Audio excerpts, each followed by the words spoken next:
time now for... Johnny Dollar. Hi there, Johnny. This is Buster. Buster? Buster Favor, Lake Mojave Resort over on the Colorado River. Oh, well, Buster, how are things? Oh, you never really did get in the fishing we promised you over here. No, but so help me, I'm going to one of these days. Is that what you called me about? No. Johnny, you remember old Mike Kirby? Kirby. Oh, sure. The sweet old fella I met down at your boat dock. Guide or something? That's the one. Oh, sure, I remember him. How is he? Well, that's what I'm calling about. He isn't. What? And, Johnny, I think it was murder.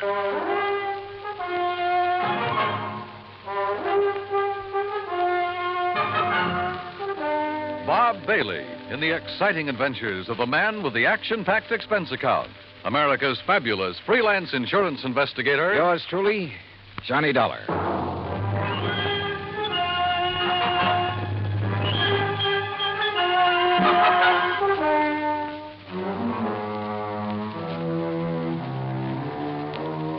Expense account submitted by Special Investigator Johnny Dollar to the Tri-State Life and Casualty Insurance Company, Home Office, Hartford, Connecticut.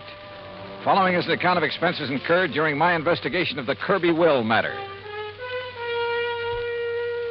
As soon as I hung up on Buster, I lost no time in making the necessary plane reservation to Las Vegas and picking up a handful of American Express traveler's checks. That's item one on the expense account, a total of $320. Then I packed a bag, was about to take off when the phone rang again. Johnny Dollar. Oh, Johnny, I'm glad I caught you in. It's Denny Newcomb at Tri-State Life and Casualty. Oh, hi, Danny. Johnny, I need you badly, and I need you fast. Now, there's only a $5,000 policy involved. Danny, the circumstances are such I'm sorry, Dan, but I can't handle it. I'm about to catch a plane out of here. No, Johnny, now listen. There may be a killing involved in this case, so we don't dare waste any time. And what's No, more, you listen. There may be a killing involved in what I'm going out What's more, the death of our client occurred at one of your old stamping grounds. Sorry, Dan. At the Lake Mojave Resort. Danny, I told you What? Yeah, that's right. Mike Kirby? Yeah. Okay, Danny, I'm on my way.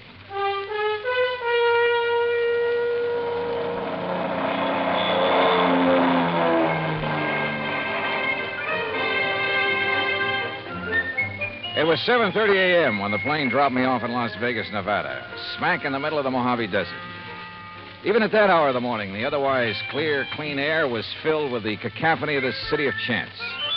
The stuttering clicks of the ball on the roulette wheels, the rattle and gallop of the ivories on the dice table, the endless drone of the croupiers, the flat clank of the chuck-a-luck cages, the snap of cards by the blackjack dealers, the never-ending click of poker chips and silver dollars. And over it all, the interminable chunk and whir of the slot machines, day and night from one end of the town to the other. Fabulous. I grabbed breakfast, that's item 2, then rented a car and headed south and east on Route 93 toward Kingman, Arizona. Then, just 5 miles short of that town, I swung right on 68 down toward Davis Dam, down to Lake Mojave Resort.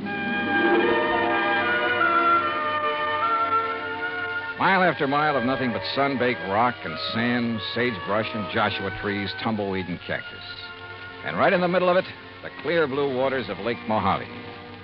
Buster Favor, who's general factotum of the resort, was waiting for me. After a hearty greeting, he led me into the office, and we sat down and got to work. Yeah, it was murder, all right, Johnny. Sure. Yeah. And by the way, I don't know how much you knew about Mike Kirby. Well, only that he seemed to be one of the fixtures around here. Was obviously well-liked. So he'd been a businessman back east, owned a string of restaurants, made a fortune. Uh-huh. And about 10 years ago, he retired. Did a lot of traveling, all over the world, I guess. Oh, lucky man. Did he have any relatives, Buster? Oh, only some nephews and nieces. I see. Anyhow, a little over 3 years ago, he settled down here to spend the rest of his life just fishing, taking it easy. Can't think of a better place or way to retire. How old was he, Buster? 61. Didn't look it, though. No. Well, if I remember right, he was pretty fit. He was. Well, I had the impression when I was here before that he was just a hired fishing guide, something like that. Oh, he used that as an excuse to meet folks. Half the time, he clean forgot to charge for his guide services. Accidentally on purpose, no doubt. Well, now you said... Now, don't rush me, Johnny. I got to give you the background. Okay, shoot. He kept saying over and over and over again how glad he was to be out from under a lot of responsibilities. Then one day, about 6 or 7 months ago, he suddenly transferred title to his boat, his motor, his fishing tackle, and his old beat-up Ford to us. Oh? I know. I asked him at the time if he wanted to get him off his personal inventory, why not give him to his relatives? Well, what'd he say to that? Said he didn't like him.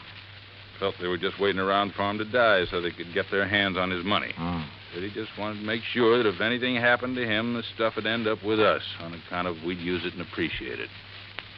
Also, Johnny, he plunked down $10,000 in cash and insisted that we take that, too. $10,000? What for? His rent on his cabin for as long as he lived. Oh. Buster, did he leave a will of any kind? Well, now I'm getting to that. Anyhow, last Friday afternoon, he went out fishing alone like he often did. And just before dark, one of the rental boats came in with two young kids. Yeah. They'd seen old Mike's boat up on the beach in that big cove just above the power line crossing. They found Mike laying on the sand beside it, as still as death. Well, they came tearing in to report it, scared half out of their wits. Well, I sure hope you... Oh, sure. I grabbed Ham Pratt and a big flashlight. You remember Ham. Oh, yeah, the manager of the resort. Yeah. Well? Well, we found him there. And he was gone, poor old fella. Go on, Buster. Well, Ham took one look at him, and rattlesnake, he said it. Rattlesnake did it. Mm-hmm. You could tell by the way Mike looked, laying there. Fang marks? Yeah, on his right leg, just above the ankle. And a big bruise on his head, like he'd hit a rock when he fell. But on the phone, you said you thought it was murder. And a minute ago, you said you're sure of it. Well, we put him in our boat, hitched his on behind, and brought him back here. We phoned Tad Harding of the Kingman Police Department. I remember him. Good man. Yeah, well, Chief Harding took one look, and he agreed with Ham. Poison from a rattler. Well, they took him into Kingman, and I telegraphed the relatives. But, Buster, now look, you... Then I got to thinking. There was something wrong. What do you mean? Well, there are very few rattlers in this part of the country because of the heat. They can't take it. If anybody'd know better than to fool with one, it'd be old Mike. And they always sound a warning before they strike anyhow, don't they? Sure. So early next morning, I went back to the cove. And? Number one, there was no sign of any rock that Mike might have hit his head on when he fell. Go on, Buster, go on. There was no trail from any kind of a snake anywhere around. Well, the sand could have drifted over them. No, sir. The footprints Ham and I and the kids had made were clear as crystal, but no tracks of a snake. All right, go on. Well, then I noticed it, where another boat had been beached. Strange one, not from our landing. It was right next to where Mike's had been, right alongside. Any footprints from it? Well, if there were, we and the kids had mashed them all out. Then I remembered the way Mike had been laying there, as though he could have been rolled out of his boat or thrown out right on the sand. Then it looks as though somebody met him out on the lake, banged him over the head, made the fang marks, which isn't hard, then lashed the two boats together, dumped him off at the cove, and left. It sure does, Johnny. I want to see that place. Yeah, and all the excitement, I might have overlooked a lot of things. Oh, that I doubt. Now, Buster, if there's no sign of rattlesnake poison in old Mike's body... Well, right after I called you, I phoned Chief Harding. Coroner's making his autopsy today. He'll call me. Well, now, look. These nephews and nieces of Mike's, how much do you know about them? Oh, I never met them. But according to their answering telegrams, they're going to descend on us like a swarm of locusts. There are a lot of them? Well, no, I was thinking of the way that they... Well, one, there's a woman named of Martha Woodbury who... Excuse me. Mr. Faber? Yeah, I'm Buster Faber. I am Miss Martha Woodbury. Oh, well, Miss Woodbury, we were just at... this is Mr. Johnny Dollar. Miss... How do you do? Mr. Faber, I'm a niece of Michael Jonathan Kirby, and probably the major beneficiary of his estate. I wired you that I would be here, and I am. You got here kind of fast, too, didn't you? I also wired Uncle Michael's attorney in Kingman that I saw delay the reading of Uncle Michael's will. Lawyer Guilford phoned me about that, and I guess you weren't the only one. You should be here late this afternoon. I also wish to make funeral arrangements befitting one of his financial status. Won't you sit down? Now, please tell me the circumstances of his death. And, of course, I wish to see the poor darling's body. Miss Woodbury, Yes? what do you do for a living? Why, if it's of any concern to you, I teach at Armand College. Toxicology. Toxicology, huh? Yes. Poison. Very interesting. Is it? Why? Who are you, Mr. Dollar? Well, I'm a special investigator for your uncle's insurance company. What? Yes, you see, we have good reason to believe your uncle was murdered. Murdered? Murdered? Who said that? Hello, Martha. You said murdered. Are you talking about Uncle Michael? Well, that's right. Who are you? I am Chester Kirby, and as far as I know, the heir to my uncle's fortune. Who are you, sir? Chester, Mr. Dollar is an insurance investigator. Oh. Investigator, huh? Dollar, I'm Hank Kirby, family black sheep, also Uncle Mike's nephew. What's this talk about murder? Are you three his only relatives? That's right, Dollar, except for Lita. Lita? Lolita Laverne. Though we sometimes try to forget that. Oh, come off of that. Why, Miss Woodbury? My sister is a cheap nightclub dancer. We prefer to forget it. And the silly stage name she uses. Now, take it easy, teacher. Of course, Martha. This is hardly the time or place to... What do you do for a living, Mr. Kirby? Chester? Oh, play the stock market a bit, that sort of thing. He's a playboy, Mr. Dollar, and a gambler, and I suspect not a very honest one. Martha, my dear girl, I resent... You've never done a lick of honest work in your life. And if you think Uncle Michael didn't know it, would let his money ever get into those soft pickpocket fingers of yours... You don't think you're the well, one let doing me it. tell you Oh, something, my shut dear. up, both of you. Pair of money grabbing. If you had to work for a living... Like what, Hank? What do you do? Yes. Tell him, Henry. Oh, I told you I was the black sheep of the family, but I work. You know, odd job. I'll tell you, Mr. Dollar. He's a roustabout. Circuses, carnivals, that disgusting sort of thing. Where are you working now, Hank? Well, there's a sort of a scientific exhibit. Sideshow is more like it. All right. Along the highway over near Victorville. A lot of rare animals, reptiles, and things on display. And Henry, dear boy, when he's off the bottle, is appropriately enough in charge of the snake pit. Oh. Well, we do scientific work, too. You know, like What, Henry? Like milking the venom from the snakes to sell to laboratories? Yeah. Well, that is, Excuse me. Hello? What? You sure? Well, what? Mr. Dollar, Now, I wait a think it's second. about time you tell us Hey, what Johnny, you listen meant a minute. when... Yeah, Buster. I want you to hear this. It's Chief Harding. Go ahead, Chief. Well, as I said, Buster, there was evidence of rattlesnake venom in the body, all right. But it didn't enter at the fang marks on the leg. What do you mean, Chief? Well, the coroner says those marks were fakes. The venom was injected with a needle up near the armpit where it wouldn't be noticed. Chief, this is Johnny Dollar. Oh, hi there, Mr. Dollar. Haven't seen you since you were out here working on Listen, the... was the venom injected into his body before or after old Mike received the blow on the head?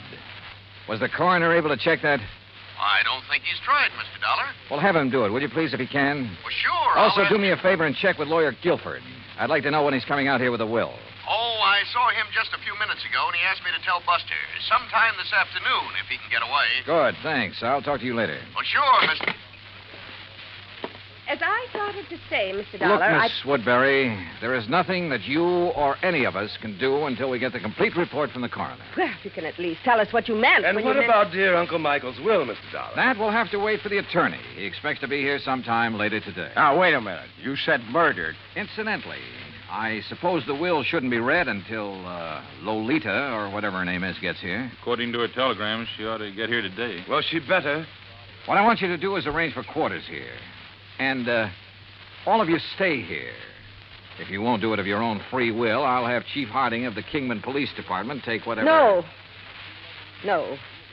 Such a humiliation is entirely unnecessary. There's nothing to keep me from sticking around. I want to hear that will, too. Of course, don't we all? Okay, then. Sit tight.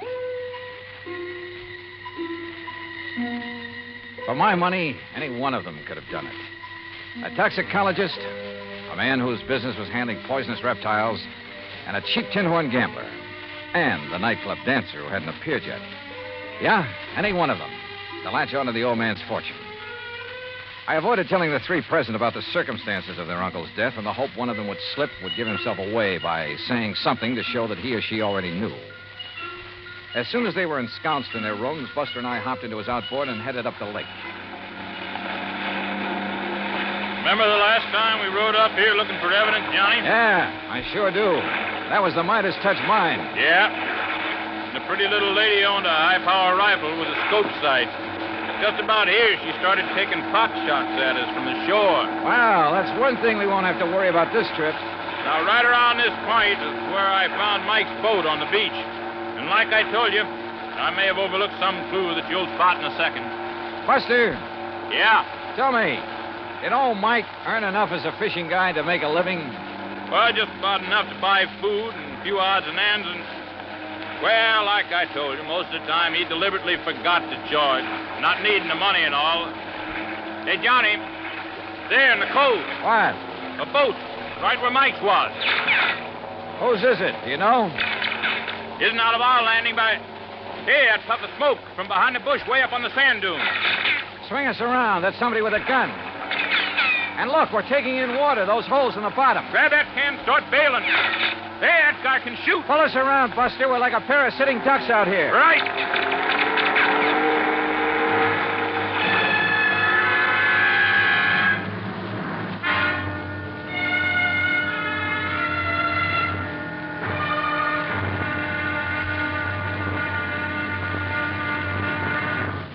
Act Two of yours truly, Johnny Dollar, in just a moment.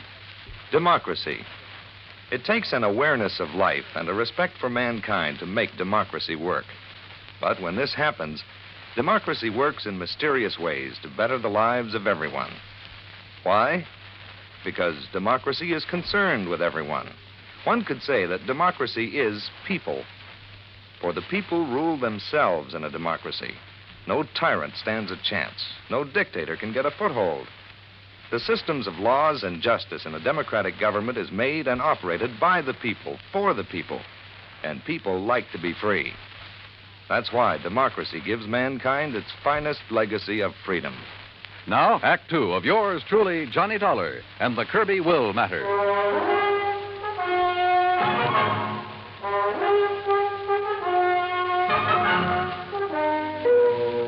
Whoever had been shooting at us from the shore there on Lake Mojave had a good eye. But a 30-mile-an-hour outboard at over 200 yards and swerving like mad can be a pretty tough target. With a hull full of holes, we had no choice but to go back to the landing. There, I made a quick check of the three I suspected of having killed old Mike Kirby. First, his nephew, Chester. Right here in my room, Mr. Dollar, reading. Then a brief walk in the hills. Why? And when is that lawyer coming to read Uncle Michael's will? Then the niece, Martha Woodbury. Gathering a few desert plants, as you must know. Hardly racing about on the lake armed with a gun, as you seem to suspect.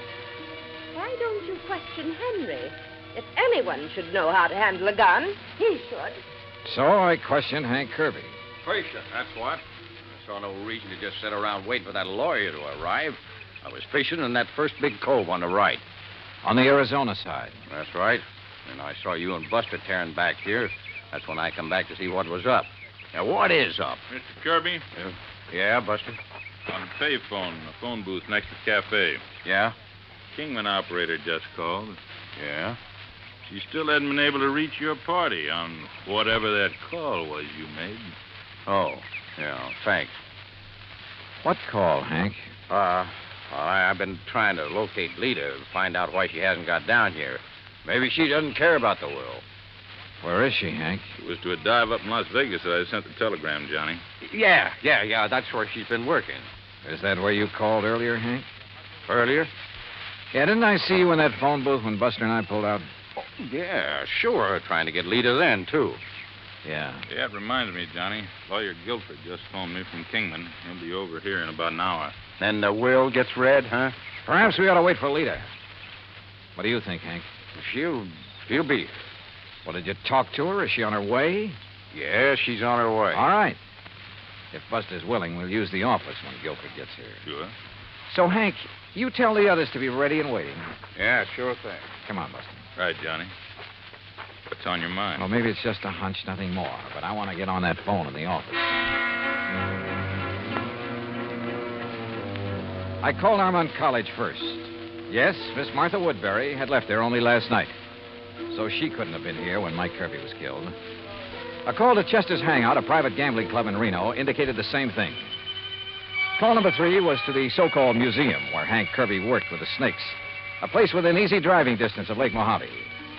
But the records showed he hadn't left the place in 2 weeks until this present trip to be here. Lolita? Well, the manager of the club in Las Vegas said she hadn't missed a show. Daytimes? Well, who knew? But she was there every night. Then I suddenly remembered something about the geography of Lake Mojave. Yeah, Johnny. Cottonwood Landing is only about 25 miles north on the west, the Nevada side of the lake. Could that boat we saw in the cove? Sure, that's where it came from. I knew there was something familiar about it. Hey, what are you going to do, Johnny? Kingman. Operator, get me Cottonwood Landing, please. Yes, sir. It's one of their rental boats, Johnny. Yes, sir, I'm sure of it. Any number? Any identification on it? All that I didn't see. Anyhow, they rent so many to fishermen every day. Uh-huh. Hey, here comes Lawyer Guilford driving up. Good. Cottonwood. Hello, this is Johnny Dollar, special investigator. Yes, sir. What? I want to know if you rented a boat today to a girl named Lolita Laverne. Laverne? I'll meet him, Johnny, and I'll bring them all in here. Okay. No, sir. Nobody by that name rented today. Well, what about Friday? Friday afternoon. Friday. Yeah, that's right. Well, the only women we rented to on Friday was old lady Newberry, down from Canada for a couple of days. No, this is a young girl. Well, the other was a Miss Hancock. Hancock? Lucy Hancock. Okay. Thanks very much. I've never seen it. Johnny, this is Lawyer Guilford. Lawyer, Mr. Johnny Dollar. It's a pleasure, Mr. Dollar. How are you, sir? Now, if you'll all please sit down. All righty. I'm a little pressed for time, so I'll waste none in getting to the reading of Michael Kirby's will. Good. Well, you don't think we ought to wait for Lita to get here? It won't be necessary. Now, I possess a full accounting of the net value of Mr. Kirby's estate. Excellent. It may surprise you, by the way. Fine. This will confirms that valuation. It is dated, by the way, just 5 months ago. You must have made it out right Oh, after. look, let's get to the will. Now, let's read it. Yes, come on. Please.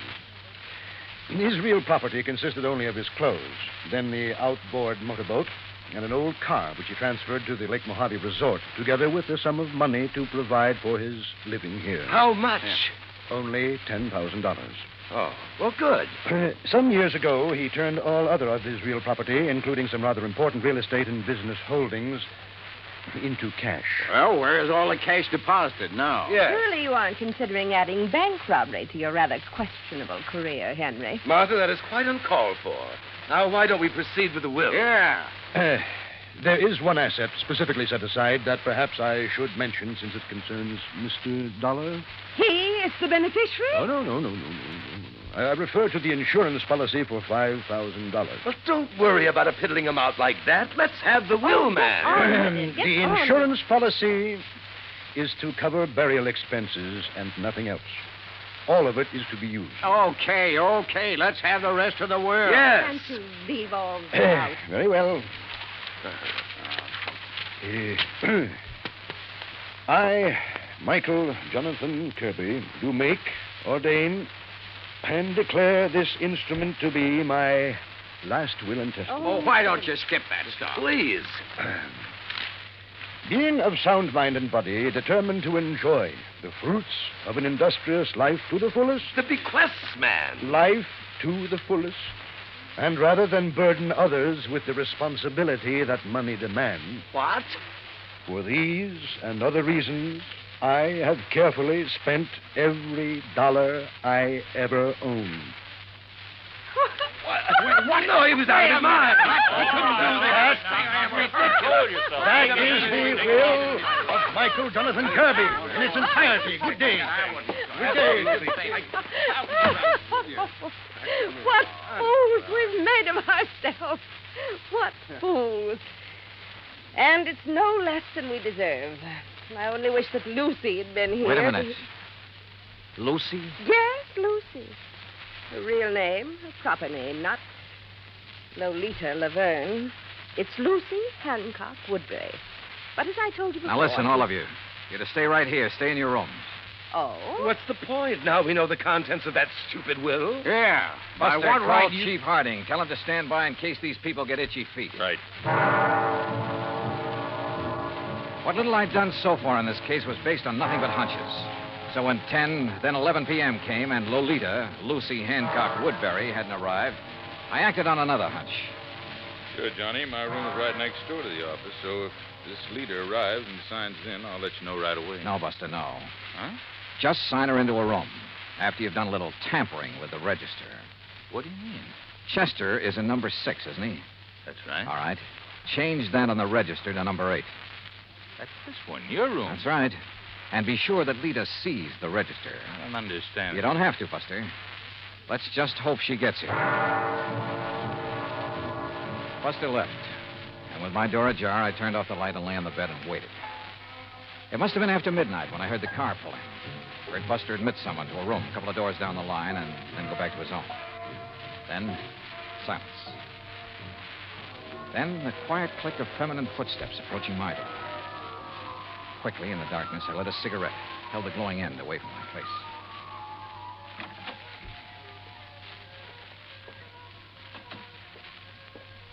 Well, darling. Yeah, about time. About time you got some sense, Chet. No, don't turn on the light. The others asleep. Their rooms are dark. Uh-huh. Listen, dear cousin, have you lost your mind? Hmm? Shooting at that boat from over the ridge between the two coves. What were they? Police? Detectives? You should have known you couldn't have hit them that far away, Chet. You should have waited till they got on shore looking for me. Well. Did they fall for the rattlesnake bite we made on the old man? Uh-huh. Well, they'll never find the needle I used. It's at the bottom of the lake. And look, if the cops question you, I hope you had sense enough to remind them what Martha and Hank do for a living. No chance. And what about the will? Would you be surprised? What? Say that again, Chet. Say anything. You sound like somebody else. Yeah, like Johnny Dollar. Let's have some light. Dollar? That's right, special investigator. Oh, no. Let me out of here! Now, where do you think you're going? No, let me go with me! Come on now.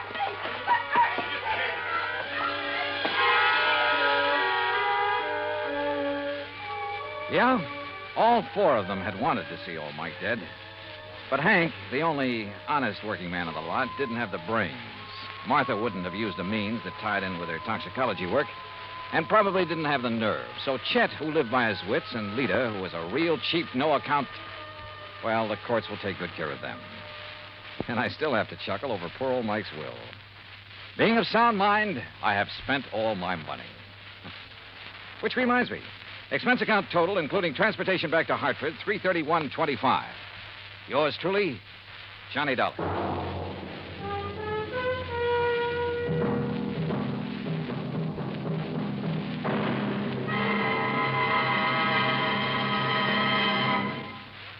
Now, here is our star to tell you about next week's story. Next week, the most complicated case in years comes up, but the simplest, most obvious solution. Join us, won't you? Yours truly, Johnny Dollar.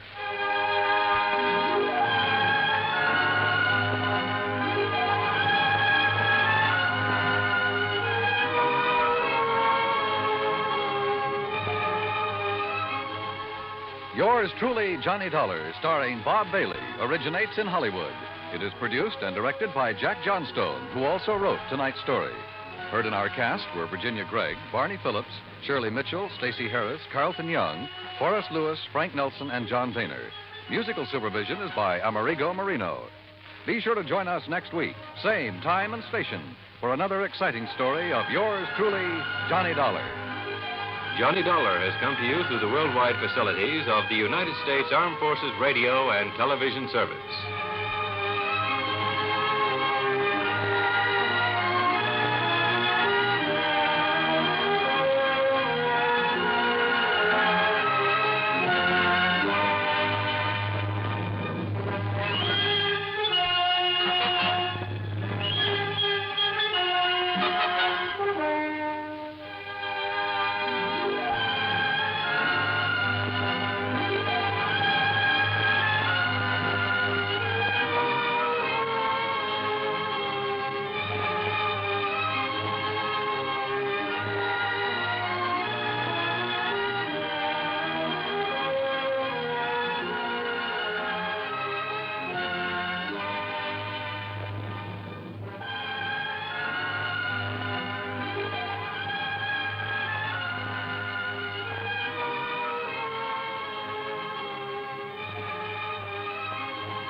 From Hollywood, it's time now for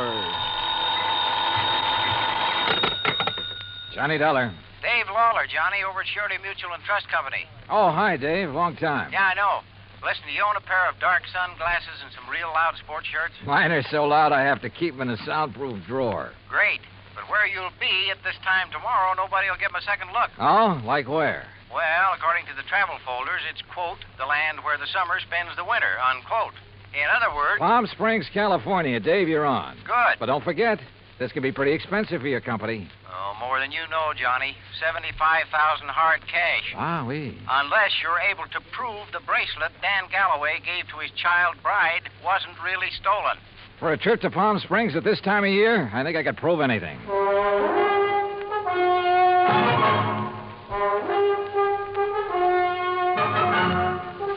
Bob Bailey in the exciting adventures of the man with the action-packed expense account. America's fabulous freelance insurance investigator. Yours truly, Johnny Dollar.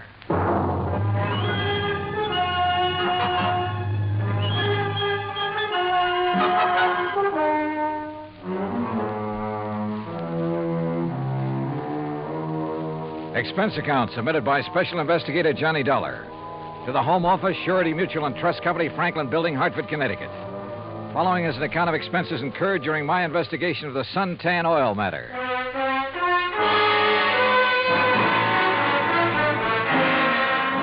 Expense account item 1, $197.40. Airline fare and incidentals, Hartford to Palm Springs, California. I registered at La Casa de Paz on South Palm Canyon Drive, changed into casual clothes, and sauntered over to police headquarters. Detective Sergeant Lacey was about to leave for lunch, so I went along with him. Yeah, Dollar. You'd be surprised at how much stuff is lost in this town during the course of just one season. The report we got says it was stolen, Sergeant. Oh, sure. But I doubt it. A $75,000 bracelet, just 5 days old? That'd be a little careless of the lady, wouldn't it? Well, if you were married to one of the biggest wildcatters in the oil business, maybe you could afford to be careless.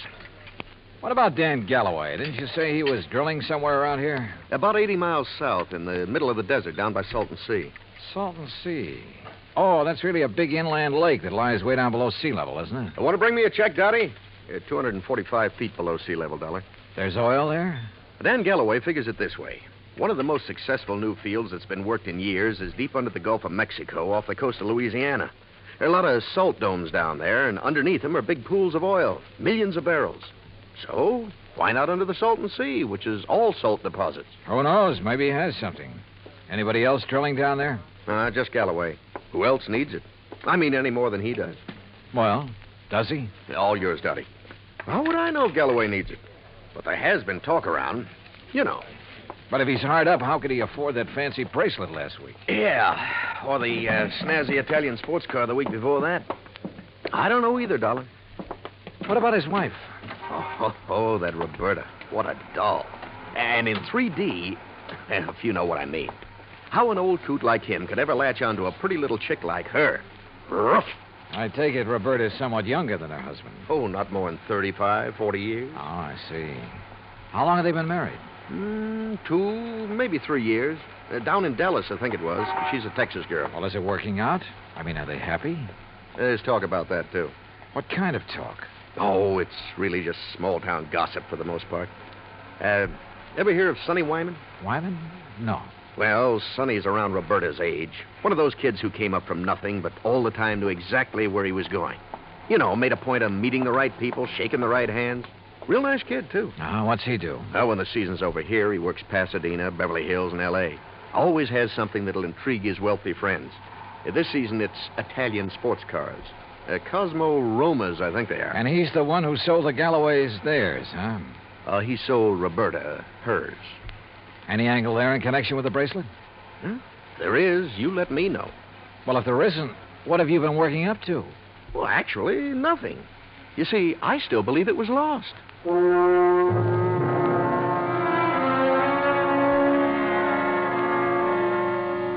Expense account item 2, $35 for rental of a drive-your-own car. I found the Galloway place about 2 miles out north and east of town. As I parked in the broad U-shaped driveway, I noticed a low, shiny suntan color sports car standing in the shade of a date palm back by the garage. I started over to take a look at it, but the front door of the house opened, a Filipino boy appeared, took my name, and showed me into the living room. Through the solid wall of picture windows, I could see that the whole place was built around a kidney-shaped swimming pool. Mighty inviting. And so was Roberta, Mrs. Galloway, when she stepped into the room a minute or two later. Hi there, Mr. Dollar. My, it's nice of you to come all the way out here. Yeah, Sergeant Lacey was right. Roberta was a living doll. 22 or 3, trim, petite, and with a figure that... Well, let's not go into that. She said it would be more comfortable out on the lanai beside the pool. I just wish there was something I could tell you about that bracelet that'd help you find it, Mr. Dollar, but... Well, just must have been stolen. Well, it makes no difference insofar as your claim is concerned, Mrs. Galloway. The company will still have to pay up, you know, unless, of course, it's found. Oh, I know that. How do you go about your investigation? I mean, do you offer a reward or something? Usually, yes. Of course, it depends on... How much have they offered for my bracelet? Well, frankly, I haven't checked on that yet. But now, Mrs. How Galloway... much would you guess, Johnny? Well, claim this size, probably somewhere between 10 and 30%. What's the matter, Johnny? Your ear's out a mile. Nothing. I just thought I heard... Now, that's funny. I didn't hear a thing. But I had. Quick footsteps somewhere in the house. Then a door opened and closed. Then a few seconds later, the unmistakable growl of a high-powered engine thundering out through twin straight pipes. Oh, that. Probably some hot rod fan in the neighborhood just drove by. Aren't they She prattled on for another hour or so and again asked about possibilities of a reward for her bracelet. But so far as helpful information was concerned, she came up with nothing. So I excused myself and drove back to town. I wanted to talk to the driver of that sports car. I also wanted to check with Wilhoit Van Hook, the jeweler who had sold the bracelet. I found his shop on Palm Canyon Drive, a small place, but very ultra. As I was about to enter the door... Hey, Mr. Dollar, got a minute? Oh, yeah, sure. 2 or 3 minutes. And I like your car. Mr. Wyman, isn't it? That's right. How'd you know? How'd you know mine? Yeah, real cloak and dagger stuff, huh? You knew I was out at Berta's house, didn't you? Well, it seemed pretty obvious when I heard you hot-footed for the door, then heard this pint-sized monster of yours barrel off. Hey, you wouldn't like to buy a Cosmo Roma, would you? It's a real dilly. Oh, I'd like nothing better, but I'm out here on a job. Yeah, I know. That's what I wanted to talk to you about. Well, do you know anything that'll help me? Not much, I'm afraid. But I'll be glad to tell you anything I can. You going in to see Willie? Willie? Yeah, you know, Wilhoit Van Hook, the jeweler. I was, yeah. Why? Do you know him? Know him? I sold him one of these. One exactly like mine. And we're both going to be in the rally they're holding next Sunday. You ever see a good sports car race? No, I'm afraid not. Well, we'll soon fix that. And look, after you've talked to Willie, if you want to go down to where Dan Galloway is drilling his new well, I'll be glad to give you a lift. Good idea. But I don't want to take you out of your way. Oh, not at all. I was going that way anyhow. Besides, I thought it might give us a chance to talk a little. Sure, why not? Why not?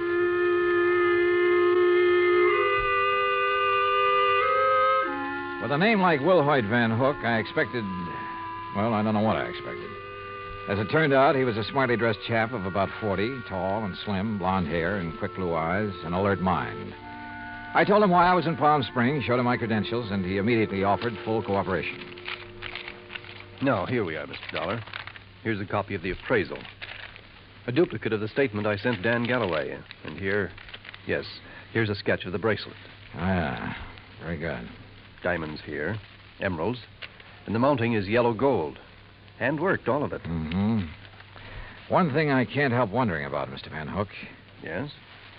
Isn't a $75,000 bracelet a bit unusual for a shop in a resort town? As a matter of fact, it is. As you can see, I specialize in rare and exclusive sort of things. But very little over, say, $10,000 or $12,000. Then the Galloway bracelet was an exception. Yes. After Dan told me what he had in mind to give to his wife, I had some sent over from Pasadena and Los Angeles by wholesalers with whom I do business. You know, had them shipped down on consignment. He liked one, and that was that. I see. Mr. Dollar, I wouldn't want this to go any farther, of course. But after all, jewelers and insurance companies are... Well, our businesses are pretty well tied together, at least on occasion. Yes, unfortunately. But what are you getting at? I'll tell you. 2 days after the bracelet was delivered, one morning, just as I was opening up, Dan came in here. So? He was ill at ease, looked worried. He said he had to have some cash quickly. He asked if I could possibly refund his money. Oh? Did you? No, because I couldn't. Things have been rather slow for me this season. Quite frankly, I'd used all I'd made on the bracelet to pay up some old bills. I told him as much and that I was sorry, but I just couldn't help him. Did Galloway say why he had to have that much cash right away? Yes. Well? I don't know much about oil drilling, but as I understand it, his test well is down some 400 feet further than he'd planned on going. And the day before he came in here, something on his rig had broken loose and left him with a highly expensive repair job before he could proceed any further. Apparently, it was all very serious and very expensive. Strange his wife didn't seem to be bothered. I just talked to her. Berta? Believe me, Mr. Dollar, she wouldn't be. In fact, I doubt if she even knows. Oh? Figure it out for yourself. A man of nearly 60 who has to give bracelets and fancy cars to his wife to keep up her interest. Well, you'd hardly expect him to tell her that kind of news, now would you? No, I suppose not. Especially if he's worried about the competition. And if you ask me, he has competition. If only he could see it.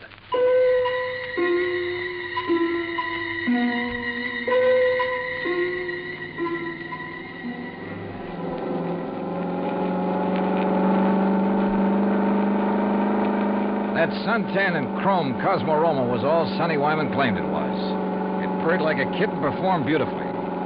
But I was more interested at the moment in what Sonny wanted to talk about. Johnny, I'm going to be perfectly blunt with you. I'll go along with that. Out at the house a while ago, I felt pretty foolish when you arrived, and Berta insisted I hide until she could get you out on the lanai. Did she have any particular reason? Well, you see, we know that... Well, there's some talk going around about Berta and me. Any truth in it, Sonny? A little, I guess. You saw her. Oh, yeah? I mean, there's nothing serious between us. It's just that, well, with Dan away so much of the time, we have fun together. Yeah, sure. Now, what about the bracelet? You mean who might have stolen it? That's the general idea. I don't know. I have no idea. That sound funny to you? Should it? Well, after all, Dan and Berta keeping their house open to everybody. People in to swim, play badminton, cocktails, barbecues. I guess half the population of Palm Springs has been there at one time or another. And even if it weren't an invited guest, why, it'd be simple for someone to just sneak in and walk off with it. Providing, of course, they knew where it was kept. Well, yeah, someone who was close enough to... Well, yeah, I heard Berta ask you about a reward for it. You think a big enough reward would turn it up? I would think so. I understand that stolen jewelry brings about 20 cents on the dollar. Sometimes it brings 20 cents. Sometimes 20 years. Well, yeah. Well, I just wondered. How's the car business doing, Sonny? Oh, great, great. It's really one of the reasons I'm driving out this way. Oh, a prospect? An oil-rich Indian or a well-to-do prairie dog? Hardly. No, I told you we were having a sports car rally on Sunday. Well, being the promoter, so to speak, I'm going down to check the course. If you're still around, you ought to come. Oh, maybe I will. Having some good events, too. Willie Van Hook and I are running a match race. He's quite a bug, you know. And ever since I sold him the twin to this job, he's been working it over. Special carburetor, racing cams, everything. And no wonder I can't afford this kind of stuff. Oh, man. You'd be amazed at the amount of money that changes hands hey, on wait a some of minute, these races. Sonny. Isn't that an oil rig over there? Yeah, Dan Galloway's. The rig itself's about 50 feet out in the lake. The shack or office or whatever you want to call it's over the other way. You see? About a quarter of a mile beyond those Joshua trees. I'll drive you over. He did. There was an old car parked near the shack, so we figured Dan Galloway must be inside. Sonny Wyman dropped me in front of it, then took off in a cloud of dust and exhaust gas. I picked my way between the cactus plants, opened the door without knocking, and barged right in. Mr. Oh. Oh, hello. Oh, no use asking if Mr. Galloway is here. I can see he isn't. No, he isn't. Is it all right if I wait? I'm Johnny Dollar. I'm Mrs. Galloway, Mr. Dollar. Huh? Well, that is, I'm the first Mrs. Galloway. The former. The one who scrimped and saved while Dan was booming around every oil field all over the country trying to make his score. I'm the forgotten Mrs. Galloway. Oh, yeah. Well, I'm sorry. Are you expecting him back soon? Who knows? I've been waiting here 3 hours. But I'll wait 3 days if I have to. Promises, that's all, promises. What do you mean, Mrs. Galloway? After working to help him the way I did for all those years, and then to be tossed over for somebody else who never did a lick of work in her life. Oh, sure. Give me anything I want if I let him free. So what have I got? Promises. Well, I'm sorry. But getting all upset isn't going to help. Well, wouldn't you be upset if you had more than $18,000 in back alimony coming to you? And with them living like royalty? Oh, I see. Well, he's not going to keep on getting away with it. That's why I'm here. Well, now that gun in your handbag isn't the answer, I'm afraid. How'd you know? I've seen that kind of bulge in a handbag before. You really have ideas about using it on him? Well? Well, I don't know. There are times when I feel as though killing would be too good for him. Then there are other times when... I don't know. Well, here, better let me No, have it. leave me alone. Well, I'm not going to sit here and try to make sense with somebody as upset as you are who has a gun. Well, how would you feel? What would you do if you were me? How should I know? But killing him isn't the answer. Isn't it? Or sitting here shouting at me. Who are you anyway? What are you doing here? I came out here to see your husband, your ex-husband, on business. What kind of business? A friend drove me out here and figured Dan would drive me back. But since he isn't around, there's no point in my staying here. Or you either. Well, maybe you aren't You going have to a stay... car, so you and I are driving back to Palm Springs. I'm not leaving here till I see Dan. Until I get some money from him. Or see him dead. Maybe he's at the well. All right. Maybe he is over there. Now, come on. Why I took this on, I didn't know. But I couldn't leave that slightly frantic woman sitting there, waiting, with murder in her heart. For all I knew, she'd murdered Dan already. Better inspect the gun later. The road down toward the oil rig was just a pair of ruts in the desert sand. Then, just as we cut in between some yucca plants and a wind-blown Joshua tree, I slammed on the brakes. Oh!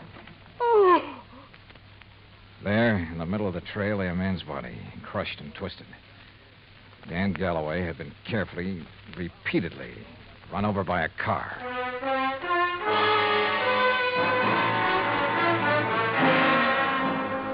Expense account item 3, $1.19 for a quick phone call to Sergeant Lacey in Palm Springs and smelling salts and a bromide for Florida, the ex-Mrs. Galloway. Then I dropped her off at the Galloway house.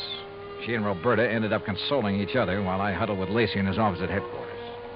Some of the boys are still out there, Dollar, checking tire prints, taking pictures, and so on. No clue as to who ran Galloway down? Not yet.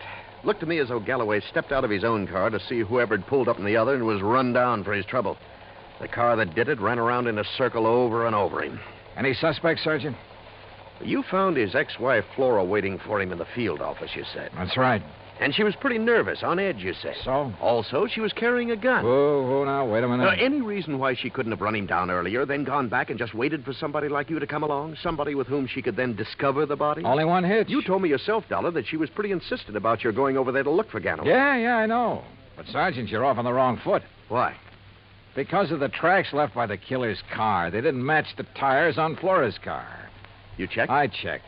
And if I were you, I'd have your boys find out whose car did make those tracks. I'm way ahead of you. Well, if you know, then what do you... Wait a second. Yeah? Levine, Sergeant. I got news for you. Hey, listen to this, Dollar. About those tire tracks at the scene of the killing. Well, right on cue. They're the same make and size as the tires on Sonny Wyman's Cosmo Roma. You sure? Well, I told you at the scene I thought it was a sports car by the small size of the circle the tracks made. Yeah? And knowing the feeling between Wyman and Galloway, I went right over to his place. Nice, clean tracks all over. And they match. You holding Wyman? Oh, well, I don't know where he is, Sergeant. He wasn't at his place, and there was no answer to the phone at his showroom. Well, then get after him. Put out a flash on him. With that car, he shouldn't be too hard to find. Let me know when he's picked up. Yes, sir. What do you think, Sergeant? You know something, Dollar? I have a notion that when we find Sonny Wyman, we'll also find out what happened to that bracelet. Yeah, could be. One thing was certain. Dan Galloway could no longer be suspect in the case. But Roberta? Why not? Maybe she did know that Dan had run out of money. Maybe that's why she was so interested in the amount of reward for the bracelet. And what about Sonny Wyman? Well, it looked bad. A smart young opportunist out for the fast buck. And, of course, close to Galloway's wife. Anything he could do to hurt Galloway would help him. And now these tire tracks, the one solid clue to Galloway's killer. Sergeant Lacey and I drove out to the Galloway house. No, Johnny. I haven't seen Sonny since he left here this afternoon. That's when you were here. He didn't call up? Why should he call up? Why shouldn't he call, Roberta, if he'd heard that Dan was killed? Now, you listen here, Mr. Dollar. If you're trying to trick me into saying something about Sonny having anything to do with Dan's death, you're wasting your time. And what's more... Pardon me. Hello? Oh, yes. Just a minute. For you, Sergeant Lacey. Oh, thanks. Hello? Yes? Yes, when? Yeah, I see. Okay, Levine, thanks. Has he found Sonny Wyman? He sure has. And if you want to see him, you'll have to go to the coroner's office. What? Oh, no. Yeah, that souped-up car of his, a couple of miles out of town. Ran off a curve and over a 100-foot bank. Within minutes, Lacey and I were at the scene of the accident, looking things over with the help of flashlights. Yeah, he must have been really burning up the road to spin and roll this far off the highway. But surely he must have been familiar with that curve. Oh, sure. He knew these roads around here as well as anybody in the county. Tires still in one piece, too. And these sport cars usually corner pretty well. Well, this one didn't. Hey, Lacey, look here. Yeah? This left rear fender. Looks to me like this car was sideswiped. Hey, you're right. Rolling over would never make a long crease like that. Uh-huh. No, wait. If another car sideswiped him, there'd be paint on this fender. Paint from the other car. Sergeant, you're absolutely right. And since there's none here... Sergeant, you're absolutely wrong. How far to the nearest filling station? What? I want to make a couple of calls to some wholesale jewelers in Pasadena and Los Angeles. Right now, in the middle of the night? Right now. Wholesale jewelers? Expense account item 4, $11.90, phone calls to Pasadena and L.A. The third call yielded Mr. Alfred Mencken of Mencken Imports Incorporated, who was pretty cheerful about having been gotten out of bed.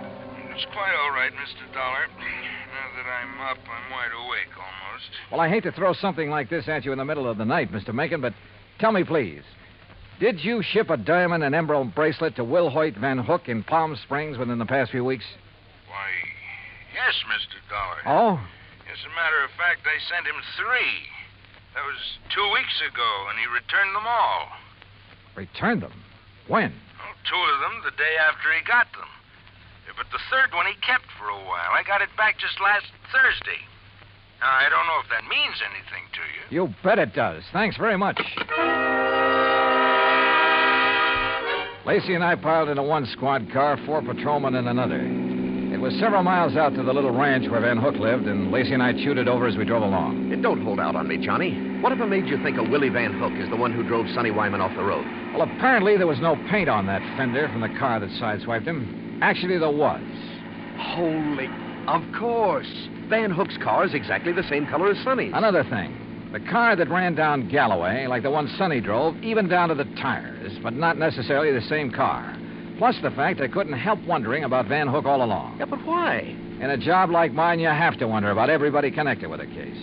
Anything particular about Van Hook? Well, he told me that he'd used the money he got from Galloway to pay off some overdue bills.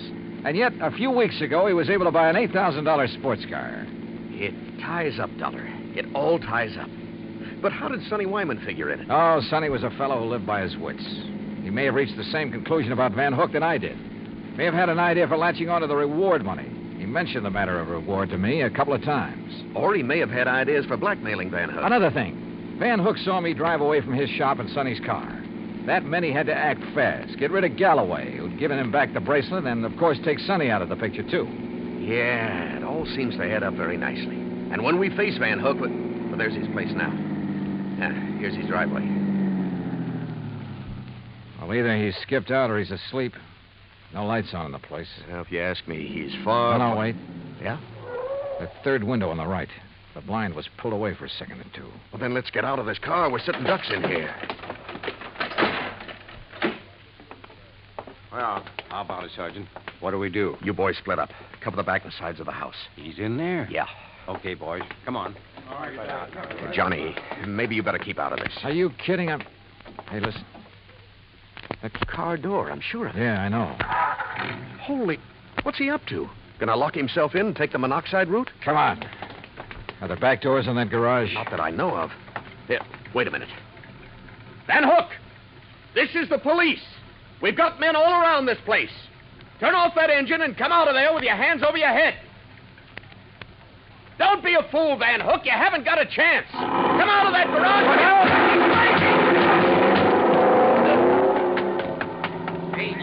that? He drove right through the door of his garage. Come on, Lacey, the car. Get after him, you guys. Get moving. Yeah, come on, boys.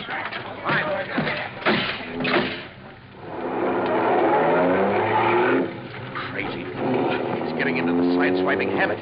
See what he did to that other patrol car? Yeah, they're okay. They're often tailing us. Come on, step on it, Lacey. This is one time we ought to have a Cosmo Roma. Well, maybe he can outrun us, but with 2 cars on his tail, he may get careless, take chances. If so... Yeah, hang on.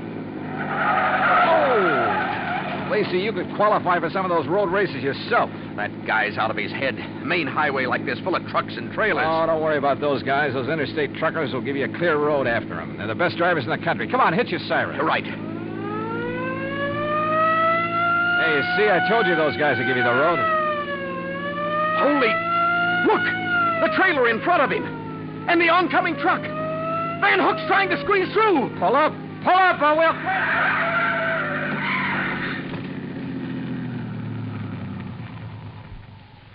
Well, he squeezed through all right. Squeezed right through the pearly gates.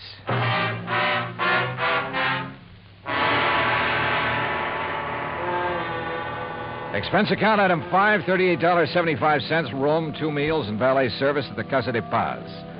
Item 6, $191.60, airfare and incidentals, Palm Springs, California, back to Hartford. Expense account total, $474.84. Remarks? Well, justice is done in pretty strange ways sometimes.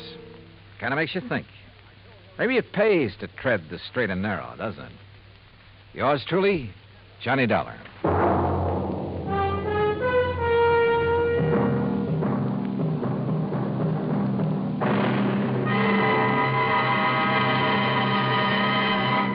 Now, here is our star to tell you about next week's story. Next week, International Intrigue. A beautiful girl and a very clever chemist. Join us, won't you? Yours truly, Johnny Dollar.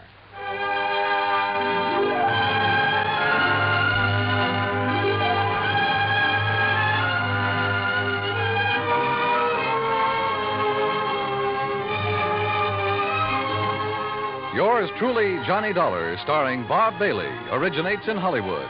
It is written by Paul Franklin and is produced and directed by Jack Johnstone.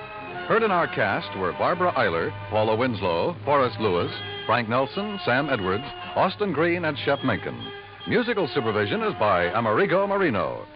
Be sure to join us next week, same time and station, for another exciting story of yours truly, Johnny Dollar.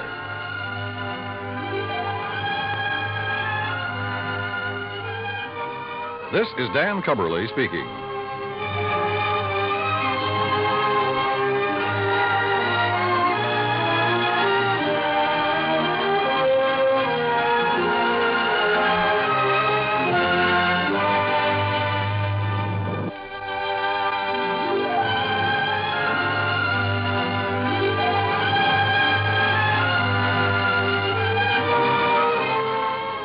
Johnny Dollar has come to you through the worldwide facilities of the United States Armed Forces Radio and Television Service.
From Hollywood, it's time now for... Johnny Dollar. George Reed here, Johnny. Uh-oh. What fantastic character is Floyd's of England insured this time? Now, what is that supposed to mean? More singing mice, wayward cats, And how about the counterfeit money problem? Johnny. No, let me guess. John, if you'll just listen to I me. got it. You're in trouble because you've done a switch. You've insured somebody against living instead of the other way around, that it? Of course not. Though I must admit we do have one policy of that sort in effect. There, I knew it. However, that is not the one I called you about. Okay, George, what is? We've issued a policy. Well, I guess it is a little unusual at that. I fear the worst, but go on. Well, it's on a small brewery over near... Brewery? You mean a beer factory? That's right. It's over near the town of Tamaqua, Pennsylvania. Oh, yeah, I know that country pretty well. Good. We've insured the Dortmund Brewery against possible damage from a nearby construction project. Well, you said unusual. What's so unusual about that? Perhaps you'd better come over here and let me tell you. Yeah. When you say it that way, I guess I'd better.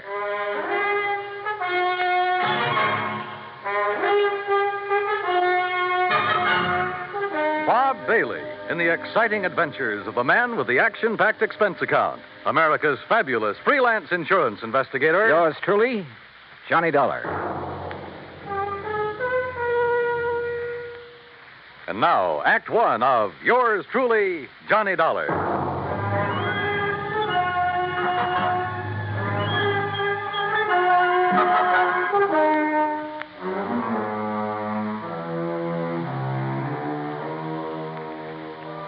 Expense account submitted by Special Investigator Johnny Dollar to Floyd's of England, North American Office, Hartford, Connecticut. Following is an account of expenses incurred during my investigation of the JPD matter.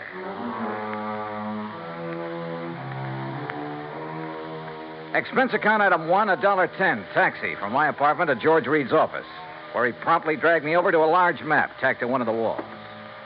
Here it is, Johnny, between the towns of Tamaqua and Frackville, Pennsylvania.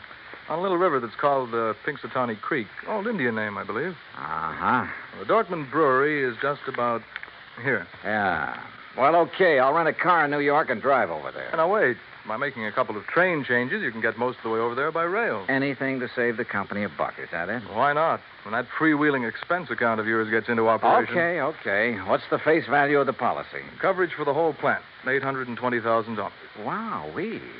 So I'll rent a car in New York. All right. Now, as I told you, we've insured the Dortmund Brewery against possible damage from the building of a plant right next to it. What kind of a plant? Competition. Another brewery. Oh, I see. Possible malicious damage.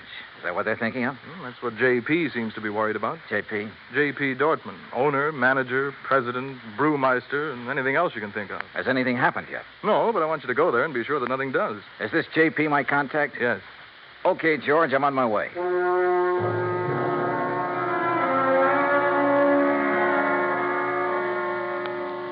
Expense account item 2, $935, fare and incidentals, Hartford to New York.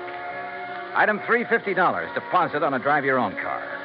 Item 4, 50 cents toll through the Holland Tunnel. I cut straight across the top of Jersey, crossed the Delaware at Phillipsburg, and finally pulled into the little town of Tamaqua shortly after 6 p.m. Items 5, 6, and 7, $12.20. For dinner, a place to rest my weary head, and breakfast the next morning. The Dortmund Brewery sat on the western bank of Pinxatawney Creek, about 5 miles out of town, and looked as though it had been sitting there for 1,000 years. It was a small affair, and the old frame buildings were badly in need of a coat of paint. Just north of it rose a towering cliff, and on top of that cliff stood an array of cranes and machines and bulldozers that are used on modern large-scale construction jobs. I parked my car at the entrance of the office building and was greeted at the door by a large, raw-boned woman of about 50 with straggly yellow hair and wearing a faded blue cotton dress that looked as though it hadn't been ironed in years. Something I can do for you? Oh, why, I'm looking for Mr. J.P. Dortmund. Mister. That's a laugh. Is it? Why? Because I'm J.P. What? That's right. Anything wrong with it? Well, Hey, wait a minute. You another of those lawyers from that job up on the cliff come to fancy talk me about not having to worry in the world about what they're doing to me up there? No, and how I better mind my own business. What do you mean, no? My name is Dollar, Johnny Dollar. I'm here on behalf of Floyd's of England. The insurance company? Well, now, that's different. You come on into my private office, Johnny. Her private office was furnished with a battered walnut desk, some ancient filing cabinets, and a couple of straight wooden chairs. Nothing else. Hardly the kind of an office you'd expect for the president of a company worth $820,000. There's nothing fancy about it, Johnny, because there's nothing fancy about any part of my brewery. But that isn't what counts. We've been here ever since my great-great-grandfather built it up. And all we've cared about is making the finest beer in the country. Gretchen? And we do make it, too. Gretchen, can't you hear me out? Yes, J.P.? Gretchen, I want you to bring Mr. Dollar a pitcher full and a glass. Yes, ma'am. Well, look, I'm afraid I'm not much of a beer You man. will be when you've tasted this. It's the creek that does it, you know, Pinxatawny Creek. Finest water for beer in the whole United States. That's what makes good beer, you know. Yes, so I've heard. That's why that dirty Clarkson Kemper bunch are building up on the cliff to get at that water. I understand they'll be your competitors. Ha! All their fancy modern equipment and methods can't produce the brew the way I can. The long, slow, easy way. With all the good old-fashioned apparatus. The old country methods. Yes, I see. Why, Johnny, we make our own barley malt, and we grind it by hand, and we come up with a wort that's second to none in the world. The old-type Sparger, too, and the hopjacks, and the finest strain of yeast there is. Yes, I'm sure that 3 full months we age before we rack a drop. Sure, we take more time and more trouble, but we come up with a better brew, better than any modern plant can ever make. Well, then what's your problem? They're getting ready to blast up on that cliff. Blast? A whole big chunk of it away. And when they do, that whole thing will come crashing down here. Thousands of tons of rock. Well, surely there's some state authority or something to prevent that. Oh, they've bamboozled the authorities. And your insurance company, too. They'll say it was an accident, a miscalculation. And when that rock comes crashing down here, it'll wreck this whole plant of mine. Well, you do have insurance, remember? It'll wreck all my fine old equipment that can never again be replaced because there are no such things anymore. Well, when's all this blasting supposed to take place? Who knows? Tonight, tomorrow, next week. Who knows? That soon? Yeah. So, Johnny, if there's anything you can do, you'd better do it now. What's insurance money if I have to lose this for it?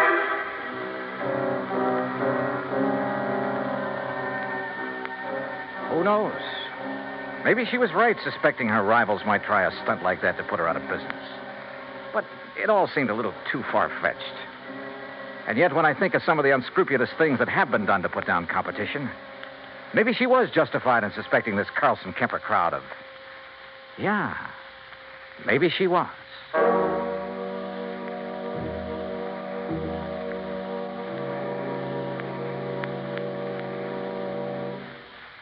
Act 2 of yours truly, Johnny Dollar, in a moment.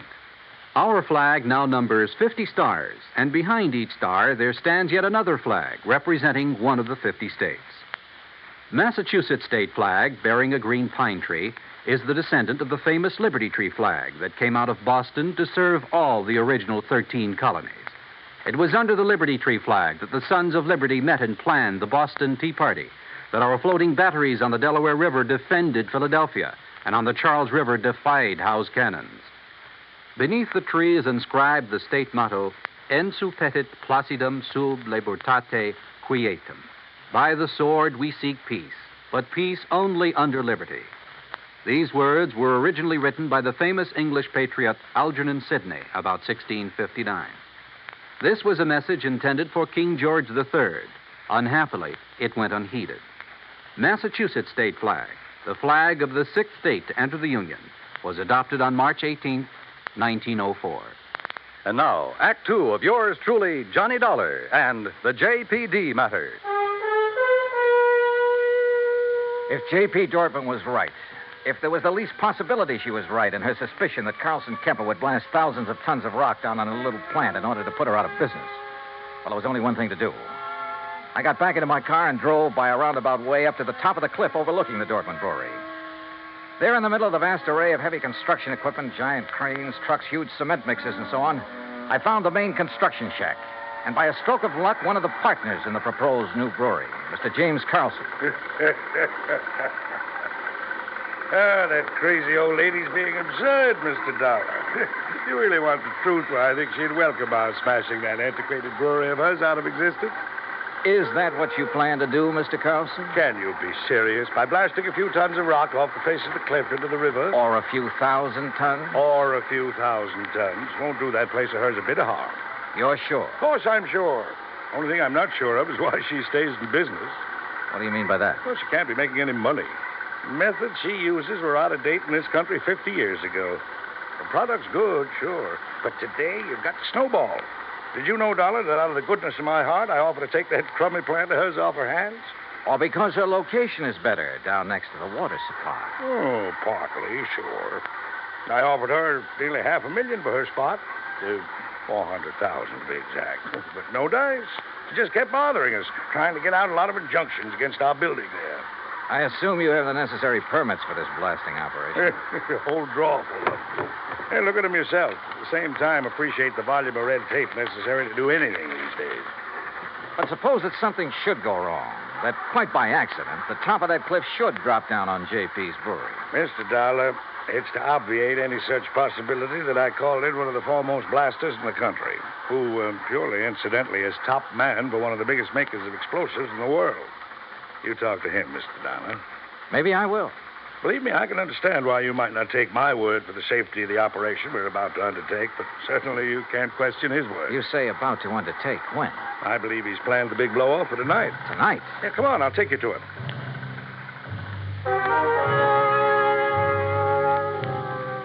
We found this expert, Mr. Sidney Crutchfield, in a small, tidy shack set out near the edge of the cliff, working over a series of complicated diagrams with a busy slide rule in his hand. And I must confess, he turned out to be one of the most interesting men I've ever met. Tall, slim, and gray-haired, he had a quiet, easy, yet confident manner that completely belied his hazardous occupation. This was the man who had done the dynamiting for some of the biggest jobs in this country, had moved mountains and rivers in the construction of huge dams, had blasted the way for some of our vast highway networks. As you can see by the dates on these sheets, I finished planning this blast over 2 weeks ago. But I find that constant checking and rechecking never does any harm. Mr. Carlson tells me you plan to set off this blast tonight. Yes. Actually, I shall push the plunger at exactly 2 o'clock tomorrow morning. If Mr. Carlson is ready. Don't you worry about it, Mr. Crutchfield. We're moving the equipment and the shack's away right now. Excellent. And at the time of the blast, no one is to be here but me. That's what your contract says. And that's the way it must be. For safety, Mr. Crutchfield? Well, call it a fetish of mine. Uh-huh. And there'll be no damage to the brewery plant down below? I'll stake my reputation on it. Come, Mr. Dollar. If you like, I'll show you how I've made the sets for this blast. We spent the rest of the day inspecting every tunnel, shaft, and drill hole into which the explosives had been packed and fused. And the artistry of this man was evident from the word go. By 6 p.m., all the machines and shacks and equipment had been moved back from the edge of the cliff that was to be blown off. The place was deserted, except for Mr. Crutchfield and me. And now, you must get into your car and leave, Mr. Dollar. But if there's no danger... Please. I prefer it this way. Surely you're not still concerned about the blast? To be honest about it, no. Not one bit. And I wasn't, at the moment. Yeah, this amazing man simply couldn't do anything wrong. I would have staked my life on it. But by the time I'd driven the long, curving road to the Dortmund Brewery below, had found the place not only deserted, but completely shut down, a funny little hunch began to grow in the back of my head. Even the office building was dark as far as I could see. With the help of a business card, I slipped the lock on the front door. And then I saw the thin streak of light under the door of JP's private office. I thought I heard something in there. The office was a shambles. Account books and papers scattered all over the place. A couple of cartons. The drawers of the crusty old files were open and, for the most part, empty. Somebody had been hastily packing and removing all the important papers. But why? I'm sorry, Johnny. Oh, what? Sorry. Oh. And you seemed like such a nice boy.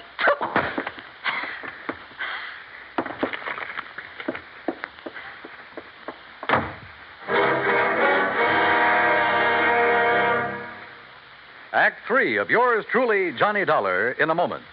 Anyone who has survived the rigors of basic training is familiar with a great variety of milk that is dished out periodically in the armed forces.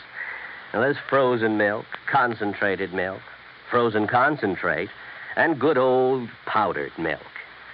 But sometimes supplying wholesome, fresh, real milk has been a problem when servicemen have been stationed in out-of-the-way places.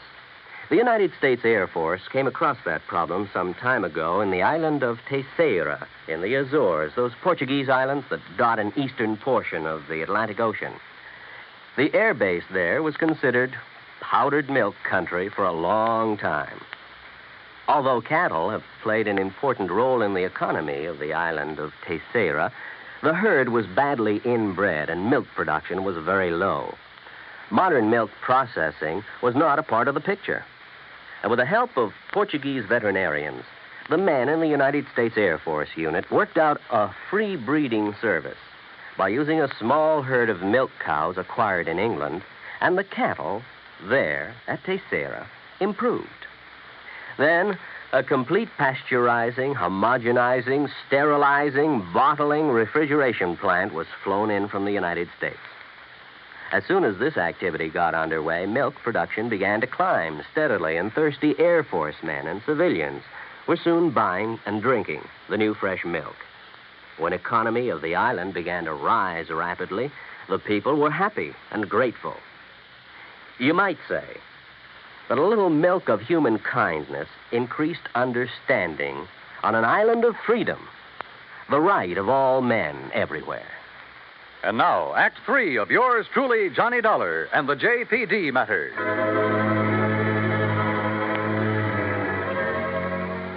When I came to in the office of the Dortmund Brewery, my head felt as though it had been split wide open.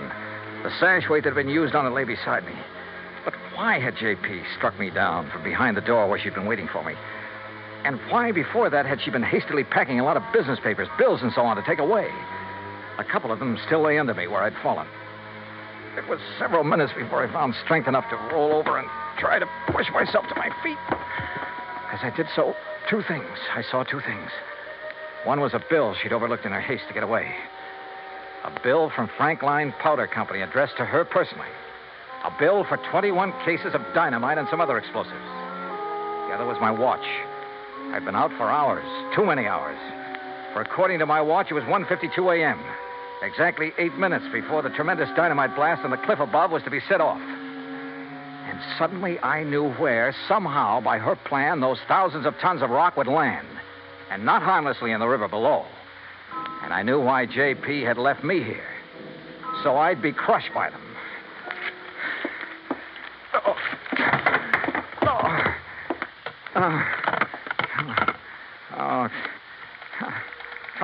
Come on.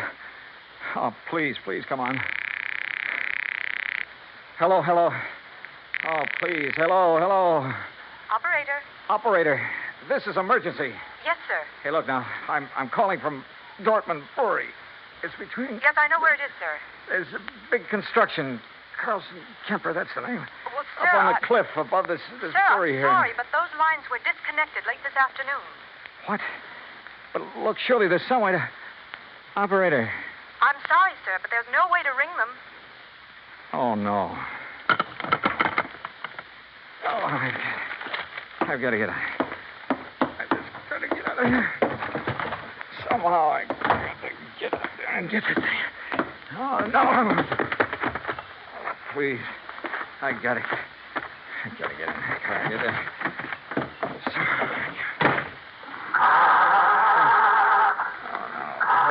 My head, I can't.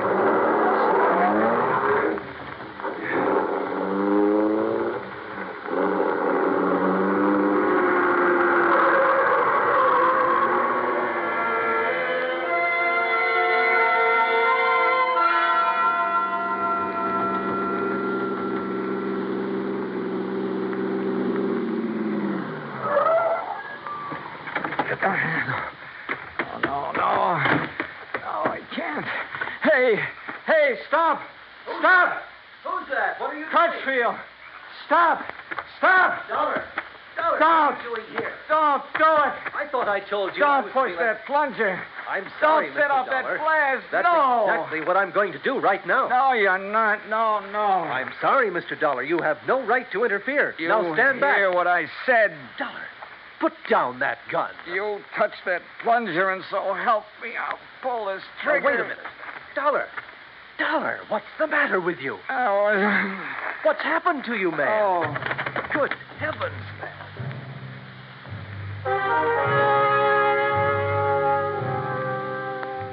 I guess it was just luck that I was still hanging on to that bill for the dynamite that I'd found. I guess it was luck that made Crutchfield grab it when he tried to keep me from falling. Made him look at it carefully by the light of his flashlight. But it was his good sense that kept him from going ahead and setting off that charge. When daylight came, he found the spot on the face of the cliff where J.P. had another charge planted. It was set to go off by concussion from the blast that Crutchfield had set. It would have diverted the rock from Crutchfield's blast to smack dab on top of her little beer factory. Nobody would ever have known who'd really done it. And J.P. would have collected $820,000 insurance for it. Incidentally, when the police caught up with her, which wasn't hard, they also found the book she'd taken from her office. Yeah, J.P. Dortmund was broke. Stony. Expense account total, including a handful of doctor bills for my aching head and all the incidentals I could think of, $204.80. Yours truly, Johnny Dollar.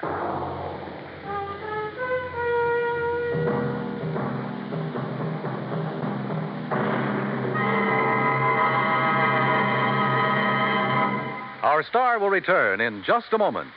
Our flag now numbers 50 stars, and behind each star there stands yet another flag representing one of the 50 states. The origin of Hawaii's state flag has been the subject of much debate.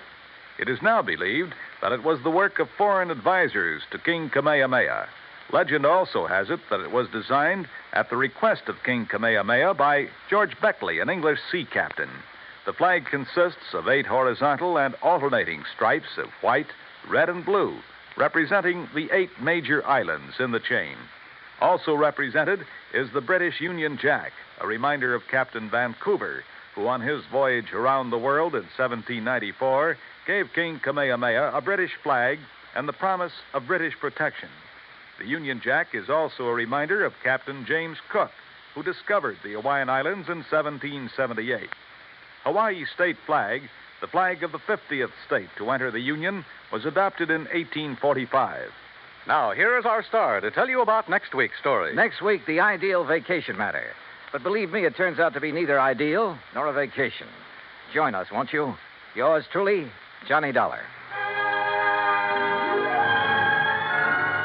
Yours truly, Johnny Dollar, starring Bob Bailey, originates in Hollywood. It is produced and directed by Jack Johnstone, who also wrote tonight's story. Heard in our cast were Eleanor Audley, Gene Bates, G. Stanley Jones, Alan Reed, and Austin Green. Be sure to join us next week, same time and station, for another exciting story of yours truly, Johnny Dollar. This is Dan Cumberly speaking.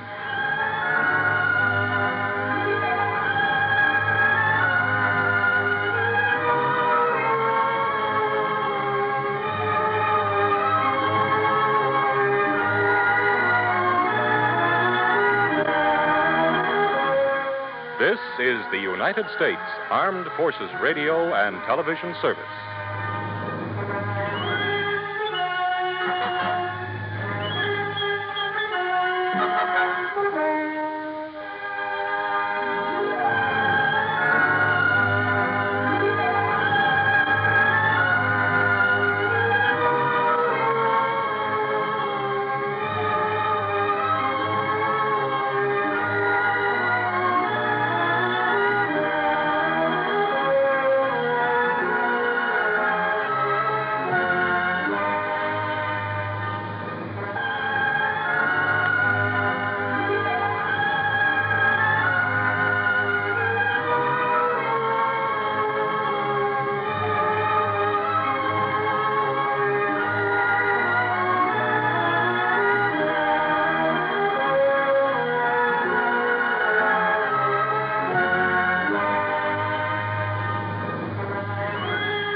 It's time now for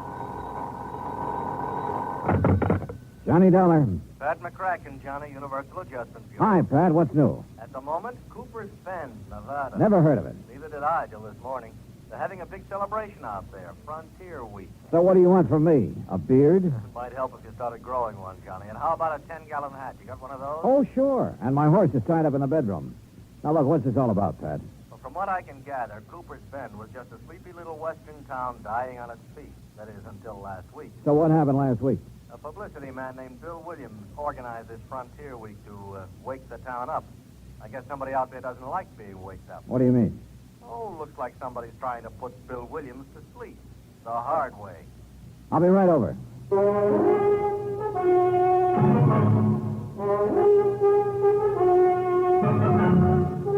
Bob Bailey in the exciting adventures of the man with the action-packed expense account. America's fabulous freelance insurance investigator. Yours truly, Johnny Dollar.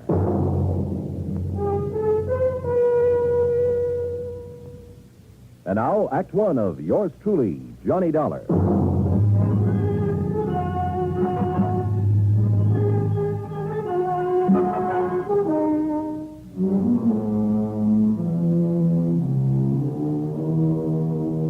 Expense account submitted by Special Investigator Johnny Dollar to the Home Office, Universal Adjustment Bureau, Hartford, Connecticut. Following is an account of expenses incurred during my investigation of the killer's brand matter.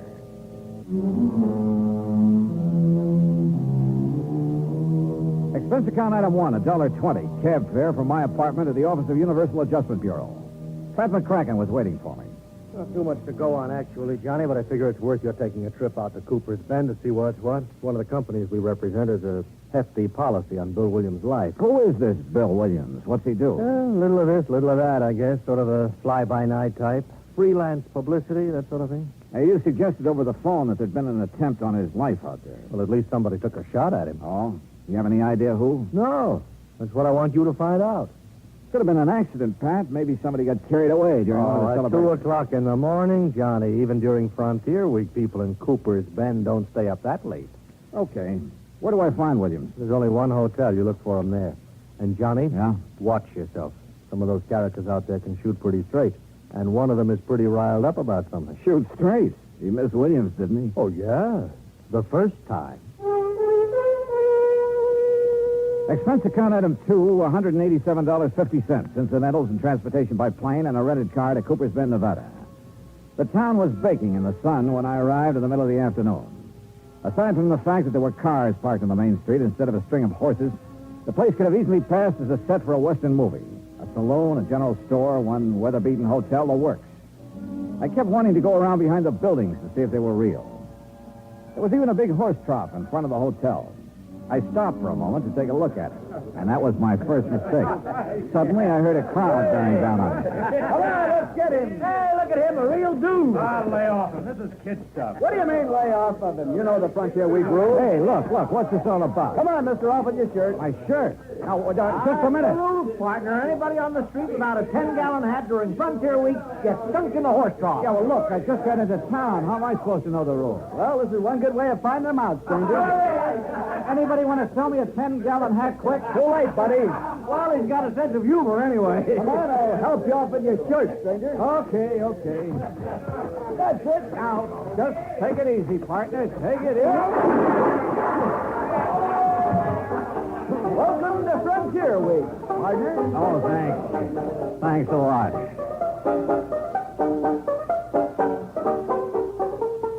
Item 3, 50 cents. Replacement of 3 buttons on my shirt.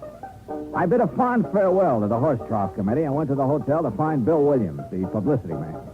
He wasn't there at the moment, but the clerk told me I might find him at the newspaper office.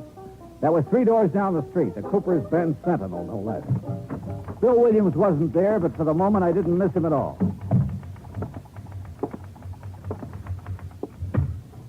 Oh, hello. Well, hi. You must be Miss Cooper's Bend Frontier Week. Ha. You run the paper? Wrong again. I just work here. Well, I'm not doing very well so far, am I? Oh, I don't know. Don't give up. Oh, I won't. My name's Johnny Dollar. Lois, Johnny. Well, I'm looking for a guy named Bill Williams, Lois. Do you know him? Yeah, I know him. Where can I find him?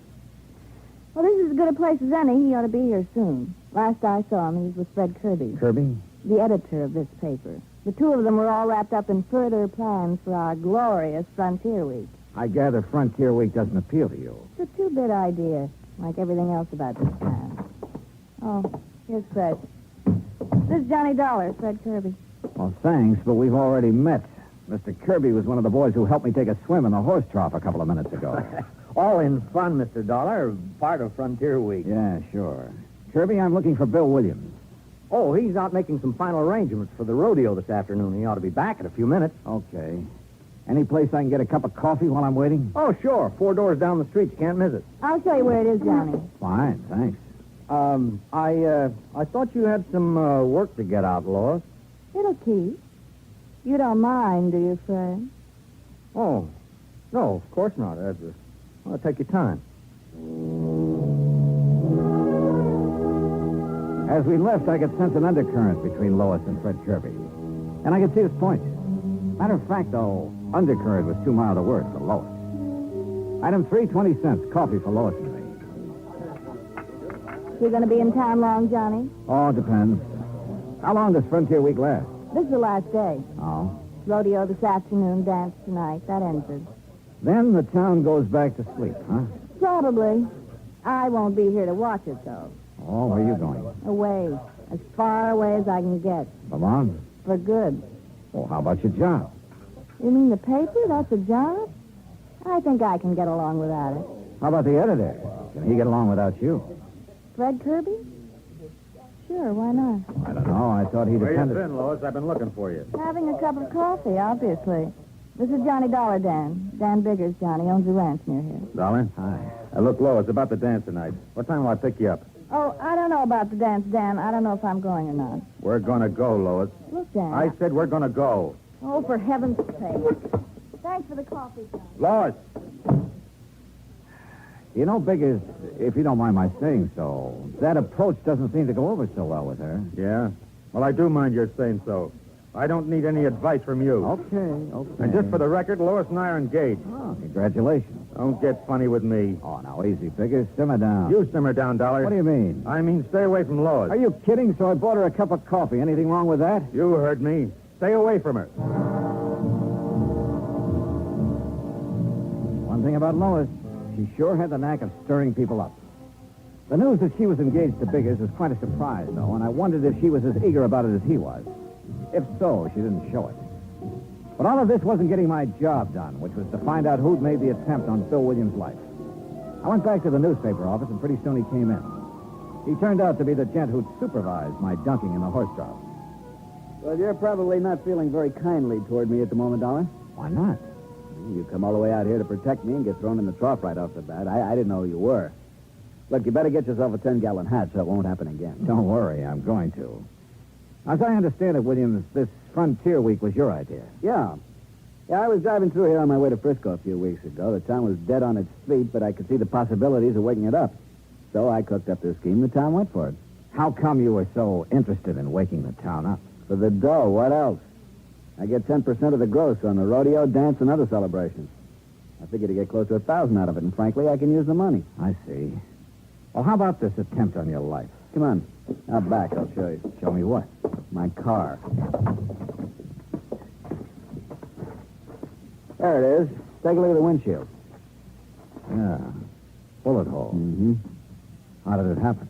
I was driving along the road just outside of town the other night, and all of a sudden, whammo. And I got a pretty good idea who did it. Who? The rancher, Dan Biggers. Oh? Why? I smiled at Lois. Oh, now look, touchy as big as is about Lois, that's not enough reason for Oh, him. wait. She smiled back at me. Is that all there was to it? Of course it was. You think I'm crazy or something? The trigger-happy Biggers is so jealous of her he can't see straight. I'm not stupid enough to get mixed up in anything like that. Yeah, he's jealous, all right. Lois and I worked together at the newspaper office on some of the publicity for Frontier Week. Biggers didn't like that. Speaking of the newspaper, do you know the editor very well? Oh, Fred Kirby? I met him when I first came here, is all. Why? He's been keeping an eye on us through the window ever since we've been standing here. Oh? You think he might be interested in Lois? It wouldn't surprise me. He makes that job of hers on the paper pretty easy for her. After all, it wouldn't be hard to be interested in Lois. No, I'm sure it wouldn't. Well, you'd better quit driving around the roads at night, Williams. Don't worry. Ever since it happened, I've been staying right here in town at night with the bright lights. I think I'm home free now anyway. Yeah? The dance tonight winds up Frontier Week. Tomorrow noon, I get my share of the dough, and then I'm leaving. Yeah, Lois mentioned something about leaving town then, too. Yeah, she used to make noises about leaving when we were working together. I doubt if she means it, though. I think she's just trying to get Biggers riled up. That isn't hard. Now, wait a minute.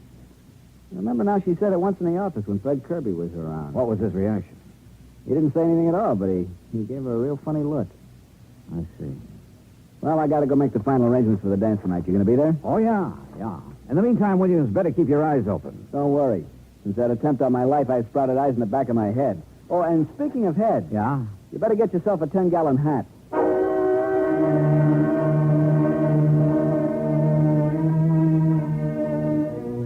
Very good advice. I had no desire to get dunked again. I started across the street toward the general store, then realized my mistake. There was the reception committee again at the horse shop. I had to get to that store fast. I almost made it, too. Steady, fellas. Oh, well.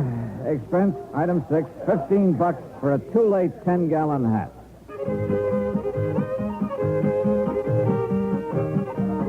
The dance was in full swing when I got there. I didn't see Lois, the figures. Looks like he didn't get that date after all. Pretty soon I spotted Williams near the bandstand. When he saw me, he came over. They're a crowd, Dollar. There are more people in Cooper's Bend tonight than ever heard of the place before Frontier Week. Man, I'm really going to clean up. I stayed around a while, watching Williams happily counting noses and adding up his 10%. Then I went back to the hotel. There was a message there from Lois. She wanted to see me. This I didn't get, but she'd left word it was important. She'd also left directions for getting to her house, so I drove out. It was outside of town on a back road. The lights were on. But nobody answered my knock. I waited a while, then tried the door. There was a fire burning in the fireplace, and the room looked very cozy. All except for one thing. Lois. She was lying in front of the hearth, and she was very dead.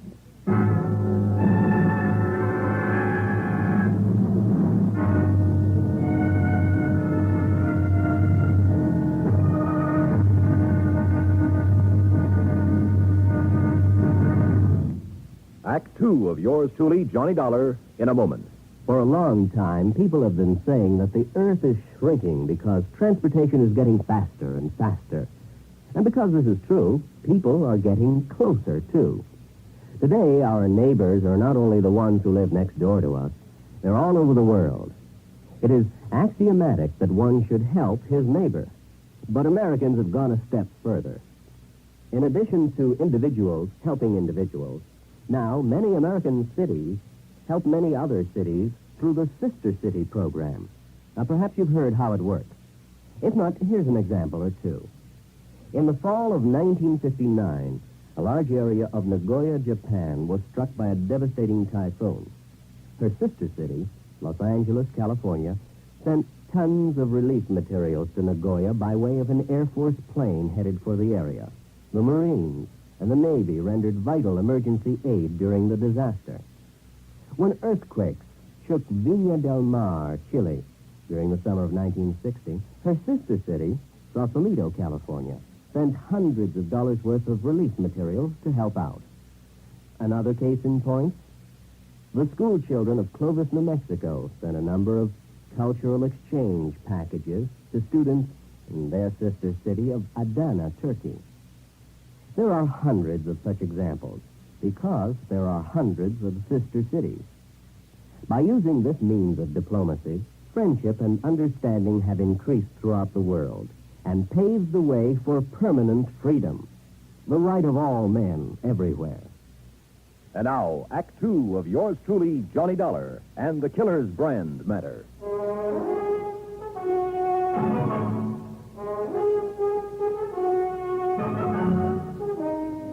Lois, dead, lying on the floor of her living room in front of the fireplace.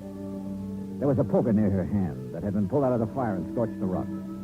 At first, that's what I thought she'd been hit with.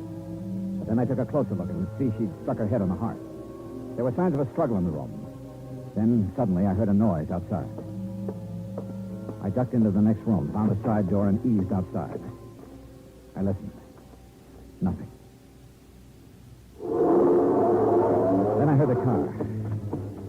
By the time I got around in front of the house, it was just disappearing around a bend in the road, running without lights. It looked like a station wagon, but that's about all I could make out. I went back into the house and put in a call to the sheriff. He arrived about 20 minutes later. Okay. Looks like there was a fight.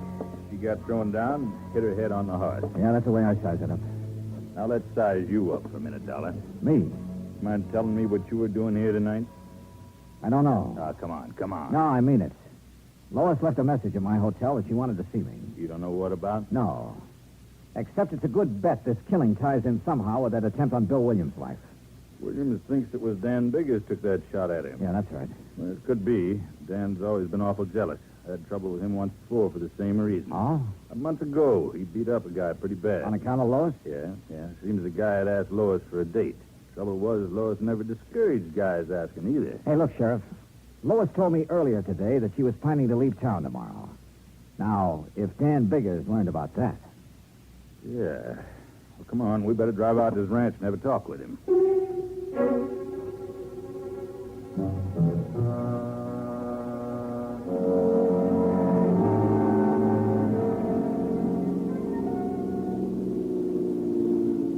There's the gate, Johnny. Ranch house is up on the rise. Yeah.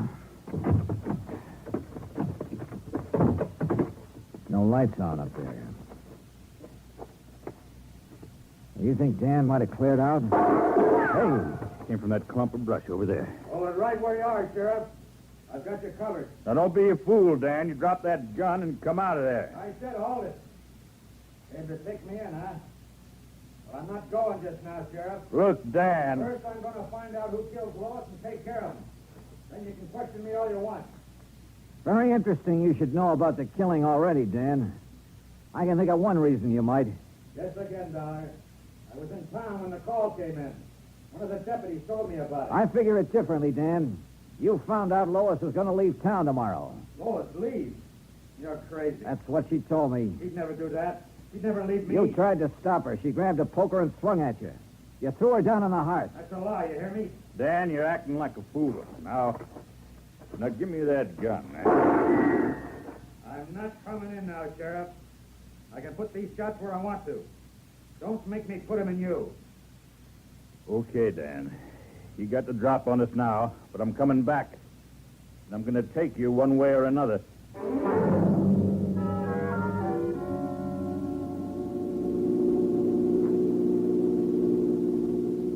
You know, Sheriff, I can't help feeling kind of sorry for Dan. Yeah, he always did have a knot in his brain where Lois was concerned. You really think he killed her? I don't know. Dan's pretty smart sometimes. That routine he was just giving us, it might have been a cover. Sheriff, you happen to know if Dan drives the station wagon? He drives a pickup around town mostly, and I think he's got a coupe, too, but no station wagon. Why? That's what I spotted pulling away from Lois's house. You didn't get the license number? No, it was running without lights. Not much help, Johnny. There's a lot of station wagons in this part of the country.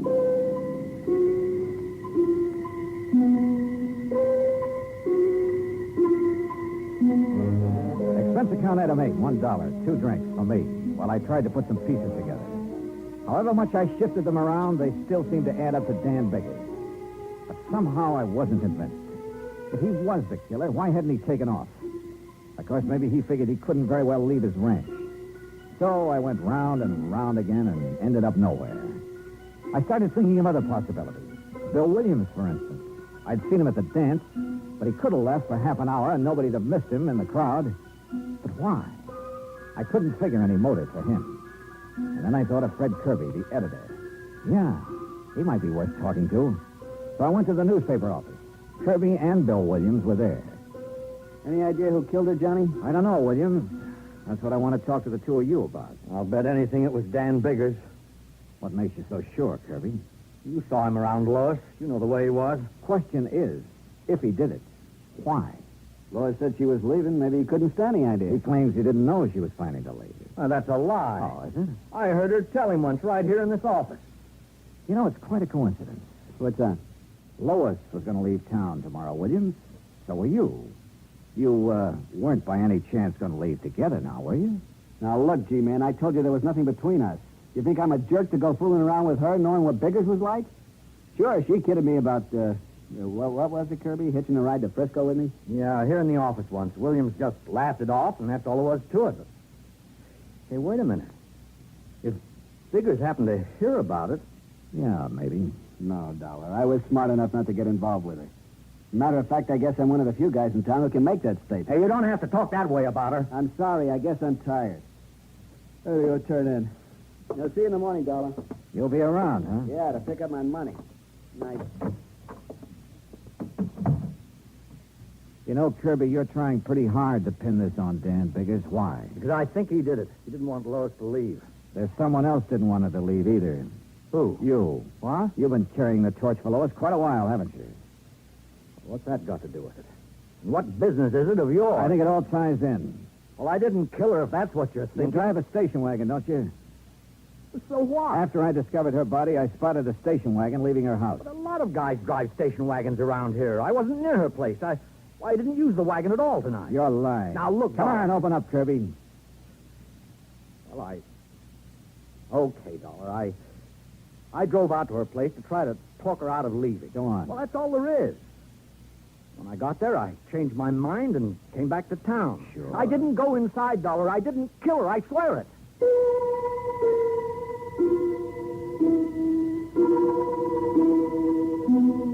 I called the sheriff, and he took Kirby in for further questioning. But by morning, he hadn't changed his story. Oh, he admitted being at the scene of the murder, but that's all he'd admit. He was still a big question mark, and we were still nowhere. The sheriff went out to Biggers Ranch again, hoping Dan would give himself up peaceably if he knew Kirby was in custody. I had a cup of coffee and went outside. Bill Williams was in front of the hotel. Anything new on the killing, Johnny? Well, you know Kirby was being questioned. Yeah. Surprised me at first, but then I got to thinking, he's a strange guy. He doesn't say much, but there's a lot going on inside, particularly about Lois. Yeah. Did you get your cut of the dough from Frontier Week all right? Yeah. Well, I'm sure glad it's over. That killing last night turned the whole deal sour. I'll be glad to get the taste of this town out of my mouth. Uh-huh. When are you leaving? I told the sheriff I'd be around in case he wants me for further questioning. I'll leave when he says the word. There he is. What's with the crowd heading this way? I don't know. Okay, Williams, we got you at last. What are you talking about? You ain't wearing your 10-gallon hat, and that sure looks like a horse trough you're standing next to. That's right. Now, look, Frontier Week is over. You thought the idea in the first place. We thought you'd like to die. I'm in no mood for jokes this morning. I'll lay off. Can't you take a joke? No, not this morning. I'm sick of the whole idea. I said lay off, and I mean it. Let him away.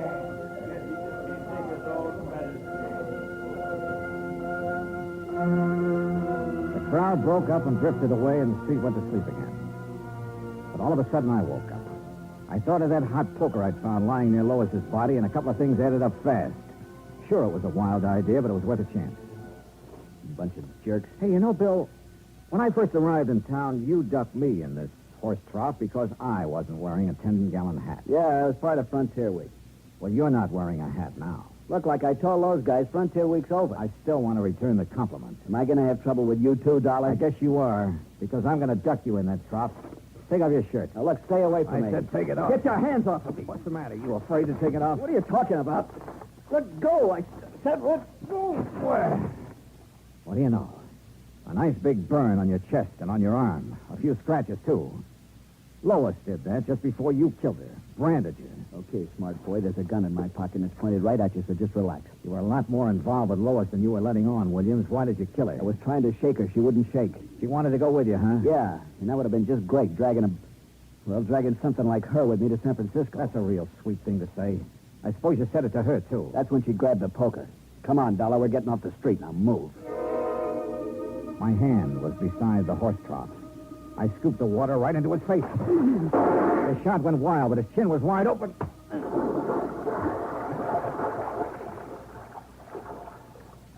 Yeah, Bill Williams got ducked after all.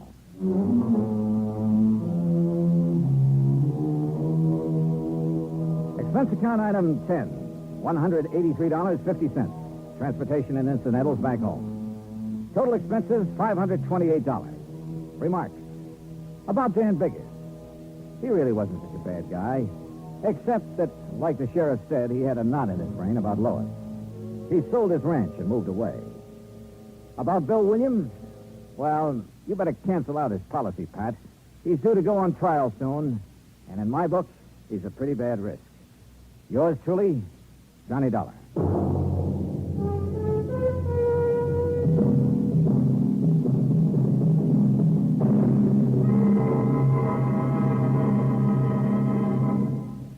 Our star will return in just a moment. Our flag now numbers 50 stars, and behind each star there stands yet another flag representing one of the 50 states. Oklahoma's state flag depicts an Osage warrior's circular buckskin shield from which hang 7 eagle feathers. Across the shield is the Indian's calumet, or pipe of peace, crossed with the white man's peace symbol, the olive branch. On the shield are small crosses, the Indian's graphic sign for stars, indicating lofty ideals or a purpose for high endeavor. The background of the flag is a field of blue, the blue of the Oklahoma sky, signifying loyalty and devotion. The important symbols, however, are the calumet and the olive branch. These override the shield, the symbol of war, and bespeak a predominant love of peace by a united people. Oklahoma's state flag, the flag of the 46th state to enter the Union, was adopted on April 2nd, 1925. Now, here's our star to tell you about next week's story. Next week, a terrible storm that yields up a body from the deep. Join us, won't you? Yours truly, Johnny Dollar.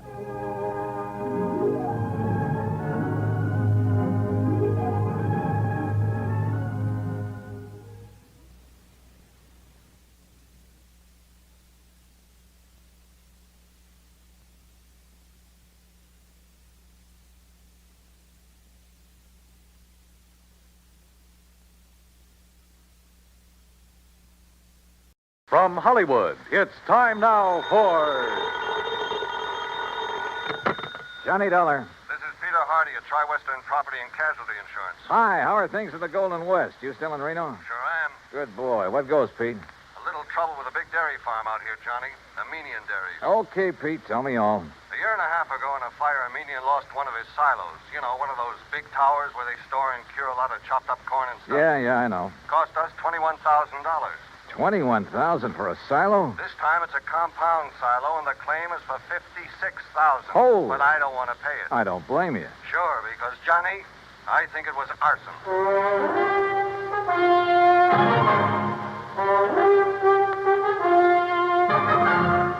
Bob Bailey in the exciting adventures of the man with the action-packed expense account. America's fabulous freelance insurance investigator. Yours truly, Johnny Dollar. And now, Act One of yours truly, Johnny Dollar.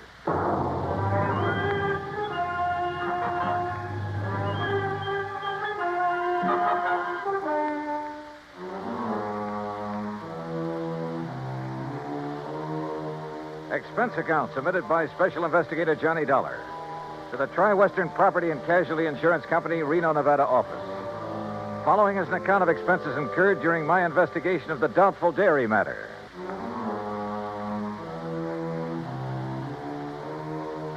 Expense account item 1, $141.20. Transportation and incidentals, Hartford to Reno, Nevada. It was about 9 a.m. when I arrived, so I checked into the Mapes Hotel, then walked over to Pete Hardy's office. Armenian Dairies is just north of here, Johnny, in Warm Springs Valley off Route 33. Well, then I'd better rent me a car. Or you can use mine. Now, Pete. How can I run up my expense account unless I have something to run it up with? Johnny, for once... Uh-uh. Anyhow, the reason why these silos Armenian has are so expensive... Is that the owner's name, by the way? Yes, Aram Armenian. And I take it he's Armenian? Strangely enough, no. Now, he's had all his silos very specially built. Oh, how specially can you build a silo? Just a concrete base, a lot of long wooden staves to get the circular shape, and a good roof on top. Well, he has some trick with them inside. Like what? That's his deep, dark secret. But he claims it makes better silage for his cattle than is possible anywhere else in the world. And one of these things burned up a year and a half ago. The word exploded best describes it. Yeah. And as I said, cost us $21,000. And now the replacement has gone up in flames. Yes, day before yesterday. He filed the claim the same day. Well, why do you suspect arson? Did the local authorities find anything suspicious? No. But you go out and talk with Armenian, Johnny. And if you don't end up with the same kind of feeling I have, well, I'll leave my shirt. Expense account item 2, $50. Deposit on a drive-your-own car. Finding the Armenian Dairy and Ranch some 20 miles north of the city was easy. It was spread out all over the countryside. Hundreds of acres of well-irrigated, lush green pastures. Square in the middle of the ranch sat one of the cleanest, most modern dairies I ever saw. Aram Aminian gave me the grand tour, and I must say I was impressed. There was close to 200 well-kept Guernseys in the main barn, which was clean as a whistle. The milking machines, coolers, separators, clarifiers, and so on were the same. Yep, a prosperous-looking setup. Finally, Mr. Aminian took me out to where a small group of workmen were cleaning up what was left of his compound silo. As you can see, Mr. Dollar, only the concrete base is left. That must have been a pretty big silo, Mr. Aminian. Yes, the largest and most efficient in the entire West. Still, $56,000. Oh, the size had nothing to do with that. It was the inner construction, known only to Barnwell, the man who built it for me, and to myself, of course. Well, what was so special about it? Principally a method of venting. Venting? Yes. It increases the phosphorus and lactic acid content. Well, I thought the point in the silo was to keep it pretty well sealed up. Venting within, Mr. Dollar. But that's all I'll tell you about it. It cost me $56,000 to have Barnwell build it. And I wish the company to pay my claim as quickly as possible, because I'm starting construction on a new one immediately. Of the same type? Oh, vastly improved type. Oh, then it was to your advantage to lose the old one. Just what do you mean by that? Your loss came at just the right time, didn't it? Now, just a minute, Dollar. With the insurance money, you can build a new and better one. And when it gets out of date, I suppose you'll have another fire. Oh, I see. You think perhaps these last two were deliberately set? Were they? Ridiculous. Is it? But if they were... Yeah? If they were, I certainly wouldn't know it. Oh, come on now. After what you've just said. And what's more, Mr. Dollar, I'm sure you'll never be able to prove it.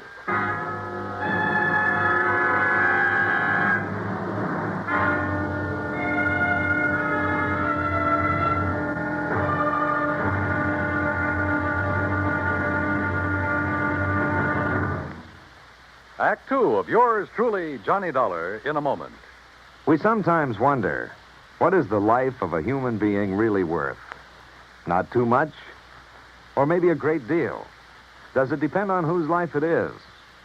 Whatever the answer, one thing is certain. Fred Hargesheimer, since World War II, has felt that his life is worth quite a lot of gratitude.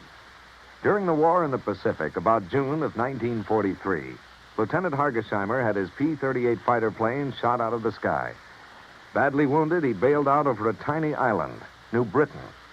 It looked pretty small from where he hit the silk, but he found it much bigger when he hit the ground. It was bigger, and in complete control of the enemy.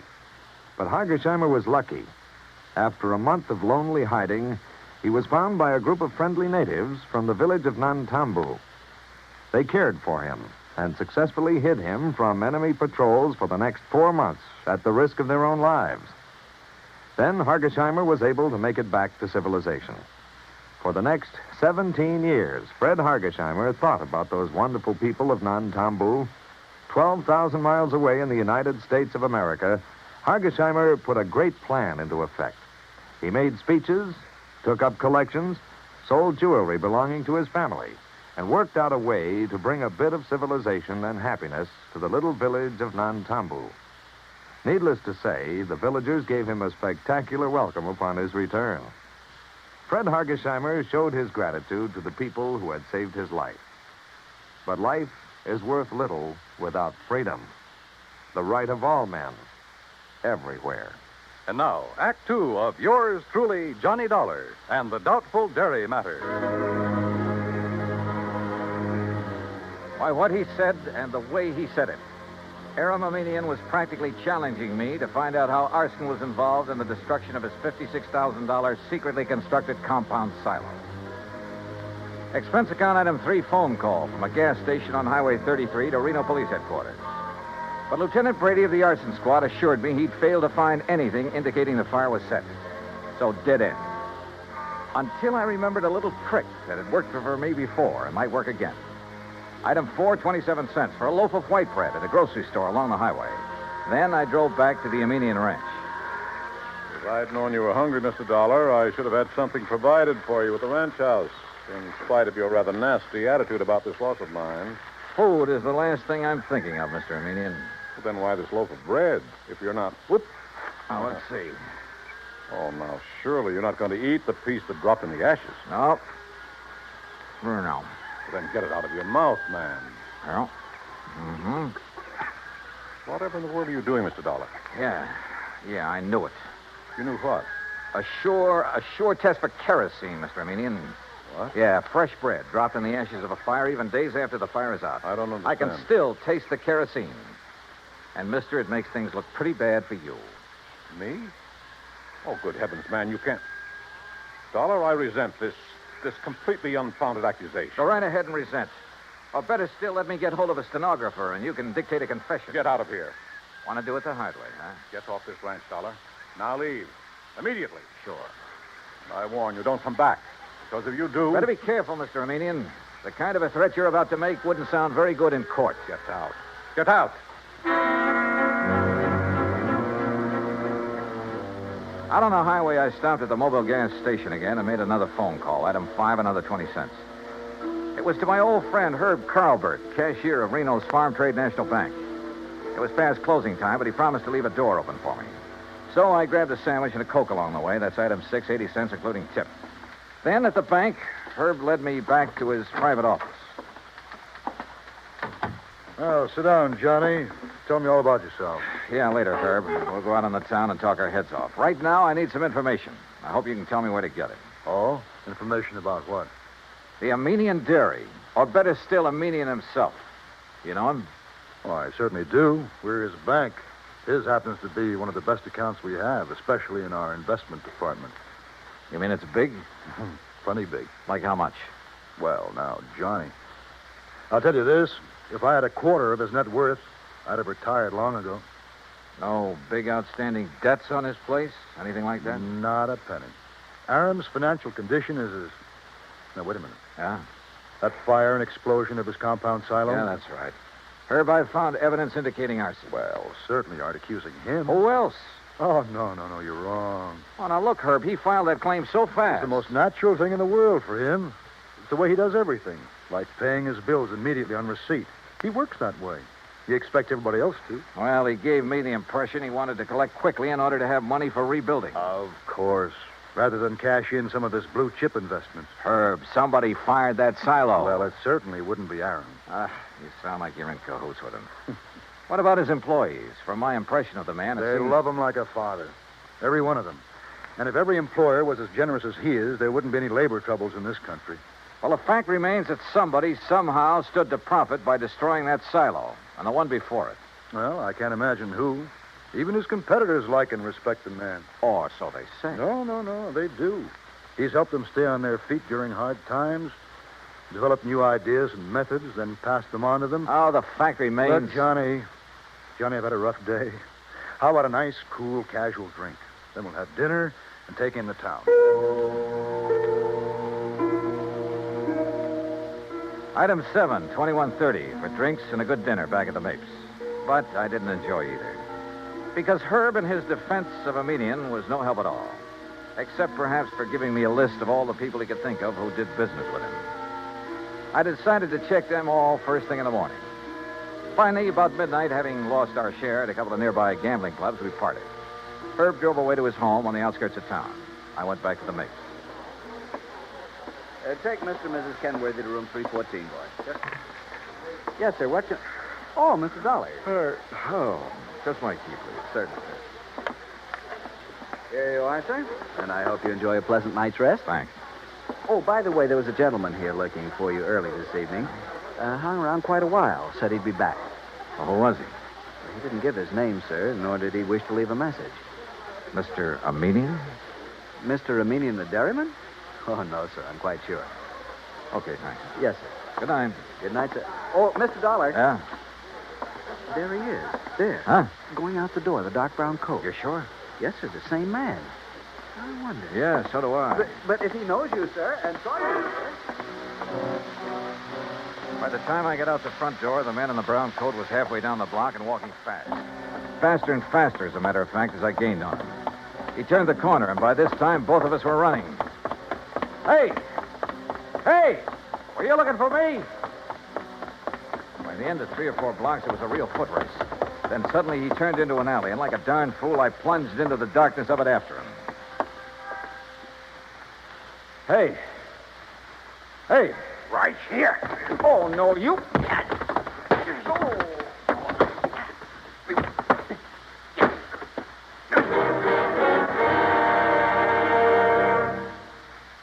Act 3 of yours truly, Johnny Dollar, in a moment.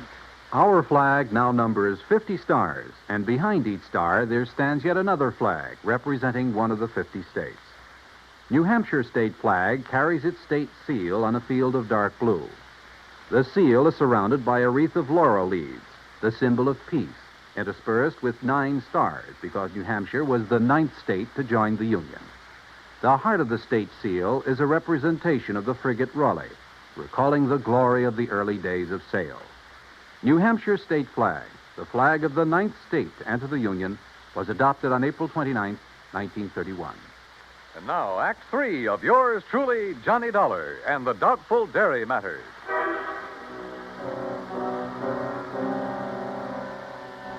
If it hadn't been for a big interstate moving van that drove into the alley where I'd been waylaid, well, I have a strong hunch I wasn't supposed to have lived through that beating.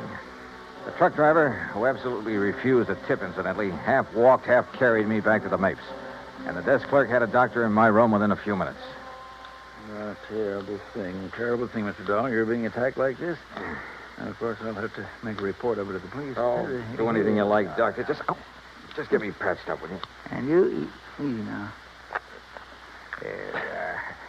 You have no idea who could have done this to you. Believe me, I intend to find out. Judging by this swollen hand of yours, you got in some good licks, though, and whoever... What's the matter? Well, this is a very unusual ring you're wearing. Oh, some kids in the YMCA gave it to me a couple of years ago. I helped them with the softball team. Oh, yes, of course. That's the Y insignia. Yeah, one of them made it. And the 3 raised points stand for spirit, body, and mind. Yeah, that's right. Well, now, if you just... Oh, wait, what's that for? To make sure you get plenty of rest. Oh, no, now, wait, Doc. I'm the doctor. Roll up your sleeve, please. Here, I'll do it. Look, if this shot leaves me groggy in the morning... You'll wake up feeling fine. There you are. Incidentally, that ring... Listen, before you notify the police... Ooh, hey, this shot works pretty fast. Yep. As I started to say, if that ring of yours didn't leave a mark on whomever you defended yourself against out there in the alley, I'll be very much surprised. In a few seconds, I was out like a light. But then a whole set of weird dreams began to plague my somewhat battered mind. And questions about who had attacked me and why. Only the why was only too obvious to keep me from finding an arsonist who... Yeah, who probably bore the mark of my ring on his kisser. I thought of the names Herb had given me and his insistence that none of them could be guilty. Wait a minute. There was one name he hadn't mentioned, but a median had, of one man who stood to gain a lot by the destruction of the silos. Or maybe it was just a crazy hunch, part of the wild dreams that came from the beating I'd taken. In any event... In the morning, as soon as the bank was open, I was in Herb Carlbert's office again. Well, yes, he has an account here, too, Johnny. At least he did before. How about loans? Has this man we're talking about taken out any loans? Well, yes, but, Johnny, you know I can't... Yeah, I know. The fact remains he's pretty hard up for dough, isn't he? Well, I didn't say that. Although, of course, if that's the conclusion you choose to draw... Tell me this.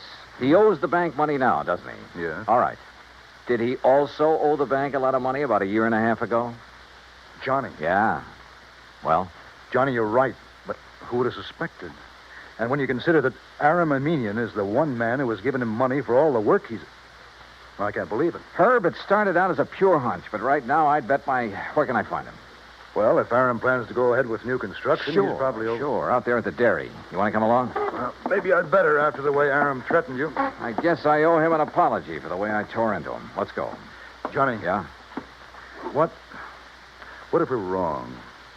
What if this man we think is the arsonist... Will you agree that the firebug is the same man who attacked me in the alley? Well, I suppose so. Then we'll soon know. Because believe me, he's a marked man.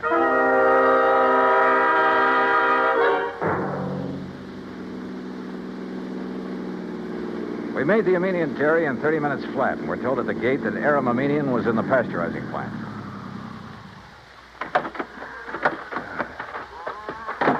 Maybe you better let me talk to Aram first, Johnny. It's not Aram that I'm interested in, Herb, and you know it. Hold just a minute. Huh? What's the matter? Hold it a second, will you, while I tie my shoelace? Yeah, sure. And I've been thinking, Johnny, on the way out, you know, we could really be terribly, terribly wrong. Herbert, old man. Aram, we're just looking for you.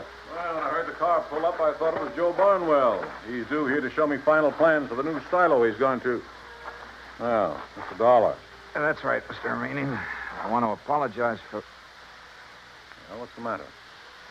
that dressing on your cheek. What about it? Just what is that little bandage hiding? Johnny? Well, Armenian? As a matter of fact, I cut myself shaving this morning. Well, I'm sorry, mister, but that bandage is going to have to come off. Look, Johnny. Now, just a minute, Dollar. Ah, here you are, Herb. Here's the final blueprint for it. Why, what's wrong, Joe? Oh, gentlemen, this is Mr. Joseph Barnwell, Herb Carlbert. We know each other. And Mr. Johnny Dollar. Yeah. I think we know each other, too, Barnwell. Oh, do we? Joe, did you have an accident of some sort? Your face. What's going to happen to him now won't be any accident, Mr. Armenian. And I apologize for doubting that you cut yourself with a razor. What? I'm afraid I don't understand. But that bandage on your face doesn't hide any razor cut, does it, Barnwell? Well, I don't know what you're talking about. All right, then let's rip it off. You certainly won't. What? Good heavens, Johnny. Yeah, look. The mark from the ring on my hand where I struck him last night. Okay, Barnwell. Now stop. Don't touch me. Start talking. Tell Armenian how you burned up his fancy, expensive silo so you could build another one. How you burned the other one up. Talk. I swear I... Talk. Talk. Talk.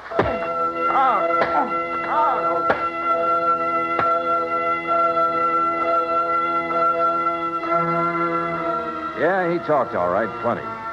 About a racket so old I hadn't heard of it in years. The crooked builder who burned out his own clients to get himself more work. And in this case, a natural, because he was the only one who shared Aram's secret construction plans. And by the time I was through with him, he blabbed about some of the other clients he'd taken the same way. Expense account total, including incidentals and the trip back to Hartford, $418 even. Yours truly, Johnny Dollar.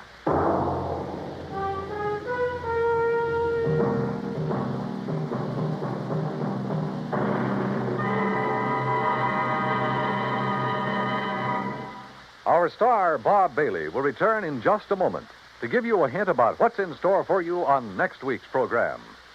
Meantime, listen carefully.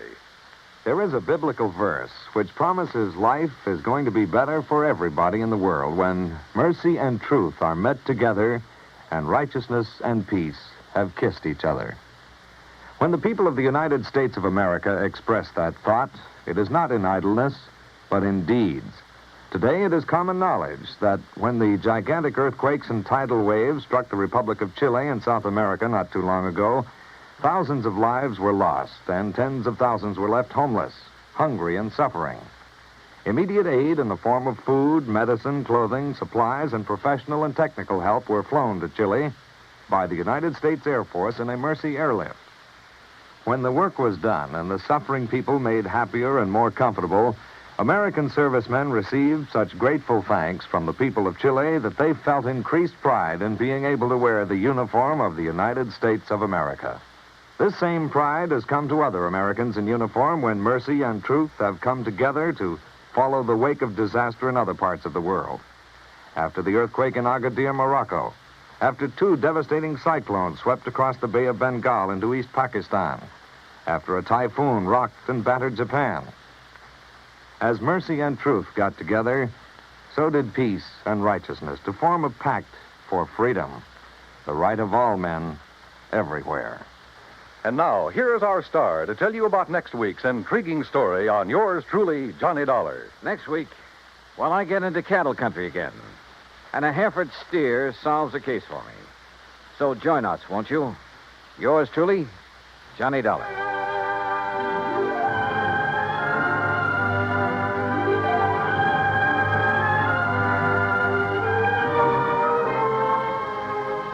Yours truly, Johnny Dollar, starring Bob Bailey, originates in Hollywood.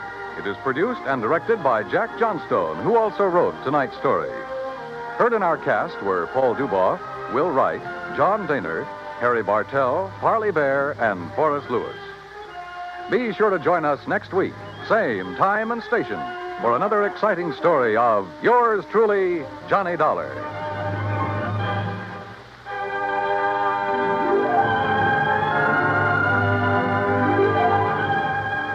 This is Dan Coverly speaking.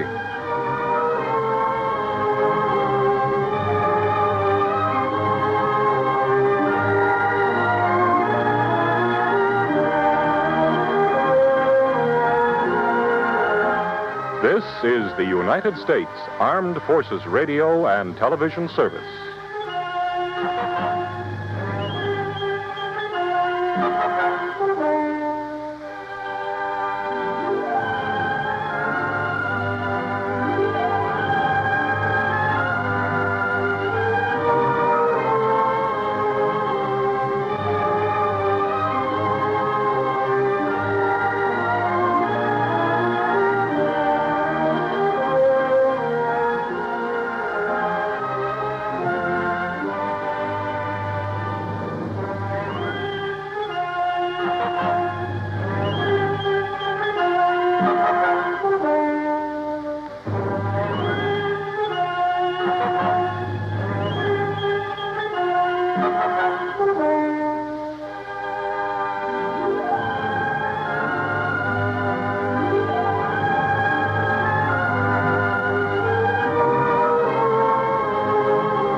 From Hollywood, it's time now for Johnny Dollar. George Reed here. Oh, hello, Georgie. How's Floyd's of England doing these days? If payments keep on the way they started this morning, the company will go broke. What's that mean? One of our old clients, quite a character, by the way. Oh, now wait, George.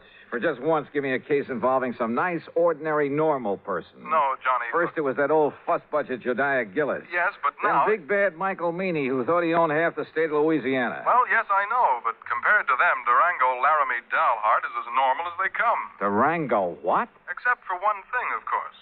The payment of his insurance premium this morning. What was the matter with it? $4,500, Johnny, in $100 bills. They're still here on my desk. $100 bills? You call this character normal? Listen, will you? Every one of these bills is counterfeit. Oh. I'll be right over.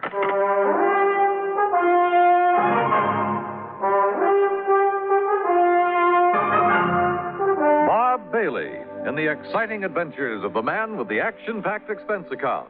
America's fabulous freelance insurance investigator. Yours truly, Johnny Dollar.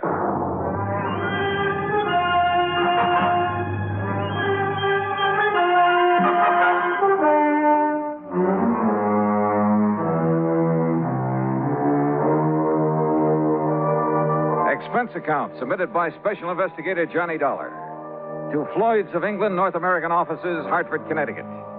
Following is an account of expenses incurred during my investigation of the funny money matter.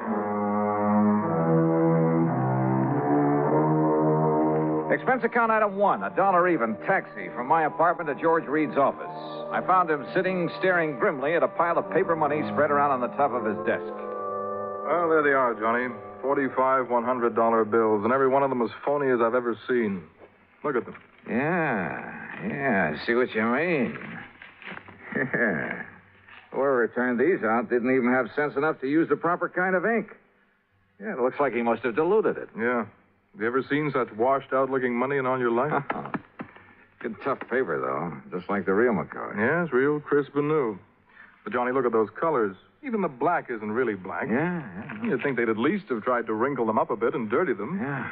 This is the most obviously flagrant... What are you looking at, Johnny? Well, this is unusual. For counterfeit, that is. What? Well, they've all been printed up with different serial numbers. See? Here. And here. Huh? How about that? Pretty smart. Funny, isn't it? The thing that usually makes this stuff easy to spot is the same number on all the bills. Sure. And whoever made these was clever enough to think of that. Had sense enough to use good paper, too. Uh-huh. But he certainly slipped up when it came to the color and quality of the ink. As for the press work... Well, I don't pretend to know much about phony money, George. Who needs to? And heavens knows I don't see too many $100 bills. But to me, this engraving looks just about perfect. That's just what I'm saying. Perfect plates, sense enough to change the numbers, good paper. Yet look at the result. Yeah. Has he ever tried anything like this before? What? Durango? Yeah. And just for the sake of the record, what is his real name? That's it. Durango Laramie Dalhart. Oh, I can't believe it. And the answer to your first question is no. Durango is as honest as the day is long. Well, maybe you mean he was. Well, maybe. But if so, I want to know why. There'd have to be a mighty good reason, believe me. Running out of dough is the best one I can think of. But he's always had plenty. After all, $4,500 to spend on insurance year after year. Well, just who is he? And where is he? He lives on a ranch in Oklahoma. What kind of a ranch? I don't know. But it must be awfully big. Where in Oklahoma? A place called Bum Spung. Bum Spung? Yes. Oh, now, look, George. This whole thing is beginning to get a little too thick. Durango, Bum Spung, Laramie, Dalhart, whatever it is. Look, counterfeit money is for the Secret Service, so why don't you just put in a phone call to them and let them carry the ball? No. Why? Because of Durango. I simply can't believe he'd deliberately hand over a lot of phony money. He's been paying on that policy for years. Always in cash? Always in cash. Crisp, new, legitimate $100 bills. Up till now. Were you here when he left these? No. Now, look, Johnny, if somebody is trying to take him, it's up to us to protect him. Well, that's a big if, George, from where I stand. Johnny, we've always tried to give more personal service to our clients than some of the other companies. Look, I want you to investigate this thing for us, without Durango's knowing, of course, on a fee plus expense account basis. Oh, an extra fee? That's not usual, George. With you, it is. You know as well as I do, the padding that goes on your expense account is plenty fee for anybody. Oh, George, you cut me to the quick. All right, where is where is Mr. Dalhart now? Back in Bum Spung, Oklahoma, or at least on the way. But I thought he just left this money this morning. Every year he follows the same pattern. Comes east for a fling. You know, New York and all the nightclubs, that sort of thing. Then, just before leaving, he drops in here, makes his premium payment, and is gone. So? George, I still think you should have called in the Secret Service. But I'll take this on for just one reason. What's that? I want to find out what kind of a place could ever deserve the name of Bum Spung. Since George had already arranged for plane travel as far as Enid, Oklahoma, item 2 is a mere $8.55 for incidentals along the way. I arrived in Enid shortly after noon. Item 3, $2.60 for lunch. Item 4, $50 deposit on a rental car. And the owner of the Drive Your Own agency wore a silly little smile as he gave me the directions to Bum Spung. Anyway, I headed due north on Highway 81 across the Oklahoma flatland. Some 26 miles or so further on, after passing through Pond Creek and crossing the Salt Fork of the Arkansas River, I spotted a rather crude, weather-beaten sign indicating that the place I was looking for was somewhere up a dirt road to the left. Road? That's a laugh. And it twisted and turned for seemingly endless rough miles along the riverbank. I just about decided that Bum Spung was a bum steer when suddenly I almost ran into the gate of an old wooden fence, surrounding some 2 or 3 acres of sandy ground.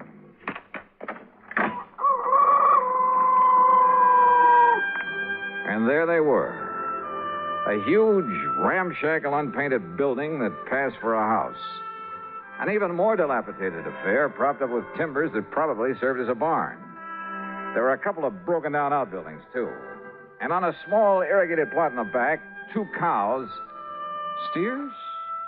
Well, anyway, 2 rather sad-looking bovines munched on the faded grass. There were some decrepit-looking chickens, a mangy old dog. There was a horse of sorts in a small corral. The windmill? Its whole tower sagged with fatigue, and the rudder on it slapped idly against the broken vanes. But right next to it, in complete contrast, stood a spanking new Cadillac convertible. And on the other side of the house, hanging some flimsy pretties on a clothesline, she was maybe 23 or 4, a brunette, and wearing a pair of well-tailored white riding breeches and a tight flowered silk blouse. She was slim, and she was pretty, and had a couple of rosebuds tucked in her hair. Hi. And about as out of place as anything I ever saw. I said hi. It was like seeing the vision of a goddess. Come on in. Just swing aside that post at your left. It's what Durango called the gate. Oh, yeah. Durango, did you say? Don't tell me this is Bum Spung. It sure is. Didn't you see the sign down the road? The vast acreage within this broken-down fence is the cattle ranch of Durango Laramie Dalhart, who happens to be my uncle. I'm Carol Dalhart. Who are you? Why, my name's Johnny Dollar. Dollar? That seems to me I've heard that somewhere. Oh? What are you doing out here? Oh, just driving around, summer vacation. You look like a city man.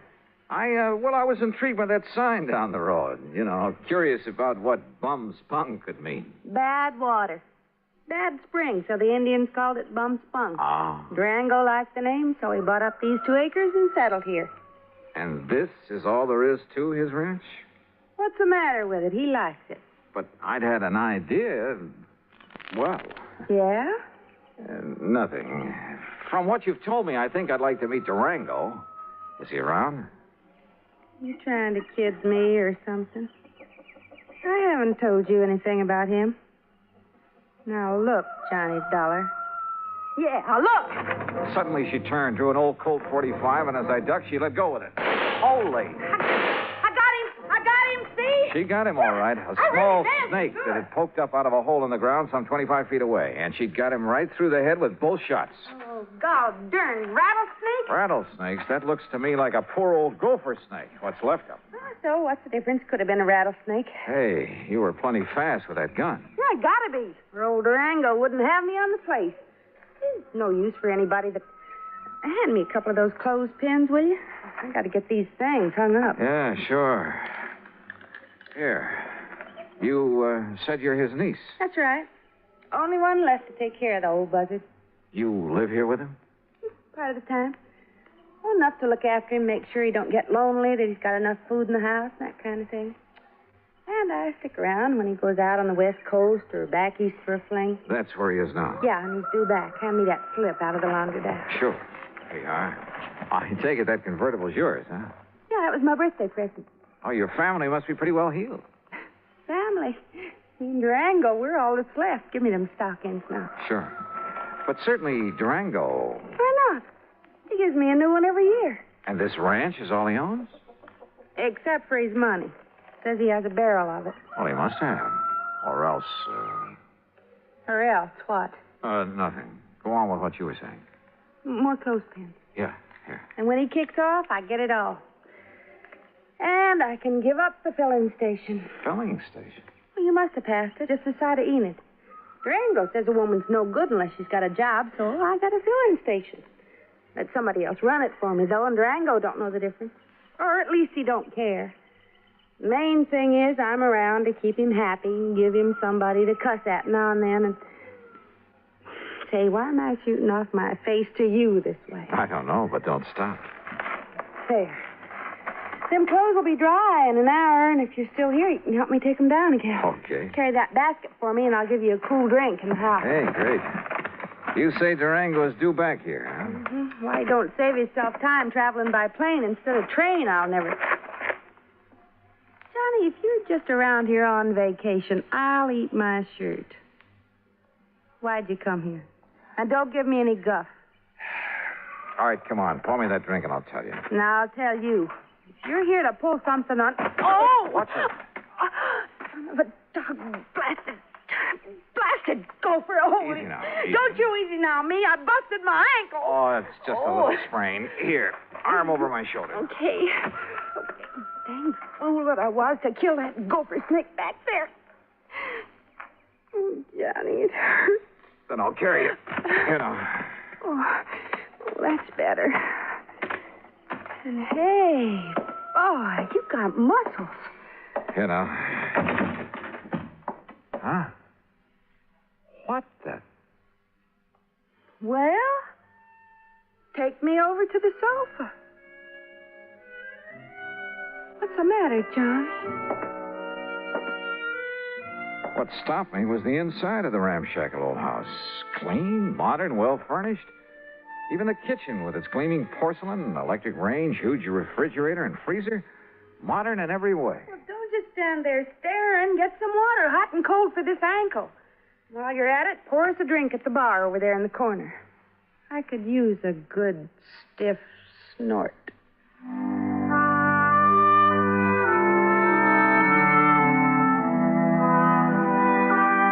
I did what I could to reduce the swelling in her ankle. But by the time I'd taped it up and she was snoozing comfortably on the sofa, it was getting dark. So I hied myself into the well-stocked kitchen to see what I could scratch up to eat. And I'll be honest about it. With this mighty attractive patient on my hands, I'd completely forgotten about my mission in these parts, the investigation of one Durango Laramie Dollhart. I wasn't allowed to forget it long, though. As I opened and was about to reach into the ample freezer... Stop right there, you. Huh? There's only one way to deal with a thieving, stealing, dirty varmint like you. Now, wait a minute. Put that thing down. And that, partner, is this way. Holy, no. Hey, no, you're out of your... No!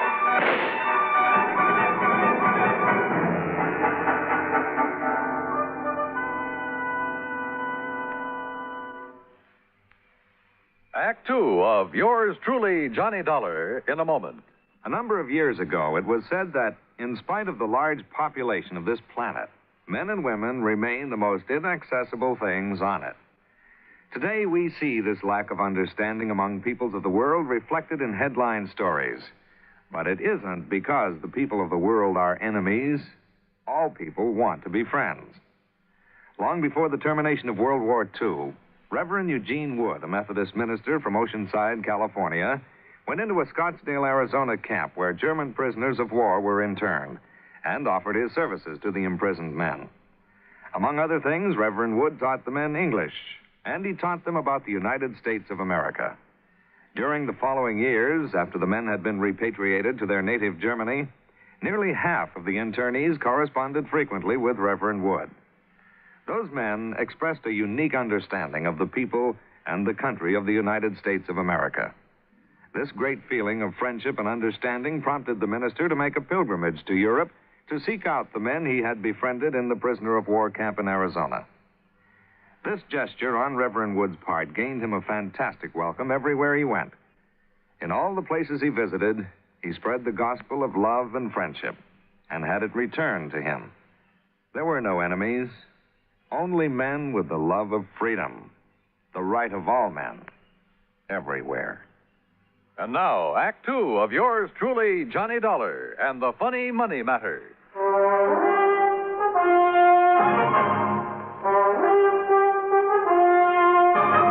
Robbing my house, eh, you thief? Now, wait a minute. Not my old Durango's around. Durango, you old maverick! Watch it. Shooting while I'm trying to sleep. Ain't had a chance like this in years. Will you cut it out? Quit it! Cut it out, I say! Enough. Me, too. Take a swing at me, will you? Right. Holy Moses. Okay. Yeah, and here's your gun. Keep it in your pocket where it belongs. Sure. Now, what was the big idea? Well, whenever you bring one of these fancy boyfriends of yours around to my house, I got a right to have a little fun with them, ain't it? Fun? Is this your idea of fun? Crazy gall darn fun. Look what you did to the stove. You blowed it full of holes. The old wood stove would have held up. Here, buy yourself another one. There's $500 nice new dollars. Hey, wait, let me see Now, what about those. that window and the jars on the shelf? Okay, here. You should have saw him when I started throwing that lid all around him. Sure. Here, Johnny, let me wipe off some of that jam that fell on your head. Johnny? Johnny who? Johnny Dollar. And I take it you're Durango Laramie Dollhart. Nah, sure am. Fastest shot in the country, too. My pa learned how in Durango, my ma learned how in Laramie, and I'm better than both of them was. Only thing is, I get no chance to show off no more. Durango, you crazy idiot. What's the idea? No harm, man, no harm. Yeah, take a slug of this. You forget all about it. I'll get a glass. Glass, a man drinks out of the bottle. Go ahead, Johnny. Oh, well, thanks. Bad enough a he-man has to live around all this feminine fripsy and lace curtains and rugs all over the floor and You know, stuff. Dad, blame well, you like the way I fixed up this old dumpy ears Durango. Yeah. Now, wait a minute. Look, you two. Yeah, you know dang well a man gets tired just sitting around, no matter how pretty it is. Why else do you suppose I got to get away every now and then to San Francisco or New York or some of them places where they got some noise and excitement? Is that right, Johnny Dollar? Just leave him out of this. Why? What's he doing here, anyhow? Well? Well, Durango, I'll tell you why. Because he's just driving around on his vacation, and he happened to get to the end of the road, and I made him come in. That's why. Thanks, Carol. You got any objections? Now, I'll say this. He's got a lot more get-up and guts than most of the boys you bring around here. That larrup on the chin he give me is... Yeah, well, I'm sorry about that, Durango. Sorry for what? Because you didn't act like some of them lily-livered kids she brings around and run for home? No, sir, boy, you're all right. You're... Carol, what the Sam Hill you got on your foot? Well, it's high time you noticed.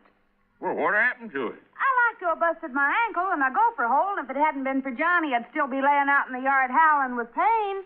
Yeah, me, I'd seen that happen. I thought she'd broke her leg. I'd liable to took her out and shot her. But Johnny boy, you done a real good job on my little ticket.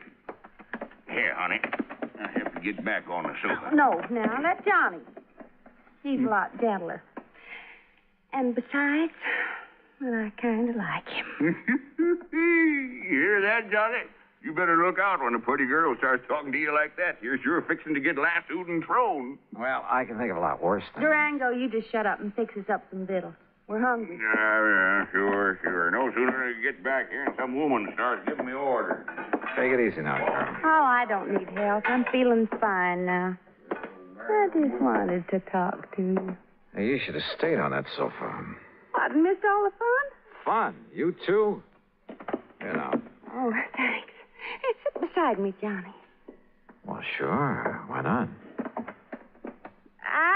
Now, none of that mush stuff. That isn't what I meant. Oh, I can't say as I'd mind it with you, Johnny. Well, now, if that isn't an invitation, Hey, kids, some nice steaks, a couple of chops, maybe some pancakes and beans to fill you up, be all right? Just make it good and take your time. Or shall I do it? Yeah, woman, I can cook better than you any time. Oh. Well? Johnny, before you start that... What's the matter with some lights in there, you kids? It's getting dark. Oh. Just mind your own affairs. And I warn you, Johnny, you better watch out for yourself. Yeah, I'll risk it, Durango. You don't, want the light, do you, Carol? You know what I want? What? I don't know why you come out here to bum spun. Can't I wait? Dollar, I bet you got somewhere else to go. It's going to be pretty late by the time we met. Or I might as well bunk here tonight. Got plenty of room. What do you say? Johnny? Sure, Durango. Thanks a lot. No, Carol. You haven't answered my question, John. Tomorrow. I'll tell you tomorrow when we can be alone. Aren't we alone now? Oh, not as much as I wish we were. You're a mighty cute guy, Johnny. Oh, you don't know me, Carol. I'm really just an old wolf. Oh, I don't believe it. I don't know. Just one of the roses fell out of my hair. There it is. With buds of roses in her hair and kisses on her mouth. What's that? Pretty? Just a line from an old poem. I have the roses in my hair. What about the rest? Why don't you find out? You kids want to bell down on the jug while you're waiting? Oh, why don't you tend to your cooking? Johnny? That Durango, he certainly puts together a meal in a hurry. Too much of a hurry. And the meal itself, enough for an army. And to see him pack it away, you'd think he'd been out on the range for years. Yes, sir. Nothing like coming home to give you an appetite. Here, scoop yourself up some more beans, Johnny. I still hadn't made any progress in my investigation and encouraged him to talk about himself. He did, willingly. And how much of it was true was something else again. Said he left his father's little farm in Colorado to hunt for gold. Said he found it, too, a lot of it. Claimed he'd used that money exploring for oil, wildcatting. That everything he touched had turned to money. That he'd made and banked so much he could never spend it all. That's why he'd go on those flings to San Francisco and New York, just to get rid of it. Then come back here to this little plot of ground and rest up for the next excursion to the big city. His only regret was he was too old to make the new West like the old West. Yes, sir. If I was 20 years younger, I'd ride a horse into Dodge City and show all them law and order. I'd show them just exactly how it was in the old days, like I read about in them magazines. But if all this were true, why the counterfeit money? Those phony, washed-out $100 bills I'd seen on George Reed's desk. The bed in the guest room was as comfortable as my own, but I couldn't get to sleep. Fortunately, for long after the house was dark, it must have been close to midnight, I heard the door of Durango's room open, heard him sneak out of the house the back way. Quickly, as quietly as I could, I slipped on trousers and shoes, took along my gun, and went after him. From the back porch, I could see that there was a light on in one of the small outbuildings.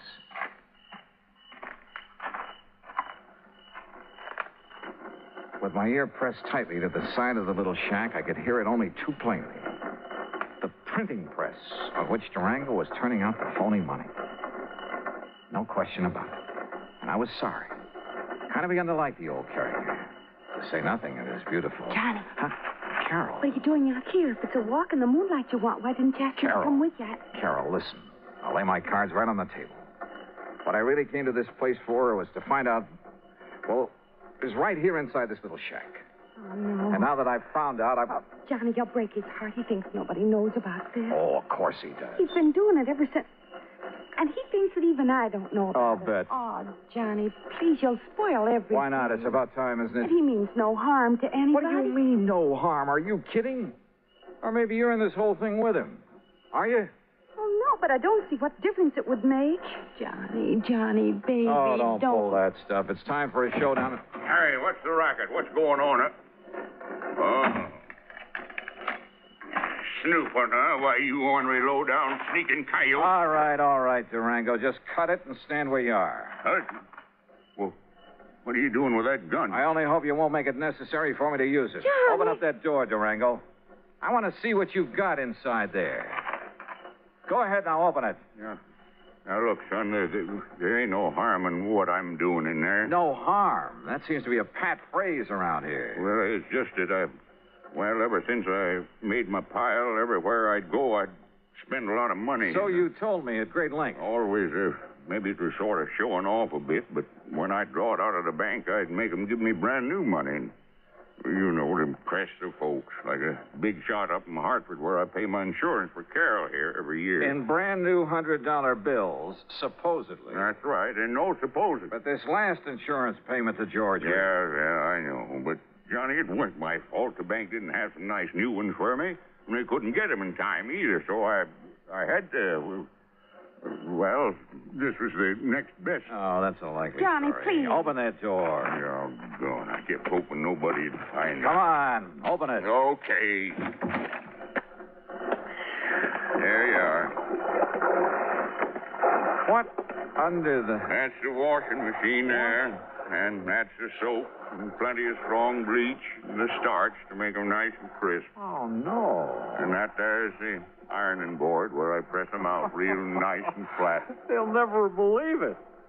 But it does make them look real pretty and new. Honest, Johnny, I didn't think there was no harm in it.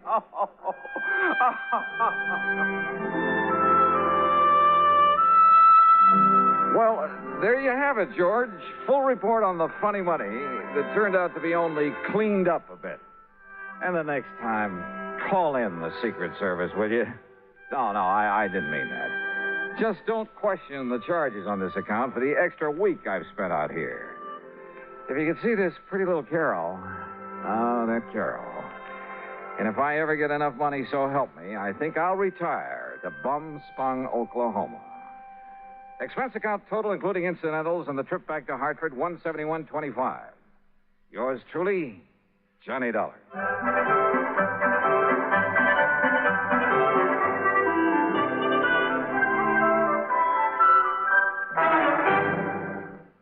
Now, here is our star to tell you about next week's story. Next week, well, just remember one thing. That old saying about a cat having 9 lives. And be sure to join us, won't you? Yours truly, Johnny Dollar.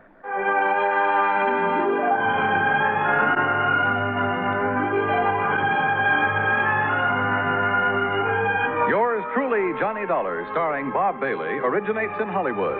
It is produced and directed by Jack Johnstone, who also wrote tonight's story. Heard in our cast were Virginia Gregg, G. Stanley Jones, and John McIntyre. Be sure to join us next week, same time and station, for another exciting story of yours truly, Johnny Dollar. This is Dan Cubberly speaking.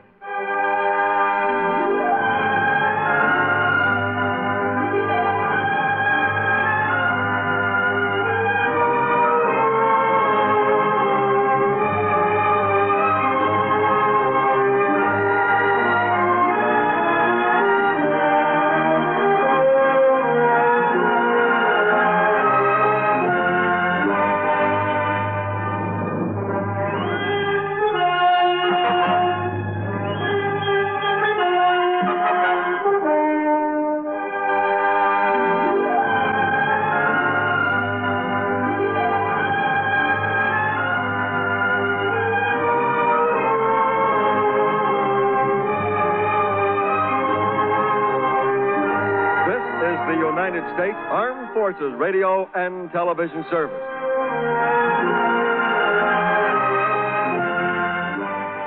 From Hollywood, it's time now for Johnny Dollar. This is Harry Branson at Philadelphia Mutual Life and Casualty Company. Oh, hello, Harry. What's with you? John, I have a case I'd like you to handle for us. It's somewhat unusual. Have you ever handed me one that wasn't completely screwy? I said unusual. And I said screwy. So now that we understand each other, what's it all about? Well, absolutely nothing yet. But I'm very apprehensive about one of our clients. Oh, Harry, you're the biggest worrywart I ever knew. What was that? I said, who is this client? Oh, Dr. Walter Merrill. Merrill? The scientist? That's right. Nobel Prize winner? The man who worked out the molecular orbital contraction something or other? Yes, that's the one. As I say, John, I'm worried. Well, who wouldn't be about him? I'll be right down to see you.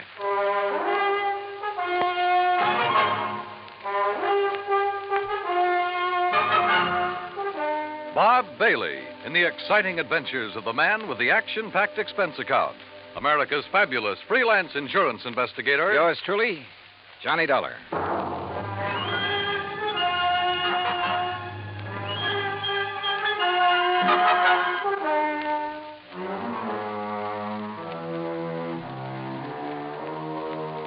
Expense account submitted by Special Investigator Johnny Dollar to the Philadelphia Mutual Life and Casualty Insurance Company in Philadelphia. Where else? Following is an account of expenses incurred during my investigation of the clever chemist matter.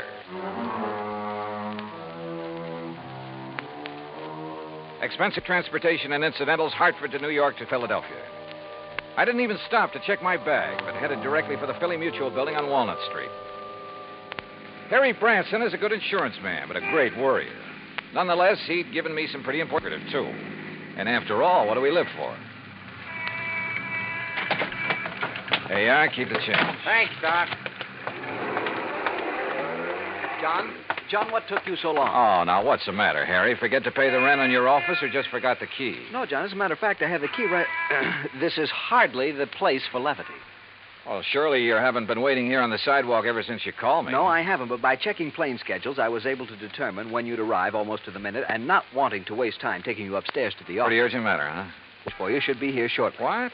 Well, now, usually I arrange these things myself, Harry. Yes, and how we pay of you. Oh, Harry, you touch me to the quick. Oh, now, please don't misunderstand me. I don't mean that there's ever anything really dishonest about you your don't? expense account. Well, It's only... you ought to. Believe me, I'll pad it to the hilt if I think I can get away with it. Anyway, the most important reason for engaging the car was so that you can leave immediate... Malaga? Yes, New Jersey. It's a... Is that where Dr. Merrill is? Yes. As is his custom, he chooses to work in some isolated spot where he can't possibly be disturbed. He and his colleague, that is. Colleague? I always heard that he worked alone, freelance. And you heard right. However, he now has a Professor Theodore Nash with him. Nash? One of according to Dr. Merrill. Never heard of him. John, they're working together on what I'm sure is some top secret project. Oh?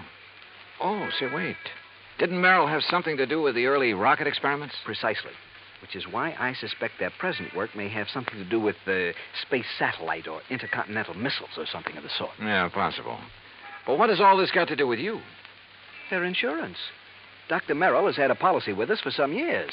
$25,000. Oh, and he took out a policy for $10,000. Beneficiary? Nash made Dr. Merrill his beneficiary. Oh, well, that sort of thing is often done between men working together, Harry. You know that. Yes, so that if anything happens to one, the other will be financially able to carry on what they've started. Sure, right. Which is no doubt why Dr. Merrill changed the beneficiary of his policy to Theodore Nash. So, what's the worry? No sooner was the change made than I received a letter of protest from Dr. Merrill's daughter. Who's she? Mrs. Howard Harding. She and her husband live in West Philadelphia. He's a welder for an aviation company, I think. Well, what did she base her protest on, Harry? She claims her father must have been coerced into changing the policy. Oh, now, wait a minute. That sounds like the hungry relative who complains about being cut out of the will. It might. If Mrs. Harding weren't a perfectly well-balanced, intelligent, and I'm sure quite unselfish person, a completely... Is she good-looking? Well, yes. And real sweet to you? Yes, she is. Well, now, John, I don't know what you're trying to imply. They do it every time. John. Particularly when there's a bit of money involved. Good-looking insurance broker like you? And you're a bachelor, too, aren't you, Harry? Oh, John, you're pulling my leg. Oh, Harry. But then I guess we're all suckers for someone like that. That has nothing to do with it. I've had these hunches before, John, and they've always been right. Even you will have to admit that. Yeah, I'll confess that in the cases I've handled for you so far. Why don't you call up Dr. Merrill? I think the quaint old fellow would die rather than have a phone near enough to disturb him in his work. Oh, there's your rental car waiting at the curb. So off you go, John, and see what you can find out. Okay, Harry. It all sounds like a lot of nothing you're worried about, but as long as you're willing to pay for it. And I always did like South Jersey this time of year. I drove across the Delaware River Bridge into Jersey and headed for Route 45 to Westville, Woodbury, and finally Pittman, where I picked up Route 47. What Harry had said was true. These hunches of his had a remarkable way of panning out. And yet, who was I to complain? After a pleasant hour's drive through cranberry bog and farm country, through miles of orchards and the intoxicating odor of the peach blossoms, I pulled into the quiet little town of Malaga. Population, I'd say around 500. First stop, the post office. Dr. Merrill? Yeah, sure. You go back the way you came, about a mile, till you see the name Wampus Bung. Wampus what? Wampus means cat. Bung, bungalow. Wampus Bung. Yeah. Yeah, the doctor and the professor got the fourth cottage beyond it. White one with a fence around it. Yeah, good, thanks. And if you don't mind, you can take their mail out to them. They haven't been in to pick it up for 4 or 5 days now. Oh? Nothing wrong, is there? Well, who'd know? The way those two keep to themselves. Well, you'd think whatever they're working on was the atomic bomb. Yeah, well... Just to be sure, you let them know that you're at the gate now before you try to go through the fence. Oh, what's that supposed to mean? The professor sees you prowling around, he's liable to take a shot at you.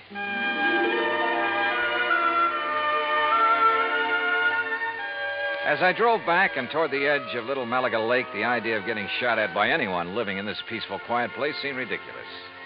The lake itself, by the way, looked pretty inviting. I made a mental note to come back here on my own sometime after the fishing season opened. As the postmaster had indicated, the fourth cottage beyond Wampus Bung was heavily fenced in, so I gave notice of my arrival.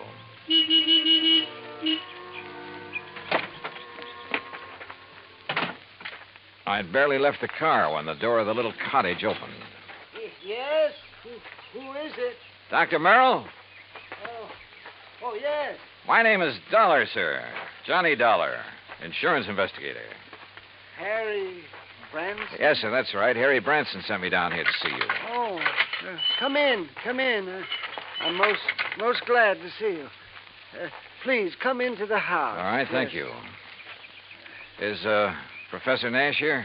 In the laboratory. But please, As come he spoke, into the sliding door on the garage at the side of the house opened. A rather swarthy man stepped out, quickly closed the door, and threw a heavy bolt on it. Then looked over toward us suspiciously.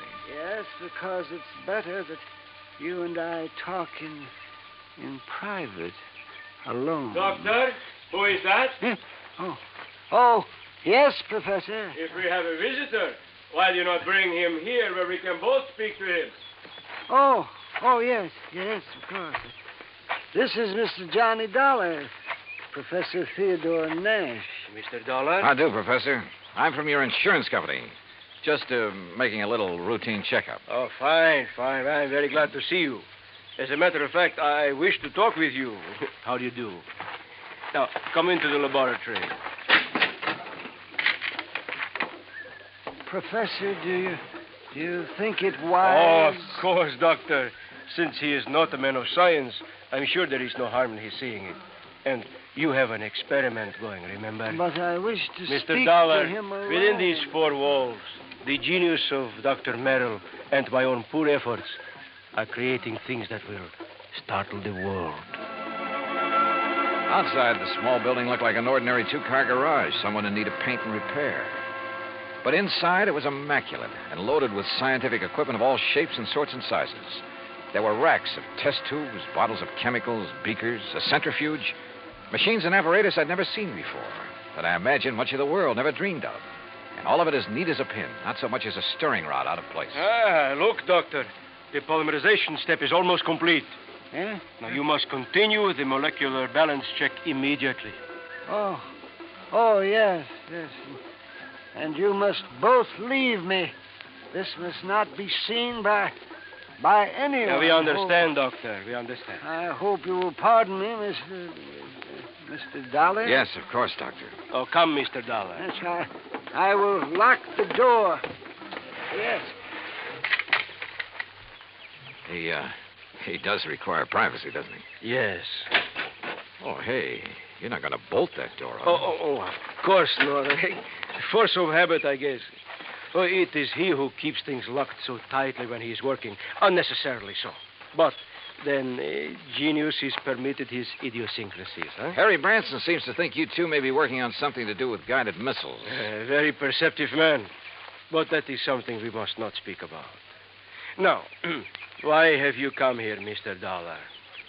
Well, like I said, just a routine checkup. We usually do this when a sizable policy has changed. Oh, there is something unusual about two men working together on important things, ensuring in each other's favor? Well, no. But when his daughter perhaps objects. You know Dr. Merrill's daughter? Oh, I know about her, and about her unfortunate marriage to that day laborer. Nothing wrong with day labor, Professor? Yeah, but one who waits for a great man like the doctor to die so that he can get his hands on the insurance money. You think that's why his daughter objected to the change? Of course. But his money will be used to further his work by me. And, of course, for the good of humanity. I see. Well, how soon do you think the doctor will be through with his experiment? An hour, perhaps two. And then he will call me in to assist him with the next, the crucial step.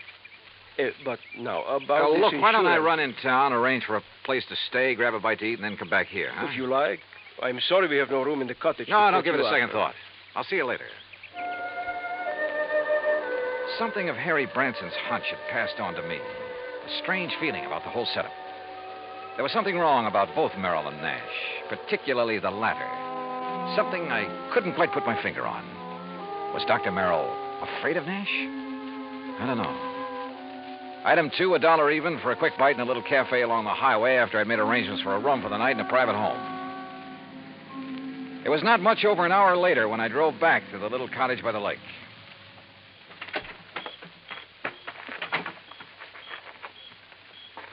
And then I heard it. Someone pounding on the door of the laboratory from the inside. Someone calling for help. Professor! But the lock's on the inside. Turn the lock. What? Bolt here on the... Oh, what are you... Oh. Oh, thank heaven. Good Lord, Professor. What happened to you? You look like you've been run over by... Dr. Merrill. Oh, too late. Too late. Professor, what happened here? He beat me. Threw acid at me. The doctor? No, the man who... Then he killed the doctor with a gun. He killed him. Who, Professor? Who? I don't know.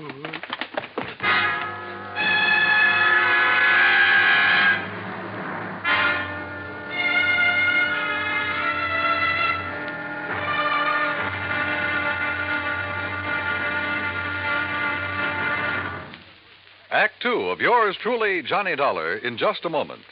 Democracy. To the many who have lived under tyranny, democracy comes as a guiding light, shining on a brighter future. That is because democracy stands for the establishment of government conceived from deep thought and free choice, rather than being based on accident and force. It is also normal that the free choice of a democratic government happens because people who choose their own government are directed by true interests in the welfare of mankind. Democracy has been proven to be mankind's greatest legacy of freedom. Now, Act Two of yours truly, Johnny Dollar and the Clever Chemist Matter.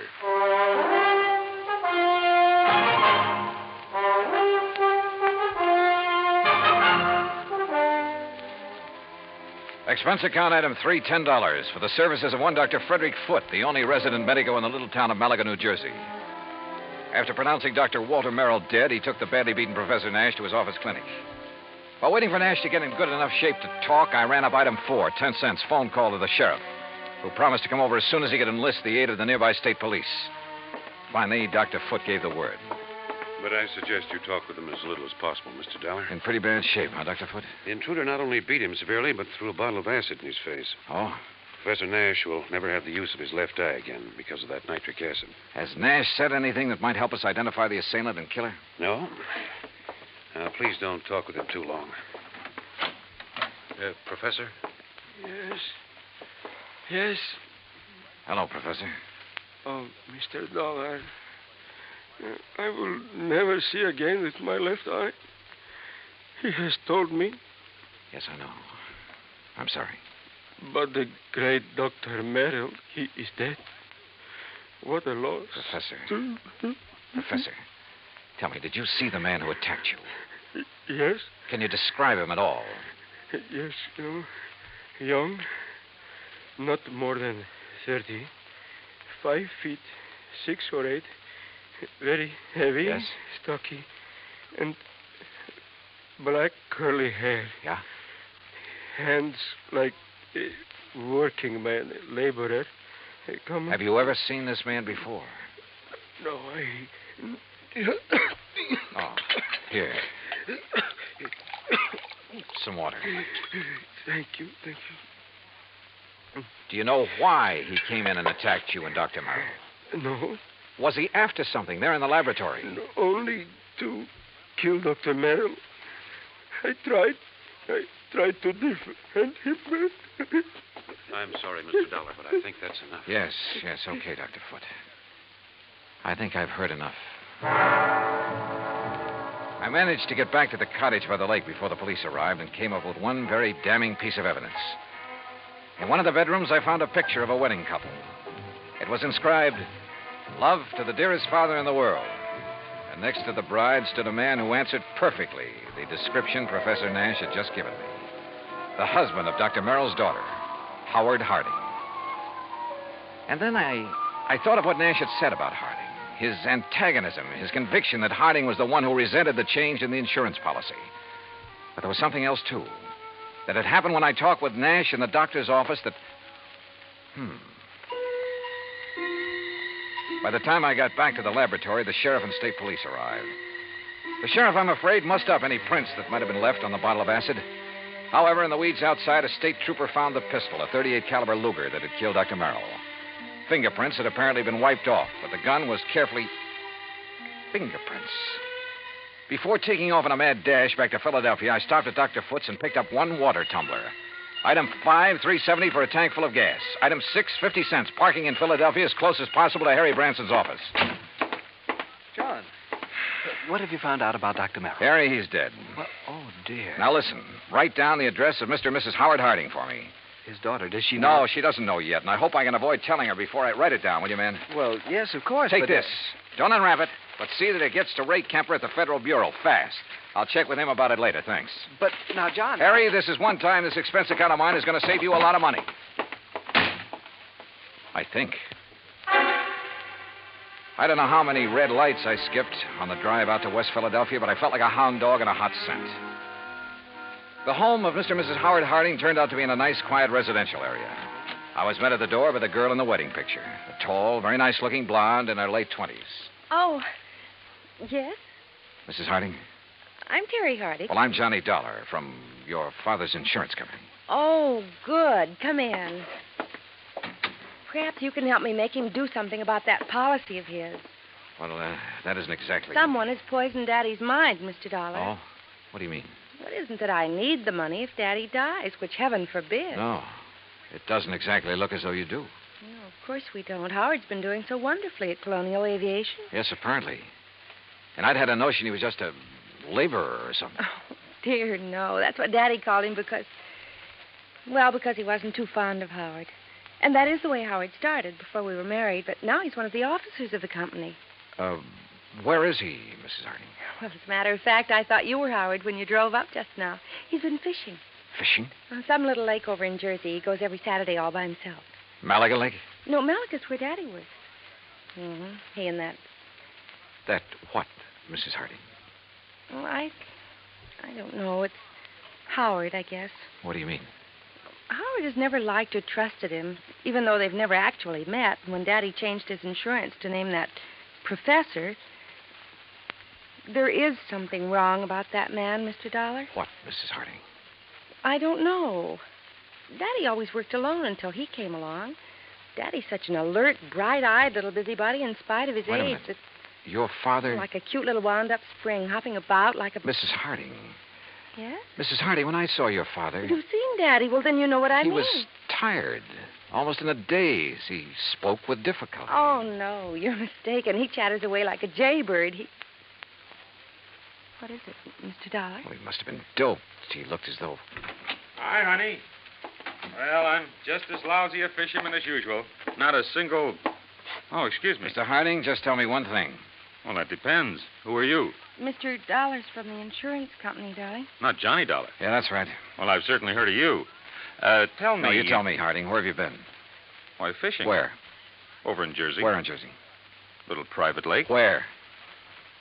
Over near Mount Holly.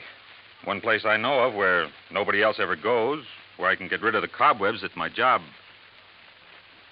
Hey, wait a minute, Dollar. What is this? Harding, you've been identified as the man who murdered Dr. Walter Merrill. What? I'm sorry, Mrs. Harding. I'm sorry, but it's true. No, what are you talking about, Dollar? You didn't know about it? Of course not. How could I? Where did it happen? How? At his place in Malaga. Oh. Professor Nash. I'll kill that man. You'll take it easy. You seem to forget that so far you're the only suspect in the case. You're out of your mind. If it was anybody, it was that Nash. Never have trusted that man. And the insurance policy. If anybody killed Dr. Merrill, it was that professor. Now, listen to me. Nash was with Dr. Merrill when he was killed, there in his laboratory. Of course he was. But Nash was attacked also, beaten, acid thrown at him. He lost the sight of one eye because of it. And I tell you... You're sure? Yes, of course I'm sure. It was I who found them. Nash beating against the inside of the door of that laboratory, crying for help. A door that was bolted on the outside. But, Dollar, You're sure of that? I'm sure. Well, I still think... Oh, Terry, I'm sorry, honey. Here, let me... Howard, it's so terrible. Better answer that phone, Howard. Yeah. Hello? Yes? Oh, yes. It's for you, Mr. Dollar. Oh, thanks. Terry, dear, come on. You've got to pull yourself together. Johnny Dollar. Right. John, this is Harry Branson. I just received a call from Mr. Kemper at the Federal Bureau. Yes. He says he must see you immediately. Call him back, Harry. Tell him I'll be there in 15 minutes. Harding, just to keep things straight, I wouldn't leave this house if I were you. Well, now, wait a minute, Just Dollar. sit tight. I think you're in the clear. More red lights got passed up on my way into the Philadelphia offices of the Bureau. So Ray Kemper felt that whatever he'd found was important. If so, it would back up one of my suspicions. But in view of the circumstances, that bolted door in the laboratory, for instance, how could it? Important is putting it mildly, Johnny. The prints you found on the water glass, Ray. 3 sets.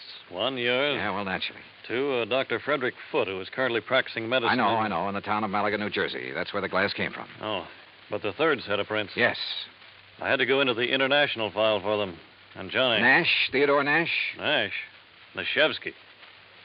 What? Theodore Nashevsky. Chemist from one of our not-so-friendly countries. Huh? Expert on explosives.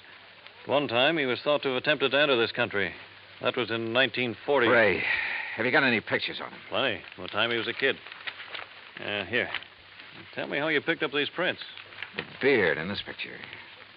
That looks like him, all right. Yeah, this too, with a shaved head. Almost as though he tried to keep changing his appearance. Johnny... Oh, wait a sec. This picture of him as a youngster, this eye patch on his left eye. Our dossier is pretty complete.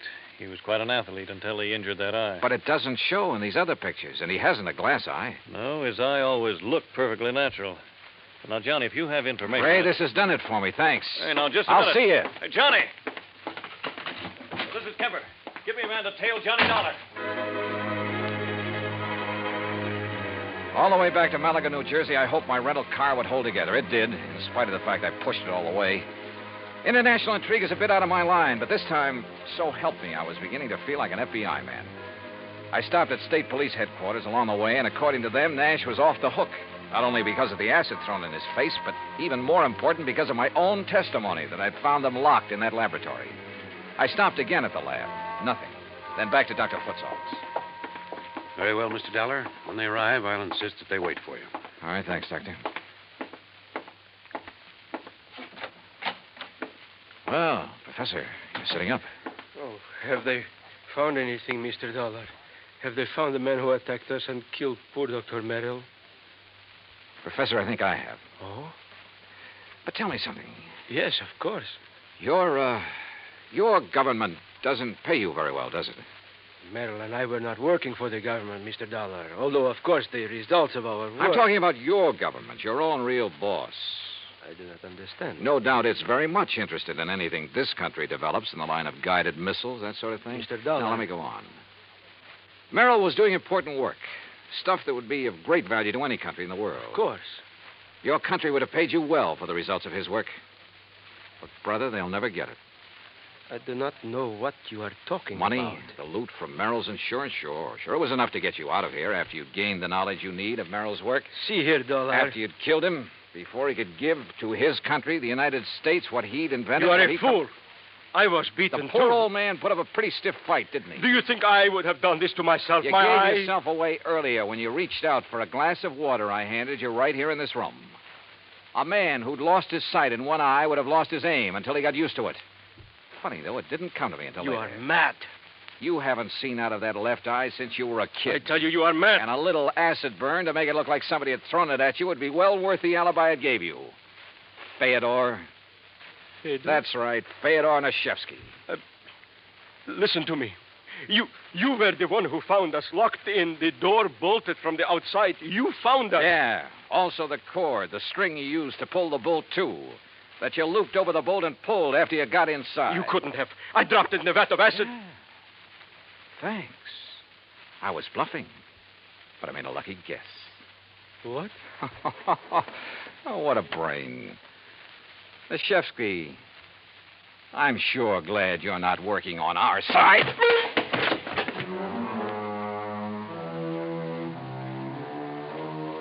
The capsule he fished out of his pocket never got to his mouth. And I'm afraid he won't see very well out of his other eye for a while. My knuckles still hurt.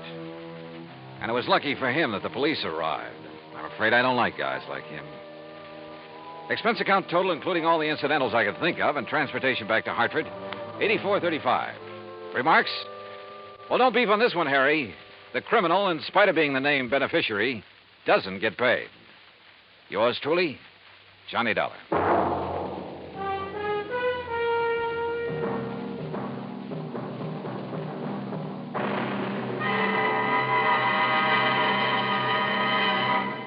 Now, here is our star to tell you about next week's story. Next week, a real close look at a little-known but very dramatic side of Hollywood.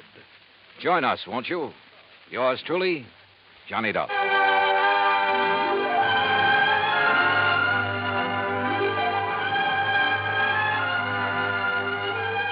Yours truly, Johnny Dollar, starring Bob Bailey, originates in Hollywood. It is produced and directed by Jack Johnstone, who also wrote tonight's story. Heard in our cast were Virginia Gregg, Harry Bartell, Howard McNear, Forrest Lewis, Jack Crucian, Russell Thorson, Frank Gersel, and Bob Bruce. Musical supervision is by Amerigo Marino. Be sure to join us next week, same time and station, for another exciting story of yours truly, Johnny Dollar.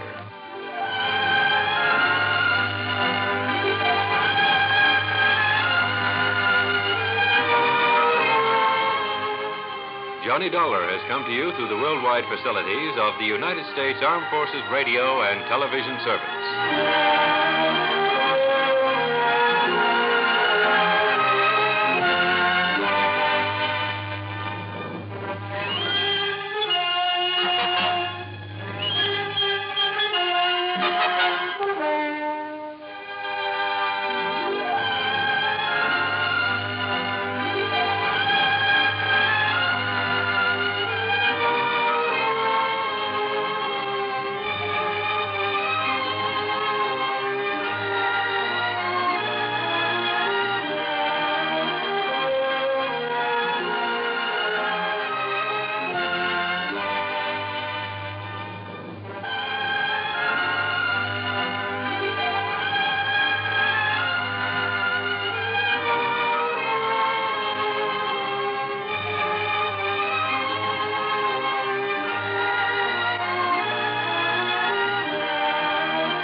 From Hollywood, it's time now for Johnny Dollar. Oh, hi, man. How's your stomach, Johnny? What? Rich food give you any trouble? Who is this? Why, your old buddy, Angie Orsatti. Oh, hi, Angie. Glad you got my message. Yeah. How about dinner tonight at Antoine's, Johnny? Shrimp gumbo, oysters, Rockefeller. Yeah, sounds fine. Only I've got to do some work first. Man, I thought you was here in New Orleans on vacation. Nope, little matter of fire insurance and the company's check for $16,000. Somebody trying to cheat him out of it, huh? You won't believe this, Angie. Somebody turned it down. What?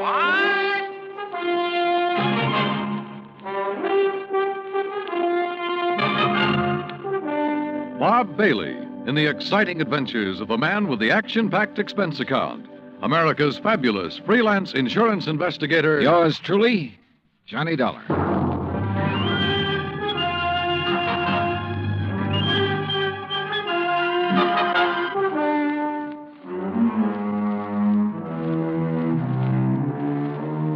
Expense account submitted by Special Investigator Johnny Dollar to Providential Fire and Marine, 787 Greenleaf Avenue, Hartford, Connecticut. The following is an account of expenses incurred during my investigation of the Royal Street matter.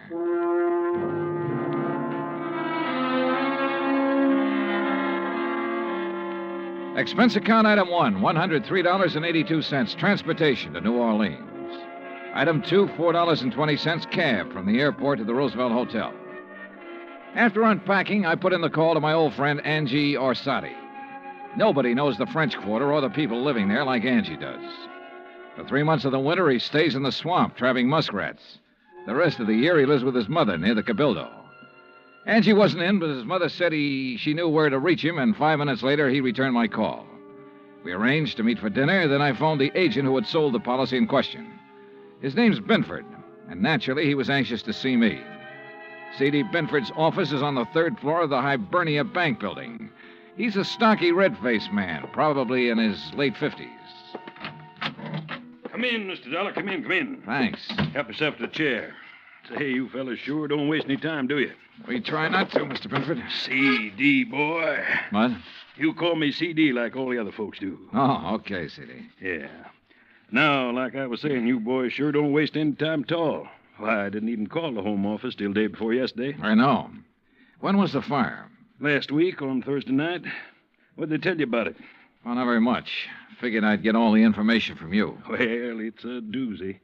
First time I've ever run across a policyholder who wasn't yelling for us to pay him yesterday for his loss today. You know what I mean? Yeah. Who is the insured, Mr. C.D.? Man named Dupas, Henry Dupas. Took out a policy for $48,000. That's full coverage on his antique shop down on Royal Street. How long ago? August, just 3 months back. I'd been after him for, maybe 5-6 months to buy some protection, but he kept saying didn't have the money. Didn't have the money? And one day I dropped in to see him about his car insurance, and right off he told me to write a policy giving him full fire coverage on the shop. Well, how do you arrange to pay it? Cash, in full, the day I delivered the policy. He tell you why he changed his mind? Yeah, not exactly. Bet he mentioned something about times being better. I reckon there must have been. Why'd he say that? Well, a few days later, he had the back part of his shop all painted and fixed up. That's the part that burned. And he hired himself a girl to work in the office. A real good looker, too. Well, what caused the fire? You know? I sure do. Antique kerosene lamp got knocked over accidental. According to what Dupas told the fireman, he was in the back of the shop with a customer showing him the lamp. Uh-huh. When it fell, the fire started. The two of them tried to put it out. Reckon that's why they didn't call the fire department right off. Uh-huh. And did Dupas tell you the same thing? Dupas? He didn't tell me nothing. Well, he reported the fire to you, didn't he? He did not. And that's what's got me so riled up.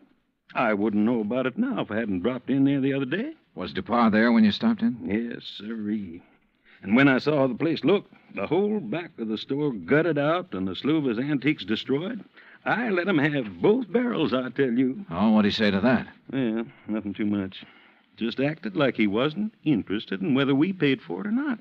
Didn't even ask for a claim form. That's funny. Sure is.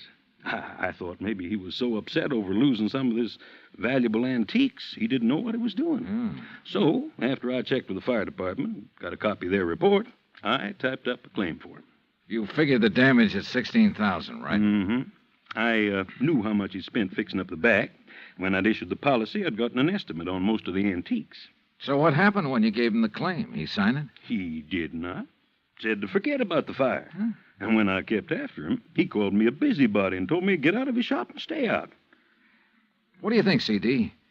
You have any idea why he didn't report it or sign that claim? If I had, boy, I wouldn't have sent for you. I left Binford's office and walked over to Canal Street. The sun had gone down and a cool breeze was coming in off the river, bringing with it the smell of coffee beans and fruit from the banana boats. I crossed Canal and turned onto Royal, heading into the French Quarter. When I reached Henry Dupin's antique shop, I stopped. There are a lot of antique shops on Royal. All of them look pretty much the same. The building's as old as the fine rosewood and mahogany pieces they shelter. There was nothing different about this one, at least from the outside. The fire had started and finished in the rear of the building. I tried the front door, but it was locked. I didn't think anyone would be there that late, but I knocked anyway.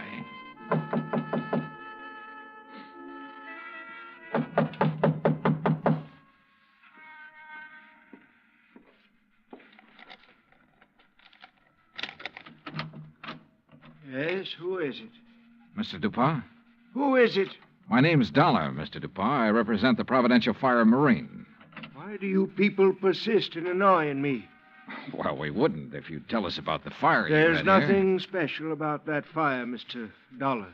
It was an accident. Well, then why didn't you file a claim? You're entitled to enough money to cover your loss. Mr. Binford explained that to me quite carefully.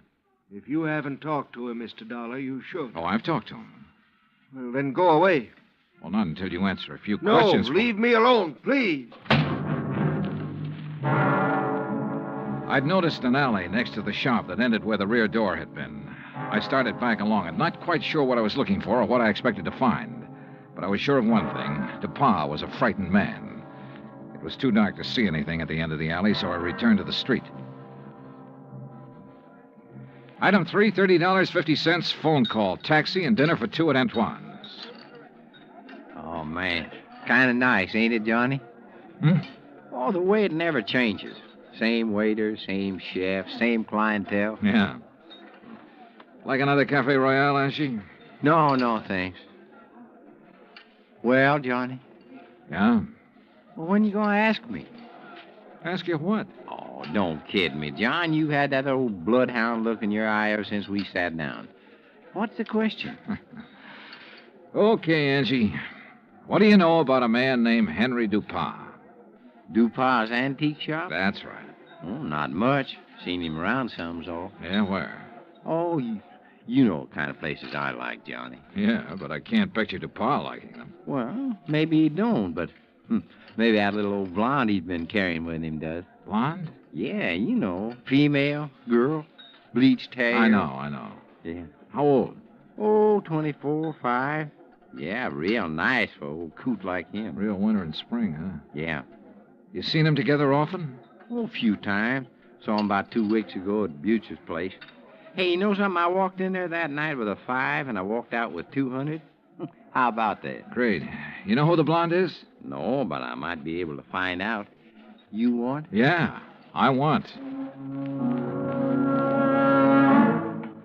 I left Angie and started back toward Royal Street. On the way, I ran up item 4, $1.85 for one flashlight and batteries.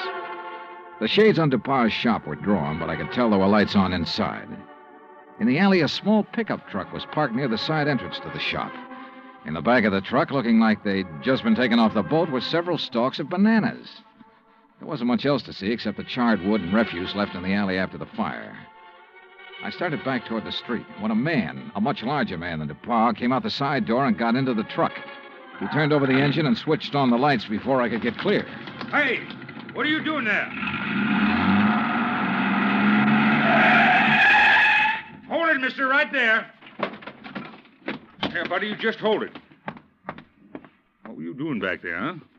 Well, right now, mister, I'm wondering what this load of bananas is doing at an antique shop. What is it, Carl? Well, I just caught this guy snooping around in the back. What? It's Mr. Dollar. Yeah, that's right. You know him, Dupin? He's one of those insurance men I told you about. Oh, well, What are you here for, Dollar? Didn't DuPont tell you he doesn't want any money from you people? Now, why not? Because he's afraid we might have to take a good look around before paying No, off? son. Now, look, Dollar. Mr. DuPont has been okay with you people, so you got no reason to come snooping around. Especially after he's told you he don't want you around. So now maybe Mr. DuPont will have to do something to keep you away. Ain't that right, Mr. DuPont? You know what I mean. Yes. Yes, all right, I'll do it, Carl. And he'll never bother us again. Go on, Dollar. Get out of here. At the time, I had no idea what they meant to do, so it wasn't easy to turn my back on them. But I did. And nothing happened. I went back to my hotel and hit the sack, and I must confess I slept later than usual the next morning. I was still in bed when the phone rang.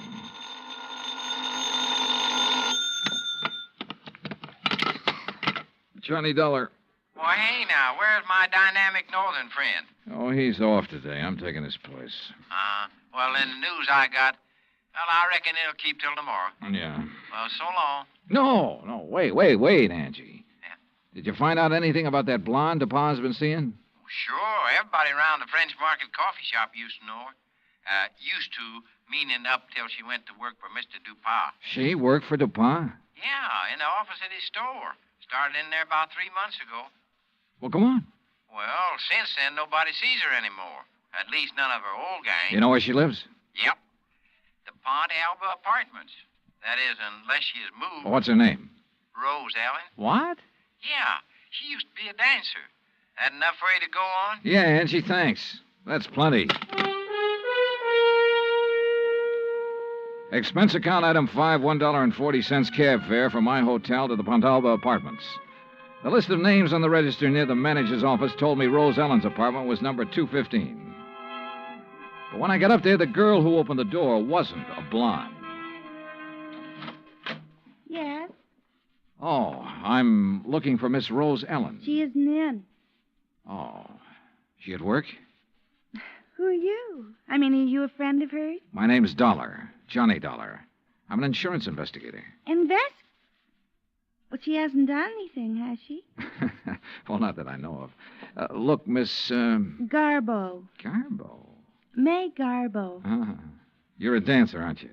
How'd you guess? Oh, I'm good at recognizing talent. Oh? Would you like to come in? I've got some coffee on. Well, that'll be just fine. Say, you've certainly got a nice view of the square from here. I suppose. Don't you think so? Oh, sure, if you like that sort of thing. Me, I just think the square's kind of square. Oh, that's good. That's very I brought good. it up the day we moved here. You and Rose move in here together? Uh-huh. Oh, sit down, Johnny. Make yourself at home. Well, thanks.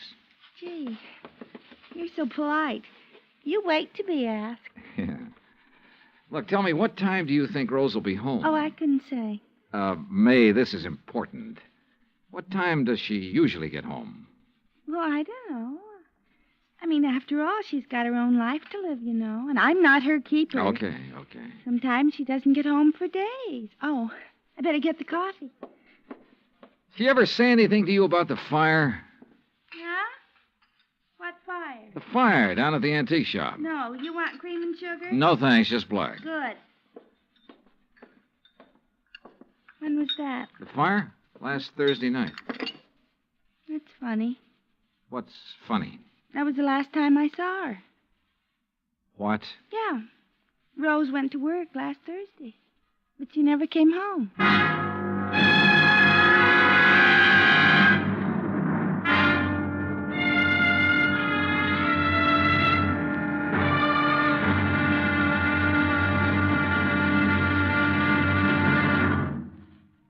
Act Two of yours truly, Johnny Dollar, in just a moment.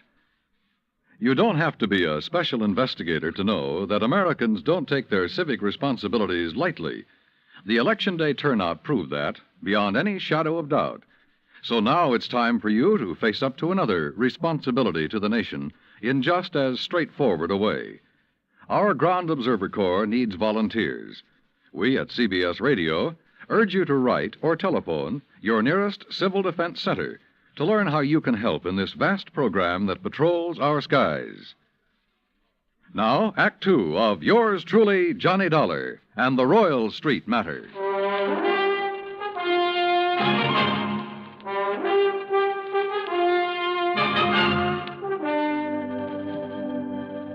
This was the screwiest deal I'd ever seen. A guy refusing insurance money he was entitled to. Rose Ellen was my one lead, so I continued questioning May, her roommate. May told me this was the first time Rose had been away so long without at least sending for a change of clothes. I asked about Rose's boyfriends. She told me Rose had been going with one other man beside Dupont, but she didn't know who he was. After May promised to call me if she heard from Rose Ellen, I left. Expense account item 6, $1.90, taxi from the Pontalba Apartments to the Hibernia Bank Building. My insurance contact, Binford, wasn't in. So while I waited for him, I wondered again why Dupont had refused to sign the claim for the fire damage to his shop. Could he afford a loss of $16,000? I wondered if something had happened in that shop, something Dupont had tried to cover up with a fire. I was wondering what it could have been when Binford walked in. Well, I'm glad you're here, Johnny. We got trouble. Oh? I hear you paid Dupont a call last night. That where you've been? Yeah. He phoned me about 10, wanted me there fast. Oh, boy. I wish I had sense enough to stay away. Well, what happened, C.D.?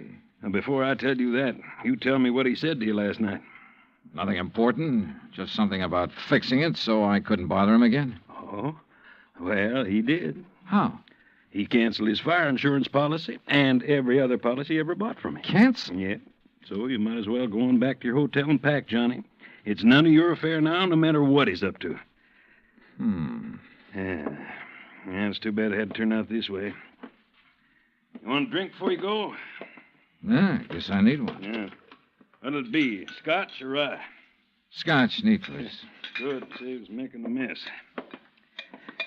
When you reckon you leave? Oh, I don't know. I'll check with the airline when I get back to the hotel. Mm-hmm. Yeah, there you go. Thanks. Better luck next time. Mm-hmm. Well, that's that. C.D. Hmm? What about the policy? Policy? Did he return the policy to you? No, he said do it tomorrow. But he's covered until he does return it. Does he know that? Why, no. I don't reckon he does. Good. He might get careless. And as long as that policy is in force, I can bother him as much as I want. Oh, I don't see what's the use, Johnny. He'll have it here by tomorrow evening. That still gives me 24 hours to get lucky. C.D., you said something about a customer being with him when that kerosene lamp was knocked over. Mm-hmm. According to what he told the fire department, there was. You have that person's name? Well, I should have. I took it from the fire department report. I've got that right here. Here it is. Now, let's see. Mm-hmm. The name was Andrew W. DeLong. Address 1515 West Claiborne.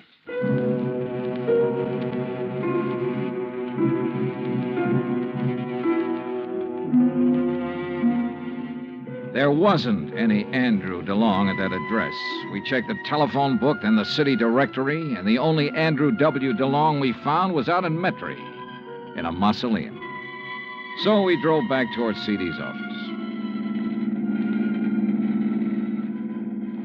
Well, now what, Johnny? Dupont. What? Find out everything we can about Dupont and everybody who works for him. But ain't nobody but his secretary and his assistant. Fellow named Carl. Yeah, how long has Carl been working for him? Oh, about as long as she has. Does this Carl own a fruit stand? Well, not I know about. Why? Oh, I just wondered. Hey, what time is it, C.D.? 2:15. Say, if we're going to check on Dupont's credit, we better get to the bank before they close. You're driving. Let's move. Expense account item 7, $22.80. Telephone calls and a couple of gratuities to obtain a lot of information about Dupont. I learned, among other things, that he'd banked almost $11,000 in the past 3 months. Before that, almost nothing. But there's no law against making money, so I still had nothing concrete to go on. At 5:30, I left Binford, went back to my hotel, and there found a message from May, Rose Ellen's roommate, asking me to go to her apartment immediately. So I did. Oh, Johnny. Yeah, hi, May. Oh, well, come in.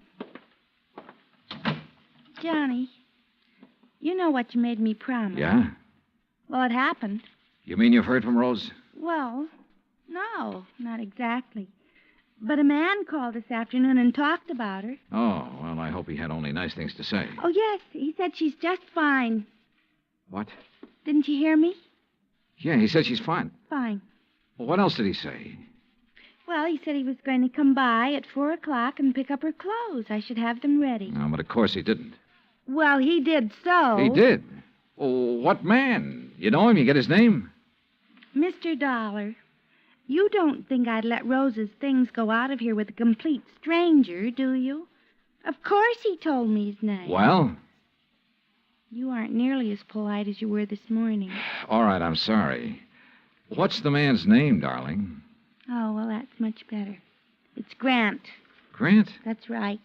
That doesn't register. From the way he talked, he must be the one Rose was going with while she was dating that old antique. You ever see this guy, Grant, before? No, but I'm sure he's the one she talked about. Really, it used to get so tiresome. Carl this and Carl does that. Oh. What? I said, oh. May, tell me, where did he say he was taking her clothes? Well, he didn't say. He just put them in that old truck. Thanks, sweetheart. See you later. I needed a fast car and a driver who could handle it, so I called Angelo Arsati. 20 minutes later, we parked in front of Dupas' antique shop. There was a dim light on inside. Now, look, brother, there's really no reason for you to get mixed up in this thing. Oh, you kidding, son? Looks like Dupas ain't gonna answer. All right, let's see what this hunk of stone will do to the glass. Here.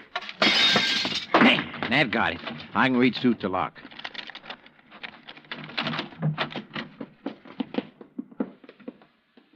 Looks like nobody here. Well. Hey, wait a minute. Yeah, I see him. Carl, what happened to you? Dollar. Angie, call an ambulance. Tell him a man's been stabbed here. Yeah, right, Johnny. Dollar. Get to her before he can. Dupas? Gonna kill Rose. You got to help her. Dupas wants to kill her? Why? She found out. Smuggling. Is that what Dupas been up to? Smuggling in banana shipments. Rose found out. Where is she? He thought I'd killed her, but I love her. Yeah, well, look, tell me. You gotta get to her before he does. Where is she? Old Spanish fortress. Yeah? Out on Bayou Slidell. Old Spanish fortress on the Bayou Slidell. Yeah. You know where that is, Angie? Oh, sure. An old ruin out in the swamps north of town near the highway bridge that goes over to the Gulf Coast. Carl, how long ago did Dupas leave? 10 or 15 minutes. Yeah, well, we could beat him, Johnny, by cutting across the swamps. That is, if you could take it. What do you mean by that? Well, it's rugged. Like what? Johnny, did you ever ride a swamp buggy?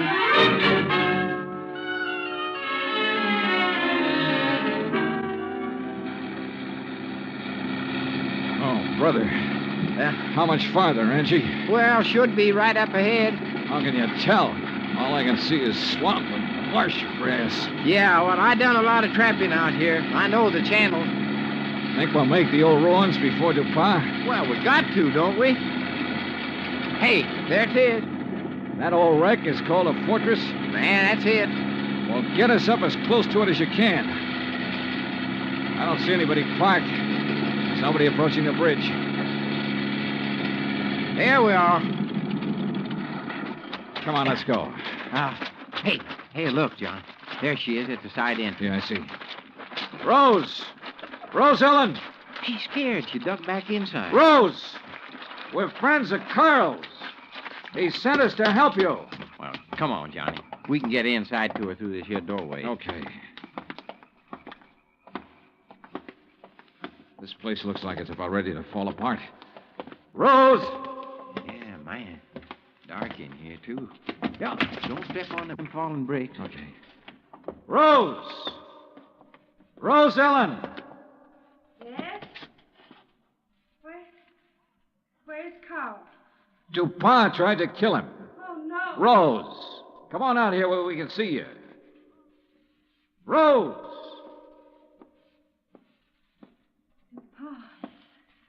found out that Carl didn't kill me. Is that it? Yeah.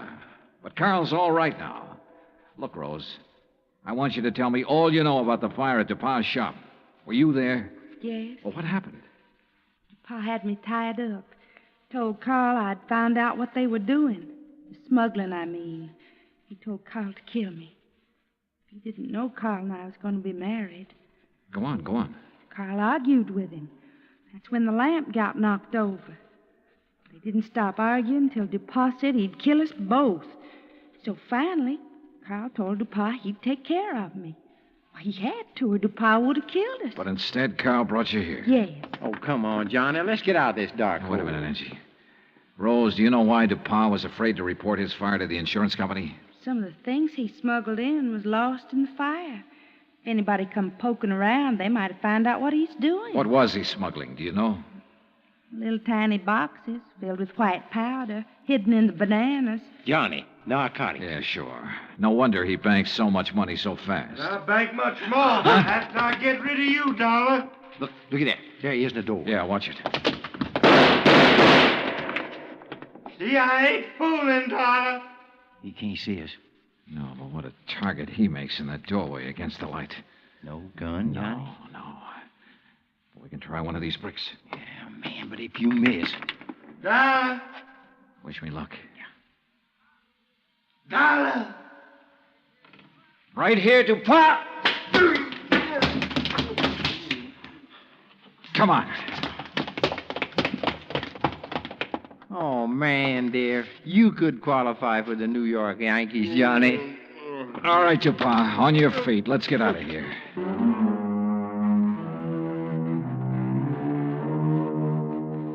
Expense account total, including rental on the swamp buggy, incidentals and transportation back to Hartford, $517.20. Remarks? Well, where he's going, DuPas wouldn't have any use for the insurance money anyway.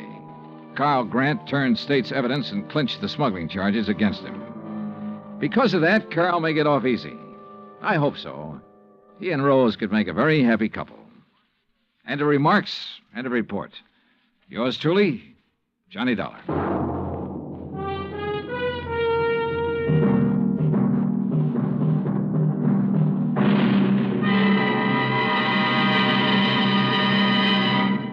Our star will return in just a moment.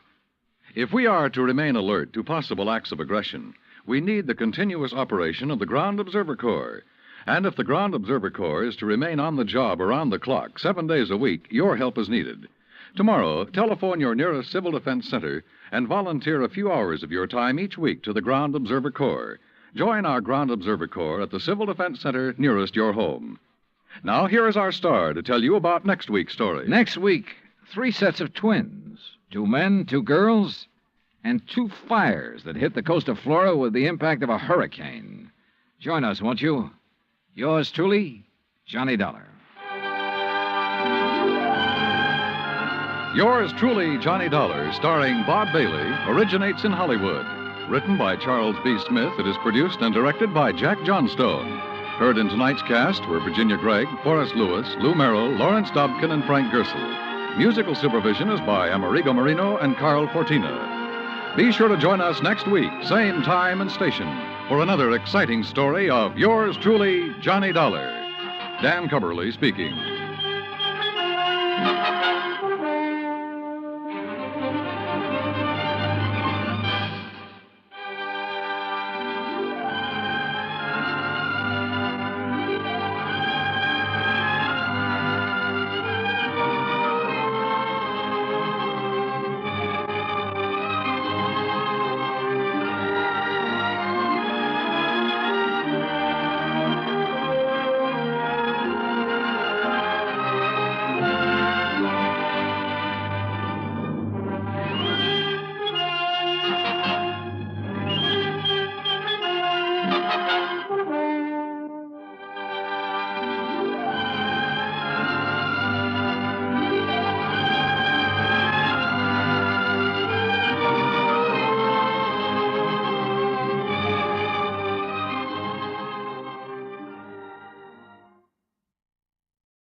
From Hollywood, it's time now for Johnny Dollar. George Reed speaking. Oh, good morning, George. Is it? Well, sure. The birds are singing, the bees are buzzing. And there are whales in the Gulf of Mexico. So there are. What? You know anything about whales, Johnny? Can't say that I do. Well, neither do I. Neither does our agent down in Gulfport, Mississippi. Can you go down there? Well, yeah, sure, but what's this all about? I told you. A whale. Oh, come on. You people didn't insure it.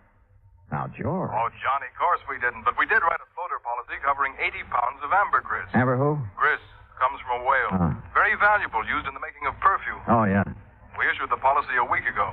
Yesterday, the stuff disappeared. How much did you cover it for? $20,000. And our agent down there is W.C. Owen. Got it? Owen, huh? Yes. You really shouldn't have any trouble locating the stuff. No? Why not? Because, and I quote Mr. Owen, ambergris smells worse than a hound dog which has caught a skunk.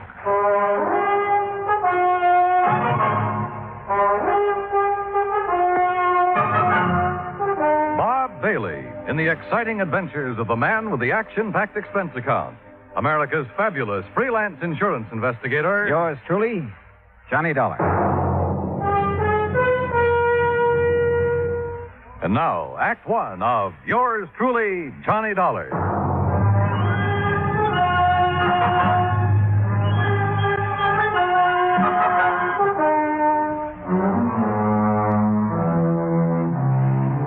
Expense account submitted by Special Investigator Johnny Dollar to Floyd's of England, American Branch Office, 443 North 15th Street, Hartford, Connecticut. The following is an account of expenses incurred during my investigation of the Michael Meany Mirage matter. Expense account item 1, $168. Transportation from Hartford to the Markham Hotel in Gulfport, Mississippi. I called W.C. Owen, the agent who had sold the policy covering the ambergris. Half an hour later, I opened the door of my room to a middle-aged man wearing a brown seersucker suit. Mr. Dollar, that right? Sure is. Come on in, Mr. Owen. Come on. In. Thanks. Well, Dollar, I'm not going to fool around about this. I'm in a mess, and you're my only chance of getting out of it. Well, I'll do whatever I can, Mr. Owen. You just find that ambergris. And, man, please find it within the next 48 hours. Oh, why the rush? 2 reasons. When the ambergris was stolen off the freight platform at the train depot day before yesterday, it was packed for shipping. Had enough dry ice around it to last 72 hours, but no more. Uh-huh. Now, what's the second reason? That Mike Meany. Who's he? Owner of the ambergris and a real good client of mine. I promised him you'd locate the stuff for sure. Well, I appreciate your confidence, Mr. Owen. Name's W.C. Mr. around here sounds too highfalutin for an insurance salesman. Okay, W.C. But what's this fellow Meany so worried about? The ambergris is covered for $20,000. He told me he'd learned it was worth a lot more than that since the floater was issued. Something up near $60,000. Pretty rare stuff. Which is. Matter of fact, this is the first time I've ever heard of anybody finding ambergris in the Gulf. Who fished it out of the water? Meany? No, a young fellow worked for him named Billy Fisher. Did Meany buy it from Fisher? Didn't have to. Belonged to Mr. Meany right off. Oh, why's that? Well, because Fisher works for him. Mr. Meany lets out his fishing boats to fellas which ain't got no boat of their own, or even a chance of getting one. He rents them out, you mean? No, he don't rent them. He lets them out on share. Mr. Meany puts up the boat, gas, nets, everything. And whoever runs the boat, well, whatever he catches, he belongs to Mr. Meany. Oh, and because Fisher happened to be in Meany's boat when he found the ambergris, it automatically became Meany's property, huh? Now you got it, boy. Uh-huh. Did Fisher know what it was?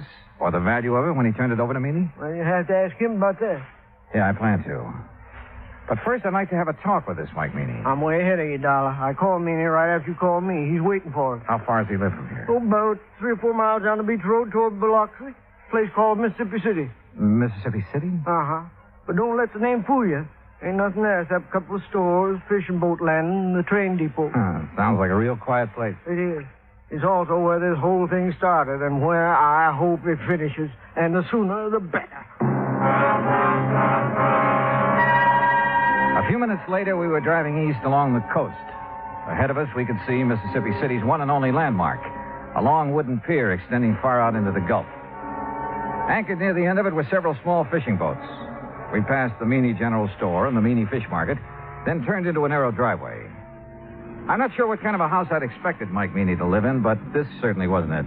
It was too small and it needed a coat of paint. We got out and Owen led the way to the side porch.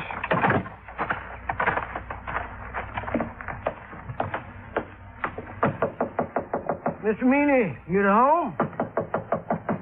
Doesn't look like he is. No, he's here. Listen.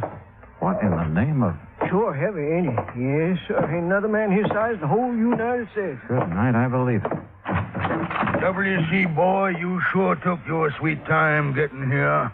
Yeah. Well, made it just fast we could, Mr. Meany. This is the fellow I was telling you about, Mr. Johnny Dollar. Both of you come inside. That's it. Come on in. You men sit down on the sofa. I'll just lower myself into this here chair. There. Yeah, now then. You're a detective, huh, Dollar? Well, then, me ain't giving me an answer. You're a detective or you ain't a detective. Now, which is it? I'm an insurance investigator. Right now, I'm being paid to find 80 pounds of ambergris that you lost. Lost? He didn't mean nothing by saying that, Mr. You Meany. hush up, you road agent. Mr. Meany. Dollar, that stuff was stolen, you hear? Thieved. Right in the broad light of day. You're sure? Why, I'm sure 80 pounds of ambergris didn't get up and walk off by itself. Yes, sir. Me too. Itself. Exactly where was it when it was stolen? Sitting in a box I had built for it, a special box. Smell-proof. Cost $25. Oh, shut up. I was sending it to New Orleans to a fella I'd heard might be able to sell it for me. The box was on the platform right outside the American Express office of the depot. Here in Mississippi City? Boy, you ever take a bad fall out of your crib? No, you ignorant, in Tuscaloosa, Alabama. Where do you think that depot was? Well, it could have been in Gulfport. No, it couldn't never do business there. Okay, so I'm wrong. No, but that's the first time you ever admitted it. Had the box been checked in at American Express? You mean had the freight been paid in New Orleans? Yes, that's what I mean. That scrounging, ignorant, no good. Had it been paid, Mr. Meany? No, it hadn't. Why not? Because the rat I trusted with the ambergris and sent down to the station to see it got on the train. Yeah? He'd promised. He'd give his word. He wouldn't take his eyes off that stuff for 1 second. No. That dirty. That no account. Are you okay, Mr. Meany? No. But you sit down. You make me nervous, W.C. Yes, sir. Every time I think of that T.J., that stupid nephew of mine, well, you know what he done, Dollar. He spotted something more interesting to look after than $20,000 worth of ambergris. Okay, who was she? Oh, W.C. told. No, I didn't. No, sir. Mr. Dollar, he's just clever. Yeah, well, anyway, according to T.J., this young female pulled up in an open car across the road from where he was at, and it wasn't until he got up close that he could see that she was wearing a strapless bathing suit. You see, Mr. Dollar, T.J. thought... He knows what T.J. thought, you miserable. You keep your mouth shut, W.C. Oh, whatever you say, Mr. Meany. Well, while T.J. was investigating the situation, someone made off with the ambergris. That right? Right. Well, what about the other people at the station? There weren't no other people there. How about the baggage clerk and the passenger agent? Where were they? Sam Burroughs is the only man that works down the depot, and he was busy selling some woman a Pullman ticket to Memphis. How long did T.J. talk to the girl? Just a couple of minutes, according to him, that is. You want to ask him yourself. He works at the all-night cafe in Gulfport. All right, thanks. Well, we sure haven't much to go on. You got nothing to go on. So you might as well give me my $20,000 and head back up north, where you belong. Not yet, Mr. Meany. You got 45 hours. At the end of that time, I want my insurance money. You don't see that I have it, Mr. W.C. Owen, you're going to be sorry. You know what I mean? Yes, sir. I know. Owen didn't say another word until we'd pulled out of Fat Mike Meany's driveway and had turned left going on down the beach toward Biloxi. I suppose you think I should have stood up to him a little more, huh? No, I figured you had your reasons for not wanting to get into an argument with him. You see those boats off the end of the pier? The small fishing boats, uh-huh. Well, they belong to Meany. He's also got money invested in half the business places along the beach. You know what that means, Dollar. Yeah, well, where I come from, he'd pull a lot of weight. That's it. And anybody he gets riled at, well, one word from him and a good many of my clients would be screaming for me to cancel their policies. Like that, huh? Just like that. Hey, where are we going? Billy Fisher's. This way. This here's the boarding house he lives in. Come on. Uh-oh. Okay, boy. Okay. Easy now, easy. That's it. Good boy, good boy. Did you know the dog is back in this house? Well, afternoon, Miss Harvey. Oh, well, my goodness, Mr. Owen, this is an unexpected pleasure for sure. Why, thank you, ma'am. This here is Mr. Johnny Dollar, Miss Harvey. Afternoon. Pleased to know you, Mr. Dollar. Wouldn't you like to come in and sit down? No, thanks. We really don't have much time. Oh? Mr. Dollar is an insurance investigator. Right now, he wants to have a talk with Billy Fisher, providing his home. Why, sure he is. You find him round the side there. Oh, but... Yes, sir? Well, he's with Jane Higgins, Mr. Owen. Jane Higgins? Oh, you know her pa rented that old Miller place again. Girl that got Billy into that trouble. Oh, yes. What kind of trouble, Mrs. Harvey? Well, it happened when the Higginses were down here 2 years ago. Billy and Jane have always been sweet on each other. But being as Billy is Billy and doesn't have a thing of his own, not even a job, except fishing one of Mr. Meany's boats. Well, Jane's pa just put his foot down. But didn't mean a thing to Billy. No, sir. At least not until old man Higgins got a sheriff out to him. That still didn't stop Jane. And finally, the Higginses just packed up. They didn't come back until just 3 weeks ago Saturday. How old is the Higgins girl now? Oh, 19, and she hasn't changed one bit in those 2 years. No, sir. She's just over here all the time. Sure be some fur fly when her paw finds out. There they are now. Billy? Jane! Hi. Come over here a minute, Billy. Someone wants to see you. Sure. Billy? Now, this here's Mr. Dollar. Hi. Howdy. Miss Higgins, Mr. Dollar, and Mr. Owen. Hello, Miss Higgins. Billy, I wonder if I could speak to you alone for a moment, huh? Yes, sir. What do you want to talk to me about? Mr. Meany and the ambergris you found. Oh, that. Where did you find it, Billy? Out near Cat Island, floating in the East Channel. Uh-huh. Did you know what it was as soon as you saw it? No, sir, not exactly, but I read a story once about a fellow that found some ambergris, and he sure made a lot of money off it. So you weren't going to take any chances, and you hauled it aboard, is that right? Yes, sir. Something like that.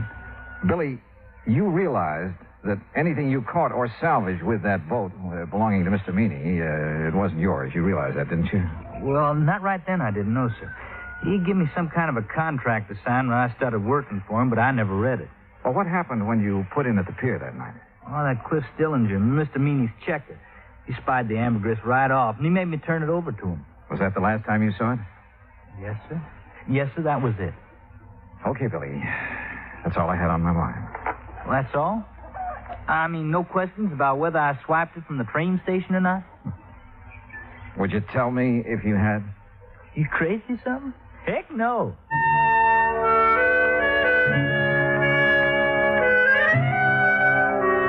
After saying goodbye to Jane Higgins and taking a rain check on a dinner invitation for Mrs. Harvey, Owen and I drove back to town. I was tired and I was discouraged, and I needed a good night's sleep, so I had him drop me off at the hotel. At the desk, I found a message to call long-distance operator 19. A few minutes later, the call was completed. George Reed speaking. Hi, George. Thought it was you. Johnny, where in blazes have you been? I've been trying to get hold of you all afternoon. Oh, something important? No, I was just curious about the weather down there. Oh, well, it's great. Warm, but not too warm. Johnny. Okay, George, what's happened? One of the boys upstairs got wind of that ambergris claim. So? So he just happens to have a friend who's an ichthyologist. Well, bully for him. Johnny, this ichthyologist says that ambergris comes only from the sperm whale. And there has never been a sperm whale alive that would be caught dead swimming in the Gulf of Mexico. What? You follow me, Johnny? I think so. If there's never been a sperm whale in the Gulf, then that stuff you people insured couldn't have been... But, George, if it wasn't ambergris, what was it? I don't know. But unless you find it, we're stuck for $20,000. Holy smokes.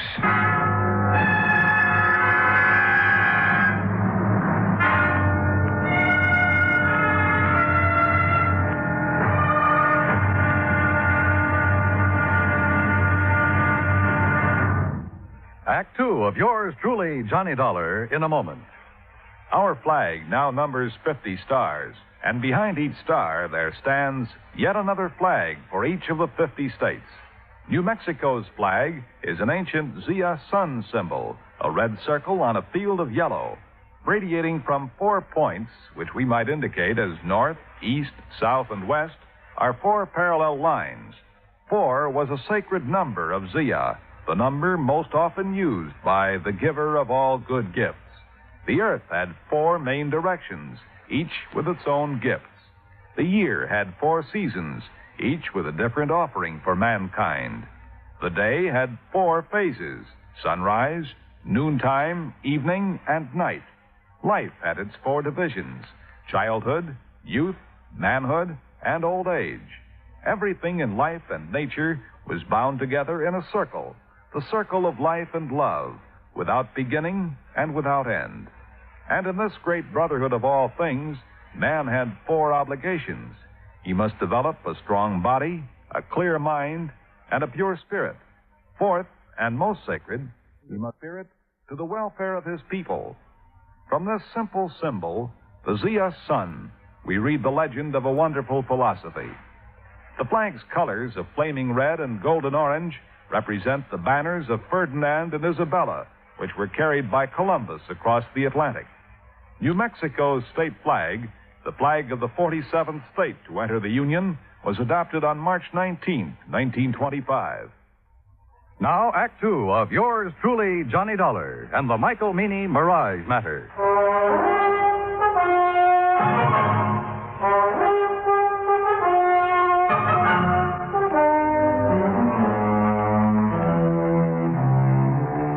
After talking to George Reed and learning that there was considerable doubt in his mind concerning the origin of the ambergris Mike Meany had insured with Reed's company, I called WCO and the agent who had issued the policy to come down to the hotel.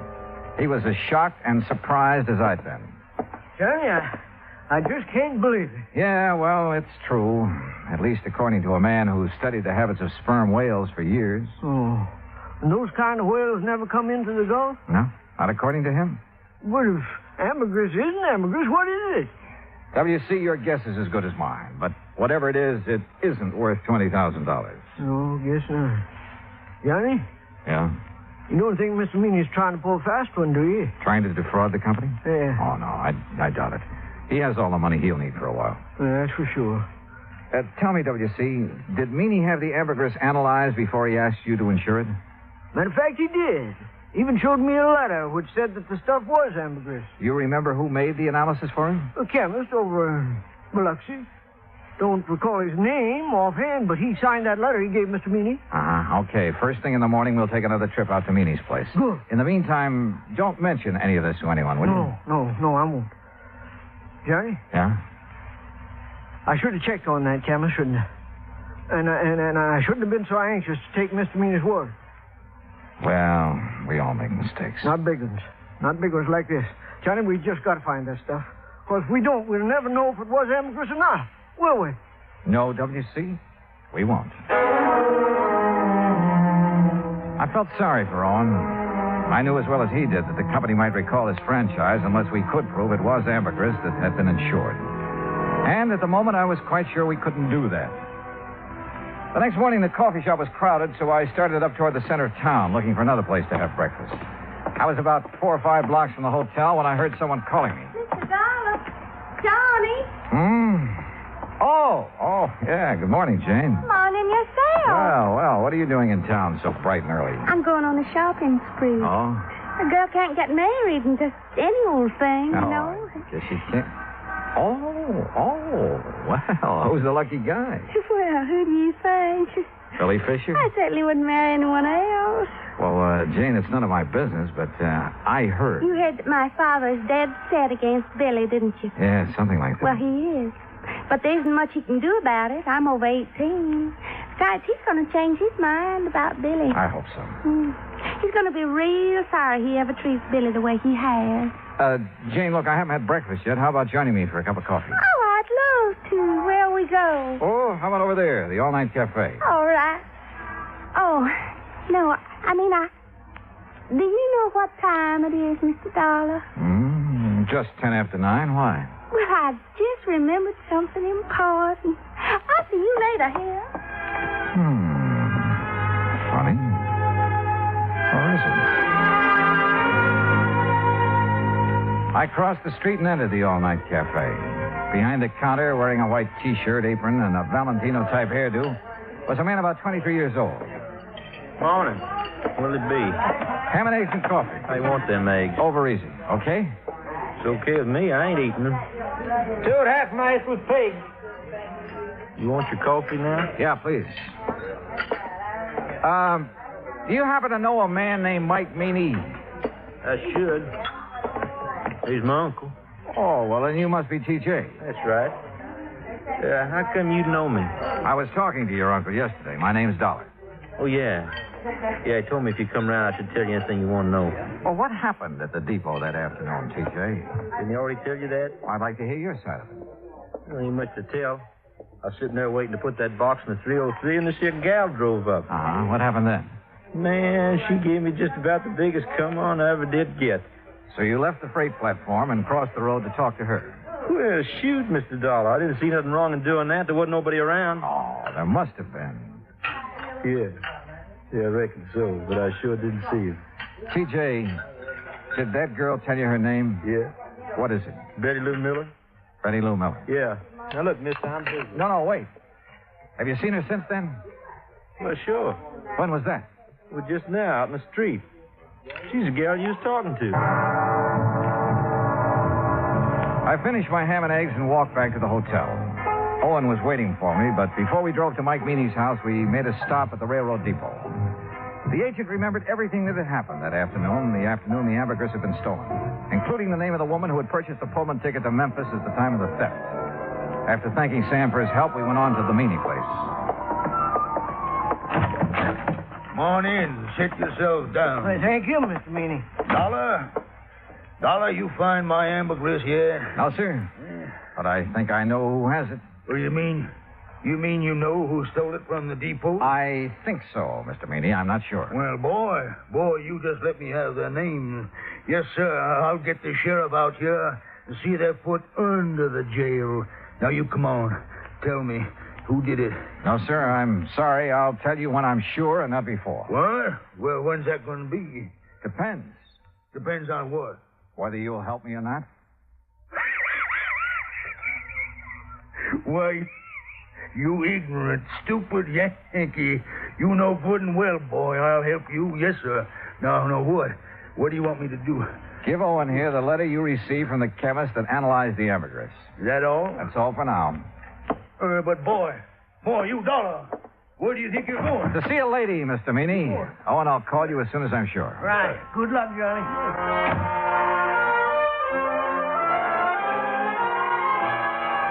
In Owen's car, I drove down the beach to Mrs. Harvey's boarding house. Billy Fisher was out with the boat, so I had plenty of time to tell her what I knew.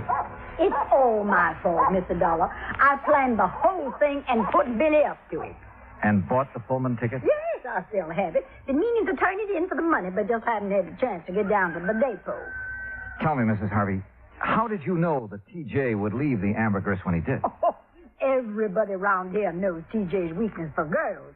Wonder to me he hasn't been locked up long ago. Well, it was a beautiful job.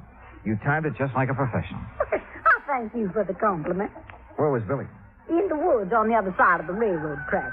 He waited till Jane got T.J. all mixed up, then he scooted across, got the ambergris, and ran back into the tree. And Jane picked him up after leaving the depot? Yes, sir. You care for a cup of coffee, Mr. Dollar? No, thanks, Mrs. Harvey. You look so downhearted. Well, I guess that's part of my job, too. What did Billy do with the ambergris? I sent it on to Atlanta. A man there's going to sell it for him. Oh, I see. My, you sure look like you lost your best friend. Yeah, well, I ran into Jane this morning. She was going shopping for her trousseau. Yes, I know. Mrs. Harvey, if it turns out that isn't ambergris... Oh, they'll still get married no matter what, Mr. Dollar. If not now, then someday. Dollar! You Yankee schemer! What? Where you at? What on earth? Miss Harvey! Well, that sounds like Mr. Owen. And my friend, Mr. Meany. Dollar! Just what you trying to pull? I tried to keep him from coming over here, Mr. Dollar, but I just couldn't handle him at all. All right, W. It's a long way from being all right. Just what do you want here, Mr. Fat Mike Meany? What do I want? Why, woman, I want to arrest you and that dirty, backbiting, Billy Fisher and his girl. for stealing my ambergris. That's what I want. Hush. I want to see you in jail. Jail, don't be ridiculous. Ridiculous, why, woman? That's what I said. Now, if you don't get off my property... Yeah, but you, woman, you stole it. How do you know I stole anything? I know because this here worm of an insurance agent wouldn't have a customer left on the beach unless he told me. Well, he told you wrong. Billy took that ambergris. No. But it belonged to him all the time. Well, woman, that's a lie. But Ain't that right, Mr. Dollar? Yeah, it sure is. At least it is if it was ambergris. It's ambergris right enough. On. Well, I called that chemist, but he quit his job a couple of days ago. Couldn't find no record he made of it. Don't need no record. It's ambergris, and it's mine. It's Billy. Mine. You think it's yours? You're seeing a mirage. Tell him, Mr. Dollar. Dollar, if this is some kind of a low-down yank, trick. It's no trick, Mr. Meany. Mrs. Harvey showed me the contract you have with Billy. Well, what's that got to do with him stealing the ambergris? Just this. Yes. The contract states that all fish and fish products and byproducts caught or seined while using your boat belong to you. That's right. Exactly right, so? So, the ambergris doesn't. What? No, sir. Ambergris comes from a whale, and the whale is not a fish. It's a mammal. But Dollar, you boy. No, wait a minute, Dollar. Well, doggone. They say that young love can work miracles, and I guess it must be true, because later that day, a huge sperm whale was sighted about 3 miles offshore near the Cat Island Channel. Proving, as I've always said, you can't figure whales any more than you can people. Expense account total, including hotel bill and transportation back to Hartford, $420.10. Yours truly, Johnny Dollar.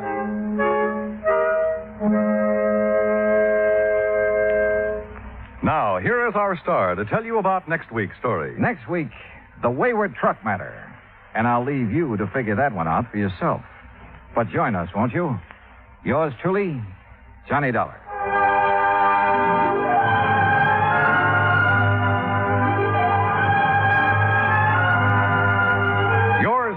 Johnny Dollar, starring Bob Bailey, originates in Hollywood. Written by Charles B. Smith, it is produced and directed by Jack Johnstone. Heard in our cast were Virginia Gregg, Jeanette Nolan, G. Stanley Jones, Junius Matthews, Gil Stratton, Dick Crenna, and John Daner. Musical supervision is by Amerigo Marino. Be sure to join us next week, same time and station, for another exciting story of yours truly, Johnny Dollar. This is Dan Cumberly speaking.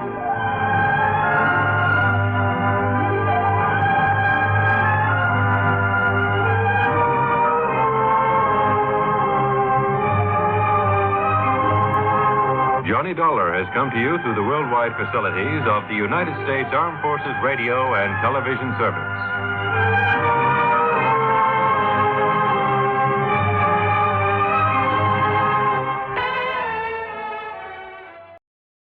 From Hollywood, it's time now for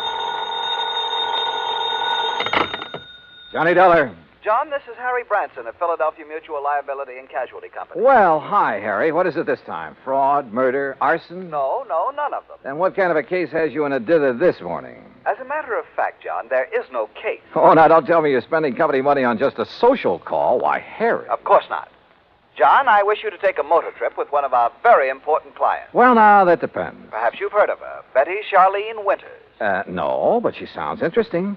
She is. She's one of the most charming people. Very wealthy, too. John, you'll love her. Oh, tell me more. I want you to accompany her to her summer place on Lake Wawayanda in northern New Jersey. Sounds better all the time. On expense account, of course, plus a fee of $1,000 for the week or any fraction thereof. How can I lose? Harry, I'll grab the first train.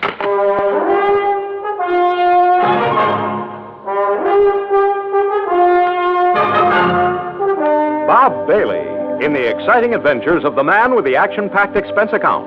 America's fabulous freelance insurance investigator. Yours truly, Johnny Dollar.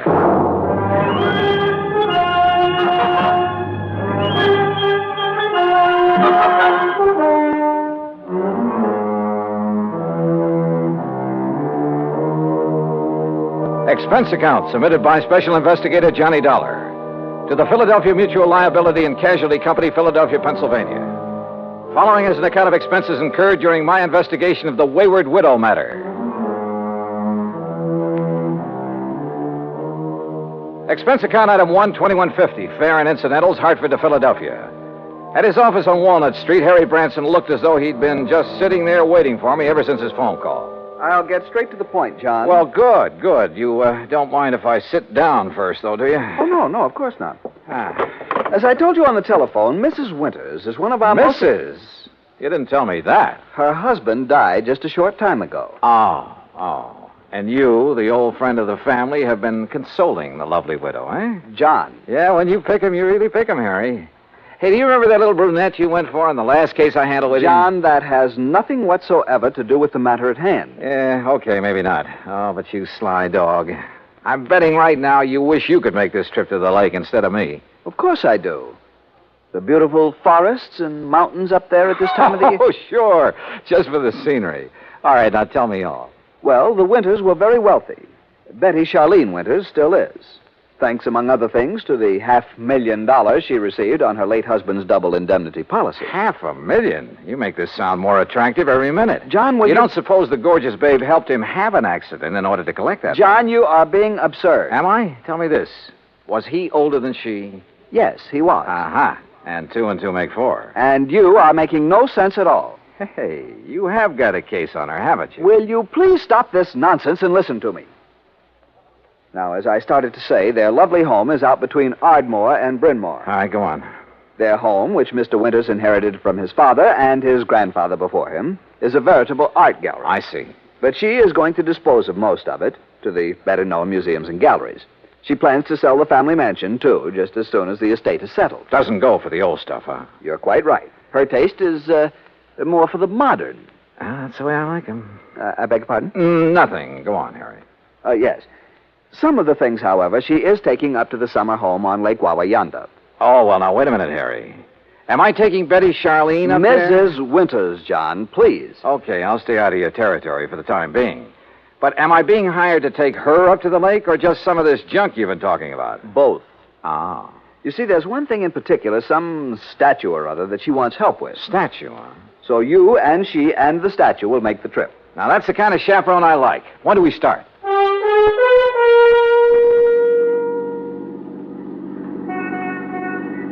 I must confess it's quite a relief to get out of that office for a while. Oh, don't try to kid me, Harry. The only reason you wouldn't let me find my own way out to this winter babe's home. Babe? Honestly, John, you sometimes carry this levity much too far. By the way, how long ago did her husband die? About 4 months ago. Oh, brother, you don't even wait for the ashes to get cold, do you? John, I tell you that... What did he die of? Well, it was an accident. Yeah? In the car during a little trip that they were making south of here. He'd taken over the wheel from the chauffeur. They struck the abutment of a bridge over a tidal creek leading out to Delaware Bay. Oh? He was thrown out, and his body was carried into the bay. It was never recovered. And so our tasty little dish was left with $250,000 life insurance, a huge estate... John, I simply will not listen to any more of this sort of nonsense. Besides, this is the driveway up to the house. Lovely place, isn't it? It was lovely. There must have been over an acre of perfectly tended lawns and gardens. And in the middle, atop a slight rise, was the main house, built of solid white stone of some sort. Old, too, but in beautiful condition. This was wealth, all right, and plenty of it. Harry's year-old car looked almost tawdry in this setting. We stopped, went up the broad front steps and across a wide porch and rang the doorbell. Yes? Oh, Mr. Branson. That's right. Mrs. Winters is waiting for you in the sunroom. Thank you. Come, John. The butler led us through a large reception room, a huge living room, both of them hung with beautiful prints and paintings, through the walnut panel library with its high ceiling and hundreds of leather-bound books. Finally, after passing through a long corridor lined with statues and magnificent vases, we entered the spacious sunroom. There, standing in front of a chair at the window, was a chauffeur. And in the chair sat Betty Charlene Winters. Mrs. Winters, may I present Special Investigator John Dollar.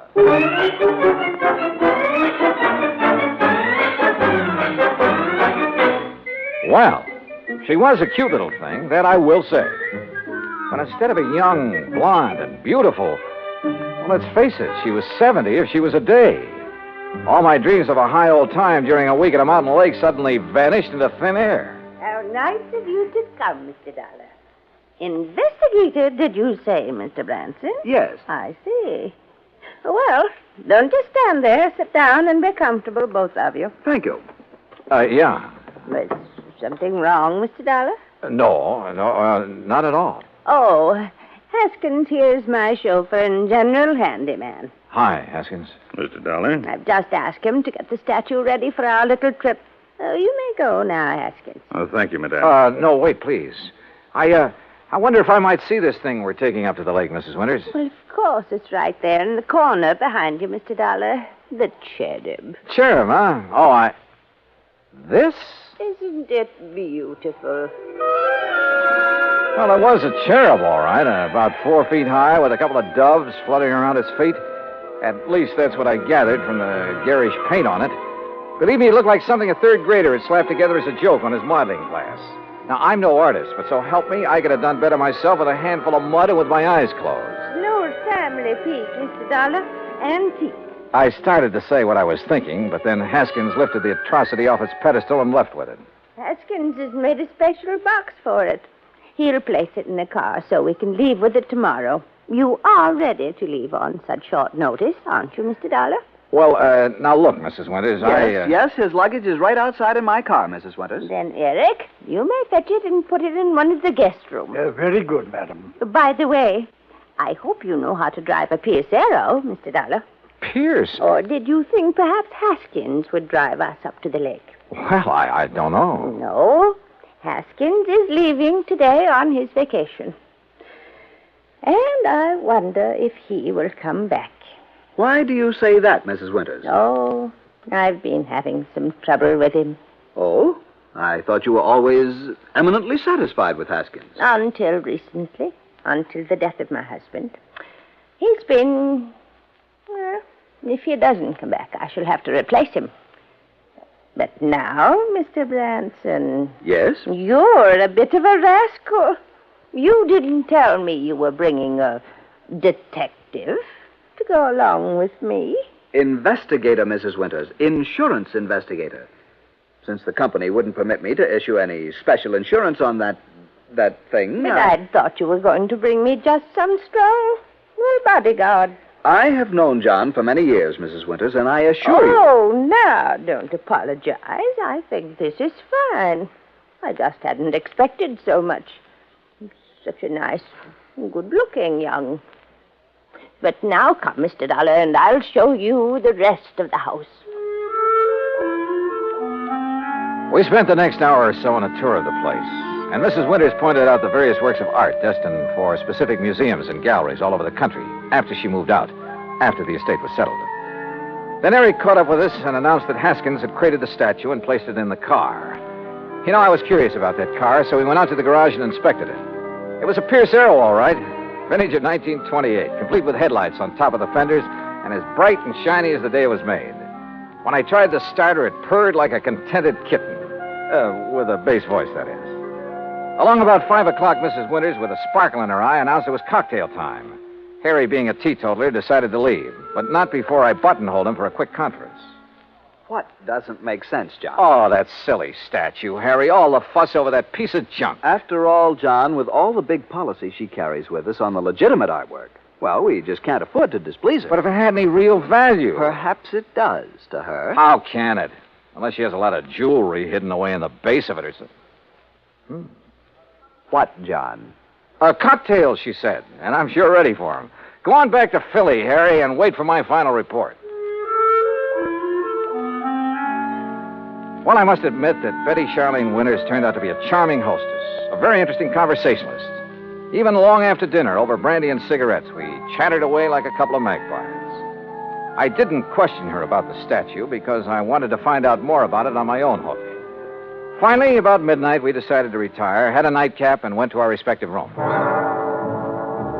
instead of going to bed, I sat around and read for a few minutes, turned off the light, waited a few minutes more. Then, quietly, I slipped out of my room. That was a mistake, for as I reached the end of the long hall to the stairway, a door behind me suddenly opened. Huh? Who's there? I said, who's... Oh!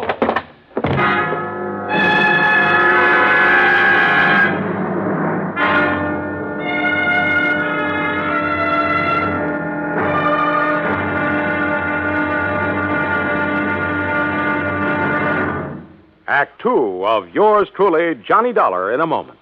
With the bigger, more impressive kaleidoscopic change of events on the world scene today, we sometimes forget the smaller kaleidoscope, the child's toy, with its ever-changing designs and color. The kaleidoscope is a fantastic experience for any child. That is, any child who can see. But what of those children who cannot experience the ecstatic pleasures of form and color in the ever-changing world about them? This problem has bothered many, and many such people have tried to solve it. One-time soldier in the United States Army, Robert Neiman, is one of them. Captain Kenneth Moyer, also of the Army, is another. Both men, while stationed in Japan recently, set about the task of raising funds for the purpose of providing eye examinations and operations for sightless Japanese children. In return for this gesture, Japanese eye surgeons did not charge for their services. For those children who could not be cured, Braille typewriters were purchased and donated for training purposes in the hope of giving a few more people useful lives. Both Neiman and Moyer worked independently of each other. Neither knew of the other's interest in such a gratifying project. Both have continued the work with enthusiasm. The results of their efforts, when a blind child sees again, or perhaps for the first time, that is their reward. For a child, as for an adult, new sight leads to understanding. And understanding is a building block of freedom, the right of all men, everywhere.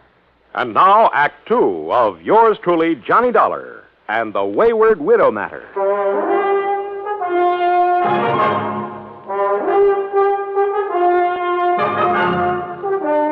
When I came to, it was morning, and I found myself in my pajamas lying comfortably in my bed in the guest room. But there was nothing comfortable about the lump on the back of my head. Whoever had slugged me out there in the hall had meant business. I got up painfully, went down the hall, and made a quick check of the room from which the attacker had surprised me. It was just another guest room. I showered, dressed, and went downstairs, where I found Mrs. Winters at the breakfast table. She was very much distressed over what had happened and suggested we go out and look in the trunk of the car immediately.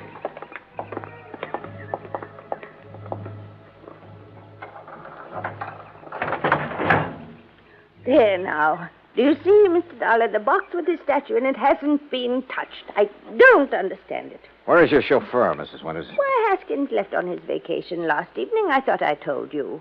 But surely you don't think Haskins... Well, you said you were having trouble with him. Maybe we'd better open that box to make sure that... But it hasn't been touched. And I'm the only one who has a key to that little lock on it. Yeah, I see. But now it's pretty logical to assume that whoever slugged me last night was interested in... Hey, Mrs. Winters, how long has Eric, your butler, been with you? Why, Eric, the dear boy, has been with me for nearly 30 years. But good heavens, you surely don't suspect him of anything like this. He's a very fine person, Mr. Dollar, and a perfect gentleman. Oh, certainly more of a gentleman than my late husband ever was, in spite of his money. Oh? I must confess that although his death was a terrible shock, life has been a great deal easier for me since he passed away. Just how do you mean that, Mrs. Winters? No, well, why talk about it? Something that... Oh, why not talk about it? I married Charles for his money, Mr. Dollar. I'd never got any further than the front line of the chorus until he came along. Would you believe that I was a chorus girl? Well, as a matter... And the wealth and the luxury that he could give me was very attractive, was very satisfying for a long, long time. But for the past 10 or 15 years, maybe more, he insisted that we just stay penned up in this musty old museum he called a home. And what happened? Well, all our friends were traveling around the world, seeing new places and new people. We just sat here looking at four walls and at each other, except for a couple of blessed months up at the lake. You'll love the place up there, Mr. Dollar. It's new and fresh and modern. I had it built over his protests. Young people came to see us, and it was such a relief from a... Oh, well, I'm sorry. This must be so boring for you to hear. Not at all. Now, look. Why don't we call the police in about this thing that has happened to you? Come, we'll go right back into the house and Wait a minute. No, let's not. A bunch of policemen prowling around would scare him off, whoever he is. Suppose you're attacked again. Well, at least I'm ready for it now. I just don't like your taking this chance. Of course, we could leave. Go up to the lake. Run away from him? Well, yes. Oh. Of course, it might prove whether he's interested in the statue. If he follows us, I mean. Oh, dear. Why don't you let me call the police? Only if you think they ought to be around here to protect the house while we're gone. No, that isn't necessary. We have a very efficient burglar alarm system. Well, it doesn't look as though it was working very well last night, does it? Unless it was someone in the house who attacked me. Who else is there besides you and Eric? No one, except the cook. Male or female? Oh, no, Mr. Dollar, not Martha. Why, the poor dear is nearly as old as I am, and a real companion for me. Sounds strange, I know, but we're real nice friends. All right, let's go back in, have our breakfast, pack our things, and go on up to the lake. Eric, who served the breakfast and whom I hadn't seen since dinner last evening, kept giving me a rather strange look. And as soon as breakfast was over, I quickly stuffed my things into my handbag and headed down to the garage. Eric was waiting for me there. He insisted that he put my things into the trunk of the car, which killed any chance I might have had to pry open the box with the statue. I started to question him about the night before, but as it turned out, my questions were quite unnecessary. Yes, Mr. Dollar, it was I who carried you back to your room and put you to bed. Oh? You see, I was making a final inspection of the house, as I always do after everyone else has retired. I'm always concerned about the many valuable things we have. I don't blame you. Well, I was on my way up the main staircase when I heard you fall. I was slugged. Forgive me, sir, but when I found you there at the head of the stairs, I thought your condition was due to... you must pardon me, sir, but was due perhaps to having imbibed too much brandy after dinner? Not a bit of it. Somebody barged out of that guest room and struck me from behind. But I saw no sign of anyone else about. You're sure? Most certain, sir. Was this fancy burglar alarm system you have turned on? Yes, sir. Well, then whoever did it either stayed in the house until this morning or knew the place well enough to get out without setting off the alarm. But I don't see how that would be... Have you called the police, sir? No, and we're not going to. Mrs. Winters and I are leaving for the lake just as quickly as possible. But don't you think this is sufficiently serious to warrant... Don't forget one thing, Eric. It was pretty dark in that hall. The attack might have been intended for you. Good heavens. But why, sir? I don't know. Oh, dear. Oh, there you are. Eric, you may fetch my bags from my room while Mr. Dollar and I planned the trip. Very well, madam. Oh, you don't know how glad I'll be to get there. Such a relief from this place. And all the things associated with it. I'll be so glad when Charles' estate is settled and I can sell this old house and just Martha and I can stay at the lake. Oh, I know all the paintings and things are all very fine and valuable. But I'm so tired of looking at them. Well, then why do you take this so-called, I beg your pardon, the statue up to the lake? Well, this is different. Oh, yeah, I'll grant you it is a bit different from the other things that... Oh, well, let's talk about it along the way.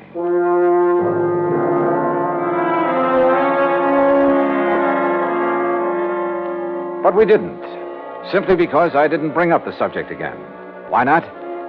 Because a couple of pretty wild ideas had begun to peck away at the back of my brain. Ideas just crazy enough to have some basis in fact.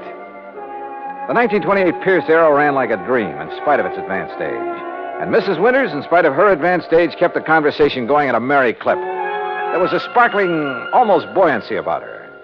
And the hunch that had hit me began to grow. We crossed the Delaware River at New Hope on Route 202, and in Lambertville, we stopped at the sign of the Flying Red Horse to gas up the car. That's item 2470. While the attendant was busy with that and checking the tires and battery and so forth, I made some excuse or other and stepped around to the telephone booth at the back. Harry Branson here. Harry, I want you to drive out to the Winters home in Bryn Mawr again. Oh, what for? Just do it, right away. Then call me up at the lake. Well, whatever you say, John, but I wish you'd tell me... Gotta go now. Goodbye. The rest of the trip through the pretty North Jersey countryside was uneventful. And finally, north and east of the little town of Andover, we came to Lake Wawayanda. We drove along a private road to the far end of it, and there, perched on a little cliff above a deep basin, was a real smart, modern brick and glass home. That's right. Straight up the little hill and park in front of the garage. Little hill? I just hope we can make it. Right here. I hope the brakes will hold, or this thing could roll right on back into the lake. Oh, and the lake is so deep right there, nearly 100 feet. An old mine or something before the water came up. Oh, this is a pretty dangerous driveway. Here now, let me help you. Thank you. One of the first things I'm going to do is have this driveway built up and leveled off and a big stone wall built around it. Yeah, you'd better. Careful now, this is pretty steep. Oh, listen. Yeah? Telephone is ringing inside the house. Oh, well, let me have the key and I'll go in and answer it for you. I'll answer it. You can unpack the car while I do. I suspected the call was from me, but didn't want to say as much. So I opened the car trunk and proceeded to take out the luggage and the big, clumsy box for the statue. The box was heavy, very heavy. And I wondered how Haskins, the chauffeur, had been able to pick up and carry the statue so easily back in Bryn Mawr. I finally got the box perched on the edge of the car trunk when Mrs. Winters called to me. It's for you, Mr. Dollar. It's Mr. Branson. Oh, okay, I'll take it. Leaving the box there on his precarious perch, I went on up to the house. Right here in the front hall, Mr. Dollar. Oh, all right, thanks. I'll go on out to the car and get my coat and purse. Yeah. Johnny Dollar. John, this is awful. Terrible. As I just told Mrs. Winters, this is... Well, I couldn't believe it. How did you know? How did I know what? Eric, the butler. Yeah? Dead. He's dead. And John, Dead from what? How did he die? He apparently fell down the main staircase. The poor cook, Martha, is the only other person in the house. She's beside herself. Yeah, I'll bet she is. But whatever made you suspect something was wrong out here? Call the police, Harry. Make sure they look for a possible blow on the head that might have been delivered before he fell. What? Mr. Dollar's going to fall. So long, Harry.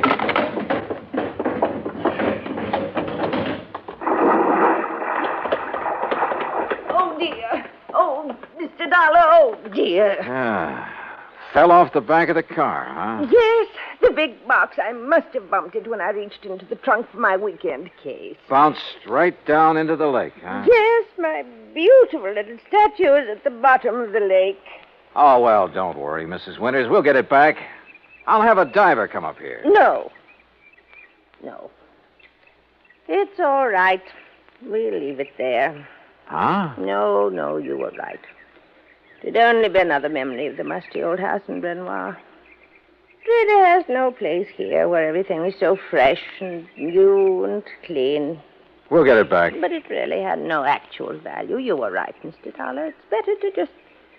Yes, we'll leave it there. Sorry, Mrs. Winters, but that's where you're wrong. Why, Mr. Dollar... We'll get it back, all right.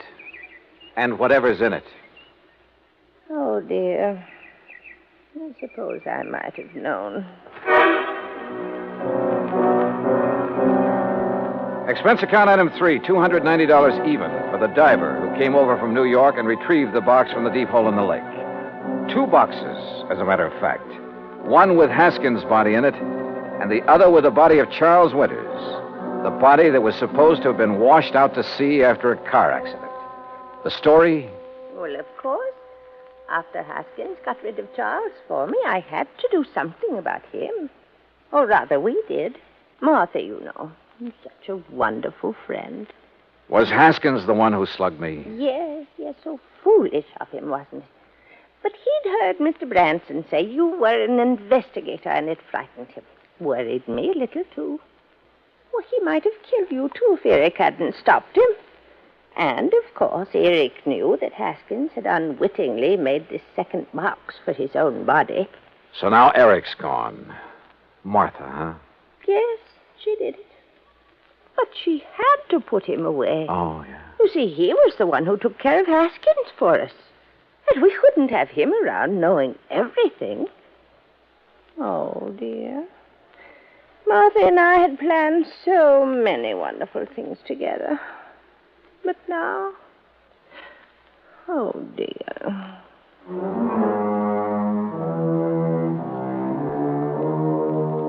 Expense account total, including incidentals and transportation back to Hartford, $365.50. Remarks? Well, I'd rather not say how I feel about a case like this, Harry. A whole crime wave by a couple of apparently sweet old ladies. The legal procedures, and there'll be plenty of them, are up to you and the company, as well as recovery of the insurance paid on poor old Charles Winters. Hey, next time, give me a case that doesn't turn my stomach, will you? Yours truly, Johnny Dollar.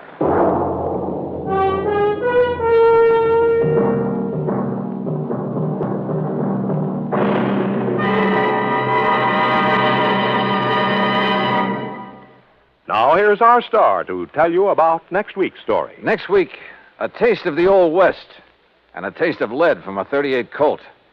Join us, won't you? Yours truly, Johnny Dollar.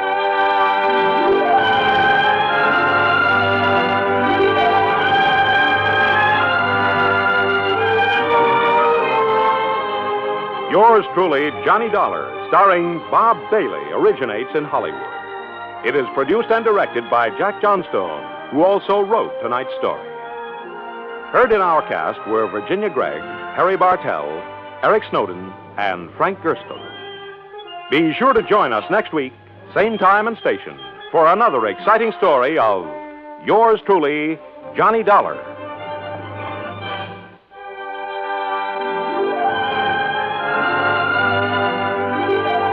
This is Joe Walters speaking.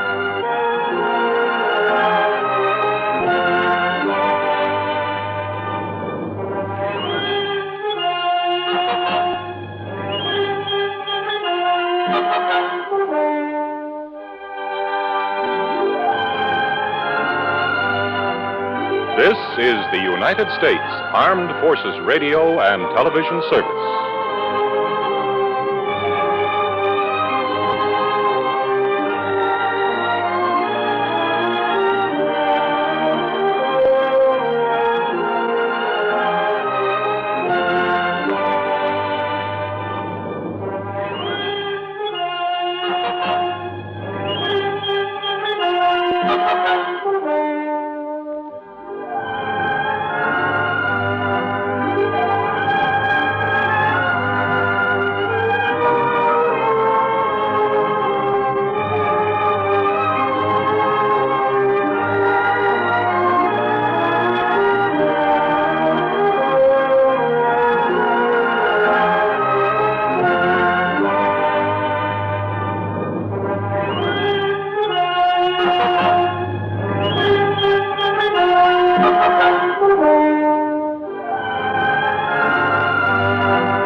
From Hollywood, it's time now for Johnny Dollar. The bases are loaded and there's nobody out. What? And you're pitching, Johnny boy. Bert McGraw. Yep, right as rhubarb. What's in your mind, Bert? You and a job you didn't finish. A job I didn't... What are you talking about? The Mason-Dixon matter, remember? Well, sure. Ruth Dixon's body was found on Newport Beach. But you didn't find out who killed her, Johnny. I figured that was a job for the police. They want to talk to you about that. And so do we. Oh? Yeah, Ruth Dixon was insured with our company. For how much? $1,000. 1,000? You don't expect me to go back to Newport for the commission I'll make off that, do you? Nope. But if you'll go, we'll foot the bill. Oh, how come? Tell you when you get here. Interested? Yeah. Now.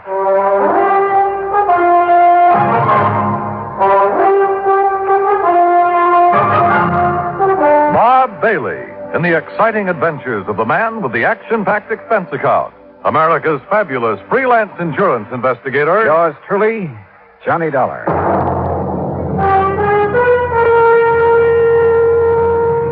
And now, Act One of Yours truly, Johnny Dollar.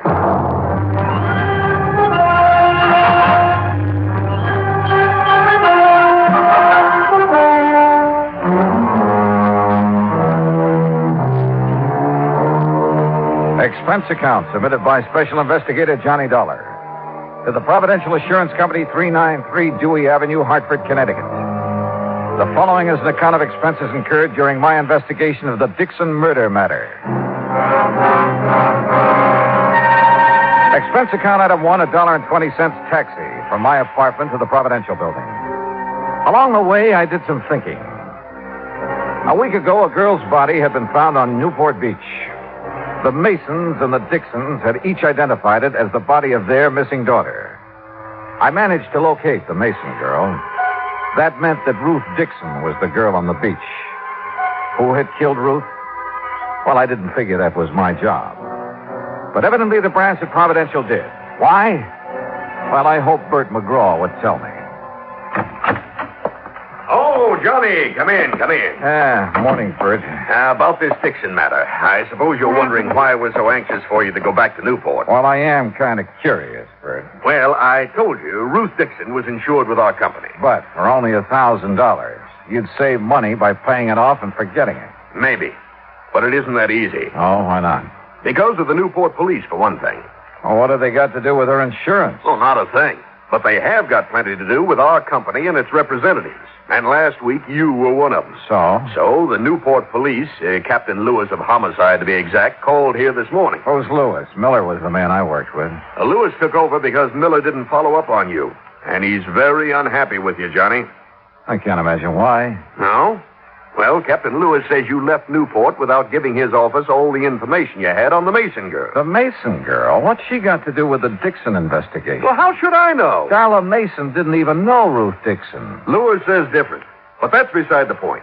We can't afford to have any police department in this country feeling the way the Newport boys do about our investigator. Oh, come on now, Bert. It isn't at all that serious. Johnny, we have to have police cooperation. And we can't force them to cooperate, so we try to build up a sufficient amount of goodwill. But, Bert, No, it's too late to apologize. Who's apologizing? Captain Lewis chewed out my boss. My boss did it to me, and I have orders to do it to you. Okay, so get it over with.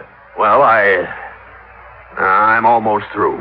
Except that no matter what it costs us, it's going to be worth it to have goodwill restored. You understand? Sure. And whatever you do in Newport, please keep Captain Lewis informed. If you stumble onto something that might lead to the Dixon girl's killer, tell Lewis about it. Okay, Bert, whatever you say. No hard feelings, Johnny. No. Everything's just fine. Oh, good boy. Glad to see you understand. For an expense account like the one you're going to get, I can understand the theory of relativity.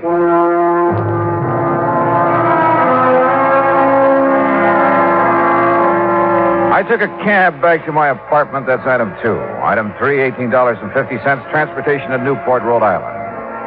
After checking into the Ogden Hotel, I called headquarters. Captain Lewis wasn't in, so I left a message asking him to call me. Then I called the girl in question, Darla Mason. Johnny, hi. What are you doing back in Newport? Oh, just winding up a little unfinished business. Nothing to do with me, I hope. No, not a thing. Darla. Yes? If you're not busy tonight, why don't you meet me for dinner? Why, Johnny, I'd love to. Fine. You say where? Well, how about the yacht club at 8? Good. I can take the cruiser from our dock. And after dinner, we can go for a ride on the bay. Sounds great. See you at 8:10, Johnny. Bye. Bye. Expense account item 4, $15 worth of American Beauty roses for Ruth Dixon's mother. I rented a car and drove out to the Dixon home. The moment I stepped into the house, I could smell the heavy, sweet odor of oriental incense. While Mrs. Dixon put the flowers in water, I located the source of the incense. It came from an ornate burner on the mantel in the living room. Behind the burner, draped in black, was a large photograph of Ruth Dixon. And on each side of the photograph were 2 lighted candles. Oh, Mr. Dollar, these are the most beautiful roses I've ever seen. Well, I'm glad you like them, Mrs. Dixon. Oh, yes. Ruth will, too. Beg your pardon? I said Ruth will like them, too. I'll take them to her in the morning. That is, if you don't mind. Oh, no, not at all. Mr. Dollar, I don't know how you feel about such things, but I believe those who have passed on never really leave us. What do you think? Well, I haven't given much thought to the subject. But you should. Ruth will appreciate these roses as much or more than she ever would have. Do you believe that? Well, I didn't know Ruth when she was alive. When she was here, Mrs. Dixon. Oh, that's right. You didn't. Well, she's still here. And if there's any doubt in your mind, why, you just come with me and visit Madame de Salle. Madame de Salle? Yes. She's been such a help and comfort to me these past few days. Well, without her and her teaching, I'd have been completely lost. This Madame de Salle, what is she? She's just an ordinary person, but she has wonderful occult powers.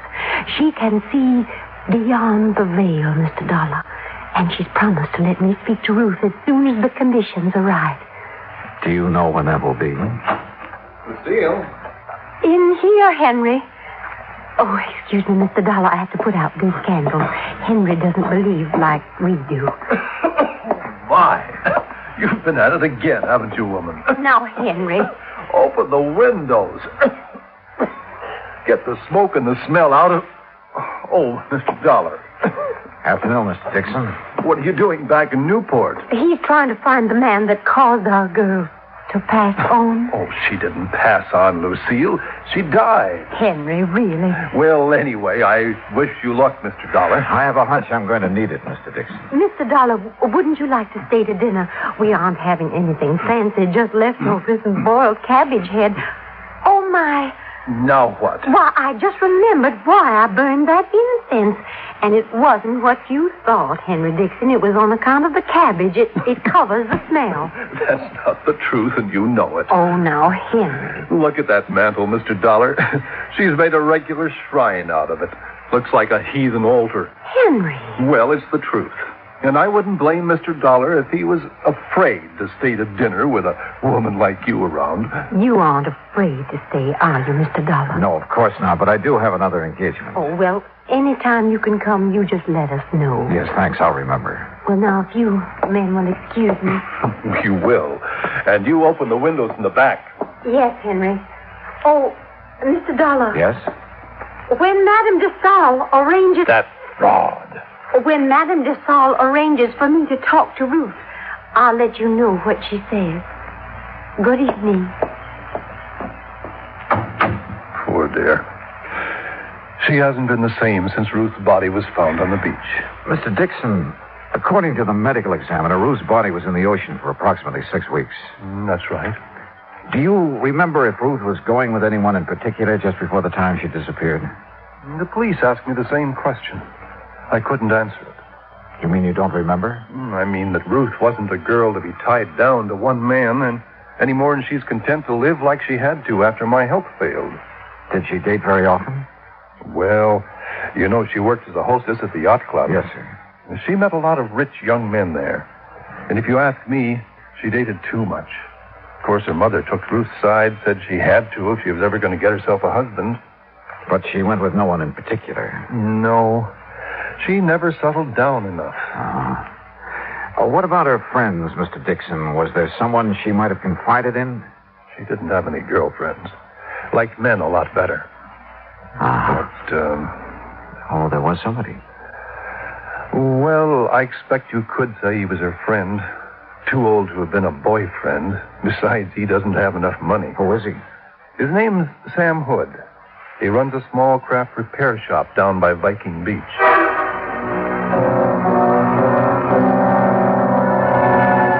Viking Beach is on the Atlantic side of Newport, approximately a mile from Land's End, where the Dixon girl's body had been washed ashore.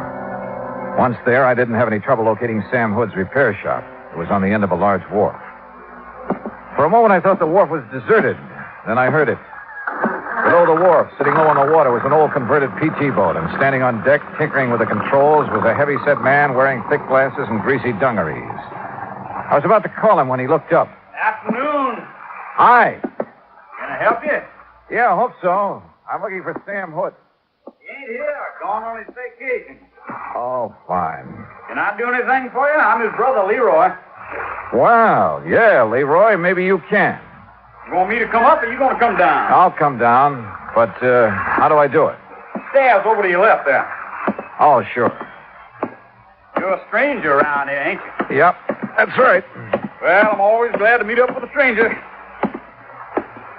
This is such a little bitty place. Most everybody along the waterfront's heard everybody else's stories so many times till they're sick of it. What'd you say your name was? It's Dollar. Johnny Dollar. Well, welcome aboard the Connemore, Mr. Dollar. Connemore? That's an odd name for a boat. Sure is, ain't it? But I found it in a book. Sure fits her, and me too. What's your line, Mr. Dollar? I'm an insurance investigator. Well, now, that must be mighty interesting work. Yeah, sometimes. You chew tobacco? No, thanks. Oh. Well, I got a brand new plug of brown mule here. Ain't had it out of the wrapper. So if you want some... No, thanks, Roy. You sure missing something? Yeah. Yeah. Oh, man, my tooth. You want to take a look around? Go ahead. Of course, the Connemore ain't no fancy yacht. Excuse me, what did you say? I said the Connemore ain't no fancy yacht, but she's all mine and Sam's, and I'm proud of her. Oh. So where did you say your brother was, Leroy? Sam? Oh, he's visiting our folks down in Augusta. I would have gone too, but somebody had to stay in mind the store. Yeah. You know when he'll be back? Not for sure. But anything Sam knows about, so do I. We got real runny mouths in our family. Tell me, Leroy, did you know a girl named Ruth Dixon? No more than just to tip my hat to. But Sam did. Yes, sir. That gal and Sam, they used to sit up there on the wharf looking out toward Gooseberry Island, and they talk. You know what about? Nope. Get off that railing, you whitewash brother! See ya! Leroy, you told me a moment ago Sam couldn't keep a secret. Well, he said she was full of dreams. Man, you asked me, she wasn't nothing but another two-timing, just like all of them. Oh, that's not a very good opinion of her, Leroy. I can't help it. Sam was crazy for her, but she didn't even let on like she knew it. How did your brother take the news of her death? Oh, just awful. That why he left town? Yep. Does Sam own a .38 revolver, Leroy? Oh, sure. Most everybody who has a boat owns something like that. But, hey, wait a minute. You getting ideas? No, just asking questions. Oh. Well, Sam couldn't have killed her. I know it. What makes you so sure? Well, 'cause he's my brother. And how he was so broke up when he heard about Ruth. Why would you suppose anybody'd want to put a bullet in a pretty gal like that? I don't know, Leroy. I don't know. I asked him a few more questions, watched him chase the seagulls off the railing once more, then left. At 7:45, I was sitting in the yacht club bar waiting for Darla Mason. At 8:30, I was still waiting. And at 9:30, I gave up and went back to my hotel. I hadn't been in my room 10 minutes before someone started pounding on the door. Dollar, you in there? Yeah, who is it? Captain Lewis, open up. Well, good evening, Captain. Nothing good about it. Huh? Fine thing you pulled. You come over here to help, then you go gallivanting off where nobody can find you. I called your office as soon as I hit town. Because the people you're working for in Hartford told you to. Now, look, that insurance agent said you were skeptical about there being a connection between the Mason and the Dixon. I still am. You won't be when I tell you what happened early this evening. Okay, so what happened? Darla Mason was shot, and the bullet came from the same gun that killed Ruth Dixon.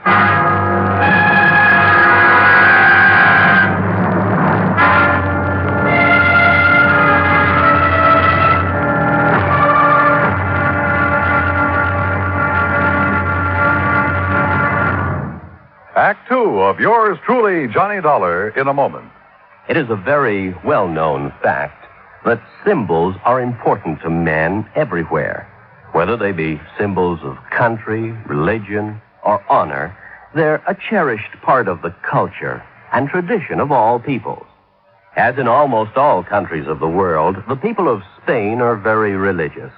And in the Spanish town of Vendrell, the people were having difficulty with a symbol.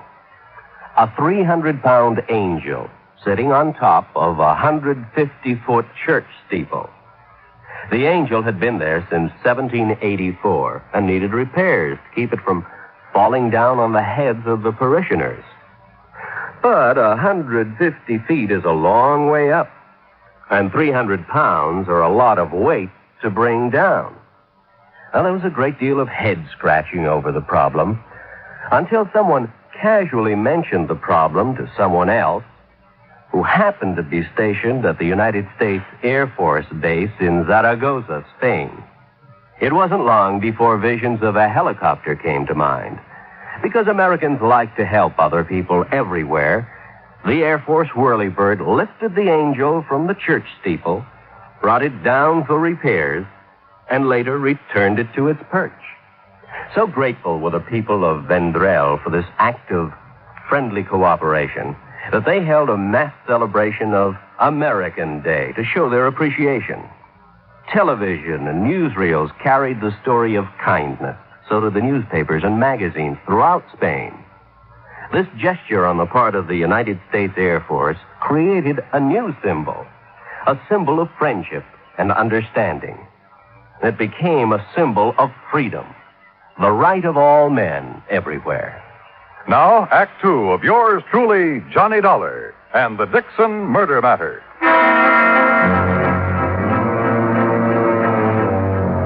Expense account item 6.20 for 2 cups of coffee at the Eat Right Cafe near my hotel, where Captain Lewis proceeded to give me the details surrounding the shooting of Darla Mason. She had been on her way down to the Mason boathouse, where she'd planned to take the cruiser across the bay to the yacht club. As she neared the boathouse, someone had fired at her, and the bullets that wounded her came from the same gun that killed Ruth Dixon. So there was a connection between the Mason and Dixon girls. And if you want more proof, I have it. Like what? Well, they both spent a good deal of their time at the yacht club. Yeah, but for slightly different reasons. Ruth worked there before she was killed. But she must have known Darla Mason. No, that's no good, Captain. You go to the district attorney with that kind of evidence, and he'll throw you out of his office. He'll want proof they knew each other, and how well. Yeah, I suppose. What about Darla? When can we see her? Well, the doctors tell us we can. She still hasn't regained consciousness. Hey, Captain, do you know where the Masons have the work done on their cruiser? Yeah, and that's another thing. That's Sam Hood's place. Have you questioned him? Never had a chance to. According to his brother, he's away on some sort of vacation down Georgia. Left the day the Dixon girl's body was identified. Are you sure he's still in Georgia? Well, I can ask the Augusta police to check up on him. If he is, have them tell him about Darla being shot up and find out if he knew her. Okay. Well, you ready? Yeah. No one was seen prowling around the Mason place tonight, huh? Nobody else was down at the boathouse. Thanks, Johnny. Sure, Captain. And stop being so formal. My name's Pete. Okay, Pete. Well, I guess we've done all we can for a while. I'm not so sure. No, what do you mean? I'm not sure about that either.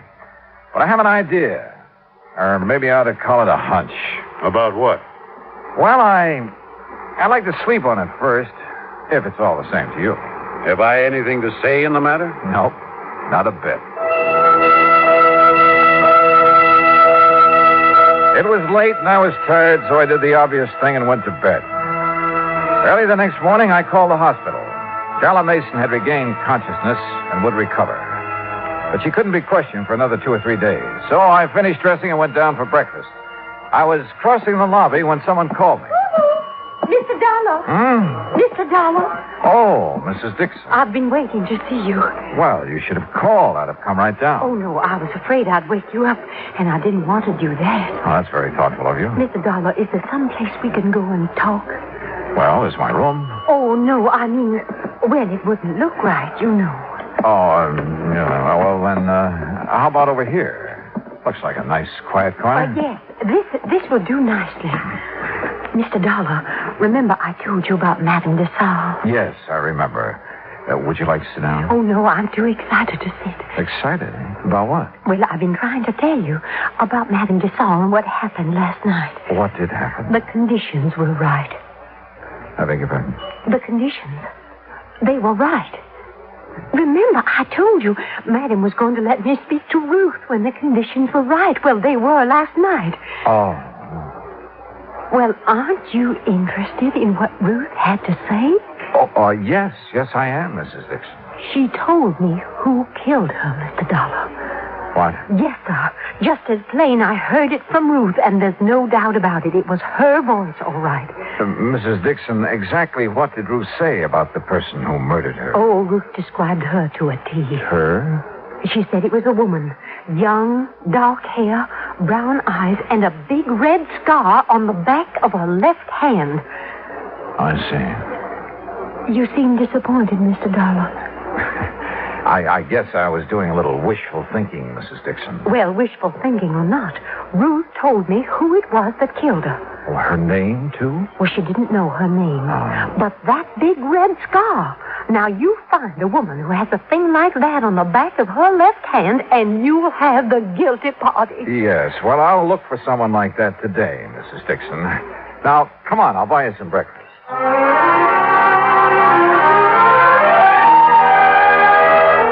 An hour later, back in my room, I put in a call to Captain Lewis. Morning, Johnny. Morning, Pete. Anything new? Well, we heard from the Augusta police. Yeah? Sam Hood's in Augusta, all right. Been there for over a week. Uh-huh. Did they ask him if he knew the Mason girl? I said he did. Said the Masons used to let him and his brother service a cruiser. Uh-huh. Johnny, when are you going to stop playing games and tell me your ideas? Hunch, you mean, Pete. And I'll tell you just as soon as I get back from the library. The library? Oh, and while you're waiting, call back the Augusta police. Have them get hold of Sam Hood again. What for? Ask him who named his boat. What? Yeah, ask him if it was his idea to name it the Connemore or his brother's. Johnny, are you feeling all right? Never felt better. And I'll see you in about an hour. I found what I was looking for in the library. Then went back to Captain Lewis's office and told him what I was now beginning to believe. While I was there, Sam Hood called from Augusta with the answer to the question the police had asked him. Then I went alone down to the wharf on Viking Beach. Roy Hood was sprawled lazily over the deck of the Connemore, trying to sleep and at the same time keep an eye on a fishing line he tossed over the side. I started down the steps toward the boat. Well, doggone. Hi there, Mr. Dollar. Morning, Leroy. Man, I sure didn't think you'd be back down here so soon. You know, Sam ain't back yet. Yeah, I know. You having any luck? No, just making believe. For real fishing, you got to go out beyond Gooseberry Island. Oh, how about taking me someday? Why, sure. Man, you just say the word and we'll go right now. Well, no. I'm afraid I couldn't do that this morning, Leroy. Well, you just let me know anytime. Yeah. How fast this boat cruise? 25 knots. Now, ain't that something? Fastest boat between here and the Navy station. How long would it take you to get over to the Mason home and back again? Why, it wouldn't take no time at all. How come you asked that? Did you know Darla Mason was shot last night? Heard something about it, yeah. Do you know Darla Mason, Leroy? How could I know somebody like that? I don't know. But if you didn't know her, why did you try to kill her last night? You joking? No, not a bit. Oh, come on now, man. What you mean I tried to kill her last night? Just what I said. That ain't funny. That ain't one bit funny. But it's the truth, isn't it? The truth? Now, who told you that? Darla. What, she couldn't have? No, why not? Because the papers say she's still unconscious. Besides, she couldn't see nobody around that boathouse last night. It was too dark. Dark as it was the night you killed Ruth Dixon. You know, you're beginning to get me riled, Dollar. That's so. It sure is so. Coming around here with all kinds of lies saying I killed Ruth Dixon. I didn't say it. Your brother did. Sam? Oh, man, now you really lying. Sam's in Augusta. You ain't seen him. We talked to him on the phone this morning. He told us about you and Ruth Dixon and the Mason girl and every other woman who comes around here. Well, just because I try to make a little time with him, that don't mean I killed nobody. Sam told us different, Leroy. He told us that you can't stand to have a woman laugh at you. Every time a girl has, you've tried your best to make her sorry for it. You really did talk to Sam? What do you think? But why would he tell on me? Why? He never has before. He didn't want to, Leroy. That's why he left here when he did. He needed time to think. Decide what to do about his brother. About you. What you gonna do about it? What I have to do. Take you in. No. Nobody's taking me anywhere I don't want to go. And anybody cries, they're going to be sorry. Leroy, come out of there. I'm coming. You look out, dog. You look out. You don't try stopping me.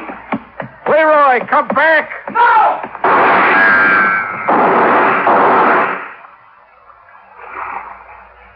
Johnny?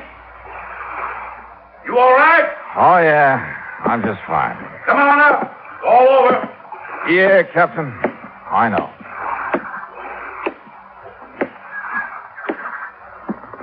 Tell me something. If I can. What put you onto him in the first place? Two things. You see, he liked the girls, wanted to be a lady killer, but they'd only laugh at him, and he couldn't stand that. I see. But the big thing is, what he named this boat, Connemore. I don't get it. Well, a man like Leroy, not much education, he'd have to have a real reason for wanting to name it that. But why? What's so special about that? You ever hear of Bluebeard? A lady killer? Sure, who hasn't? Well, Connemore was his real name.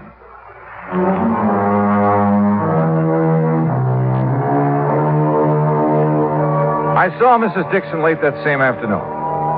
I'm afraid she was a bit disillusioned, having been so sure that the person who had killed her daughter was a woman.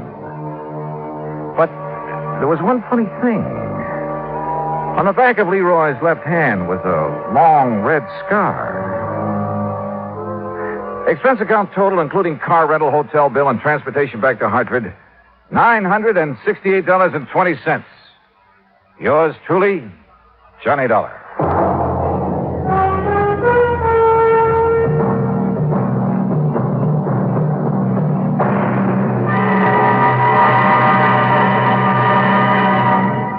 Now, here is our star to tell you about next week's story. Next week, a case that couldn't be solved because there was no solution.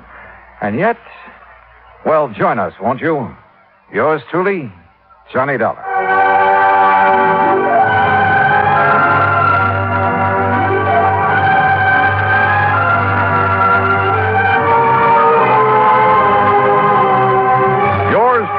Johnny Dollar, starring Bob Bailey, originates in Hollywood. Written by Charles B. Smith, it is produced and directed by Jack Johnstone. Heard in our cast were Gene Tatum, Jeanette Nolan, Frank Nelson, Russell Thorson, Sam Edwards, and Austin Green. Musical supervision is by Amerigo Marino. Be sure to join us next week, same time and station, for another exciting story of yours truly, Johnny Dollar. This is Dan Cubberly speaking.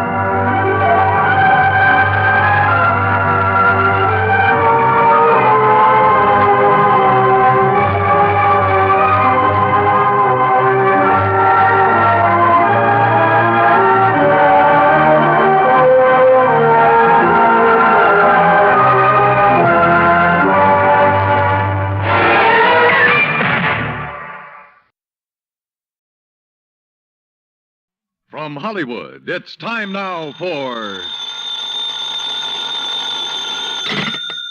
Johnny Dollar. Earl Poorman here. Poorman? Tri-State Life and Casualty. I'm the branch office manager down here. Oh, sorry, Mr. Poorman, but the answer is no. Well, this is an arson case, Dollar, and we're already having to make one payoff on I'm it. sorry, but it'll have to wait. I'm going to get as far away from this New England winter as I can. Well, for that, I don't blame you, but there's no reason you shouldn't come Look, down. I've had a rough year of it. I'm tired, and I'm cold. And unless I can get down to where the warm, balmy breezes waft in... Dollar, I have got to have you on this case. There's a lot at stake. Now, my office is down here... No, sir, I'm sorry. You down see... here in Sarasota. I just can't do it, Mr. Poorman. I've already made a plane reservation for Sarasota, Florida. And this is one time I'm going to... Where did you say your branch office is? Sarasota, Florida.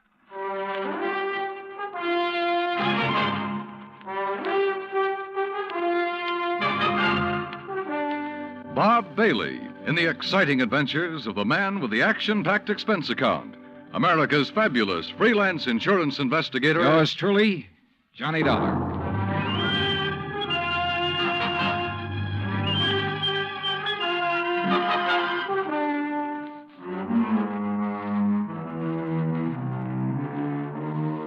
Expense account submitted by Special Investigator Johnny Dollar to the Tri-State Life and Casualty Insurance Company, Home Office, Hartford, Connecticut. Following is an account of expenses incurred during my investigation of the burning car matter. Expense account item 1, which I'd thought I was going to have to absorb myself. $129, transportation and incidentals to Sarasota, Florida. It was nearly 5 p.m. when I got there, so instead of checking into a hotel, I taxied, that's item 2, $1 even. I taxied to Earl Poorman's office in the Conroy building. He turned out to be a tall, lanky, easygoing fellow with clear blue eyes and a ready smile.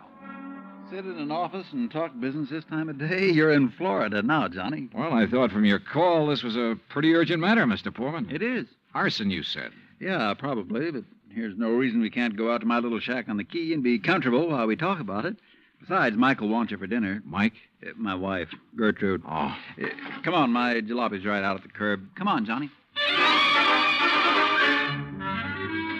Poor man was a misnomer for this man because his jalopy turned out to be a spanking new Cadillac, complete with air conditioning and all the fixings. And the shack, anything but. It was on St. Armand's Key across Sarasota Bay from the mainland, a beautiful two-story concrete and stucco job. The big yard backed on a quiet bayou, and there, tied up at a private dock, was a 24-foot lap strake speedboat, ideal for fishing the Gulf of Mexico. After all, as long as you're down here on expense account. Yeah, but it's charged to your company, remember? Oh. Hey, there she is at the door. Huh? The big, fat, overbearing broad I'm married to. This was another switch. For Earl's wife standing in the doorway was the cutest little trick I'd seen in a long time. Petite, pretty, and blonde, and with eyes that you noticed right away because they were almost green. Eyes that suddenly narrowed as she looked at me. And I wondered why. Johnny, dollar, did you say? That's right. Insurance investigator down here to look into those fires. Oh. Any objections? No. Oh, of course not. Just set your bags here in the hall, Johnny. All right, thanks. And wouldn't you like a drink after your long trip? Yeah, and you can get me one, too. Scotch, Johnny? Martin's VVO. Oh, great. With soda, please. Sit down, sit down. Thanks. I take it Mike isn't too interested in the insurance business, huh? You know, she used to be a singer, dancer. Oh, well, this is a little different. But now, tell me all. Well, actually, I guess we ought to wait until Arnold Carr gets back. Carr? Carr Brothers, Lumber Enterprises. Arnold runs the business, and his brother Edward... Well, Ed just shares the profits. Real black sheep of the family, from what I've been able to learn. Oh? Anyway, they have yards all over the state. There's one here in Sarasota, one up the coast a ways at Fort Pierce, and still another at Arcadia. That's about 40 miles inland, just east of here. And there was one up in Orlando. Was? Completely destroyed by fire a couple of weeks ago.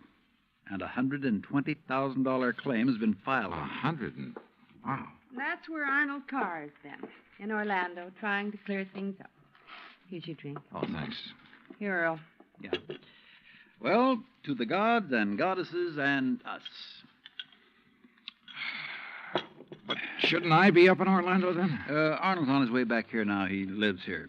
He just went up there to arrange for clearing off and selling the property. You mean he's planning to just pocket the money? If Tri-State pays off, I mean. Looks like it. But I take it you suspect arson. Yes, Earl suspects arson, Johnny, and so does Arnold Carr. At least he says he does, but they have no reason. No? How about the other fires? Or attempted fires? Oh, where? At Arcadia, for one, but they got it out in time. At least that's the way Arnold Carr reported it. The way he tells Let it... me tell it, Mike. Oh. There was another at the yard here in Sarasota. Arnold himself discovered it one night when he was just driving around. But nothing to indicate it was attempted arson. No, Well, and the authorities up in Orlando found no indication of it there. Mike, you know as well as I do that a lumberyard fire will obliterate signs of arson better than any other kind of fire in the world. Yeah, but she has a point, though, Earl. Unless there's some evidence of arson. Of course. Yeah, why send for me? Well, mostly because... Actually, because Arnold Carr suspects it. But he's given you no real reason. None at all. I think he has a real reason, but he just won't tell us. Wait till you see him. He's going to call when he gets in. We'll run over to his place on Longboat Key. What about his brother? Edward, did you say? I've never met him. He's always stayed in Orlando. I was wondering if he might tell things that Arnold is holding back. Edward Carr wouldn't know anything. You can never be too sure. Look, why can't you agree with me for a... that must be Arnie now. Excuse me. Hello. This is Arnold Carr. Oh, hi, Arnie. Johnny Dollar arrived, so we'll be... Well, here, I'll let you talk to him. Here, Johnny. No. Okay. No, Earl, listen. What? I told you before it was arson. It was arson again tonight. Tonight? What's that? Arcadia just went up in flames. The whole yard. Good Lord. Did you hear that, Johnny? Yeah, I heard it. Well, can you prove it was arson tonight in Arcadia and before in Orlando? I have proof. Well, Arnie, we'll be over just as fast as... No. What? No. Wait for me there at your home. Well, but look now. You mustn't come here. And I mustn't stay here because I... Now, listen, man. You... Arnie? Well, I guess he's ready to tell us now. A suspicion began to grow in my mind. A suspicion that Mike apparently shared with me. That Arnold Carr himself might be responsible for the fires. After all, he was the only one who had seemed to know about the 2 unsuccessful attempts. He himself had planted the idea of arson. He'd lost no time in filing claim for the Orlando burnout. But Earl said I was wrong. Arnold was too honest a man. Earl had also said we were only 15 minutes from Carr's home. So when half an hour passed, we called him back. Got a busy signal. After the 4th try, the 3 of us took off in Earl's cab. As we pulled into Carr's driveway, we could see him through the picture window, sitting at his desk, telephone in hand, apparently engrossed in a call. Then, as we walked up to the door, I noticed something else. Arnold Carr looked enough like me to be my brother. Maybe that explained Mike's reaction when she first saw me.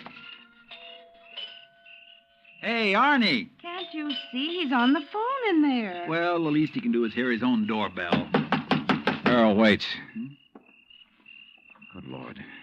What's the matter? Through the window. Oh, no. Earl? Stand back.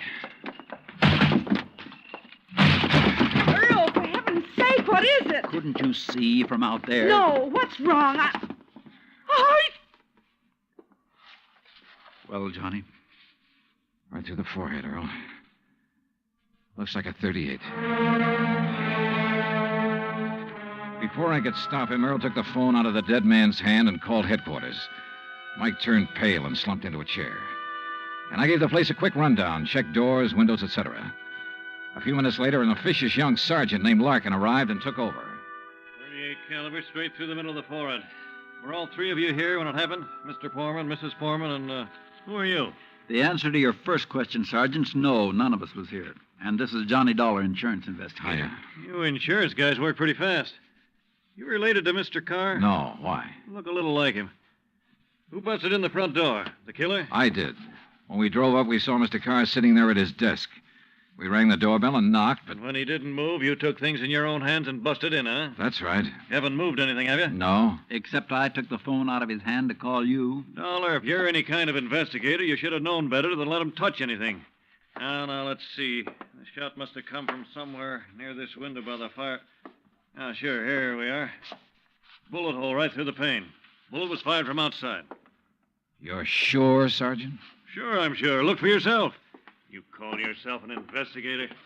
Hey, Cummings, Woolway, check the area around that window beside the chimney out there for footprints. Maybe an empty cartridge case. Now, you folks get out of here so I can call Doc Hanley over and get on with my investigation. And no, Dollar, I don't need any of your help. Well, thank you, Sergeant. Your job is fires, not... Hey, where did Mrs. Foreman go? Out to the car. Why? Who told her she could leave? Who told her she had to sit here looking at a corpse? All right, Dollar, all right. Just be sure the 3 of you stick around town in case I decide to question you further. Oh, of course, Sergeant. Yeah.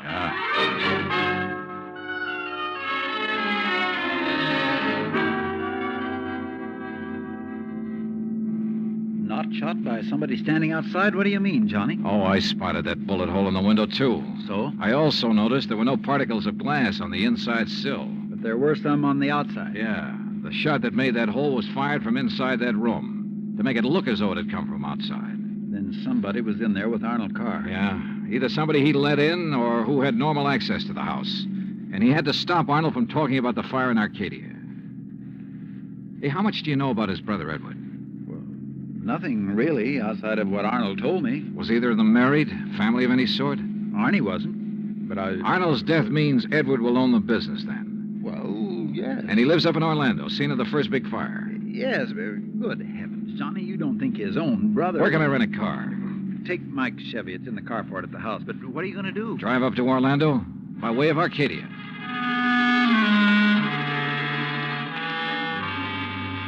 When I got to Arcadia, only a few people were standing around the remains of the fire. One hose company was still working on it, and a couple of police were poking about in the embers. Walking toward it, I almost stumbled over a little old man sitting alone in the darkness beside a palm tree, hunched over, his head in his hands, sobbing. He didn't even look up when I stopped beside him. It's like losing part of my own life, it is. You lost someone in the fire, sir? No, son. Only part of my life. I helped build up that yard. Me and Mr. Arnie. Arnold Carr. All along, he's been worried about it. And last week, when him and me smelled smoke and come over here and put out the barrel of trash that was smoldering, he knew. Knew what? That somebody was trying to burn him out? That's why he stopped by tonight on his way home. That's why we drove over here, him and me. And I brought my gun just in case. Yeah. Well, we got here too late. It was already blazing.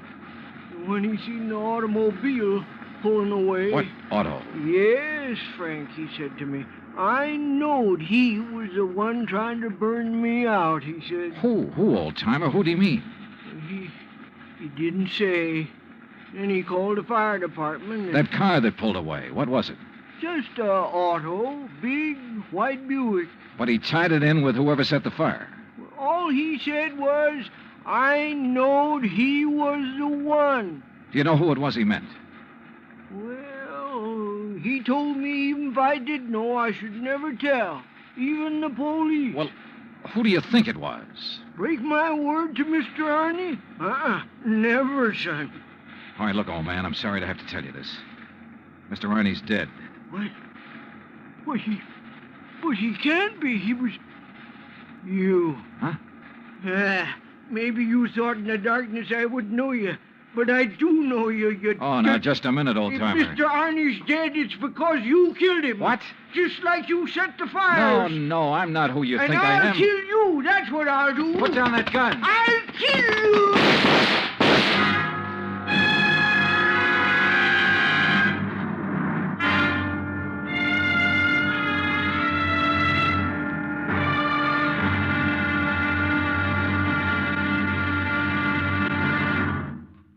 Act two of yours truly, Johnny Dollar, in just a moment. Back in the old days, the very old days, that is, a girl named Cassandra had a corner on the oracle market.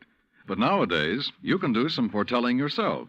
On Jukebox Jury, for example, you can help decide which of Tin Pan Alley's new recordings are destined for the hit brackets and which ones are likely to spiral all the way down to oblivion. Remember, Jukebox Jury is yours to hear on most of these same stations every Sunday. Now, Act Two of yours truly, Johnny Dollar, and the burning car matter.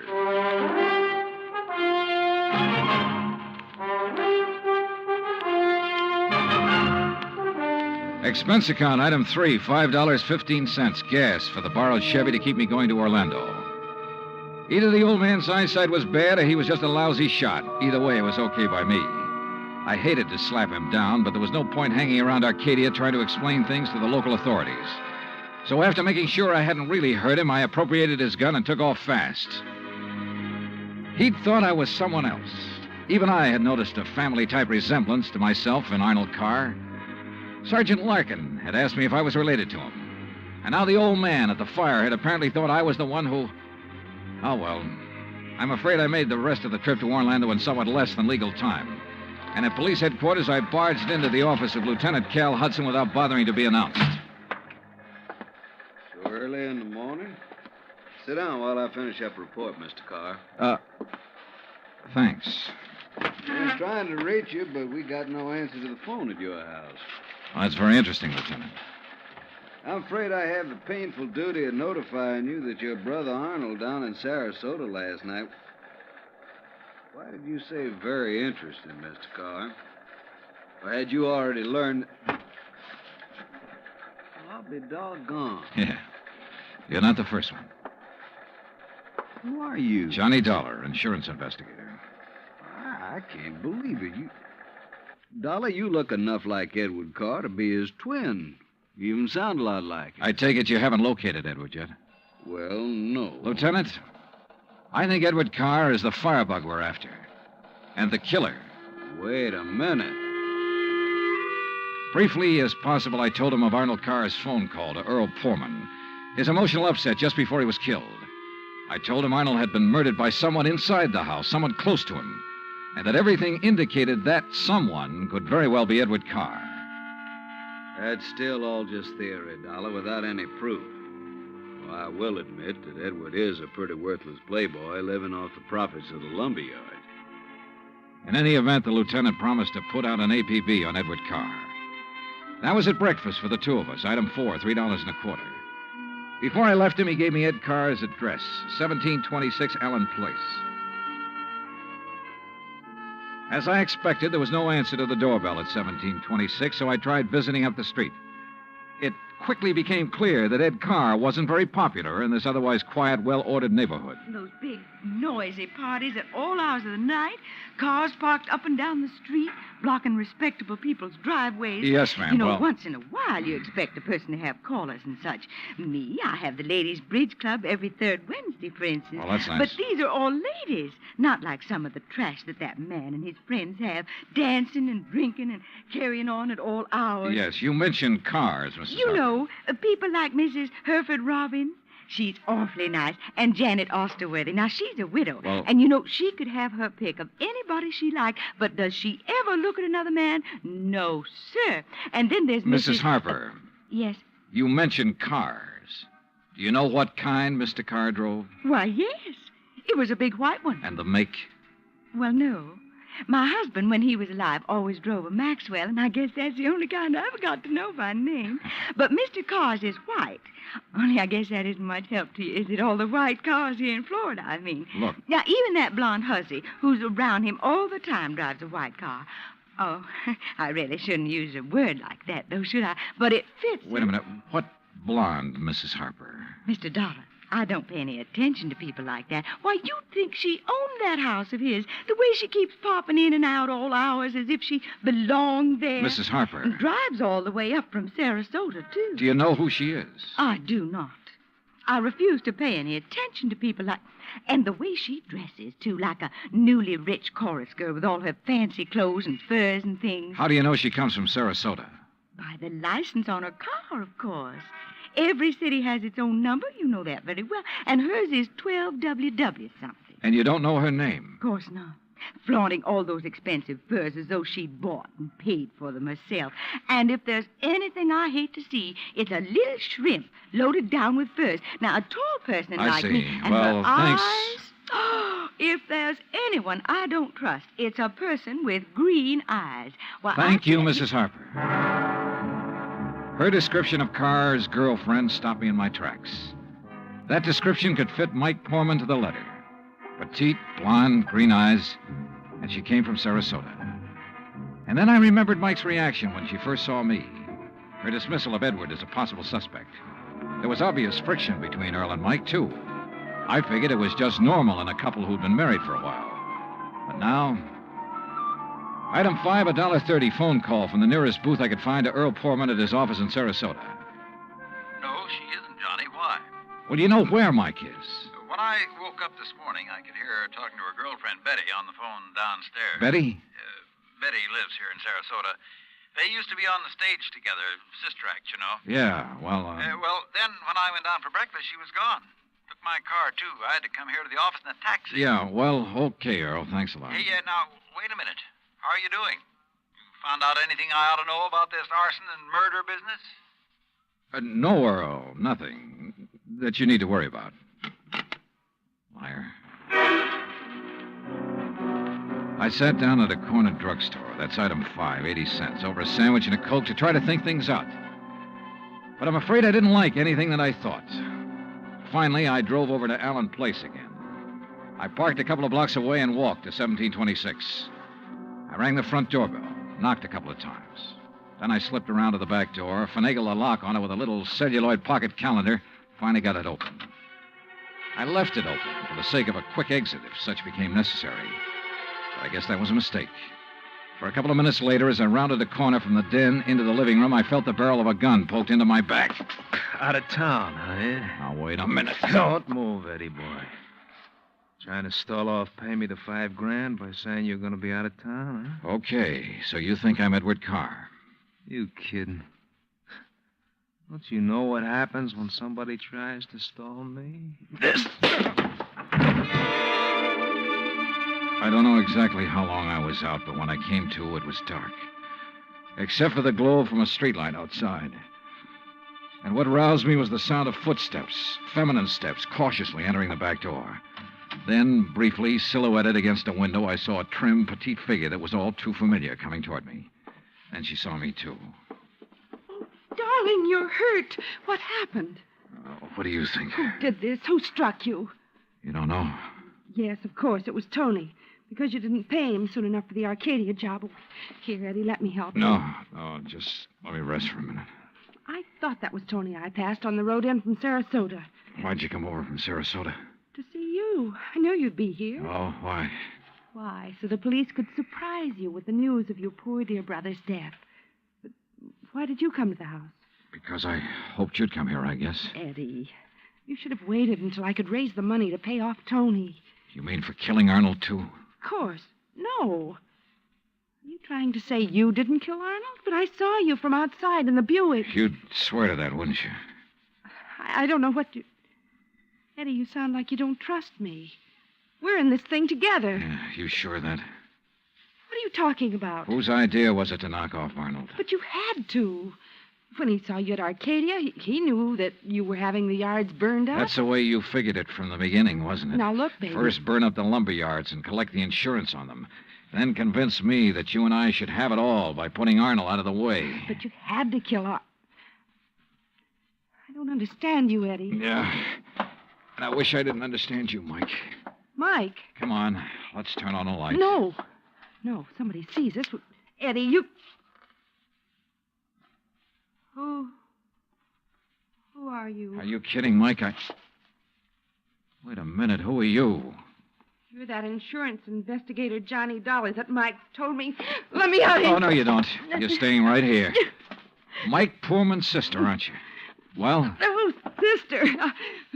So we once did a sister act before she married that Poorman guy. Now, let me go. Not by a long shot. You may as well, Dollar. What? Eddie. Don't move, Dollar. Get his gun, Betty. Get it. Yeah, sure. Here, Ed. Good. Ed Carr, huh? That's right. And you know we do look alike, you and me. Yeah, sure. Enough for Betty here to have told me all I need to know. Don't believe him, Eddie. He's lying. I heard, No, baby. Eddie, I thought it was you. Don't you see? Sure. Why'd you come up here anyway? Because Mike told me that Dollar was coming up here. You been shooting off your mouth to her, too? She knew about us. She thought you might have something to do with the fire. She was my friend. She was trying to get me out of this whole mess, and I wish I'd listened to her. Well, it's too late now, baby. Eddie, what are you going to do? Now I gotta get rid of both of No! them. And figure some way to shut up Tony's mouth. Ed, please! You know you'd never get away with it, Carr. Oh, no, I'll call him. That's what I'll do.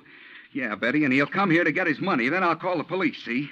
Tell him to come right away. Tell him I found out about you having Tony start the fire. What? That's right, that you had him burn up the yard so there'd be even more money for you to bleed from me, like all the dough you got from me already. You're crazy, Ed. I'll tell the police to meet me here.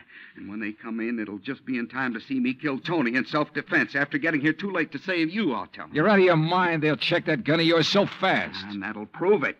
Because the only shot out of my gun will be the one that gets Tony. This gun of yours is the one that's going to knock you two off. And they'll think it's Tony. Oh, Eddie, please, you're drunk. Are you crazy? Crazy? To save my own life? To keep you and Tony and Dollar from putting a noose around my neck? If you think that harebrained scheme of yours will ever work, you're off your rocker. It's got to work. Because it's my only chance. So it's going to work now.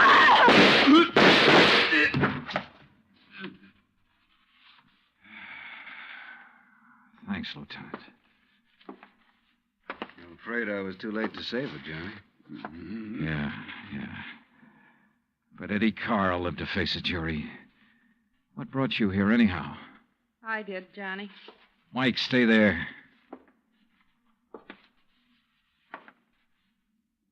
Stay right here, Mike. I know. I don't want to see it. She was my friend. Where's Earl? I came alone. When I talked to Betty this morning, I knew your suspicions about Ed were right because, you see, I knew Betty and Ed were going together. Earl didn't know. Yeah. Maybe you better call him.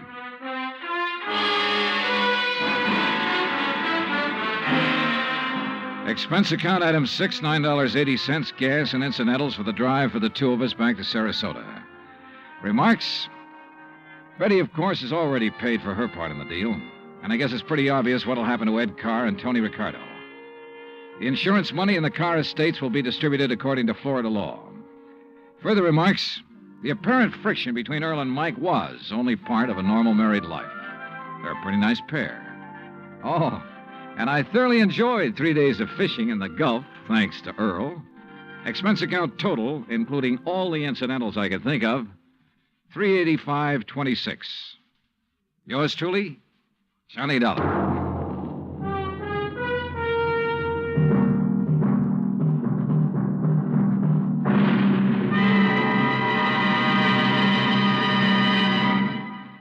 Our star will return in just a moment.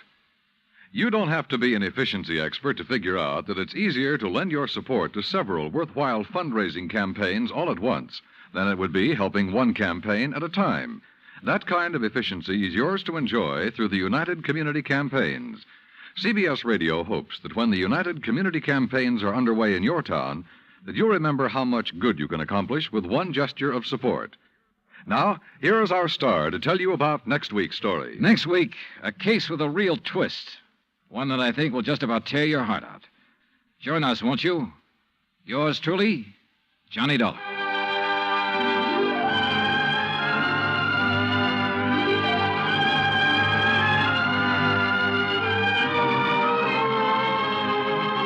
Yours truly, Johnny Dollar, starring Bob Bailey, originates in Hollywood. It is produced and directed by Jack Johnstone, who also wrote tonight's story. Heard in our cast were Virginia Gregg, Parley Bear, Victor Perrin, Bob Bruce, Harry Bartell, Vivi Janis, Tony Barrett, and Junius Matthews. Musical supervision is by Amerigo Marino. Be sure to join us next week, same time and station, for another exciting story of yours truly, Johnny Dollar. Dan Cubberly speaking.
From Hollywood, it's time now for Johnny Dollar. The count's 3-2 and the bases are loaded. And Ted Williams is at bat, huh, McGraw? Oh, Johnny, how'd you know it was me? Oh, just psychic, I guess. What's on your mind, Bert? Fella named Henry Sampson. Ever hear of him? Name's familiar. Well, it should be. He owns about half the newspapers in the South. Which means he isn't exactly struggling for money, huh? Right. In fact, he collects it. Figures. Especially Confederate money. Well, anybody can. What? Yes, sir, Johnny. He has one of the largest collections of old coins in this country. Oh? And a Confederate $50 he owns has disappeared. Bert, Confederate money isn't worth its weight in salt. That's where you're all wrong, Johnny. Huh? This particular $50 is insured for $20,000.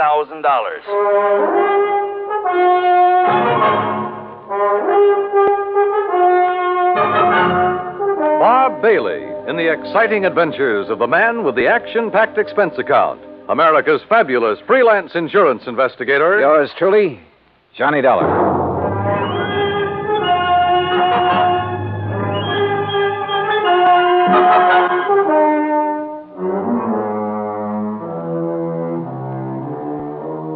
Expense account submitted by Special Investigator Johnny Dollar to the Providential Assurance Company, 393 Dewey Avenue, Hartford, Connecticut. Following is an account of expenses incurred during my investigation of the Confederate coinage matter.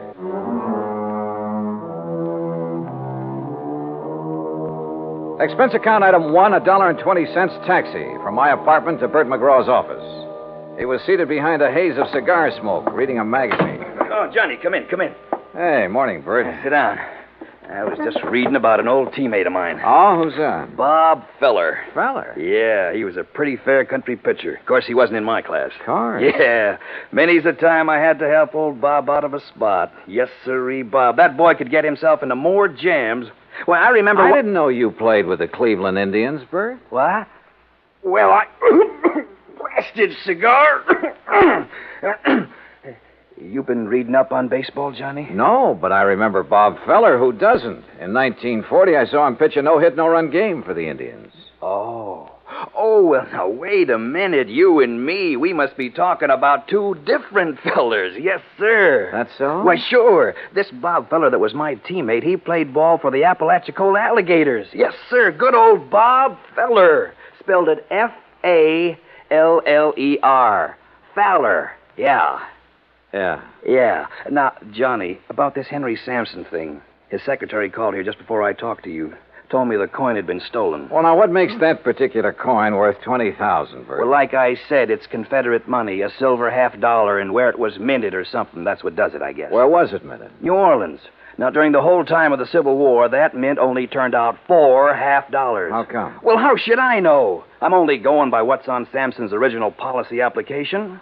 But you're sure about there being only 4 of those $50? Well, no, I'm not sure. You mean you've never checked?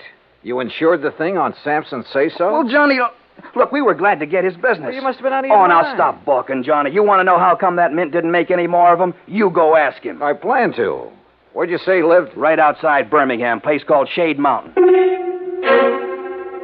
Expense account item 2, $107, air transportation, Hartford to Birmingham, Alabama. I claimed my luggage and was about to step into a cab when I was approached by a man of about 30, crew cut, Brooks Brothers suit. Mr. Dollar? Yeah, that's right. My name is Kopek, Michael Kopek. I'm Mr. Sampson's secretary. Oh, yeah. Your Mr. McGraw was good enough to tell me the time of your arrival. Are you all ready to go to Zora? Zora? According to the Bible, it was the village of Sampson. Oh, yes. Only I'd like to check into a hotel and freshen up a bit first. That is, if you don't mind. Mr. Sampson would mind, sir.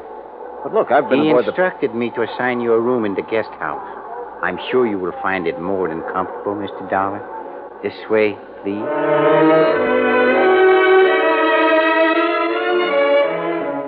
Just outside, standing in a no-parking zone, was the Sampson limousine. A uniformed chauffeur took my bag, and about 40 minutes later, we passed through the gates of Zora, Sampson's private domain. Beside the main house, there were 2 guest houses, 2 swimming pools, a private zoo, stock farm, turkey ranch, and a number of cottages for the servants and maintenance people. Inside the main house, Kopek led me down a long hall lined with statues and oil paintings and other art objects. Finally, he stopped and opened a heavy door. Henry Sampson was seated behind a large desk, and standing near him was the most beautiful woman I had ever seen. Mr. Dollar, sir. Thank you, Michael. I'll call when I need you. Yes, sir. Well, Johnny, come in. Come in, sir. You had a pleasant journey down, I hope? Yes, fine, thanks. Good, good. Would you like a sample of our southern hospitality, Mr. Dollar? Well, Forgive me, my dear. Johnny, this is Mrs. Sampson. Delilah, Mr. Dollar. Mrs. Sampson? In case my question confused you, Johnny, I meant, would you like a drink? No, thanks. Not just now. Let the man catch his breath, Delilah. Now, Johnny, let me get on my feet. I can't give you more than 10 minutes of my time. So, let's get right down to business. This here's a display case that was broke into. Mm-hmm. None of your other coins were taken, huh? No. Whoever did it knew what they wanted. They got the most valuable one. What about this lock? Was it tampered with? Wouldn't have done him no good to tamper with it. It's the biggest and strongest that Yale makes. Reckon he knew that. That's why he broke the glass. Then you think someone familiar with this room and your collection took the coin? If you want to know the truth, he suspects me. Delilah. Mr. Sampson, did anything unusual happen that evening? Did you have any visitors? None. Delilah and I ate our supper. I worked for a couple of hours, same as always. Then we played casino till 10:30. We always play casino until 10:30, John. It's the only thing that relaxes my husband. I see. There were only 4 people besides myself in the house. Mrs. Sampson, Mary, her maid, Digger, my manservant, and Michael, my secretary. Good old Michael, the trusty troubleshooter. Mr. Sampson, according to your policy application, only 4 of those Confederate $half were ever made. Is that right? Yes, 'tis. Confederate states didn't have any silver bullion to make more. Dirty Yankee blockade. Yeah. Could you give me a description of the coin, sir? Sure. Originally, it was a regular Union 1861 piece. At the New Orleans Mint, they ground off the reverse side and stamped on the shield of the glorious Confederacy and the words Confederate States of America. Hallelujah. May the South rise again. Now, that's not funny, Delilah. I think it is. Don't you, Johnny? Well, I'm just... You just give me your answer later. Right now, I'm going to have another drink. You ready? Not yet, thanks. No, you don't know what you're missing. You'll have to forgive my wife, Johnny. She isn't herself this evening. I haven't been myself in several years. Not since I married this You shut up, woman. Michael. Yes, sir? Mrs. Sampson is tired. Very tired. She wants you to take her to her room. Yes, sir. Well, see you at supper, Johnny. I'll have your supper sent up to Don't you. do me any favors, fat man. Get her out of here, Michael. Get her out before I... Sorry. But she... Sometimes... It's all right, sir. I understand. Do you? Good. Good man. Now then. Oh, that's better. Now, about the coin. President Jefferson Davis gave it to my great-grandpappy for his service to the cause. Are you sure of its value? Sure it's worth $20,000? Why, shoot, boy. My grandpappy turned down 10,000 for it back in 1879. Way things are now. It's got to be worth 4 times that. Well, what's the matter? Don't you believe me? I didn't say that. Well, then what are you looking at me so suspicious for? Well, Mr. Sampson, I have a hunch you're holding out on me. Johnny, you're getting paid money to find the person that took it. Now, you earn your pay. I'll try to. Only I'd appreciate some help. I'll give you help. In fact, already have. Like how? Like the gates to Zora. I've kept them locked ever since it happened. And until you find that coin, nobody leaves here. Those gates stay closed.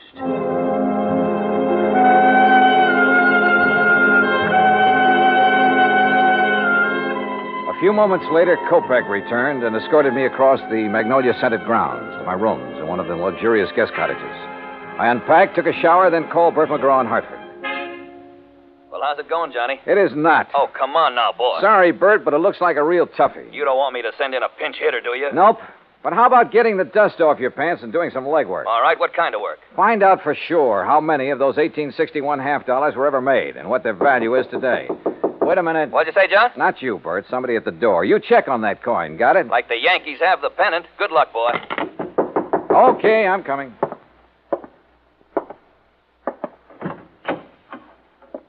Yeah? Mr. Darr, Yeah, that's right. I'm Mary Williams, Miss Sampson's maid. And I'm Digger. Everybody just calls me Old Digger. He's Mr. Sampson's man. We snuck off and come over here to see you. Oh, well, come in, please. Thank you, sir. Oh, yes, yes, yes. Thank you. Sure hope nobody saw us come in here. Well, what's this all about, Mary?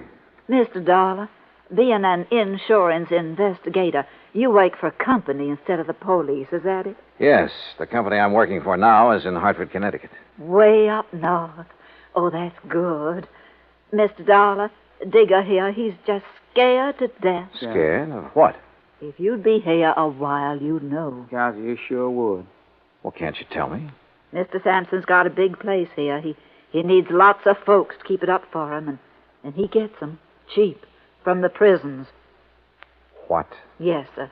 Somebody finds out who's going out on parole. The next thing a man knows, instead of being all the way free, he's here, working for Mr. Sampson. Yes, sir. And if he don't like it, Mr. Sampson has him sent back. Oh, come on now. Look, this is 1957. Things like that just don't happen anymore. Tell him, Digger. Well, Mr. Dollar, sir, I don't want to go back to that place. No, sir. I don't ever want to go back. Oh, it's all right, Digger. Mr. Dollar, we wouldn't have bothered you at all, except that Digger and me, that is, we want to get married. That's right, yes. But if he's sent back to prison, well, he's already spent 15 years there. And you're afraid that Mr. Sampson is going to send him back? Yes, sir. Mr. Sampson or somebody else around here. But why? Well, come on. One of you say something. Well, sir, I ain't going to tell you, nobody else, Mr. Dollar. No, sir. I won't tell no matter what they do to me. I won't tell unless you give me your word. Unless you promise me. Promise you what? That you won't let Mr. Sampson or nobody send me back. You give me your word on the Bible. I'll tell. Yes. Well, come on. Tell me what. Well, sir, Mr. Dollar, Digger knows who took that $50 piece.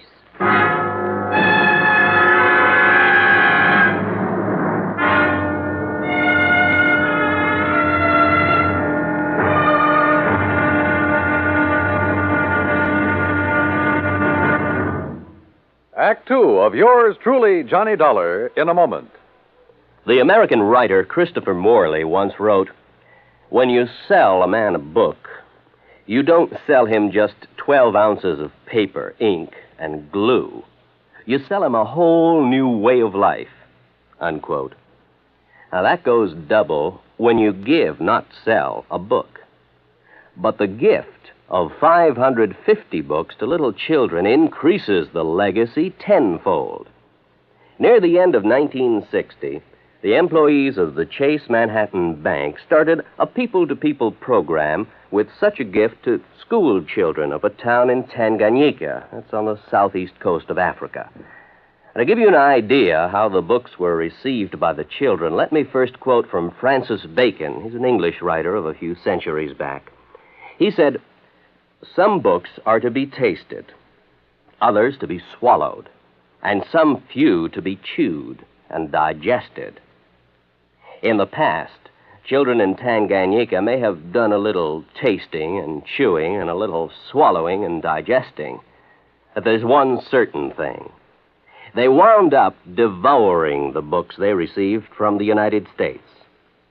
And they did so much of it that they, the ones in high school anyway, were able to reach the level of English children their age and pass the exams at the same time. That takes a lot of book learning, as they say. Now, the gift of these books from the United States of America may have seemed a small thing to the senders, but the boys in Tanganyika who received them know that they've opened a whole new way of life. They've greatly increased understanding in the classroom of freedom, the right of all men everywhere. And now, Act Two of yours truly, Johnny Dollar, and the Confederate coinage matter. I wanted to help Digger, the Sampson servant who claimed to have information concerning the missing Confederate $50. But I couldn't promise him anything without first knowing more about the part he had played, if any, in the theft of the coin. I did promise to think over his offer and let him know if I was interested by the next afternoon. Anyway, at 8 that evening, I joined Mr. Sampson and Kopek for dinner in the large dining room. After we'd finished our coffee, Sampson rose and excused himself. When you're ready, we got work to do, Michael. Yes, sir. Huh? See you in the morning, Johnny.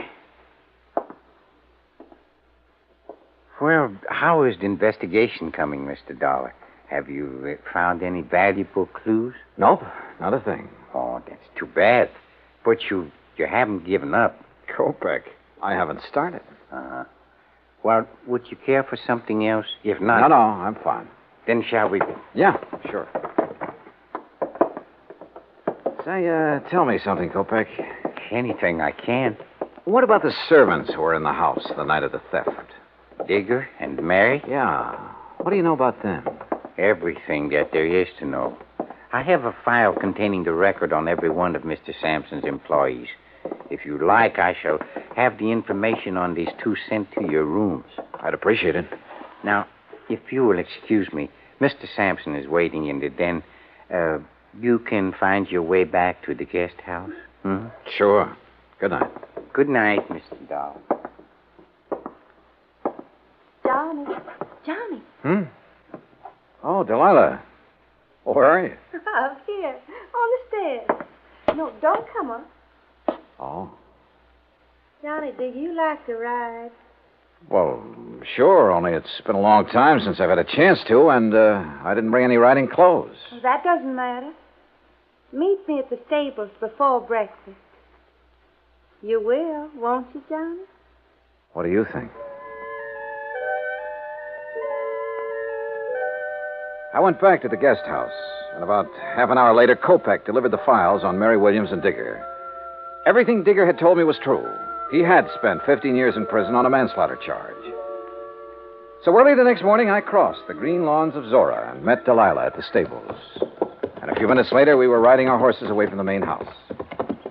Where shall we ride, Johnny? You want the cook's tour? Oh, I don't know. What's it include? Oh, the turkey farm, dairy, and zoo. Or would you rather go down to the river? Hey, you know, it's a funny thing, Delilah. What is? I've never seen a river. You fool. Come on, I'll race. Come on, boy. Come on.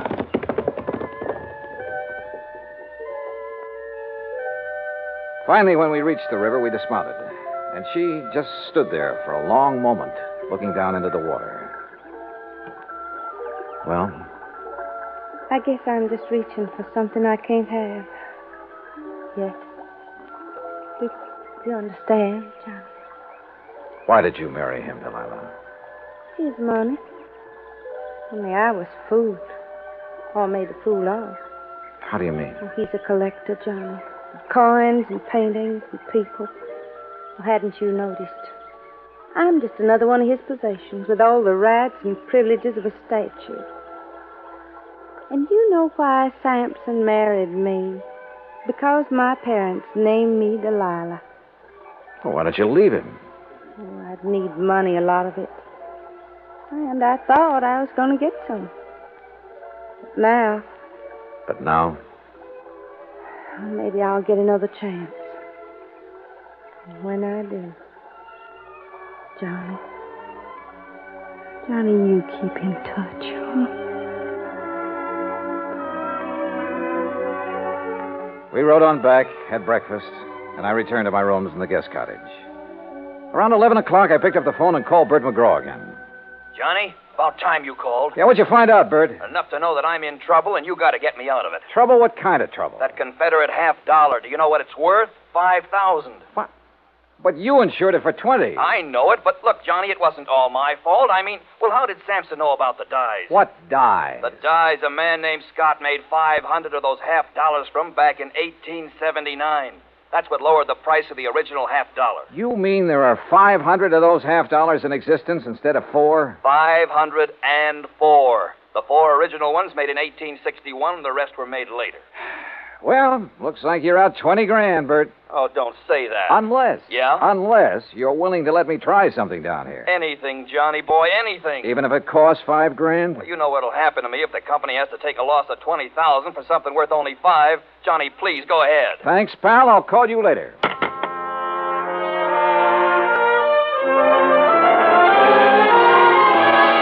As soon as I could, I sent word to Digger and Mary, the 2 servants, asking them to come to the guest house.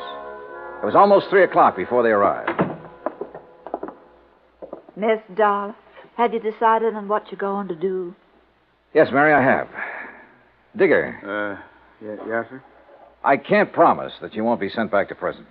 Well, then I ain't going to tell you nothing. Now, wait. Sir. Let me finish. But I can promise that I'll do everything possible to help you. Well, sir, I have to ask Miss Mary. You know, she's the one who talked me into coming to you in the first place. I did as soon as he told me what he'd done. I didn't know about it till afterward, Mr. Doll. All right. Just what did he do, Mary? Well, it wasn't his fault. He just had to break into that case and take that $50. Yes, sir, that's right. I had to. Why? Because she said that she'd tell Mr. Sampson something real bad about me. Something that'd cause him to send me back to prison. She? Mrs. Sampson? Yes, sir. That's the truth, Mr. Dollar. I swear it. All right, Digger, go on. What happened after you took the coin? Well, sir, it all went like she said it would. I got hold of the $50 and ran on down to the river. Late that night, I was on my way back to where I was supposed to meet Miss Sampson and give it to her. Well, sir, then I tripped over something, and doggone if I didn't lose it. Oh, wait a minute. Come on now, Digger. You don't expect me to believe that? But it's the truth. Yes, sir. I had it in my hand, and when I fell, it flew out. And you can't find it? No, sir. No, sir. And I looked and looked. There's a good reason why he can't find it, Mr. Dollar. Oh? Yes, and you come with us. We'll show you. They showed me, and I had to agree there was a good reason. I told Kopek I wanted to see Mr. Sampson. While I was waiting for him, Delilah came down the stairs from her room. Johnny, I saw Digger take your suitcase out to the car. You aren't leaving. I will be in a few minutes. Well, Johnny, have you found the coin? No, not quite. But I know where it is. And I know how it got there. You do? Why did you do it, Delilah? Why did you make him do it? You ought to know by now, Johnny. I did it for the same reason I've done everything else in my life, for money. I thought I could use the money to get away from here. What'll you do now? I don't know. It's up to him. You do have to tell him, don't you? Yes, Delilah. I'm afraid I do. There's no other way. I mean, well, couldn't you say one of the servants? No, Delilah, don't you say it either. Okay, Johnny. See you around, huh? Sure. See you around.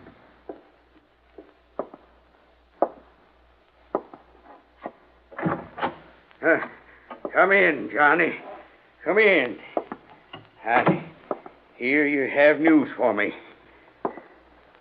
Well, boy, start in. Tell me.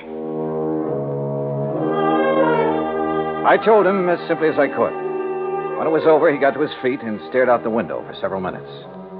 When he turned back, he ordered Kopek to find Digger and take him to the place where the coin had been lost. A few minutes later, we joined him there.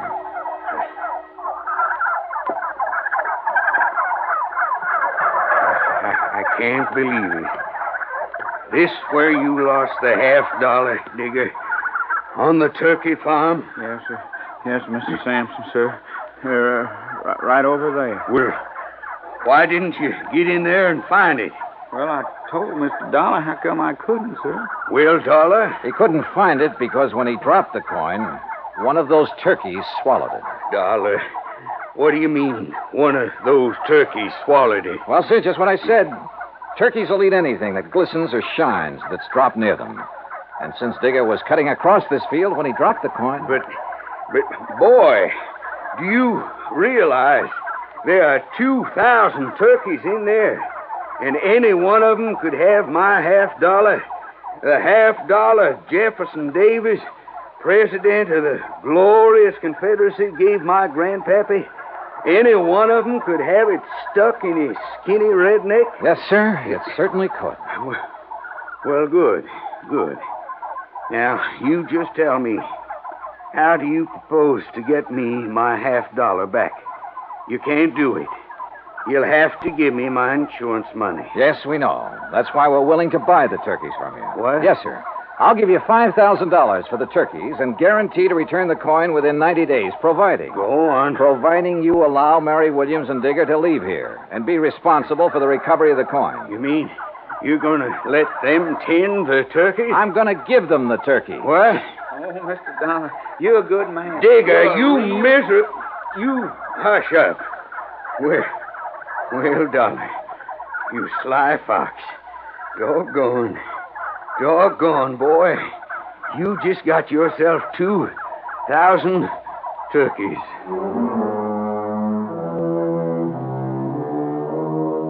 A couple of weeks after I left Birmingham, I received a letter from Mr. and Mrs. Digger telling me that they'd found the coin in the craw of the bird they'd killed for their first Sunday dinner together. Which proves once again, miracles do happen. Expense account total, including transportation back to Hartford, $405.10. Yours truly, Johnny Dollar.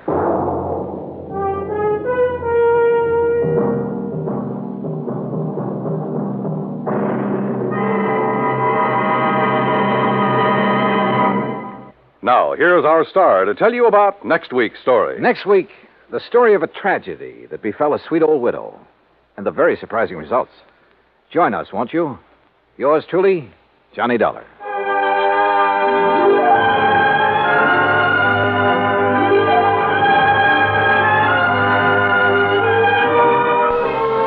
Yours truly, Johnny Dollar, starring Bob Bailey, originates in Hollywood. Written by Charles B. Smith, it is produced and directed by Jack Johnstone. Heard in our cast were Virginia Gregg, Eleanor Audley, Herb Ellis, Herb Vigran, Horace Lewis, and Vic Perrin. Be sure to join us next week, same time and station, for another exciting story of Yours truly, Johnny Dollar. This is Dan Cubberly speaking.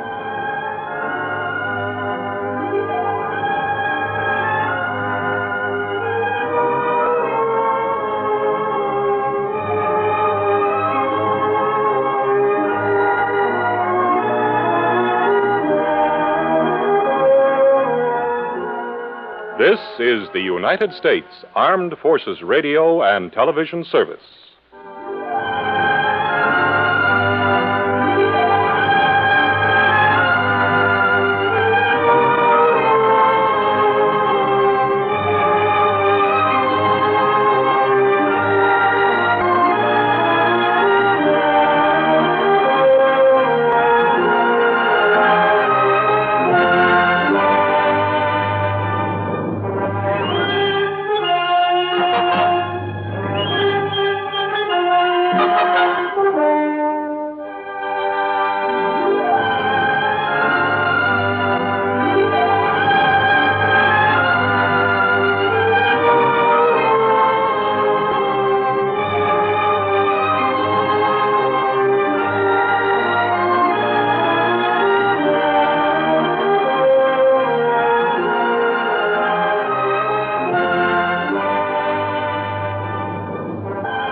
From Hollywood, it's time now for Johnny Dollar. Ah, how weary, stale, flat, and unprofitable seem to me all the uses of this world. Who's that? Garrett Reynolds, Johnny. Reynolds and Trenton? That's right, New Jersey State Mutual Life. Well, what was the quote from Shakespeare about? Hamlet, wasn't it? Alas, I would a tale unfold whose lightest word would harrow up thy soul, freeze thy young blood, make thy two eyes like stars dart from their spheres, Hey. thy knotted and confined Hey. lungs depart, Now, wait a minute, will you? particular hair to stand on end like quills upon the fretful porpentine. Garrett, have you gone off your rocker? Why don't you come on down here and see? Yeah, I think I'd better.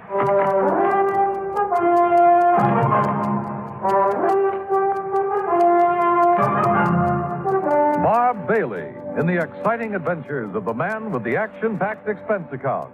America's fabulous freelance insurance investigator. Yours truly, Johnny Dollar.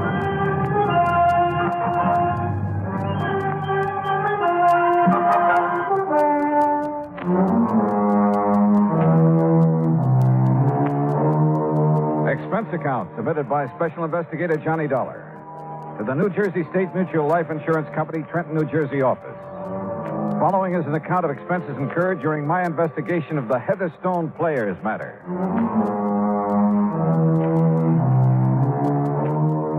Expense account item 1, $9.80. Train fare, lunch, and incidentals on the trip from Hartford to Trenton, New Jersey. Item 2, 70 cents. Taxi to Garrett Reynolds' office. Oh, glad you wasted no time, Johnny. Sit down. I'll get right to the point. Big rush, huh? If I read the signs right, yes. Okay. Whom are you expecting to get bumped off this You ever time? hear of the Heatherstone Players? Huh? Sounds like a summer theater or a traveling stock company. It's Cyril Peter St. George Heatherstone. Cyril And he's Peter. just as bad as he sounds. An old Shakespearean actor, a real ham. Oh, friends, Romans, Oh, no. countrymen. Don't do it. What's the matter? It'll be bad enough when he gets here. Any minute now. What do you mean? Every other sentence a quote from the immortal bard. Oh. By the time you've listened to him for 5 minutes, you never want to hear of Shakespeare again. Sounds like he might be fun. Fun? He's poison. And if he gets knocked off, it'll cost the company $10,000. All right, come on, tell me all. He keeps traveling around, conducting classes in Shakespeare and putting on occasional performances with the local talent. After he gets all their dough from them, that is. Whenever he pulls out of a town, he leaves behind a lot of unpaid bills. No wonder he keeps traveling around. It's no joke. He also leaves behind a lot of enemies and a lot of broken hearts. He thinks he's Romeo himself or Casanova. Anyhow, he's back here in Trenton. He's putting on a Shakespearean festival over radio station WVGR. Oh, well, hey, now, maybe I could join the cast. But soft, what light through yonder window breaks? It is the east, and Juliet is Will the you sun. cut it out? This is serious. So am I. But go on. There is not one of his cast or crew there at the radio station doesn't hate every bone in his body. Except maybe young Joni Carter. And who's she? Oh, she's the girl he picked to play Juliet and Ophelia. Promised her a shining career on the stage and stardom in pictures and that sort of thing. Yeah, well, maybe she's good. Oh, don't kid yourself. It's part of his act to charm her away from Charlie Cubberly. And who is he? He's also in the cast. He's getting nothing but bit parts. Well, I still see no cause for alarm. Oh, you will, Johnny, if you ever attend one of those rehearsals. Well, look, if they all hate him so, why don't they just walk out on The him? old shice has got him tied down to contracts. Must have signed them with their eyes closed. They're stuck with him, Johnny, until the festival is over. Or until somebody kills him. You think it's that serious?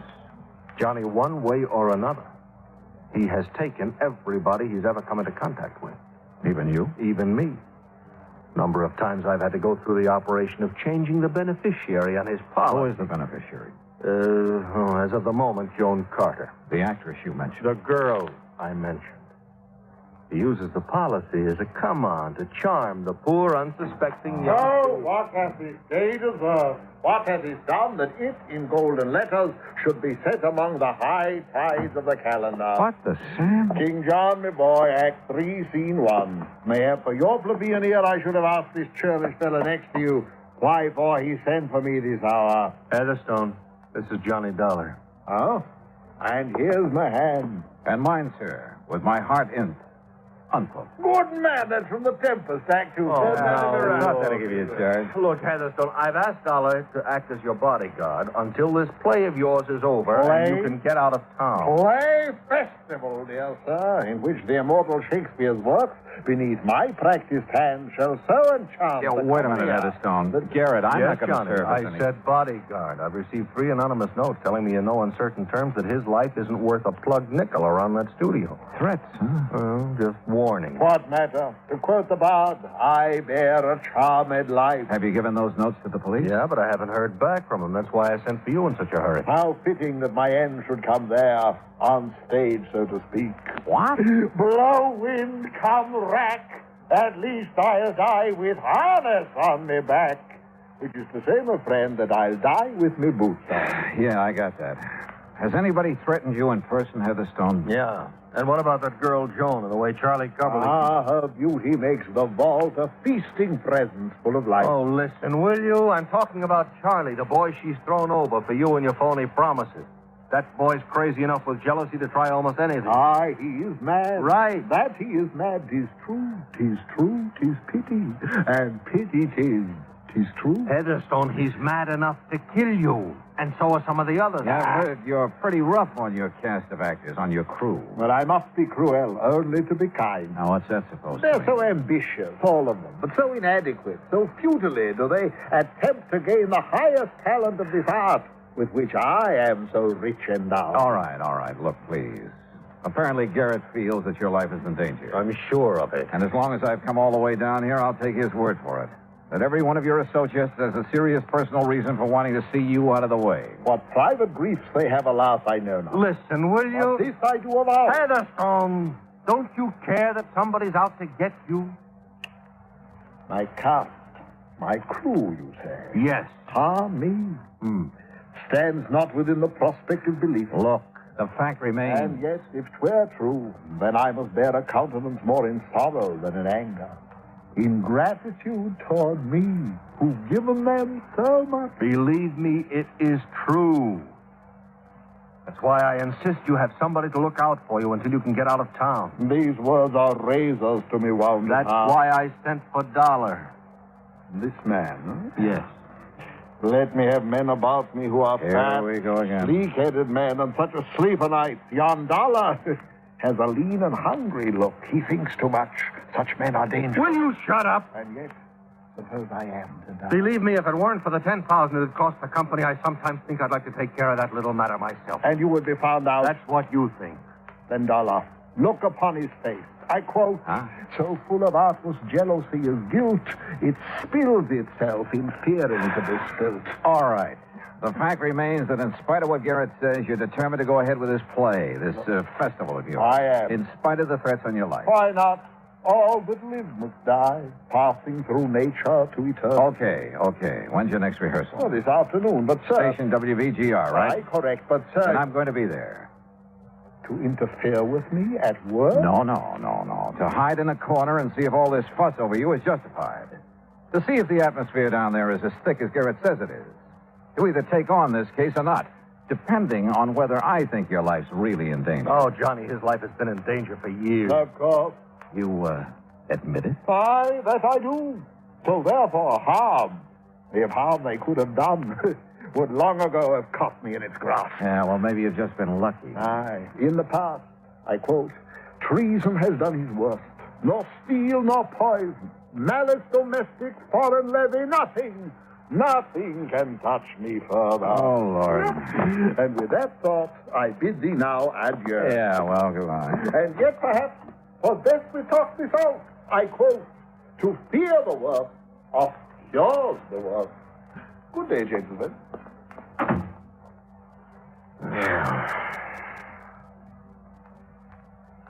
You want a drink? Garrett, that is the craziest clown I've ever met. But I still don't really see what you're worried about. That's because all you've seen is the amusing side of him. But I tell you, Johnny, look, did you mean that about going over to the studio? Yeah, sure. And frankly, more to see how a radio show is put together than anything else. Then I'll arrange for you to sit in the control room with the engineer, the fellow who keeps the voices and sound effects and music and things in balance. Great. I'll have a ball. Yeah? Well, you'll see why I sent for you. Why I'm so sure somebody's going to murder Heatherstone. Hey, if I didn't know you so well, Garrett, I'd think you were planning to do it yourself and call me in as a cover-up. You know something, Johnny? Well? I'll call the studio, make arrangements for you.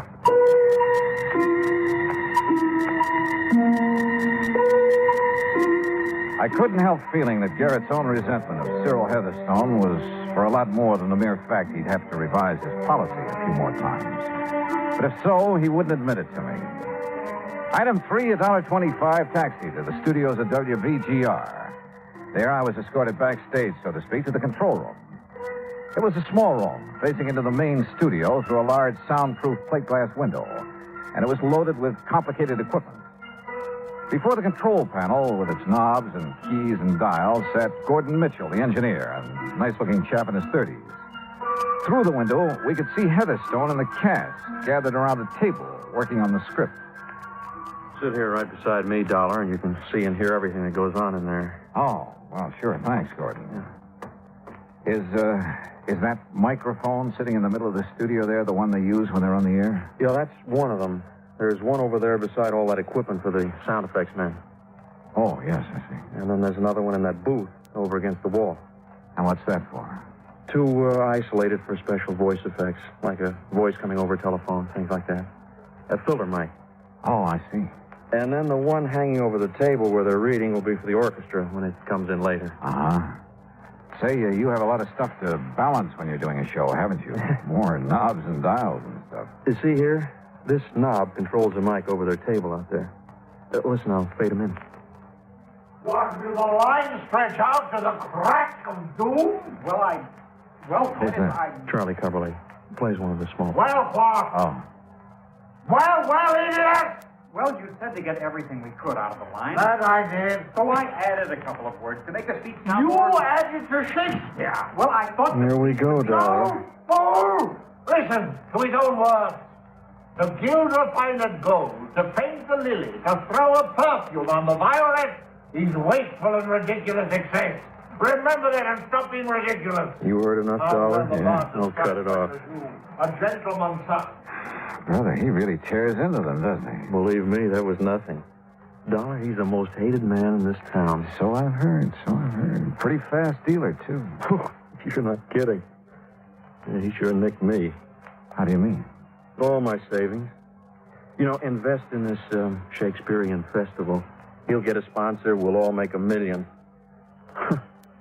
Well, if it wasn't for the beneficial finance company, I'd be on my uppers. That way, huh? And poor Charlie out there not only lost his shirt to Cyril, but his girl, too. That little blonde beside him? The one who's talking now? Yeah. Well, listen, I'll open their mic again. That's right, my dear. Go ahead. There's rosemary. That's for remembrance. Pray you, love, remember. What? And there is pansies. That's for thought. There's fennel for you, and here's some for me. We may call it herb bracelet Sunday. Wonderful. You'll make the role of Ophelia live. Oh, boy. If you don't quit pawing her, I'm going to... Silence! Unhand me, sir. I'm silent. Yes, Charles, you mustn't interrupt Cyril. You mustn't. Why, sir? Yes. Where's your humility, Charles, before me, the master? Remember, 'tis common proof that lowliness in young ambition's ladder. Sorry, Dollar. I can't take it. Gordon, that guy is the most egotistical character I've ever seen. He isn't going to live long. Who were you thinking of? Any of that group out there. And the sound crew and the musicians. There isn't one of them hasn't got murder in his eye. I told the insurance... What were you going to say? Well, I sent a couple of notes to Cyril's insurance man. He's an old friend of mine. Oh? I didn't sign them because I didn't want to get involved. But I told him what I'm telling you. Somebody's going to kill that guy out there unless you were... Wait a sec. He wants you. Yeah. Would sit and gossip in there when there's work to be done? Oh, sorry, Cyril. Mr. Heatherstone. Irresponsible lout. This is a rehearsal. That talkback's too loud. First it's too quiet, now it's too loud. Sounds as though you're shouting at me, and that I will not have. Okay, sorry. Believe me, you will be sorry ere this task is done. Believe me, I am sorry. I ever got mixed Now, up. I shall rehearse my lines as Hamlet's father's ghost, that you may learn how Shakespeare should be read. Is the filter mic in order, Mitchell? Yes, sir. Right in the isolation booth. Very well. Then hearken, all of you, to the great lines from the lips and heart of a great actor. Notice the hair-shaped toe. Really likes himself, doesn't he? Look at those kids. Look at their eyes. See what I meant a minute ago? There's murder in them. Who's that came in the door, the back door of the isolation booth? Oh, that's one of the sound effects men. He takes care of it. Hi, boys and girls. How's the old... Silence! Whoops. Now, is this microphone on and working properly? Well, Mitchell? Yeah, it's on, but work a little closer to it, will you, and with a bit less voice? You tell me how to use a microphone? Now, quiet, all of you. Well, what's he waiting for? The mood, Dollar. The mood. Oh. Come on, you old ghost. I am thy father's spirit, doomed for a certain term to walk the night, and for the day confined to fasting fires, till the foul crime done. Foul crime. Don't tell me he's forgotten his line. Hence, horrible shadow. That's not in the script. Thy drugs are quick. What is this? My dismal scene I needs must act alone. Past hope, past cure, Hey. past help. Wait a minute. I call upon the gods to What's happening? I don't know, Dollar.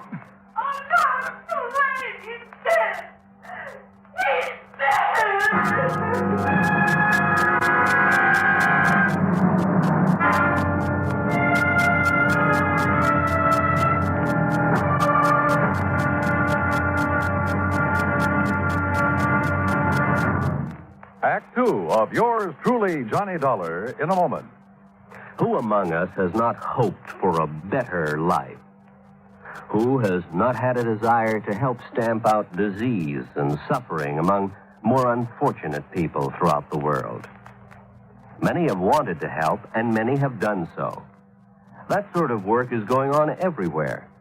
Everywhere there is hope for freedom and a better life.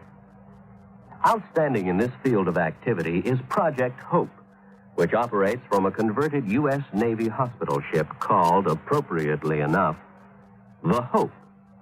The good ship Hope carries out its mission of mercy in far eastern waters. Wherever doctors, nurses, dentists, sanitation, and public health experts are needed, the Hope steams full speed ahead and gives what help it can. In addition to giving medical aid, the staff of the Hope works with local doctors to acquaint them with the newest of medicines and medical procedures. At the same time, the staff of the Hope learns a great deal about the symptoms and the cures of diseases with which they have had no previous contact. When the Hope was in the United States Navy, it was called the Consolation, and it is certain that the people who now operate her will give both consolation and hope to those who are suffering. Consolation, hope, and a new life.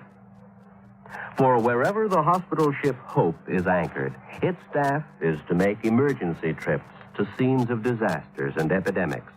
Their services include a wide variety of skills, from removing a tumor from a child's neck to putting a bandage on an old woman's cut finger. But most importantly, with the Hope comes friendship and understanding. Good medicine for healthy freedom, which is the right of all men everywhere. And now, Act two of yours truly, Johnny Dollar, and the Heatherstone Players Matter. Cyril Peter St. George Heatherstone was dead. There was no doubt about it. And the old Shakespearean actor had died muttering the words of the immortal bard there at radio station WVGR in Trenton, New Jersey. When he fell in the isolation booth at one side, I immediately rushed into the main studio, checked the dead man's body, his clothes. I searched every nook and cranny of the isolation booth and came up with nothing. He's dead. Cyril is dead. It's terrible.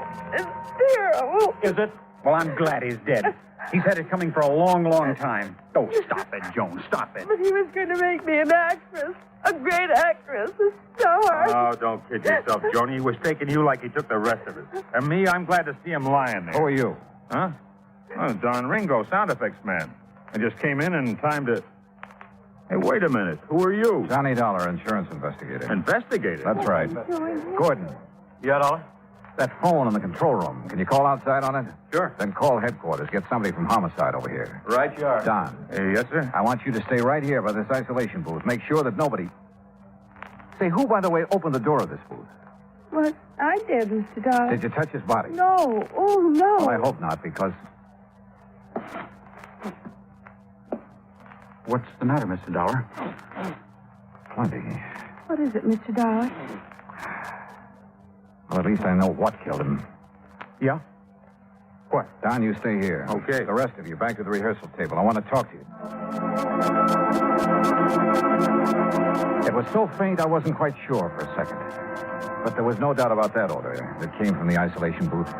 Like peach blossoms, only more delicate and more deadly. It was the odor of potassium pathine. And I'm glad the trace of it was faint, because one good whiff at full strength would kill almost instantly. Had killed. I'd left Don Ringo there at the booth to watch him, to see if he made any move toward Heatherstone's body. But Don had been the last one near him before he died. All right, now. Officially, there's nothing I can do until the police get here. You said you know what killed him, Mr. Dollar. Yes. Potassium pathine, Charlie. Ever hear of it? Well, Well, no, of course not. One tiny crystal, if swallowed, kills instantly. Or a single whiff of it when it's heated, vaporized. Same thing. You think maybe he committed suicide, Mr. Dollar? What do you think, John? Well, what do you mean? Doesn't sound like Heatherstone to me, Dollar. Kill himself. All right, so he needed help from someone in this room. And, Don, you were the last one near him. Now, wait a minute. Okay. Charlie? Yes, sir? Can you think of anybody here who might have had a better motive for killing Heatherstone than you? No. No, I can't. Charlie. I wanted to see that phony, egotistical shyster dead more than anything else in the world. But I wouldn't have killed him. Well, I would, Charlie, gladly, and I make no bones about it. Police will be here any minute, Dollar. Good. How about your feelings in the matter, Don? Sure. I'm glad he's been knocked off. But don't accuse me of having... I'm not accusing anybody yet. But isn't it kind of funny? The only one who admits he would have killed Heatherstone is Gordon here. But he was in the control room with me, not only when it happened, but long before it happened. And potassium Pearton doesn't wait. The rest of you, though, were right here next to Heatherstone. Any one of you could have slipped the stuff to him before he walked into that isolation booth. Yeah? But how would we have made him take it? That's a good question. Did you find any of that potassium, whatever it is, in the booth? No, but I got a good whiff of it. Well, you said it had to be vaporized. For the Pearton gas to do its work, yes. Dollar, could a capsule of it have been tossed into the booth or maybe left in there for him to step on? Then where's the capsule? Gordon, I went over that booth with a fine-tooth comb. Joan. Yes, Mr. Dollar. Are you the only one who touched him before I came in from the control room? I didn't touch him. I told you. But you were the only one who went into the booth, weren't you? Yes. The only one who could have removed any evidence of the means used to get that vaporized Pearton in there. Mr. Dollar, Look here, Dollar. If you're saying that Joni had anything to do with... What's the matter with you? Didn't you know that she was in love with that... All right, Charlie, all right. Take it easy. I thought I loved him, Charles. Honey. I guess it took this to bring me to my senses. Joni, oh, Joni. All right, look. We've got a murder on our hands. And unless the police are able to come up with more than I have, well... But they weren't. The doctor who came along with Lieutenant Harper agreed with my conclusion that Heatherstone had died from a hefty whiff of Pearton gas. But neither of them could find any possible source of the gas, even after thorough inspection of the isolation booth, the studio, and every one of us in it. Nothing. Dead end. Finally, after some 4 hours of futile questioning. Well, it was murder, all right, Dollar. No question about it. Any suspects, Lieutenant? Any suspects? All of them, every one of them. Except maybe the guy who was in the control room with you. Lieutenant, that should make him number one in the list. You've been reading too many mystery stories. Oh, look, Lieutenant. How much longer are we going to have to stay around here? You anxious to get away? What's your name, Ringo? Well, I mean it after all, you know. Inspector, would there be any harm in putting my equipment away? What equipment? Oh, mics and mic cables, patch connections on the board in the control room, so on. You see any reason, Dollar? No. Go ahead, Gordon. Thanks. I'm a little tired of just standing around. What about us, Lieutenant? Is it doing any good to keep us here? Look, somebody in this place killed Heatherstone. Yeah, but you're not getting anywhere finding out who it was. Are we all under suspicion? Yeah, excuse me, Dollar. You're standing on this mic cable. Oh, sorry. I asked you a question, Lieutenant. The answer is yes. Yes, you're all under suspicion. But what good is keeping us here? You'd rather be locked up? Hey, excuse me again, Dollar. Now this cable. Oh, sure. Hey, now, wait a minute. That's the cable for the mic in that booth? Yeah, that's right. Hey, excuse me. Yeah, go ahead and take it away. Gordon. Those mics all stay in the studio? Yes, sir. Oh, if you ever want to inspect them... Inspect them? What for? What? Oh, I didn't know. Maybe I know, Gordon. What? This cable to the booth mic. It's thicker than the other. Hmm? Oh, yeah. Probably an old one. Or maybe it's bigger because it has a couple of extra leads in it, extra wires. Yeah, the old ones did. That's why... Come on, Lieutenant. Huh? You too, Gordon. Got a screwdriver? Sure. In my pocket. Here you are. Pliers, too, if you want them. But I don't understand why... Now, this mic in the booth. Oh, careful, Mr. Dollar. That's pretty delicate. Then you do it. Take the faceplate off this mic. Sure. But why? Yeah, Dollar. Potassium Pearton. A crystal of potassium Pearton. Vaporized in this booth. Oh, sure, but you going to tell me how? Well, maybe I'm just guessing, but I think so. Go ahead, Gordon. Yes, sir. Well, I still don't... Yeah, there you are. Well, there's the insides of it. Yeah? That's all. There's a... Look. This tiny ball of fused metal. Yeah. All that's left of a heating element that was melted away inside this mic. Thanks to the extra wires in that cable. Oh, it's probably just a little piece of stuff. Look at the color. A livid red. Typical of the action of potassium patent on fused metal. Huh? On the heating element that was placed in the mic and destroyed by a surge of current through it. Hey, that color, that's right. You're right. Well, then... The one man who didn't hesitate to say how he felt about Heatherstone. Who said he would kill him. Who warned us.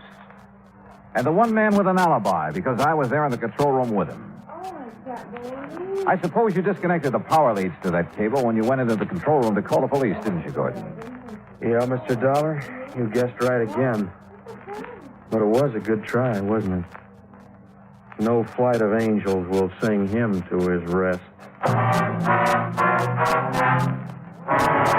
So, that was it. And the company will have to pay the claim. Expense account total, including incidentals and fare back to Hartford, $51.25. Yours truly, Johnny Dollar.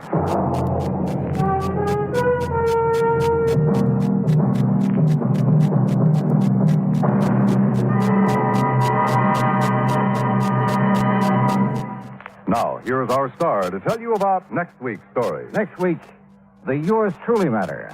And I give you one guess about the name of the victim. Join us, won't you? Yours truly, Johnny Dollar.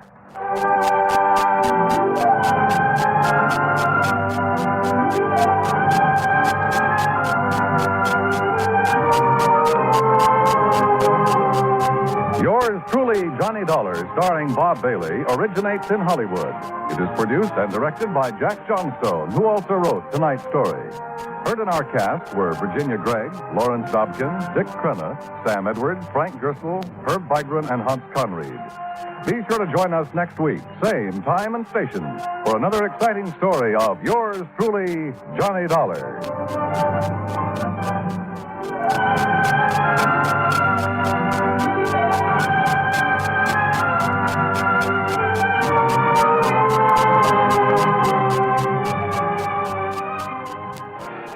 From Hollywood, it's time now for...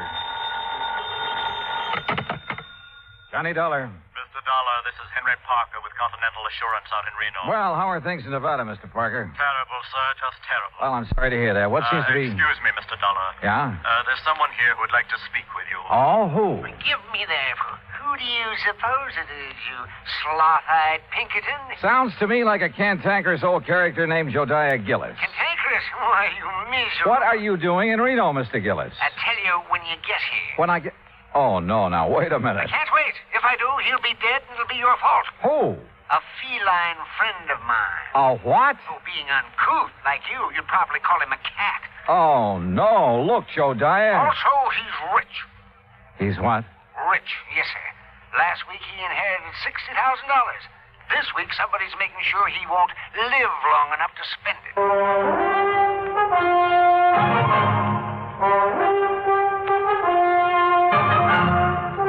Bob Bailey in the exciting adventures of the man with the action-packed expense account. America's fabulous freelance insurance investigator. Yours truly, Johnny Dollar.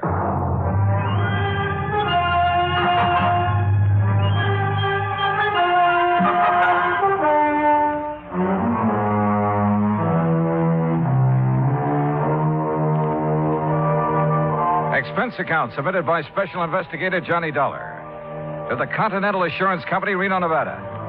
The following is an account of expenses incurred during my investigation of the Felicity feline matter. Expense account item 1, $164 air transportation, Hartford to Reno. En route, I wondered again what Josiah Gillis was doing in Nevada. At Reno, he was on the flight deck waiting for my plane, and standing beside him, wearing a dark suit and expression to match, was a tall, cadaverous-looking gentleman. As I started down the ramp, Josiah began calling me. Yeah, there he is. Dollar, you-hoo. Hey, Johnny. Oh, hi. Afternoon, Josiah. Well, Well, you are a sight for sore eyes, boy. Yes, indeed, you are. Johnny, this is my friend and business associate, Henry Parker. Mr. Parker? Oh, I'm certainly glad you've arrived, sir. That's so? Yes, yes. Mr. Gillis has been quite concerned over Felicity. The Felicity? The feline. What do you think you came out here for? Your health? Well, no. Yeah, then give Parker your checks. My checks? So what's the matter with you? The altitude affect your mind? Hand over your claim check so Parker can fetch your luggage. Sure. Here. Yeah. Go on, Parker. Go on. We haven't got all day. Whatever you say, Mr. Gillis. We'll be in the waiting room. You hurry up. Yes, sir. Now, come on, Dollar. Come on. Jediah, before I left Hartford, I tried to check up on this Continental Assurance Company. Nobody ever heard of it. A lot of things those white-bellied clerks in Hartford haven't heard of. But the fact is, Continental ain't exactly worldwide. Oh? In here. No, sir. It ain't nationwide either. Well, just how wide is it? Well, you know how far it is from Winnemucca to Black Butte? No. Good. It's just about that wide. Oh. And Parker is one of their agents, huh? Agents? Parker is the president of the Continental. The president? But you just... I mean... Well, you look peaked, boy. You better sit down. Phew. Jediah, I shouldn't let the man that's paying my salary run after my bag. Pish-tash. Here, take a look at this. It's my new business card. Yeah, go on, read it. Jediah Gillis, chairman of the board, Continental. What? Yes, sir. But Floyd's of England has always carried your policy. Carried, yes, past tense.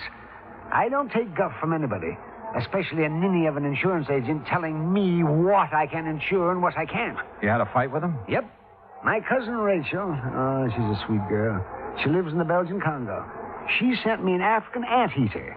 Now, all I wanted Floyd's to do was insure it for $15,000. And of course they wouldn't. Nope. So you canceled all your policies and bought the controlling interest in Continental? Same as anybody else would have done. Oh, sure. And naturally, you insured this anteater. Yeah, Archie. That was his name. Was his name. What happened to him? Well, it was a terrible thing, Johnny. Oh, it was just poor old Archie. He overindulged. He did what? Yeah, he overindulged. He found a house full of termites. Oh. Yes, finally died. Acute indigestion. Too bad. But of course, Continental Assurance paid off. And of course they paid off, and with a smile. Same as they paid off the $60,000 to my feline friend, Felicity. What? $60,000 to Felicity? What do you think? The $60,000 Felicity inherited from Mrs. Hammermeyer. And who is Mrs... Was. All right, was Mrs. Hammermeyer. A client of Henry Parker's. Had a life policy for $60,000. Felicity was the beneficiary. But didn't she have any children or relatives? She had one brother, a nephew, and a niece.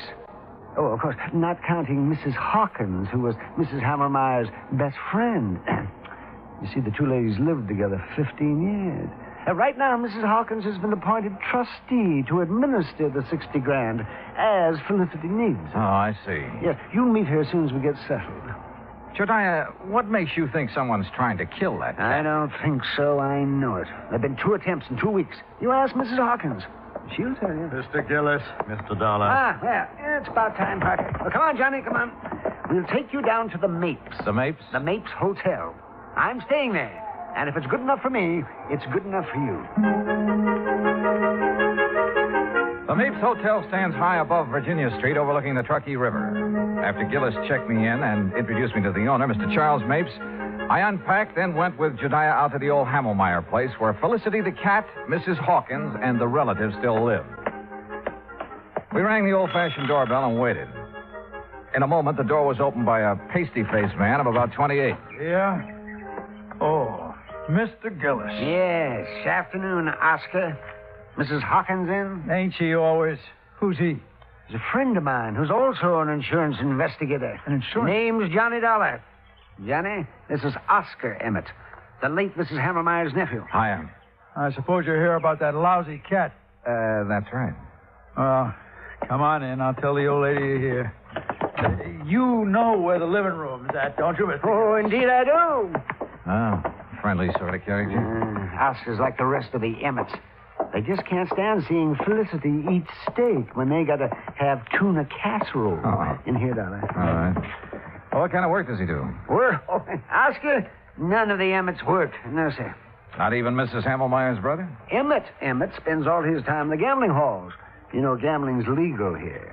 He a professional? Oh, no. He's got a slot machine route. He goes around poking his finger in the payoff trays, picking up the nickels and dimes that people overlook. I see. Yeah, let's sit down here. Let's sit down. What the? Ouch! Felicity! That cat has claws. Oh, you stepped on his tail, you stupid. Oh, tell him you're sorry, Dollar. Well, I didn't know he was there. Sorry, Felicity. The bad man didn't see you. What on earth's going on in here? Felicity, you get right down off that table. You hear me. You. Mr. Gillis, would you use your influence, please? Well, I'll certainly try, Mrs. Hawkins. Felicity. Come on now, honey. That's a good kitty. There. Now. I just put out a nice dish of scallops for him. Oh, you hear that, Felicity? Scallops. Oh, yum. Sure. So you run along now. Bye-bye. Oh, I do declare I've never seen a man who has such a way with animals. Well, And that goes for lonely widows, too, Mr. Gillis. Oh, now, Leona, stop. Jodiah. Oh, yeah. Mrs. Hawkins. Leona is just fine. Yeah, well, this is the young fellow I was telling you about, Johnny Dollar. Oh, well, this is indeed a pleasure, Mr. Dollar. Jodiah told me so much about you. Oh, is that so? You're much more handsome than I imagined, Mr. Dollar. Yeah, now, good gravy, Leona. Now, you just tell him what's been going on around here. You mean about Felicity? That's what I mean. Well, somebody's after him. Trying to kill him. Tell me, has an actual attempt been made on his life? Wednesday night a week ago. I let him out just before I went to bed, like always. Uh-huh. He'd been out about an hour when it started to pour. And knowing Felicity hates to get wet, I opened the front door to call him. Well, just as he was crossing the street, I heard this big car start up, and it zoomed straight for Felicity. Whoever was driving it almost turned over, trying to hit him. You didn't get a good look at the driver, huh? I didn't get any kind of a look. It was too dark. Well, what about the car? What make was it? If I knew that, I'd have already told you, Jodiah. I haven't any secrets from him.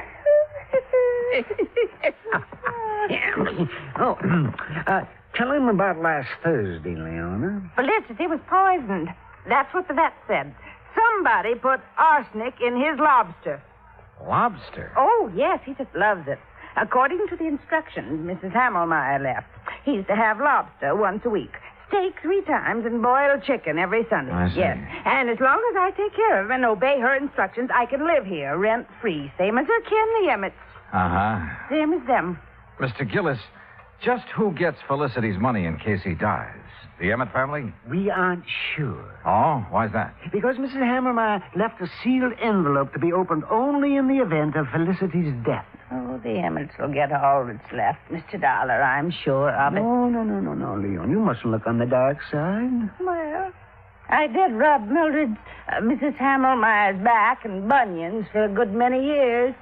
Did her marketing, so she got her medicine on time. I do hope she appreciated it. She did, Leona. You see. You dear, sweet man. Hello? Anybody home? Where is everybody? We're in the living room. Yes, I figured they'd start flocking in. Now it's dinner time. Dollar. Yeah? It's Joyce Emmett, the niece. She hates cats. Told me so herself. Oh. Well, evening, Mrs. Hawkins. Do I have time to take a shower before dinner? Oh, I didn't know he had company. Mr. Emmett, Joyce, you both know Mr. Gillis. Yes. Hi, Mr. Gillis. Terrible. And this is Mr. Johnny Dollar. He's investigating the trouble we've had about Felicity. After the would-be cat killer, huh, Johnny? Yeah, that's right. I'll lay 8 to 5 you never catch him. Or her. Could be a woman, you know. Oh, yes. It most certainly could. Why, Joyce, the way you say that, you act as if you want Mr. Dollar to start investigating you. Maybe I do. How about it, Johnny? Well, how do you feel about Felicity, Miss The Emmett? same as everyone else in this house. Aunt Mildred had no business leaving all her money to that creeping night crawler. Joyce. Well, he is. Mr. Dollar, just what interest do you have in Felicity? He isn't insured. Mr. Gillis sent for me, Mr. Emmett. He did? Yes, I did. Continental has a moral responsibility to see that the funds handed over to widows, children, and dumb animals are protected from swindlers, connivers, and blackguards, of which I'm sure this house has many. Why, you pompous, wrinkled old Romeo. Joyce, please, if you can't hold your tongue, leave the room. Well, what I said is the truth. Man his age getting romantic. You wait, girl. 30 years from now, you'll be mighty glad men my age can get romantic. That's telling it. Mr. Emmett. Mr. Emmett, do you share your daughter's opinion of Felicity? Why, of course I do. I'm a dog man. Besides, I can't see why she left all that money to the critter. Mrs. Hawkins has figured up what it costs to keep him like a king every week. Yes, $23. Maybe a trifle more by the time I get him out of the pretty kitty. The pretty kitty? Well, it's a beauty parlor for cats. Felicity has a standing appointment there every Friday at 1. Oh, no. $23 a week. You know how many weeks it'll take him to spend that $60,000, not counting the interest that'll add up while he's doing it? No, not exactly. No, 2,600 weeks. 50 years. And believe me, the odds of any cat living to be 50 years old, well... I'll lay you 10 to 1 he doesn't live another 6 months. Joy. Oh, speak of the devil. Well, hello there, Felicity. Oh, did you know we were talking about you? Did you finish up all your dinner, Felicity? He sometimes doesn't eat all his scallops. Last week I gave them to Oscar. Oh, it's disgusting. Well, look at him. He thinks he owns us. What do you mean, thinks? A few minutes later, Josiah drove me back to the Mapes. Whether it was the Emmets or Mrs. Hawkins who wanted Felicity out of the way, I didn't know. But I did know we should get him out of that house as soon as possible. I changed my clothes, met Josiah and his friend Charlie Mapes in the Sky Room for dinner, did a bit of gambling, then went to bed. Must have been about 3:30 when the phone rang. Hello? Oh, Dollar, please answer me. Who is it? Mrs. Hawkins, I tried to get Mr. Gillis, but he left word he wasn't to be disturbed. Oh, well, what is it, Mrs. Hawkins? What's wrong? Oh, it's terrible. Oh, it's just terrible. What is it? What's happened? Felicity, he... Felicity, what? I let him out about 10, but he's disappeared. Mr. Dollar, I know he's been killed.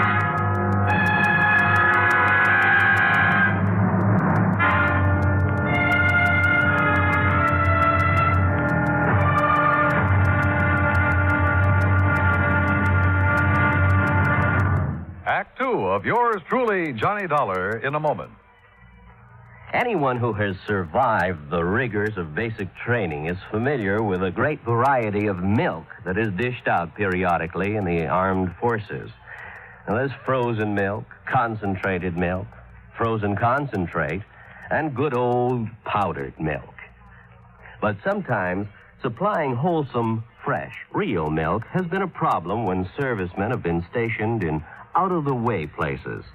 The United States Air Force came across that problem some time ago in the island of Terceira in the Azores, those Portuguese islands that dot an eastern portion of the Atlantic Ocean.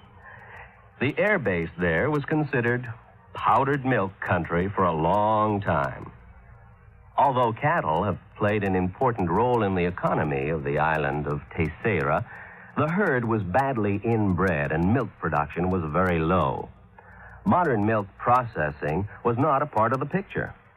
And with the help of Portuguese veterinarians, the men in the United States Air Force unit worked out a free breeding service by using a small herd of milk cows acquired in England, and the cattle there at Terceira improved. Then a complete pasteurizing, homogenizing, sterilizing, bottling, refrigeration plant was flown in from the United States. As soon as this activity got underway, milk production began to climb steadily, and thirsty Air Force men and civilians were soon buying and drinking the new fresh milk. When economy of the island began to rise rapidly, the people were happy and grateful. You might say that a little milk of human kindness increased understanding on an island of freedom, the right of all men everywhere. And now, Act Two of yours truly, Johnny Dollar, and the Felicity Feline Matter.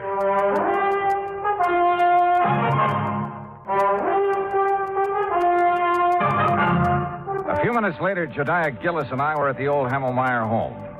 Joyce and her father, along with Mrs. Hawkins, were waiting for us. Oscar Emmett was nowhere to be found. He's the one, Johnny. Yes, sir, that shifty critter. That Oscar. He stole Felicity and is going to do him in. Ah, that poor Felicity. Oh, for heaven's sake, Mr. Gillis, pull yourself together. Oscar could be downtown having a run of luck, Mr. Dollar. Well, if he's gambling this time of night, he shouldn't be too hard to find. Mrs. Hawkins. Yes. When did you first realize Felicity was missing?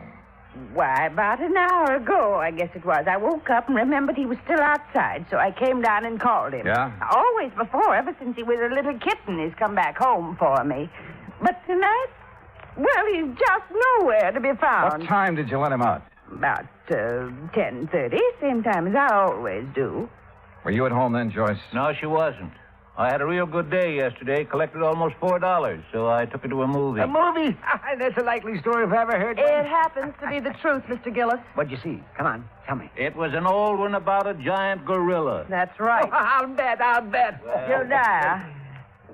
Judah, if anything has happened to poor Felicity, will we...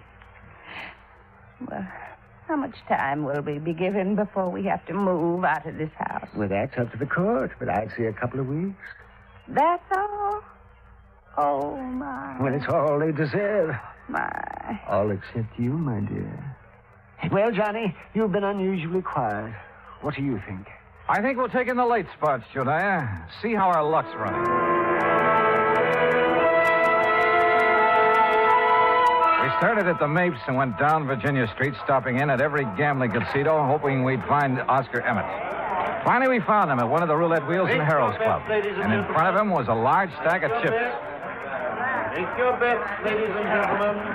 There's a couple of seats around here, gents. No, thanks. We'll just watch our friend. And a very lucky friend he is, too. Put these on 32 and these on... Good morning, Oscar. What?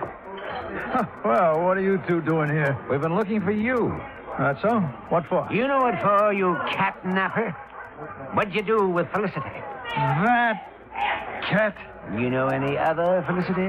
You no good loafer? All bets are down. No, wait a minute. I wanted these chips on 13 black. Sorry, all bets are down. What? Now see what you two made me do. If that 13 hits, Well, what do you want to see me about? We told you. Felicity. You know where he is? How would I know? Where have you been since 10:30 this evening? All around town. How long have you been here? Long enough. Look out now. 13, odd, and black. Oh, why, you see what you two clowns cost me? Taking my mind off what I'm doing. Now get out of my way. I'm cashing in. You're not doing nothing to answer our questions, Mr. Oscar Emmett. You hear me? Oh, yeah. Oh, hey. Just a minute, Oscar. Hold back. Jediah, are you all right? Yes, I guess a fine bodyguard you'd make. Oh, Mr. Gillis, I'm sorry. I didn't really mean to hit you. Well, you sure did. Yes, sir. But here, let me help you up. Are you sure you're all right, Jediah? Yes, if I could just sit here a minute, I'll be fine. Okay, folks, it's all over. Let's get back to our business. I want to come over here a second, Dollar? If you say so. That crazy old fool. I didn't really mean to hit him so hard, but he... Well, you know how it is sometimes. That was the best run of luck I had this year. Well, don't worry about Jediah. He sometimes forgets he's not as young as he used to be. You can say that again. Boy, the way he's been letting that Mrs. Hawkins make a fool of him. How do you mean? Oh, you know. Telling him how much she's in love with him, how nice it'll be after they're married, you know. You heard her say this? Sure. You see, my room's on the first floor just off the parlor. And I can't help but hear what's going on. Uh-huh. Well, what makes you think Mrs. Hawkins isn't sincere? Because she's been given the same line to Mr. Emmett. Oh. Only she really loves him. Oh, yes, sir. Sometimes he argues with her and she breaks out crying. Now, that's something no woman like her could fake. Yeah. Maybe you're right. I didn't tell Jediah what I'd learned from Oscar. At least not then. The wind had already been taken out of his sails. So I took him back to the Mapes. I made sure he was going to be all right. Then I returned to the old Hamelmeyer house. Joyce, Mr. Emmett, and Mrs. Hawkins were out in the yard hunting for Felicity. Hi, Johnny. Well, how is so? We've got some coffee inside if you're interested. Coffee? Sure. But have you found any sign of Felicity? Not yet. Poor Miss Hawkins, she's about to go out of her mind. Uh-huh. Did you find Oscar last night? Yeah. He's been having a session downtown at a roulette table. That's what I thought. Johnny, what will happen if we don't find Felicity? I mean, if he's just run away, we won't be able to prove he's dead. And the money... Well, what will happen? Do you know? Well, I imagine there'll be a waiting period, and then the court will declare Felicity dead, and the money will go wherever Mrs. Hamelmeyer has willed it. Mm-hmm. Oh, I sure wish I knew what's in the envelope Mr. Gillis has locked in his office. Mrs. Hawkins! Joey! Mr. Dollar! What is it, Dad? In here, quick! Johnny, he's found something in the garage. Come on. The garage is about 25 yards from where we've been standing. We made it nothing flat.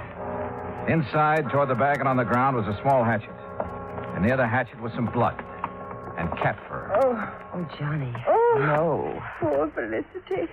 Oh, the poor thing. Well, it looks like he met his end here, and then whoever did it carted him away, Dollar? Looks that way. Johnny, take me out of here. Yeah, sure, So ashamed. And you know I hated that cat. I really wanted him dead, but not like this. Not... Oh, hey, come on now. I know it's silly of me, isn't it? No, I don't think it is. Oh, Mr. Dollar, Yes, ma'am. will you be kind enough to notify Mr. Gillis? I'm afraid I just couldn't speak about it over the telephone. Of course. I'll be glad to. I drove Jediah's car back to the hotel. I made sure he was feeling better, then told him what we'd found in the garage. Naturally, he wanted to call out the police reserves, but I managed to talk him out of it. At 10 o'clock, I made some telephone calls to the local banks. When I got the information I'd been after, Jediah and I again drove out to the Hamelmeyer house. Well, I expected you two gentlemen a couple of hours ago. Sorry, Mrs. Hawkins. I had some things to take care of. Oh, well, come in. What's the matter with... Why, Jediah Gillis, you've been fighting. So I have, woman. So I have. Sweet darling, and at your age... Seems like I've been doing a lot of crazy fool things at my age. Now, just what do you mean by that? You know very well what. Pulling the wool over my eyes. Let me think that I'd found a true sweetheart at last. Oh, you miserable Jezebel. Mr. Dollar, whatever is he talking about? How about you and Mr. Emmett? And how you plan to use Jediah's friendship to get you out of trouble in case your little scheme failed? Well, I still don't understand. No? Well, suppose I tell you that you did away with Felicity yourself. Why, you can't prove that. I won't need to. Jediah's having a copy made of all your bank deposits since the time you moved in with Mrs. Hamelmeyer 15 years ago. And started taking care of her by paying her bills, ordering her food and medicine, and pocketing a good share of the money for yourself. Well, why shouldn't I have? She didn't give me 1 cent of salary. Oh, I know. And your bank balance shows you have $47,000 on deposit. All right. All right. But I'll pay it back. You'll see. Oh, they won't be able to do a thing to me. No, sir. Mildred Hamelmeyer appreciated me even if nobody else did. Or does. You'll see. My name will be in that envelope. She wanted me to have that money all the time. I know she did. Hi. Ready to read the will? Yeah, just about. Joyce, you and your father sit over there, huh? Mm-hmm. Wherever you say, Mr. Dollar. Okay, Jediah, open the will. Sure I will. But if it does give the money to... Jediah. Well, Mrs. Hamelmeyer should spin in her grave if it does. Read it if you dare, you old goat, you miserable female woman. Yes, well, I'll read it now. Here we go. Codicil to the last will and testament of Mildred Emmett Hamelmeyer. Witnessed by... Yes, there's a lot of legal gab here. Here we are. The monies unspent after the death of the cat known as Felicity shall... Well, hold it smooth. Mr. Gillis. This is no time for laughing, Gillis. Read it, Jediah. Yes, please. Oh, doggone. I'll read this thing again. The monies unspent shall then go to the descendants of the original heir. The what? Huh? The descendants? What? Yes. Well, how... The original heir is Felicity. Now, the money goes to his descendants. And being as he was a tomcat, who loved to go prowling at night. Oh, did he ever have descendants? Oh, hundreds of them. Well, sir, what happened later proved once and for all that miracles can happen. For at 1 o'clock on Friday afternoon, we got a phone call from the Pretty Kitty Beauty Shop. A large tomcat with a bad cut on the back of his neck had shown up for his usual shampoo and manicure. Maybe they do have 9 lives. Expense account total, including hotel bill, incidentals, and transportation back to Hartford, $407.20. Yours truly, Johnny Dollar.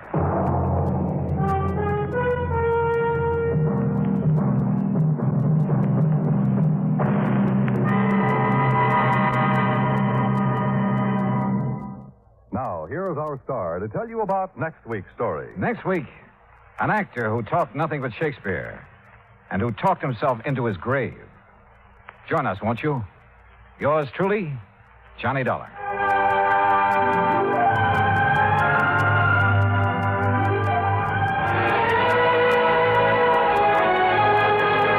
For the past 55 minutes, you've been listening to the best of radio drama with Suspense and Johnny Dollar.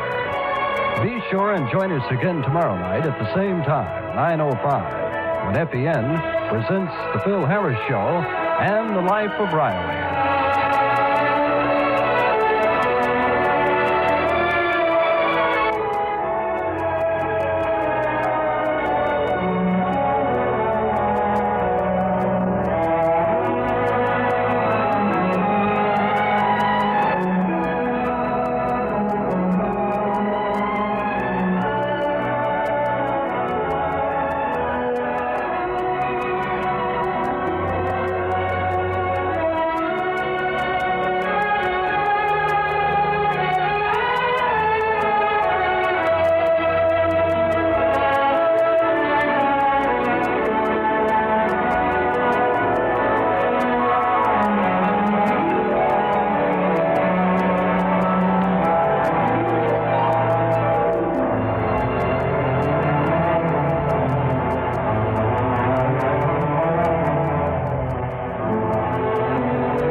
From Hollywood, it's time now for... Johnny Dollar. Lud Barlow, Johnny. I'm on a spot. What's the matter? The Templeton house in Boston was knocked over sometime during the night. We have a $100,000 loss on our hands. Can you go over there right away? Well, I'll see what the plane situation is, Lud. And Never mind the plane situation. Just pack up and get out to the airport. I'll meet you at Hangar 12. What? I'm chartering a plane for you.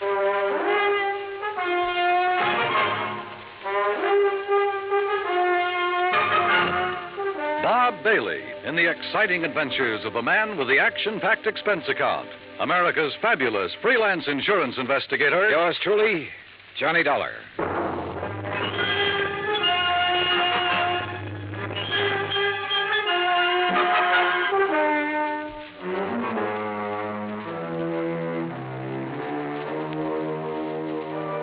Expense account submitted by Special Investigator Johnny Dollar to the Mideastern Indemnity Corporation, Home Office, Hartford, Connecticut.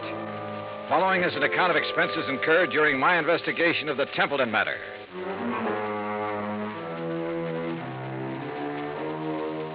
Expense account item 1, $5 even, cab fare from my apartment to Hangar 12 at the airport. A twin-engine Bonanza had been rolled out and a fueling truck was pulled up alongside. A man in a sheepskin seemed to be supervising things. The man who seemed to be supervising him was Lud Barlow. When he saw me, he waved his briefcase. Hey, Johnny. Hi. Why, you all set? Well, I'm here. That's what you mean, Lud. That all your luggage? Yeah, this is it. This is Tommy Clark, Johnny, your pilot. How are you? Hi, Tom. I'll stow this gear for you. Oh, thanks. The faster we move on this, the better off we are. You know that. I know. This is the blanket policy. This is the itemized list. This is the itemized list broken down. You'll have to check the itemized against the sales. Your authorization procedure. And a description of stock records, including shipments received by Templeton House up to and including the first day of last week. Okay? Swell. Now maybe you'll tell me what this is all about. And when you get there... What? What it's all about. Let's start with Templeton House, huh? It's the biggest jewelry firm in Boston. You said they were robbed last night. Burglarized, broken into somewhere between 5 and 7 o'clock in the morning. All set, Mr. Dollar. What'd they get away with? Well, that's for you to find out, Johnny. We carry a blanket policy on all their stock. Anything in the store in the way of merchandise is covered. On the phone, you said something about $100,000. It may be 200,000, Johnny. I take it you talked to somebody in Boston. Yeah. Did you talk to the police? Yes, for a minute. I told them I was sending a man. They're expecting you. Give you a hand, Mr. Dollar. Oh, thanks, Tom. Okay? Yeah. Thanks. Who's in charge, lad? Lieutenant Roebuck. Roebuck? Yeah. Get your seatbelt, Mr. Dollar. Oh, sure. He'll want to see those contents records. You be sure and tell him they're up to date. Who's the man with the company? What? The man at the company. Templeton. Stand clear, Mr. Barlow. Remember, Johnny, a client can face a thing like this a lot better from that from the insurance company standing by. I'll try to remember that. Good luck and keep me informed.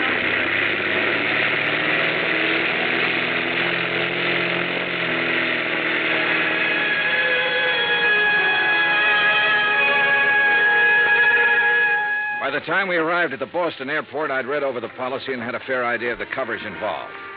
Expense account item 2, $10, more cab fare. I dropped my bags off at the Independence Hotel and had the driver take me over to Templeton House.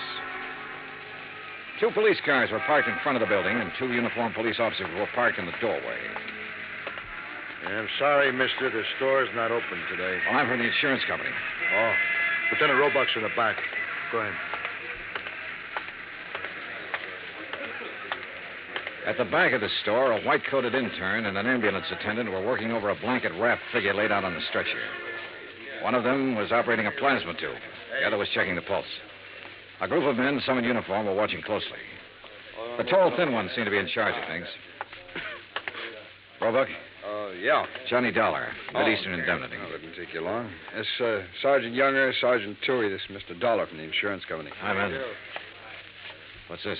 Oh, this man was a special patrolman working the area. He must have walked right into the middle of it and got himself shot. They've been giving him transfusions ever since they found him. Uh-huh. Said anything yet? He hasn't been conscious. Doc, how about it? We can't do any more here, Lieutenant. We'll have to risk a trip to the hospital and try to operate. Okay, boys, load up. Doc, this is Mr. Dollar, insurance company. How are you, Doctor?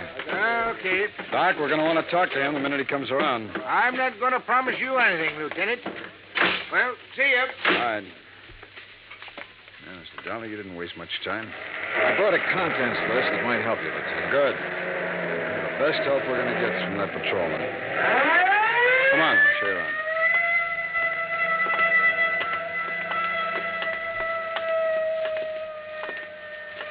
This is where they got in. Jimmy, huh? Yeah, most likely. There's marks there on the door jamb. As near as we can tell right now, they only took important stuff. Easy to move. Easy to break down and unload, you mean? Yeah. Here you can see where they snipped the alarms, grounded the wires. Mm-hmm. Showcases aren't touched. No, they went straight for the safe, Dollar. Well, we really got something on our hands, huh? You don't just break into a store and open one of these things very easy. Someone did.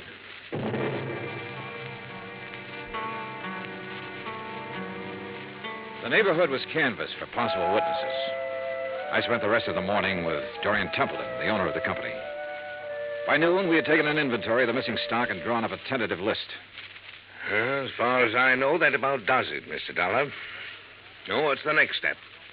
I'll check this against the merchandise received reports, Mr. Templeton. It'll take a while. As soon as I have that finished, you can check it over again and file a formal claim. And then? The company will reimburse you in cash. Well, what are the chances for recovery in a case like this? Well, I could quote the actuaries, Mr. Templeton, but I won't. Why not? Whoever broke in here last night knew what they were about. They opened your vault the way you'd open your front door.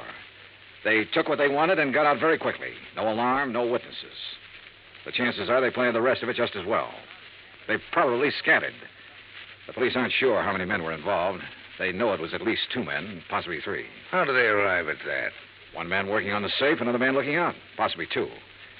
The point is, the more men who are involved, the harder it'll be for them to take the jewelry, break it down, sell it, and stay out of sight. They're going to get away with it? I didn't say that. Well, nothing seems to have gone wrong with their plans so far. One thing went wrong. That special patrolman surprised them. True, he didn't have time to draw his gun or sound the alarm, but they had to shoot him. And if something hadn't gone wrong, they'd have been satisfied to knock him on the head. Yes. Well, what happens now? Well, that's up to the police. I can tell you their investigation will take some time. Burglary is the toughest kind of thing to work on. Why? No witnesses. I never thought of that. Dollar, you all cleaned up? Well, we got a tentative list. As soon as I check it, I'll give it to you. Okay. Mr. Templeton, I'd like to have you come with me now. Now? Yes, we'll want your statement, sir, and there's quite a bit of work to do with the employees. All right. Dollar, as soon as you get the list up, give me a ring, will you? Yeah, okay. Any news about the policeman? Yeah. It's a murder case now. Expense account item 3, $25, stenographic fees. The public stenographer at the hotel helped me make a comprehensive list of the stolen items, which was verified by Templeton. The amount of loss was set at $100,000. By late afternoon, clerks, stenographers, accountants, designers, salespeople, stonecutters, all in Templeton's employ had made statements to Lieutenant Roebuck. The statements were in the process of being checked. A general roundup of known safecrackers and burglary suspects had begun. Expense account item 4, $3.75 dinner. Lieutenant Roebuck and myself. Well, it's going to be a long night. Yeah. Any luck on the employees? Oh, it's hard to say yet.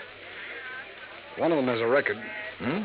Yeah, a fellow named Tabor, one of the janitors there. He's a two-time loser. I had him tucked away in a cell until we clear some of this other stuff away. Has he said anything?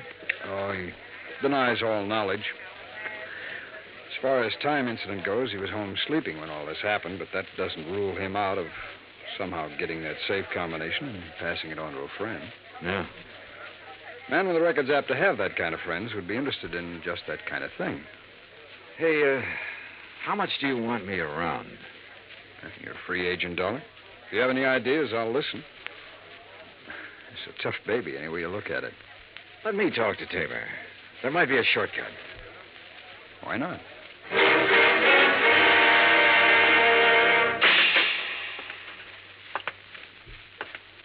Well? John Tabor? That's right. Who are you? Johnny Dollar. I'd like to talk to you a minute. Okay, talk. You might be in a lot of trouble, Tabor. That'd be too bad. They tell me you're a two-time loser. If you don't believe what they tell you, you just go look it up for yourself. It's right down there in the books. How did you get that job at Templeton's? I asked for it. They know about your record? No. You keep it from them? I didn't broadcast it, would you? No. Okay, what other dumb questions have you got? Do you have any ideas about this? I've got a lot of ideas. Do you know anything about it? No. Need anything? What? Cigarettes, anything? I'm all set. Okay. My company faces a big loss in this case. We'd like to avoid that loss. There's a standard offer I'm authorized to make in some instances. I'm going to make it to you. If you have any knowledge of this crime and can furnish any information that will lead to the arrest of the persons involved and recovery of the merchandise, my company will guarantee you the best possible legal assistance in the event that information should incriminate you. That's pretty generous. Well, I have to say it to you. You can use your own judgment. Hey, guard. It's a pretty good offer when you think about it, Tabor. You have a record. The police can't pass you up without a lot of scrutiny. You know that. That record makes me a real hot one. I swiped a couple of cars, and now they think I might have opened that vault. No, they don't think that. But they have to find out if you might have contact with somebody who did open it. I don't know anything about it. In that case, you'll be released. Oh, sure. Sure, I'll be released when every cop in town had a go at me twice.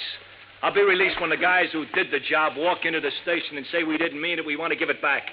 They've always got to have somebody to throw to the newspapers. Maybe. You know it and I know it. Nothing better than to throw some old ex-con in a can and hold him for questioning.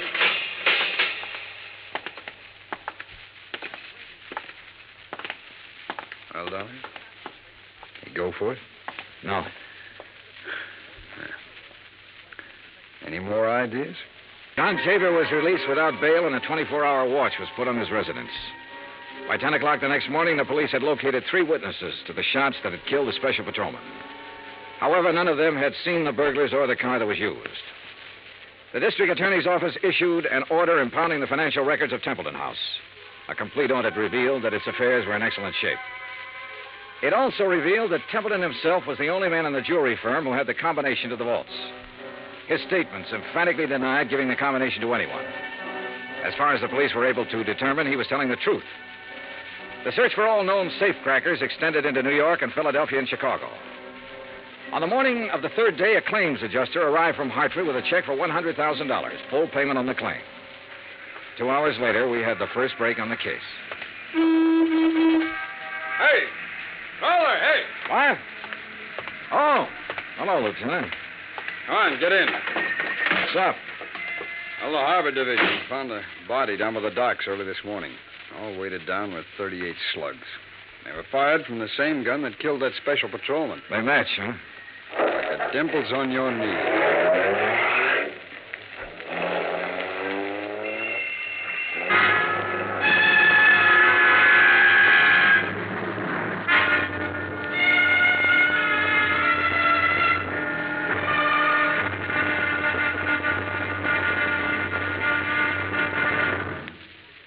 Act Two of yours truly, Johnny Dollar, in just a moment.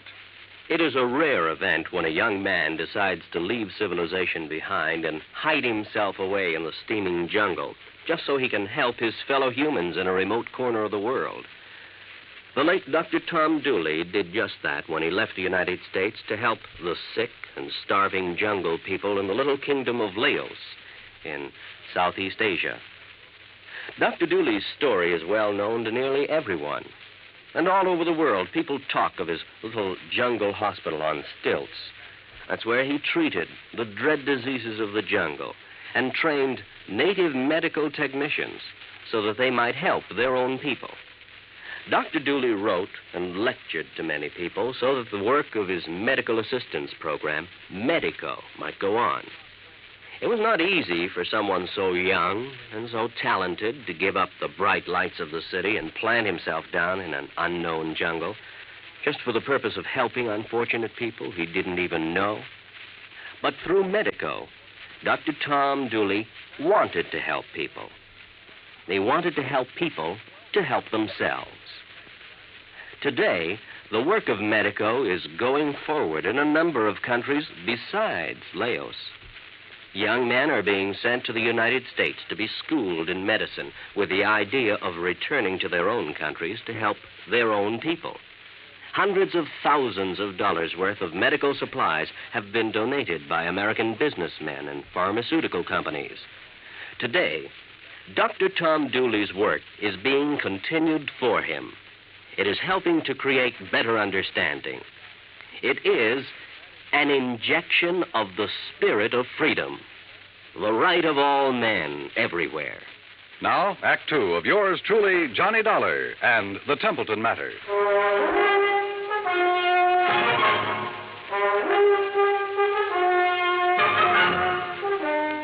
I spent the rest of the day with Lieutenant Roebuck at the morgue. The body that had been found in the harbor was a man about 35 to 40 years old, slim build, dark hair. The labels had been cut out of his clothes and the laundry marks torn off. His fingerprints didn't check with anything in the local files. Roebuck put them on the wire to Washington and requested an urgent identification.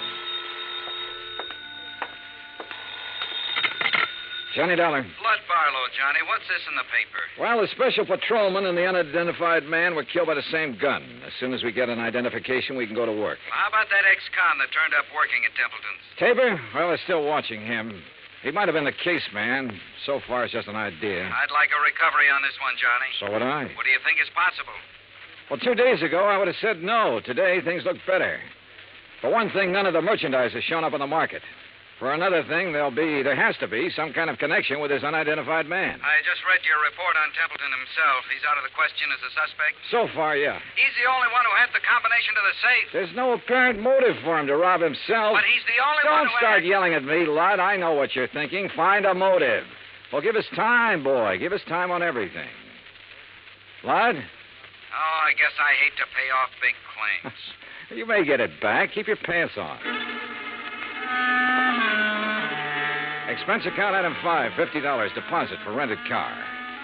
That afternoon, I drove from Boston to Creeksdale, the home of the Grantland Safe Company, where I met a man who looked as formidable as the product he manufactured. I am Grantland, sir.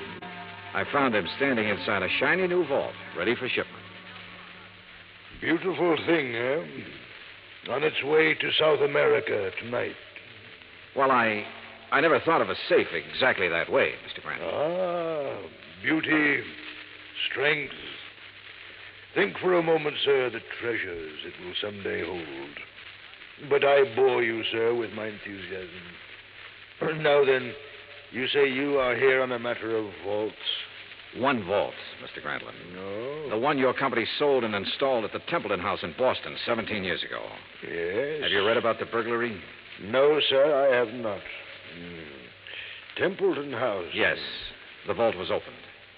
Blasted? Opened. Someone had a combination. I'm bewildered, sir. Indeed I am. You'll want a thorough accounting from my organization, of course. Well, that's up to the police, Mr. Grantland. Right now, for my own information, I wonder if you could tell me who might have the combination to that vault.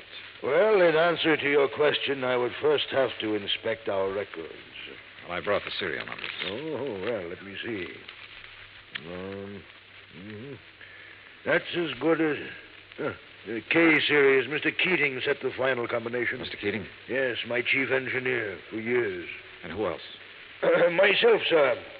I'd have a record of the combination in my own file. And who are those available to? Myself, sir. I keep them in my own vault. I see. Anyone else? No one here. The people in proper authority at Templeton's. I'd like to meet Mr. Keating if I could. Impossible, Mr. Dollar. Why? Mr. Keating has been dead these 6 years.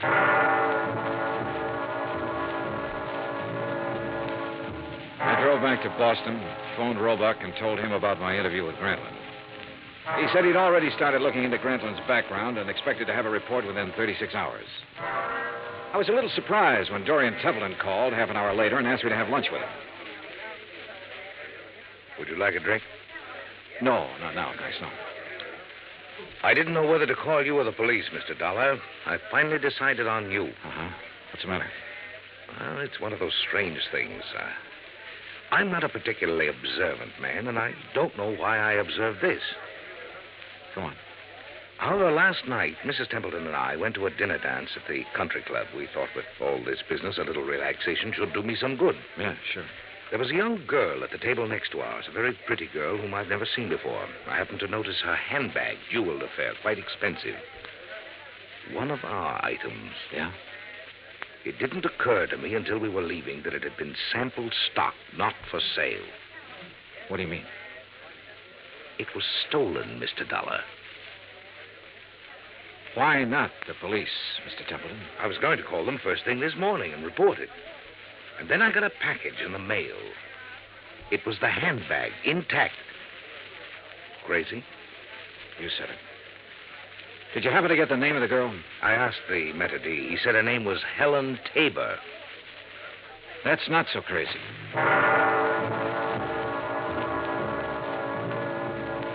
Expense account item 6, 10 cents, one phone call to Lieutenant Roebuck to see if John Tabor was still being watched. Roebuck said that 2 men were on duty watching his house at all times. I saw them when I drove up an hour later. They were parked across the street.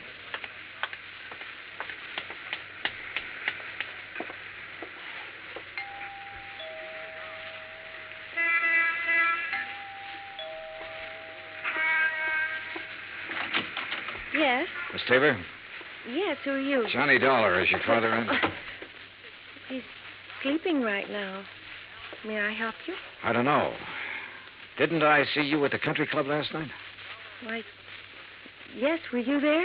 Couldn't keep my eyes off of you. Or your handbag. Oh. I'll talk to him, honey. Dad, is anything wrong? Nothing I can't handle. Go ahead, fix up a pot of coffee. All right, Dad. Nice girl, Tabor. Yeah. Templeton was at the country club last night. He saw her. You can talk to me or you can talk to the police. I don't have to talk to anybody. The way it looks is that you cased the job. You might even have killed the special patrolman. He was shot close range. Could have been somebody new and trusted. You've got your share of things. That handbag was part of it. A little part of it. The way it looks, huh? That's about it. Of course, I don't understand why you sent the handbag back, but then you've probably got a good story for that. Oh, I've got a good story. Nobody will believe it, but I've got a good one. It starts off by me saying I didn't help in that heist. I had nothing to do with it. I didn't case the place for anybody. I didn't even know it was coming off. Let's get to the handbag, huh? I took that 2 days ago. I borrowed it. I've been borrowing stuff right along whenever my kid needed anything. I always come back in good shape. I told her they let me do it. She don't know anything. Borrowed, huh? That's kind of a strange philosophy. I don't even know how to spell the word. I do know my kid's got a life ahead of her. I got to give her every chance to look good, act good, use her brains, meet the right people. Not just because the right people have money, but because they know more right people. It takes a little extra to let her do things like that. You let her use the handbag because she had a date to go to a dance. You guys are all the same. I didn't expect you to believe it. Oh, relax. Maybe I do believe you. What? It sounds nutty enough to be the truth. It is the truth. All right. You taking me in? I'm going to tell Roebuck about this. He'll probably want to talk to you. He can check it better than I can. No, I haven't any authority to take you in. I wouldn't take you in anyhow. I'm interested in guys who walk into vaults. See you around. Hey, wait a minute. What? I never thought I'd see the day when I try to help a cop or anybody like a cop. Maybe this is the day. I saw the paper last night. Oh? The picture of that guy they found floating in the harbor. They tagged him yet? He's a John Doe until we hear from Washington. His name's Kiley. Billy Kiley. How do you know? I used to know him a long time ago. Billy Kiley? Yeah, from Philadelphia. Thanks. A check with the Philadelphia police and a comparison of fingerprints identified the man as William H. Kiley. His Boston address was on Parker Street. I drove out there with Lieutenant Roebuck. It was an ordinary, undistinguished apartment house. No one answered at apartment 12A, so we let ourselves in. The room had nothing to offer in the way of evidence. Well, did you find anything? No. Well, I'll have some men come out here and give it a good going over. Well, maybe the manager or the tenants will have something that'll help us. Come on, let's go. Yeah. Now, be careful, Dollar. Yeah. Yeah. Tim? Yeah, this is Tim. Any trouble there? A little. Say that again. A little. I don't know who you are, but I know you're not Tim. Well, it sounds like we're getting something. Here, let me have the phone. I'll see if I can trace him. Don't bother. I know where we can find him. What? I'd recognize his voice anywhere.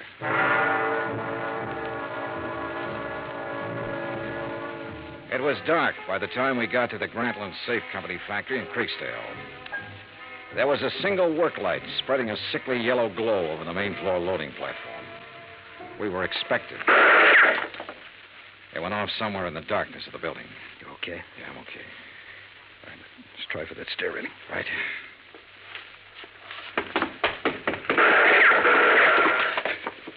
You see the flashes? There. All right. We'll have to try and make it. Mr. Dollar? He thinks you're alone. Answer him. Yeah? What are you doing here? Looking for $100,000 worth of jewelry and the answer to a couple of murders. Funny? You're very foolhardy, but you're courageous. A man of your perception could do well with a part of that money. No, thanks. I'll take it all. You will take nothing, sir. Keep him talking. I'll try to get under the stairs. Are you alone? For a little while. But I've got people coming, though. Oh, people, eh? Mr. Dollar? Still alive and kicking, Mr. Grantland. You can't shoot around corners. No. But then I don't have to shoot around the corner.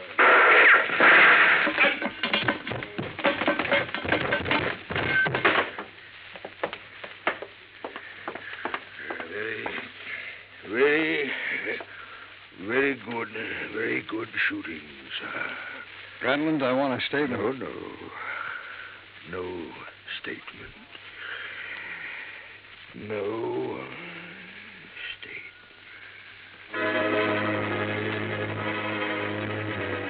He was dead before the ambulance arrived, and there was no statement. There was never a statement. As nearly as it could be pieced together, Grantlin himself opened the vaults at Templeton House. William Kiley and possibly a man named Tim helped him. Kiley, of course, was killed for his efforts. Tim never appeared, was never identified. My hotel bill ran up to $168. That's item 7. Item 8, $35, car rental. I got $50 deposit back. Item 9, $32.50, airfare and incidentals back to Hartford. Expense account total, $413.28. Remarks? Put that against $100,000 the insurance company didn't have to pay off. Johnny Dollar. This is Barlow. I just talked to Roebuck in Boston. There's not one scrap of that jewelry anywhere in that whole safe factory. Not one piece. I know. What? Just about now, there's a safe at the port of New York being shipped to South America. It's a Grantlin safe. And if you hurry over there, you can... Yours truly, Johnny Dollar.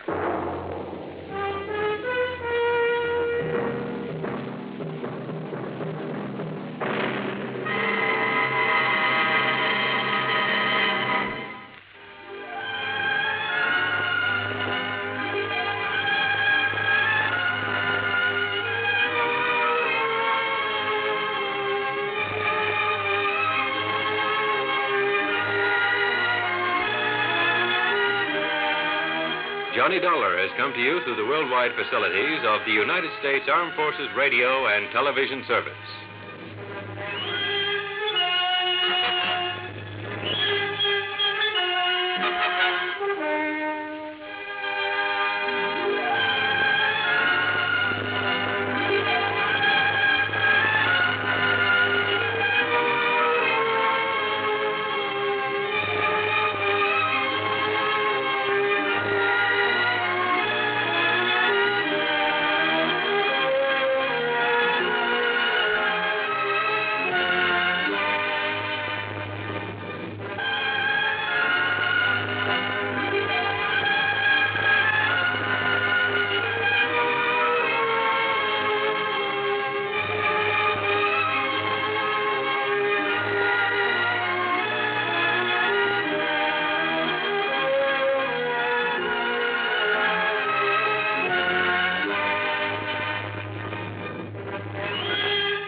From Hollywood, it's time now for...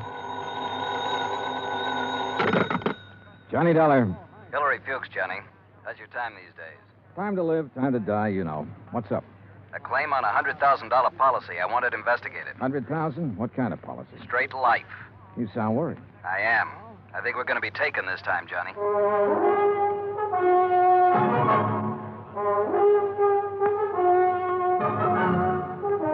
Bob Bailey in the exciting adventures of the man with the action-packed expense account, America's fabulous freelance insurance investigator. Yours truly, Johnny Dollar.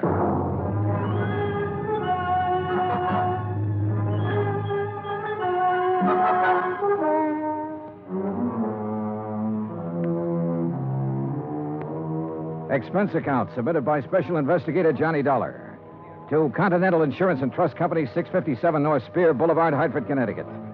The following is an account of expenses incurred during my investigation of the DeSalle matter. I'd heard of Dave DeSalle. I guess everybody in this country's heard of him at one time or another.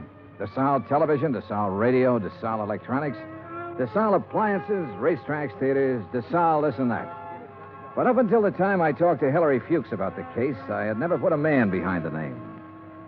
Expense account item 1, $2, 2 drinks for Hillary Fuchs and myself. We had them in his office out of my bottle over his desk. Just plain worn out with it. Stuck.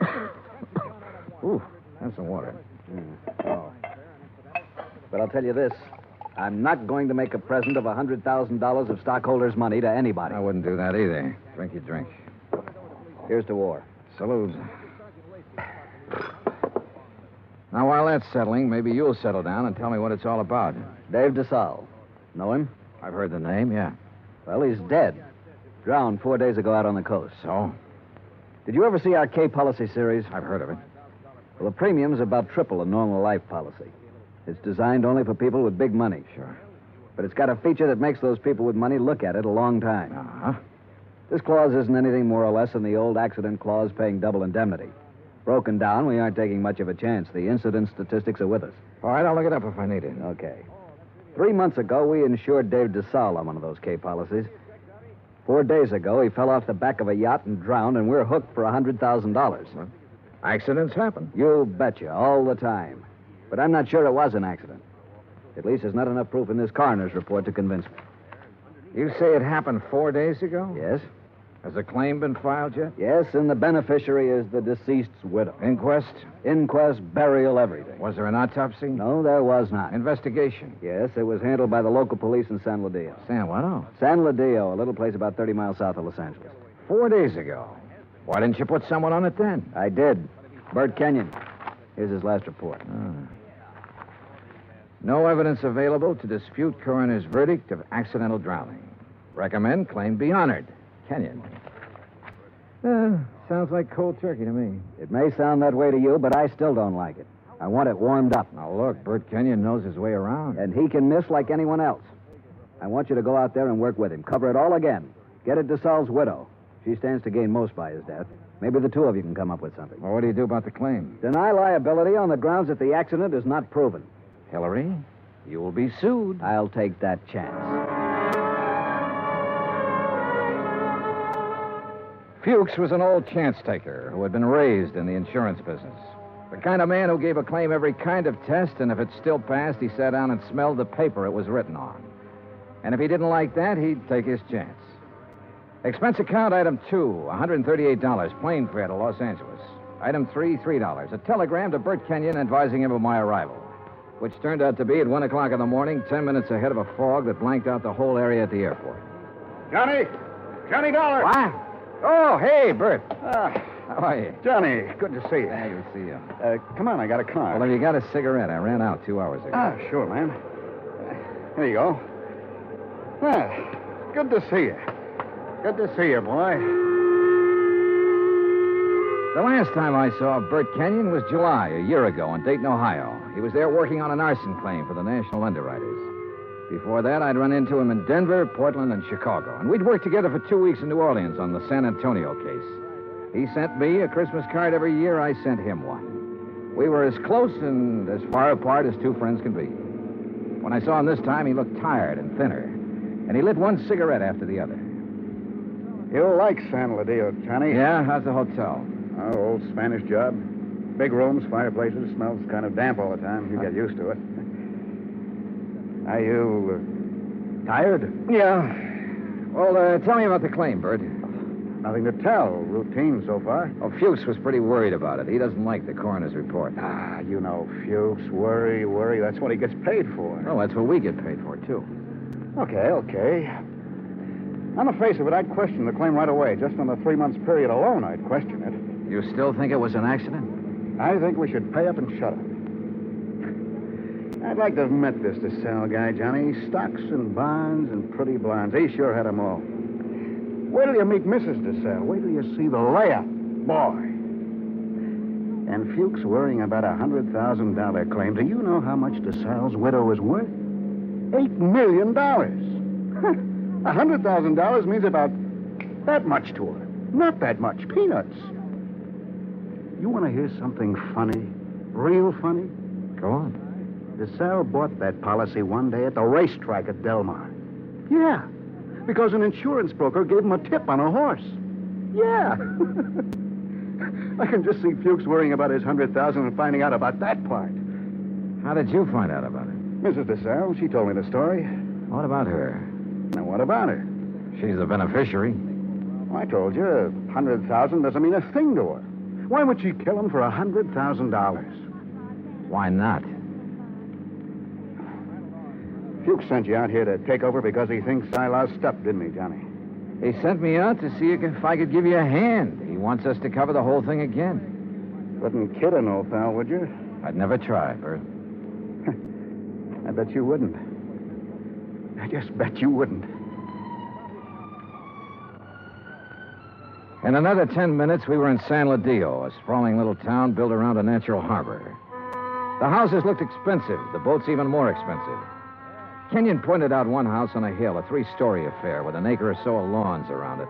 He explained it was the DeSalle home. I checked into the San Ladillo Hotel and got a good night's sleep.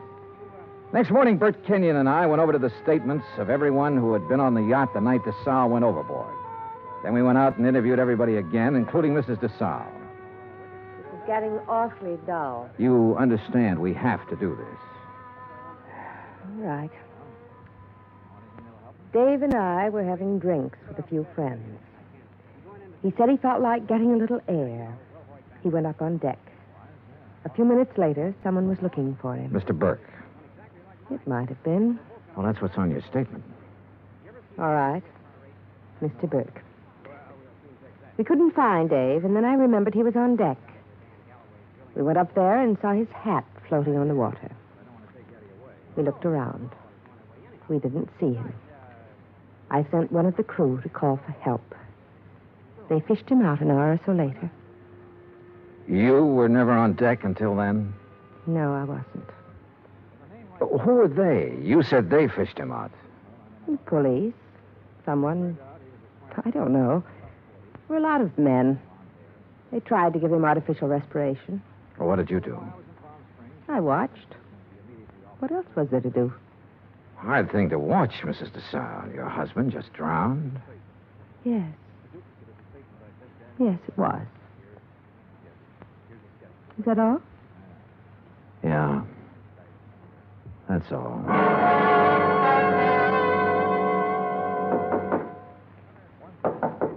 Come in. Hi. What's all this? Thought you'd be in bed. Just going over the reports again. Well, what do you think? Oh, I don't know. I'm trying to make up my mind, Bert. About Mrs. DeSalle, the way she looks, the way she acts. I told you she was something. Yeah, sure. 50 men would sell their souls to be tied up with her one way or another. She had help, Bert. What? She had to have help to kill him. A dozen people swear she was below drinking martinis with him, so someone was up on deck waiting for DeSalle. What have you got to go on? DeSalle swam the English Channel 20 years ago. He should have been able to swim 20 feet to a gangplank. Drunk or sober, he should have been able to do that. I knew about that swimming business. Expert swimmers drown all the time. We both know that. What else? Well, why didn't somebody hear him yell? Maybe he didn't. Everybody lets out a yell in a situation like that, falling or in the water. There were a dozen people aboard. One of them should have heard him yell. Yeah, I guess you're right. All right, suppose he didn't yell. But suppose this coroner made a mistake about the bruises on the side of his head. Suppose they happened before he went over the side. It'd be hard to prove now, Johnny. Oh, look, she's got a boyfriend somewhere, Bert. She had to have one. The servants can be gone over. Somebody at the house has seen him. He's called her, sent her messages. He's our boy. We can bring him out in the open. We'll get help from Los Angeles. We'll call the legal department and get them busy. Get permission to exhume the body and have an autopsy. We'll bring... What? Let this one go, huh? What? Drop it. It's just lousy enough to get by, Fuchs. We got a good case, Bert. I know. I've known it all along, Johnny. A sellout? Mrs. DeSalle offered me the whole 100,000. The whole 100,000, Johnny, to let it get by. Who helped you do it? I don't know. I wasn't interested anymore when she came up with the offer. Look, what does DeSalle mean to you and me? Nothing. He had a whole life, the best it could give him. We can't bring him back. I'll split the 100,000 with you, Johnny. We'd have a little chance for some things, too. Johnny? Bird.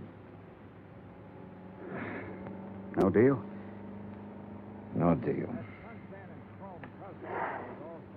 You're a good dick, Johnny. Stand up. Oh, put that thing away. I've been looking a long time for a mark like this.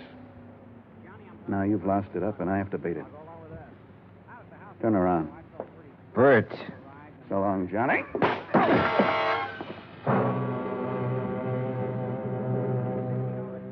I went down to my knees trying to hold onto the desk.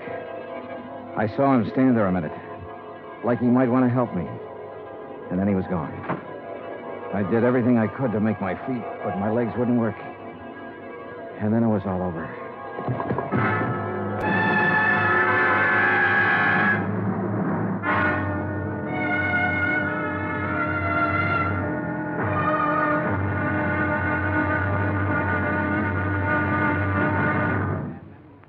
Act Two of yours truly, Johnny Dollar, in just a moment.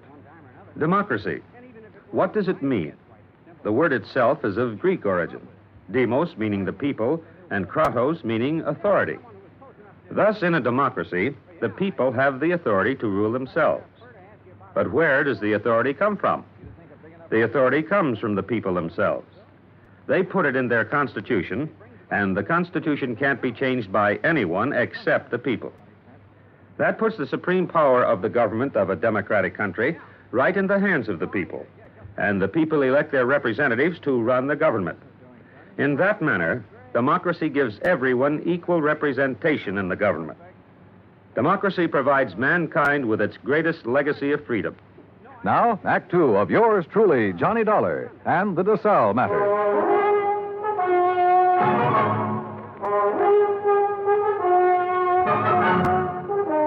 The light on the desk was the first thing I saw. It was still on. The window was still open. The room was the way it had been before. I kept thinking about every man having a price and how Britt Kenyon had settled for $100,000. It seemed like a fair price.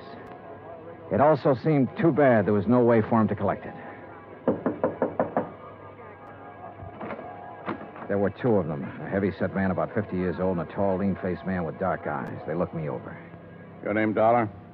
Yeah. Police. We want to talk to you. My name's Blair. This is Sergeant LaFrida. You sick or something? I bumped my head. How? Never mind. Well, what do you want? We'll ask the questions. What are you doing in San Ladillo? I'm standing around in a hotel room talking to a couple of cops. Just answer up. Don't be funny, fella. I don't feel even a little bit funny. You got a license to carry this gun? Hey, what is this? Have you? Yes. Your meat-handed friend ought to put it down or it might go off. Been fired, Tom? Meat-handed, huh? That's what I said. I'll remember that. Okay. Tell us about it.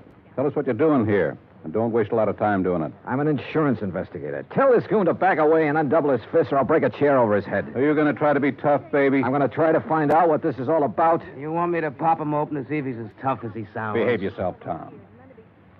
Let's see something that says you're an insurance dick. Top of the dresser. Bring it over, Tom. Sure.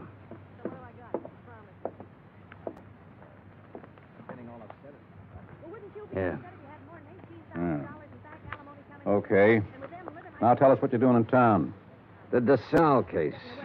Now you tell me You know what Bert Kenyon? I know him. I've been working with him. Well, he's been around town 4 or 5 days. We haven't seen you. I only got here this morning. You could prove all that, could you? Oh, sure. With a plane ticket, with a hotel clerk downstairs, with a bellhop who brought up my luggage, with a dozen people or more I've talked to today. And tonight? What about tonight? Right here. You could prove that, too? Try the clerk downstairs. There's Kenyon. Where is Kenyon? I don't know.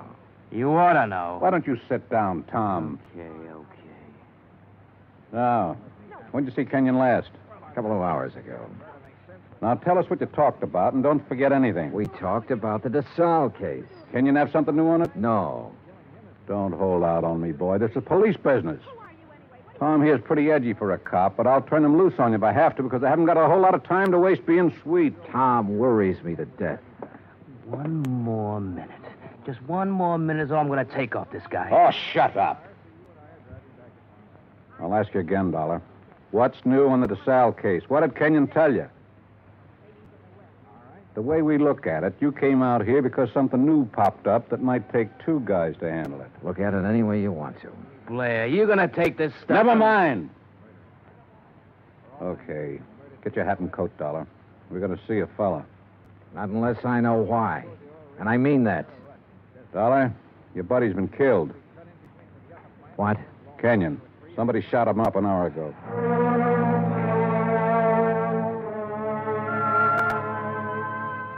I put on my clothes and we went downstairs and climbed into a battered-looking police car.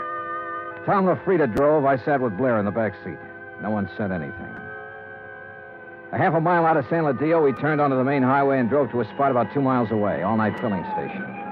There were a couple of highway patrol cars there, an ambulance, and men in dark suits who looked the way policemen always look. Wait here. Keep an eye on him, Tom. Sure. Be just a minute. He's a soft old gink. I suppose you're hard. I know how to handle pinballs like you. Before we're through, you and me, we'll have it out. Okay, Dollar, get out. Yeah, sure. Tom, put the spotlight on him. Okay. Good. Now, Posey. Posey, take a good look at this man. You ever seen him before? No. Look good. Take your time, boy. No, man I saw was shorter by this much. He wasn't as husky. Okay. You go on back of your place there and get some sleep, boy. That all? There'll be more by morning. Go along now. Sure. Night. What was all that? Tom, get out.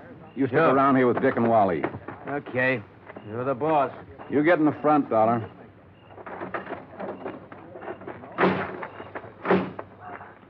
You're lucky Posey didn't recognize you. I suppose I am. Why? An hour ago, Posey's pumping gas. He hears 3 or 4 shots off in the dark. Then a car starts up and gets out of there real fast. Then Posey sees your pal Kenyon stagger out across the highway, full of lead. Kenyon drops dead right in front of the station. That's him they're mopping up now.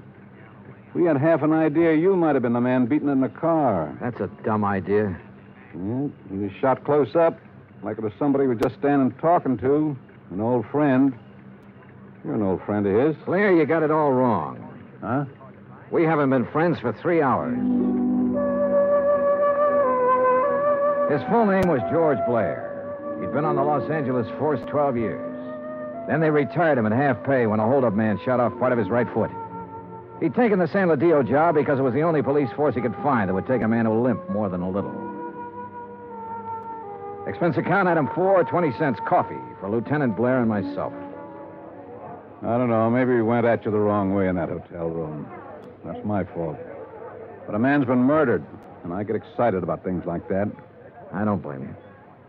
No hard feelings. No. As long as I don't have to do business with your boy, Tom. Yeah, I got Tom LaFrida and 3 other boys. None of them worth the press in their pants. I need help, darling. What? This town's popping open tonight. Your buddy got it. It's tied in with this DeSalle thing somewhere. You're sure he didn't have anything new for you? No. You wouldn't want to tell me about that bump in your head, would you? Not right now, no. My boys are so green, they tromped all over the boat the night DeSalle drowned. They loused up anything that might have helped me to find out how he went over the side. They banged his head against the dock a few times, bringing him in. I couldn't tell if the bruises were there before or after he was in the water. You don't think DeSalle's was accidental? I was murdered. She had somebody do it. Well, why didn't any of that come out in the coroner's report? My coroner runs a drugstore when he isn't being a coroner. If you feed him enough scotch, he'll tell you whether somebody's dead or not. He don't know from nothing. You know, the thing that kind of got me was this Kenyon. He went along with that coroner's report. I know that. We both know that. All right, I'll lay it on the line. I need help, Dollar. If I'm going to get anything done, find out who killed Kenyon, and get at this DeSalle thing, I need help. All right, I'll help you. I was hoping you'd say that. More coffee? No. Dollar. What? You can start by telling me about that bruise in your head. Kenyon. He sold out, did he? Yeah. To Mrs. DeSalle. He covered up for her in the reports he sent in. A man back in Hartford got suspicious and sent me out to make a recheck. Yeah, I guess something like that. No dummies, those claims men. Look, who'd he say was in on it? He didn't say. I don't think he really knew. At least not any more than you and me. No wonder you didn't want to talk up that kind of news. Kind of hurts, doesn't it? Like having a bad cop around. You should know. I know. Well, how do you feel? Mister, I feel lousy. A friend of mine's been shot. What's more, he died a bum. Well, I'm talking about dropping in on people while the smoke's still hanging around. Mrs. DeSalle? Yeah. Let's go.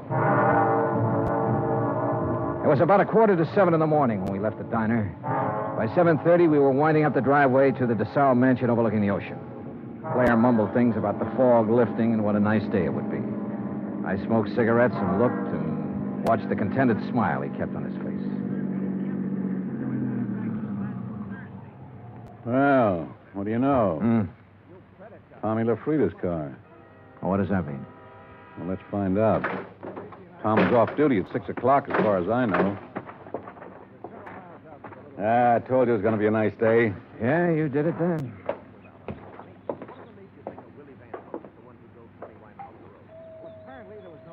Nice place. The only thing nicer is Buckingham Palace. Mrs. DeSalle picks up all these little knickknacks when we probate that will. The boat down there, everything. Nice.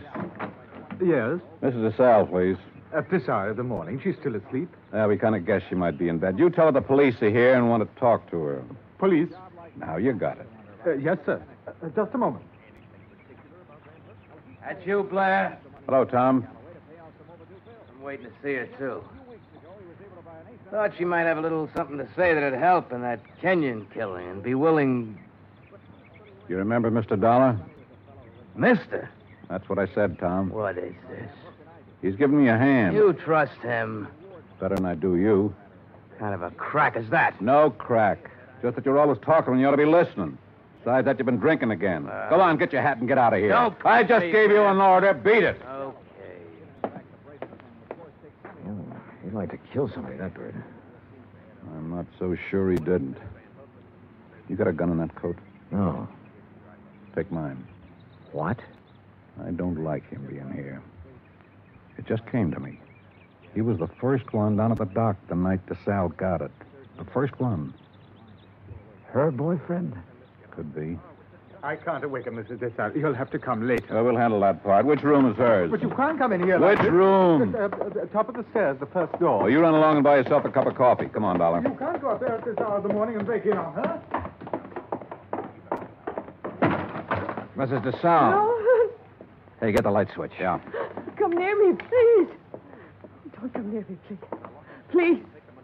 Oh, please, I won't tell. I won't tell anyone. Mrs. DeSalle, I just... Beaten up. Good Lord. Please. Oh, please don't. Look, Mrs. DeSalle, we aren't going to hurt you. Tell us who did this to you. Tell us why. Tom LaFrida? Was it Tom? Tom helped you get rid of your husband, is that right? We know that's right. Now, what about Kenyon? Tom killed him. LaFrida killed him. Why? He wanted money to get away. Tom said it'd be easier to kill him off than let him go. Tom did this. Why? He said people would be around to see me. Not to talk about anything. Not to talk about anything. This is George Blair. Get an ambulance over to the DeSalle place, fast. He said he loved me. He never loved anything in his life. You big, fat pig. Turn around and get it. I'll warn you, Tom. Dollar's got my gun. He's next. You look at mine. You all right? Okay, his went in the ceiling. You? Okay. He's gone. What made him, Dollar? What made him? All these knickknacks. And her.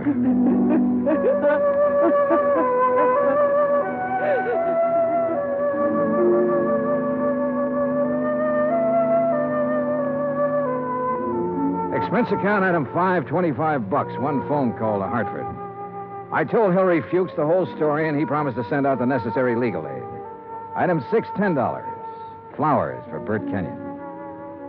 Item 7, $2. One drink. To one good cop with a bad foot. The drink cost $1. The glass cost $1. The drink for the good. The smashed glass for the bad. Oh, yeah, it was hammy, but it made me feel... Expense account total, $416. Remarks, none. Yours truly, Johnny Dollar.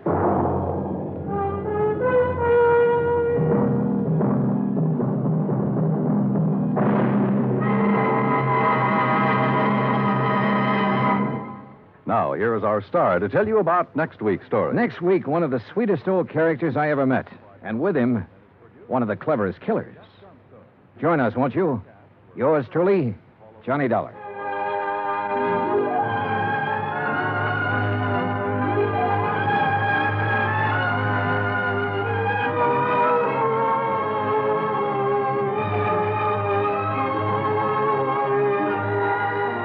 Yours truly, Johnny Dollar, starring Bob Bailey, originates in Hollywood. It is written by John Dawson and is produced and directed by Jack Johnstone. Heard in our cast were Virginia Gregg, Harry Bartell, John Stevenson, Will Wright, James McCallion, and Ben Wright. Musical supervision is by Amerigo Marino. Be sure to join us next week, same time and station, for another exciting story of yours truly, Johnny Dollar. Dan Cubberly speaking. Johnny Dollar has come to you through the worldwide facilities of the United States Armed Forces Radio and Television Service.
From Hollywood, it's time now for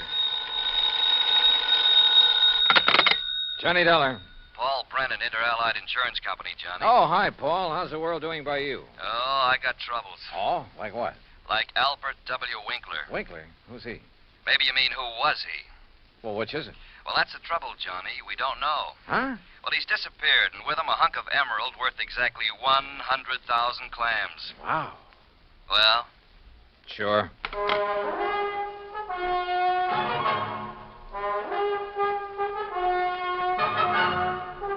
Bob Bailey in the exciting adventures of the man with the action-packed expense account. America's fabulous freelance insurance investigator. Yours truly, Johnny Dollar.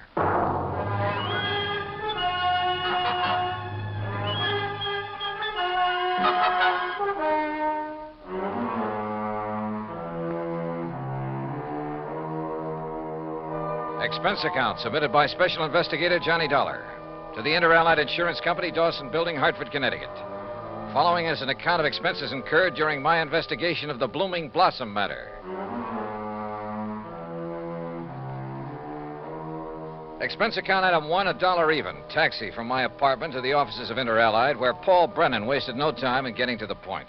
Albert Winkler was a partner in a small jewelry firm down in New York. Real exclusive type place. Fluid and Winkler? Yeah, that's the outfit. Well, a few days ago, they got hold of an emerald. It's called the Green Eye of Calcutta. And, Johnny, the darn thing's big enough to choke a horse. Okay, Paul, okay. I don't think you need go any further. No, wait. They planned to put it on an exhibition at the big international jewelry show in Chicago next month, and Winkler took it home to work on it. Oof. Insured for 100,000, you said. Yeah, and Winkler's insured for 10. Okay, so who killed him and stole the rock? Listen, will you? Go ahead. Well, Sunday morning, his partner Blewett tried to phone him at his apartment. No answer.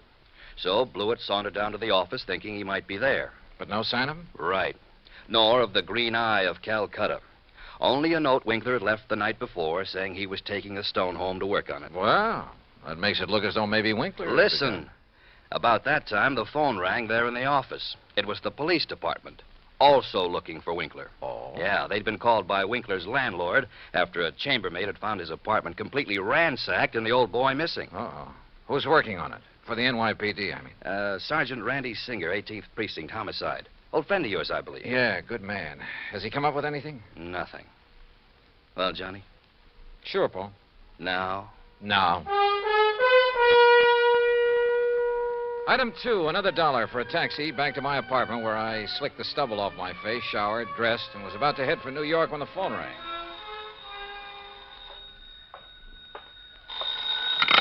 Johnny Dollar.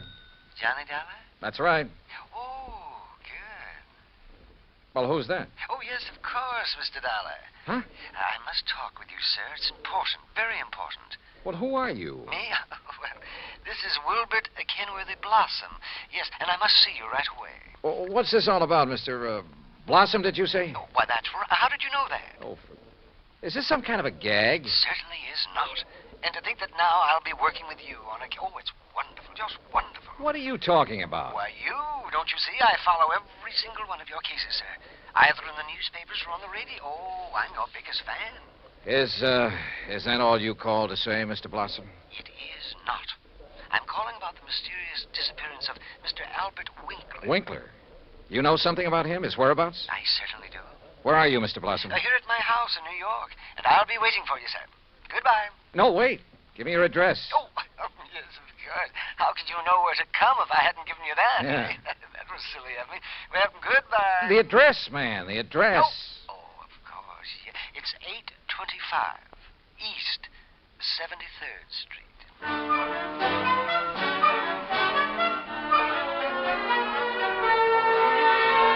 Item 3, $9.20, transportation and incidentals to New York City and 825 East 73rd Street.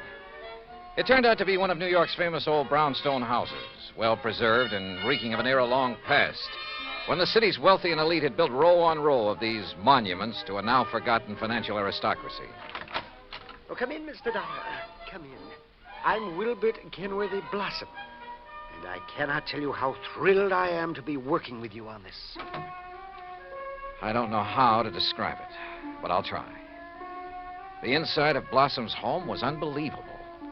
Ornate pre-Victorian furnishings, heavy velvet draperies, huge lamps and chandeliers, gilt-framed mirrors, even an ancient horsehair sofa. It was also filled with dusty piles of newspapers and magazines, hundreds of old books. Travel books, Mr. Dollar, and mysteries. Oh, I just love mysteries. One corner of the high-ceilinged living room was piled with old trunks and handbags, an old carpet bag even.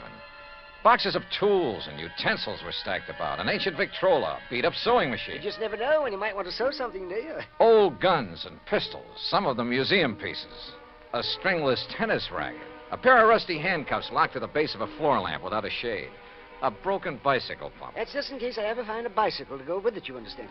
Yes. Against one wall stood an old metal cabinet loaded with rusty surgical instruments and a worn-out catcher's mitt. Yet directly opposite was a corner shelf full of priceless porcelain figurines and rare pieces of china. Some of the old clocks and jewelry on the mantelpiece were collector's items. Fine original oil paintings lay among piles of old shoes. All in all, it looked as though the contents of half a dozen pawn shops had been dumped into it. At auction sales, Mr. Dollar. Oh, yes, sir. I just cannot resist an auction sale or a bargain. But what are you going to do with all this stuff? Oh, just keep it. I like it. I like a lot of things. Yeah, so I see. Including 12 gross of Spencer's superlative steel-tipped shoelaces, patented 1841. They were a bargain, Mr. Dollar. Just like all this fine artwork is, too. Yeah, I'm sure. Some of my friends pamper me a bit, though. You know, send me things they pick up at sale. Yeah, now look, Mr. Blossom, you told me you know something about Albert W. Winkler. Oh, yes. Yes, indeed. Well? And think of that magnificent emerald. Gone. Disappeared. Yeah, but now you said... And that poor Intralite Insurance Company. Oh, my. That's how I knew you would be called on this case. But $100,000... and $10,000 on Mr. Winkler. Well, at least they're off the hook on him until he's proved dead. Aha. And that's where I come in. With proof. Proof? What proof? Have you seen Winkler? Mr. Dollar, I have. Well, where is he? You understand, of course, that I know Mr. Winkler very well because I've seen him at his office so many times. Yeah, okay, go on. Oh, go on. yes, indeed. Such beautiful, beautiful jewelry he had there. And, of course, he was always trying to buy some of the things I had. But you say you've seen him. Where? Well, Saturday I'd planned with a couple of old friends to attend a railroad auction. That was the Canyon City and Metropolitan Railroad. Winkler was there at the auction sale? Oh, yes. Did you speak to him? Oh, no. Well, why not? You said you knew him. Oh, I didn't go to the auction. I wasn't feeling very well that day. I had a little cough. It was kind of like that. Then how do you know he was there? My friends went, and at least they talked about going. Mr. Blossom. And I'm sure they did, too, because they sent me something from... And what do you suppose it was? I don't know. I don't care. Now, look here. You got me It was the very thing that has solved this whole case for you. What? And think of it. This dull, drab, dreary life of mine has suddenly become... Why, it's almost like a mystery story, isn't it? Adventure and... Look, Mr. Blossom, Think of it. I'm being a detective. I'm working with my idol, the famous Johnny Dollar. Oh, George. Mr. Blossom, what did they send you? What's that? Oh, yes, of course. Here it is, sir. It's right here between the erector set and the golf clubs. This old trunk? That's right. Oh, great Scott, you think you do. But at first, of course, I thought of calling the police. But knowing all about you... Mr. Blossom, let me see that. Excuse me. There are a lot of crumpled newspapers on top. Yeah, I see. As old as the trunk. Good Lord. It isn't pretty, is it?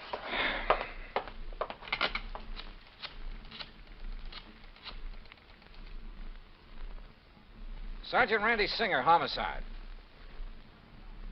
Randy, Johnny Dollar, get somebody over to 825 East 73rd Street right away, will you? Body of Albert Winkler. Randy got there in a matter of minutes. Got the same story from Blossom that I had, then called for the lab crew to come and take over. Now, who delivered this trunk, Mr. Blossom? Why, it was just a delivery man. Can you describe him? Would you know him if you saw him? Yeah, well, he was big and strong. He was very strong. Distinguishing features, scars or a limp or a beard or something? Well, I told you, Johnny, he was big and strong. How old? Well, I would say he was somewhere between 25 and, Yeah? 50. Yes, I'm sure. Well, that's a lot of help. Yeah, you better have those thick spectacles changed. But he was big. Yes, we know, and strong. What about his truck? Oh, I didn't see that. He left it outside. No. Now, look. These friends of yours who did attend the auction, who were they? Oh, yes. Now the investigation proceeds. Now the excitement... Who were they, Mr. Blossom? Well, there's Randolph Harrison and President...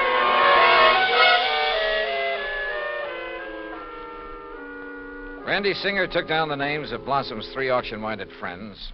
The lab crew arrived. Randy took off to dig up Blossom's friends, and I took a cab. That's item 480 cents. To the apartment of Elwood Blewett, Winkler's partner in the jewelry business. Blewett lived alone in a modest but tastefully furnished 5 or 6 rooms on East 52nd Street. Of course, Mr. Dollar. I'll be glad to help you all I can. Albert's death has been a terrible blow. Yes. Well, tell me this, please. Yes? Did Mr. Winkler make a habit of taking valuable pieces of jewelry to his residence? Yes, Albert often took pieces home with him to work on them, clean, polish, and so on. Wasn't that a rather dangerous practice? Frankly, I always thought so, but he felt there was far more chance of being robbed if he were alone at the office than at his flat, where he wouldn't be expected to have anything of great value. Well, who has seen the Green Eye of Calcutta besides you and Mr. Winkler? I'm not sure. Of course, almost anyone would have been able to recognize it. Because of the publicity and pictures when you brought it over here? Yes. Come to think of it, Blossom indicated he'd been much impressed with it. Wilbur Blossom? Yeah. You know him? He's been in the office many times. He and Albert were always bickering over pieces that either of us... Bickering? Well, it was really something of a joke. Albert always wanted some of Blossom's heirloom pieces, and Blossom wanted some of the finer things we had. Did he ever buy? Never. He always wanted us to put them up at auction or at a bargain price. Hardly our way of doing things, needless to say. When did you last see Blossom? Why, last Friday. I was busy with an important client, and from the back room where Albert worked, I remember hearing Blossom insist that Albert show him the emerald. What did he? I don't know. The silly argument got so noisy that I closed the door on them. Oh, now, wait. Certainly you aren't thinking that perhaps Wilbur Blossom... I'm not quite certain what I'm thinking, Mr. Blewett. Item 5, 10 cents, phone call to Randy Singer. No, not a thing, Johnny. One of the 3 names on Blossom's list is in Europe. The other 2 did go to the railroad auction, but purchased nothing. Randy, do a couple of things for me, will you? Like what? Phone whoever is stationed at Winkler's place that I want to look it over. Sure, everything is just as it was, including the poker that was used to kill him. Also, I want a copy of the picture of the trunk your lab boys took and the list of Blossom's friends. I'll have him waiting for you. And post a man at Blossom's place. Keep an eye on him. Yes, right away. Johnny, have you learned something? No, just, just for his protection, say. I'll talk to you later. Yeah, but...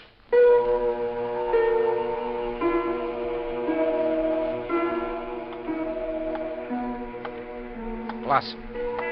Yeah, Blossom. Maybe I hadn't given enough thought to the strange little character.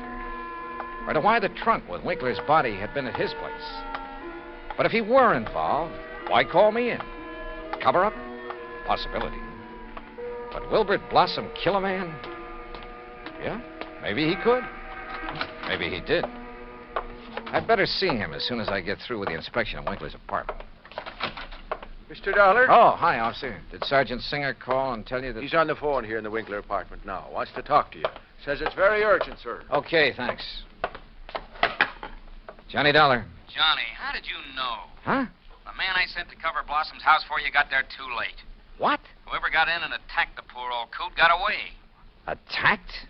Blossom? Yeah, really did a job on him. Johnny? Okay, Randy. Thanks.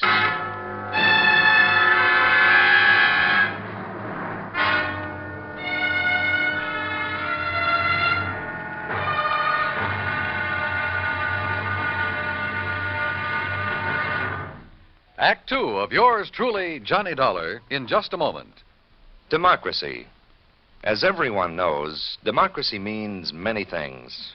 Self-rule of the people, a higher standard of living, freedom of speech, press and religion, rights and privileges, liberty.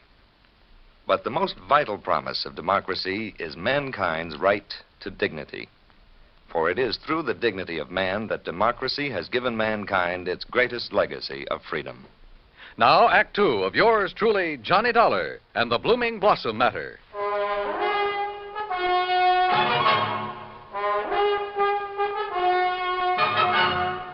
Expense account item 6, $2.25 for a fast taxi ride to 18th Precinct Police Headquarters. All right. As soon as I got your call, Johnny, I sent a uniformed man over to Blossom's house. From the way you talked, I thought maybe you suspected him. Yeah, Randy, I'm afraid I did.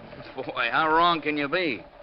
Anyhow, when he got there, he found the front door open and Blossom lying in the dark hallway. Where's Blossom now? The hospital, but he's okay, just bruised up a bit. They're letting him out.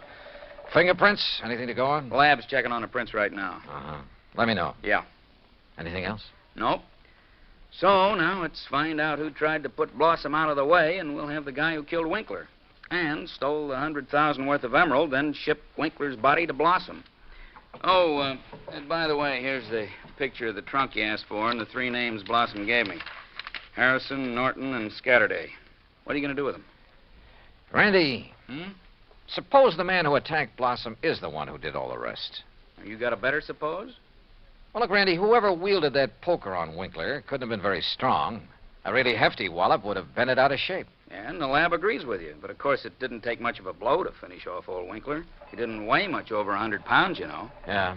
Any strong arm could have finished him off easily and without messing up the whole apartment. And don't forget, whoever did him in also put him in the trunk and delivered it to Blossom's house. But why?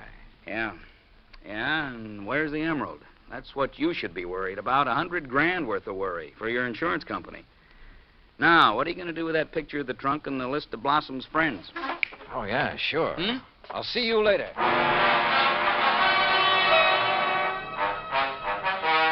Item 7, $5.50 for a taxi to the warehouse of the Canyon City and Metropolitan Railroad over in Jersey. There I finally managed to track down a man who knew something about their occasional auction sales of unclaimed baggage and stuff. Insurance investigator, eh? That's right, Mr. McKinney. One of those boys with a fancy expense account, eh? Well, that's a matter of opinion. Look, you had an auction sale here last Saturday, didn't you? That's right. Handled it myself. Want to know something about something we sold off? Exactly. Then I'm your man. Always remember all about every single item I sell and who bought it and all about them. That's fine. Because I want to know if any of the names on this list bought from you on Saturday. Yeah? Randolph Harrison.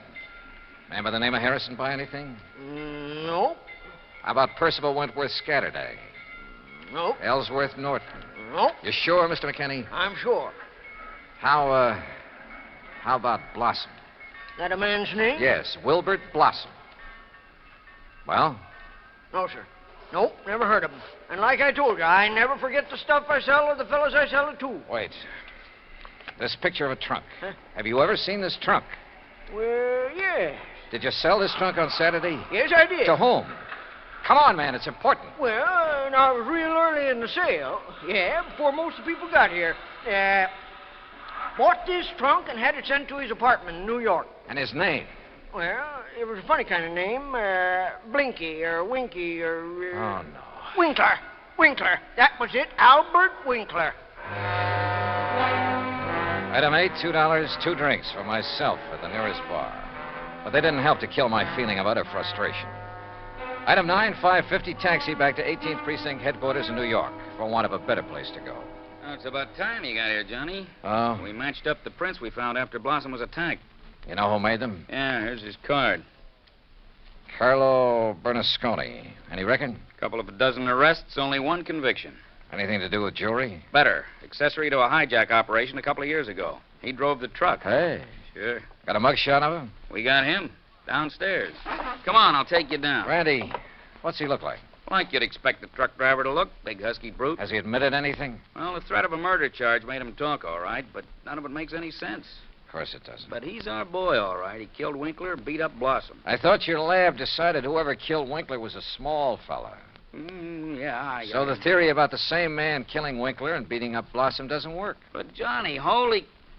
Come on down. Let's talk to this Bernasconi. After I make a phone call. Huh? Who to? Yeah? Get me a man named McKinney, Canyon City and Metropolitan Railroad warehouse over in Jersey. Make it fast, please. Yes, sir. Hey, you been over there, Johnny?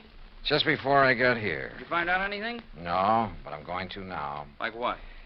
Randy, for the first time, this whole thing is beginning to make sense. Here's your party.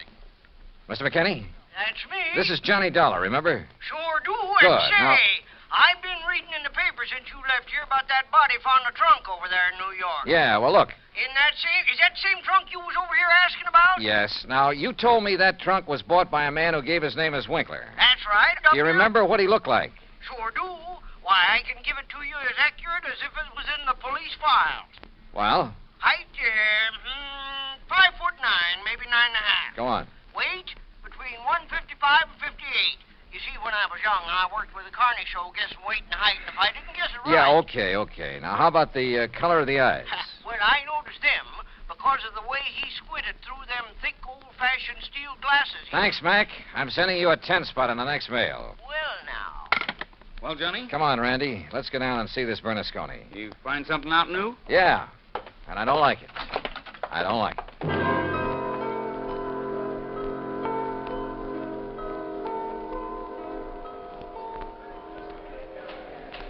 Now, look, Bernasconi, you're in plenty of trouble for the assault on Blossom. Maybe even more. But I'm the man who can save you from a murder rap, if you'll answer a couple of questions. Sure. I told the cops. All right. Did you pick up and deliver a trunk yesterday morning? Sure, I told him. For a guy named Winkler. You got the trunk from Winkler? Sure, at his apartment on East... What did he look like? How tall? Maybe 5'8" or 10. What? Johnny... Slight build or heavy or what? I'd say about medium. Maybe 150 pounds. Johnny... Now, look, mister... Now, wait a minute, you look. Did you deliver that trunk to a man named Blossom?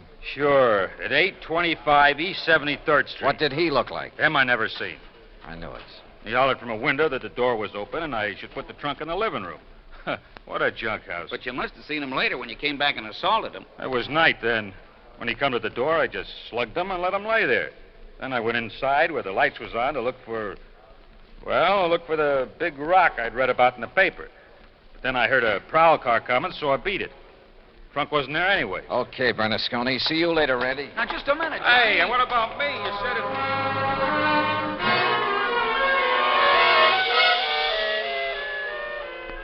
Item 10, 90 cents, taxi to Wilbert Blossom's old brownstone house on East 73rd. Come in, Johnny. Thanks, Mr. Blossom. All recovered from your beating? Oh, of course I am. Here, sit down. You said you wanted to help me on this case. Oh, yes, indeed.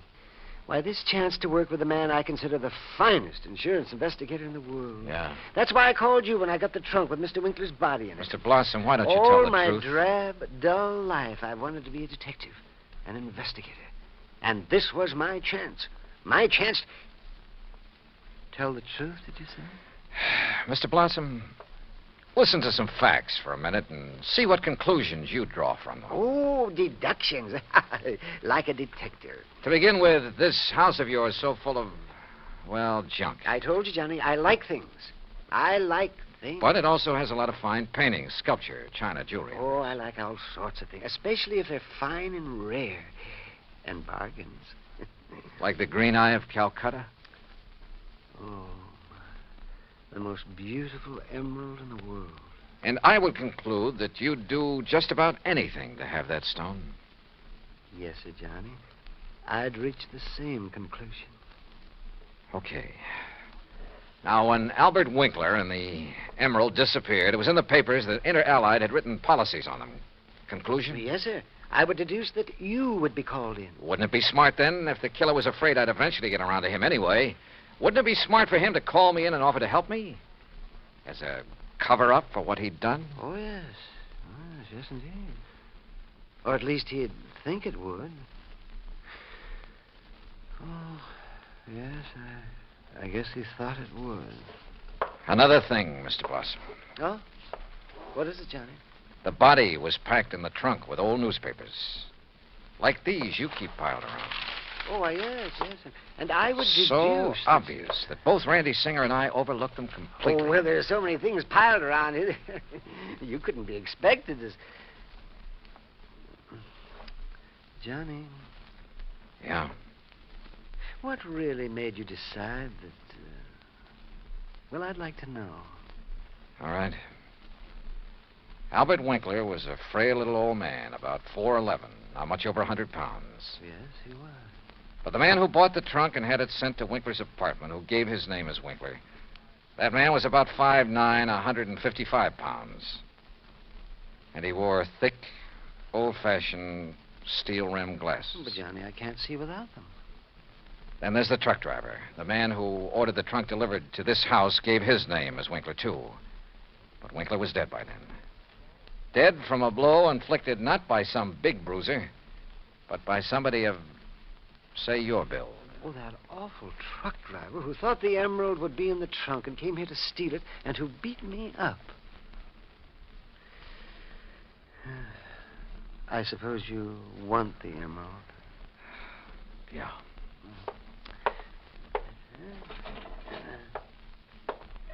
Here, Johnny, I kept it in this old coffee pot that I picked up at an auction sale. Real bargain, too. Oh, isn't it a beautiful stone? Oh, if only Mr. Winkler would have sold it to me. At a bargain, that is. Then none of this would have happened. Well, I guess we better go now, hadn't we? It's such a silly thing. Me trying to act like a detective. I guess I didn't even make a very good killer. Did I? Why? Just this overpowering passion to have things? Maybe. Or maybe it was just a reaction. A last desperate attempt to some way, any way, break from a lifetime of lonely, dull, drab idleness. I don't know. But for some crazy reason, I feel sorry for the funny little old character who turned killer. Expense account total, including incidentals and fare back to Hartford, $61.55. Yours truly, Johnny Dollar.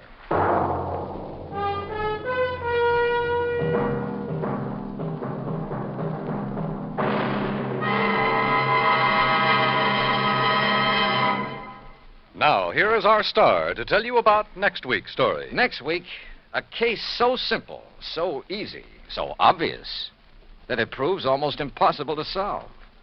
Join us, won't you? Yours truly, Johnny Dollar.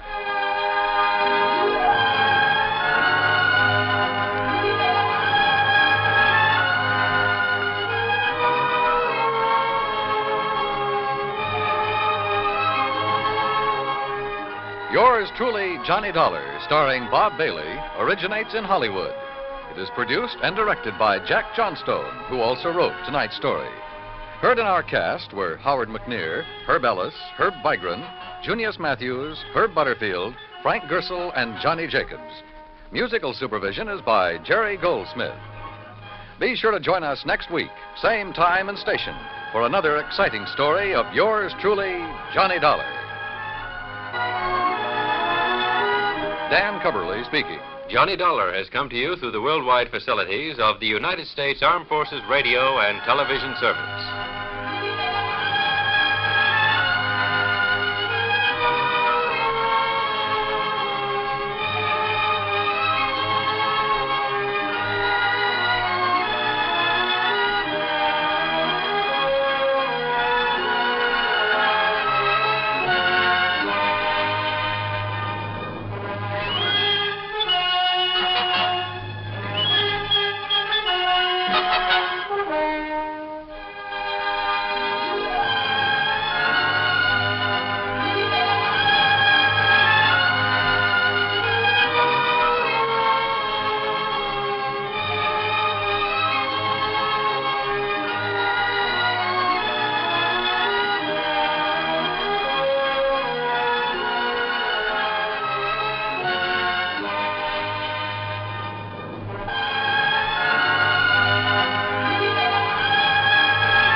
From Hollywood, it's time now for Johnny Dollar. My name is Hardy, Mr. Dollar. Yes? I'm returning the call you made to Mr. Ellis Rasmussen. If you will state your business, I shall be glad to transmit it to him. You tell Mr. Rasmussen I'm an insurance investigator from Hartford, and the matter involves a member of his own family. Oh, young Mr. Rasmussen? Yes.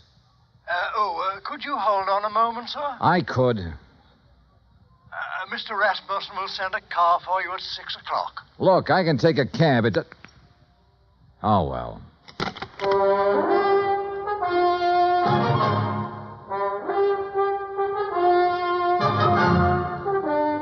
Bob Bailey in the exciting adventures of the man with the action-packed expense account. America's fabulous freelance insurance investigator. Yours truly, Johnny Dollar.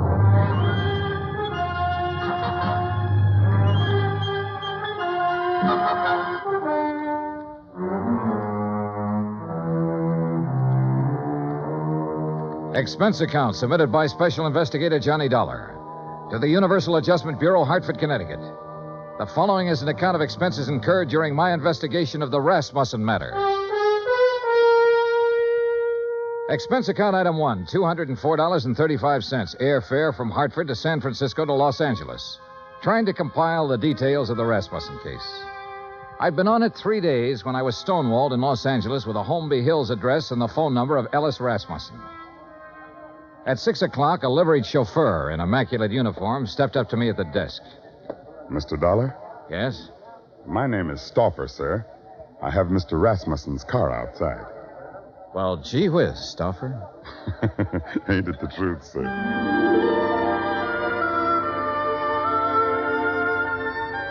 A few minutes later, when we turned into the lush green Holmby Hills section, I had a suspicion I was about to deal with a bona fide millionaire. When we parked in front of the big two-story colonial home and a man with graying hair and swallowtail coat stepped out of the door, well, I knew I was going to meet the real article. I'm Hardy, sir. Hello, Hardy. Mr. Rasmussen is waiting for you. This way, please.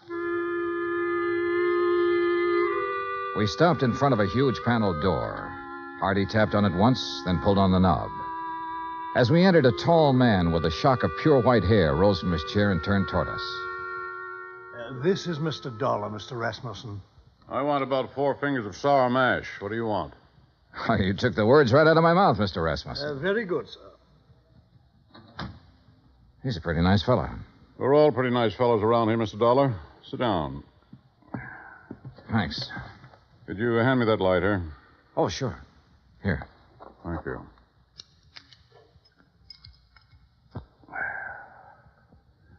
What are you doing in Los Angeles? Why, federal underwriters of Hartford wrote a blanket policy for all Imperial Rubber Company employees. Your son was an executive with Imperial when he was killed in Malaya last spring. Federal owes his widow $25,000. I don't know where she is, Mr. Dollar. I see. I doubt if you do. Let me put it this way. I never met the young lady. Fred married her one night in Elko, Nevada. 2 days later, they were on their way to Malaya. 6 months there, and the development station was raided by guerrillas one night. And I suddenly no longer have a son. Have you eaten your dinner, Mr. Dollar? Oh, I wouldn't want to trouble you. Hardy, set a place for Mr. Dollar. Very good, sir. Well? Well, I thought she might phone me when she got back to the States. She never did. Never a letter, nothing. I'm old and sick, but I still want to see the girl my son married. It's not an easy thing to lose a son, Mr. Dollar. And I lost a good one. I lost the best son a man ever had. I'm sure you did, sir. To your son. To Fred. During dinner and afterward over coffee and liqueurs, I listened to the story of Ellis Rasmussen's life. It came from the lips of an old man who was dying, but in whose eyes I could see reflected the memories of a brawling, bustling life that started in an Oklahoma oil field and moved to Alaska and Arabia and Africa. More and more during the talk, I began to know his lost son. For in everything the old man had to say about himself, I could sense an unmistakable reflection of his son. Finally, I thanked him and left. If I may say so, I do hope you'll call soon again, sir. Mr. Rasmussen enjoyed your visit very much. I haven't seen him so much like his old self since we received the terrible news of young Mr. Rasmussen's death. He must have been quite a man, Hardy. Young Fred Rasmussen. He was, sir. All of us miss him dreadfully. None of us ever met Mrs. Rasmussen, and we were most anxious to receive her, especially after young Mr. Fred's death. I imagine so. The car's all ready, Mr. Dollar. Good night, sir. Good night, Hardy.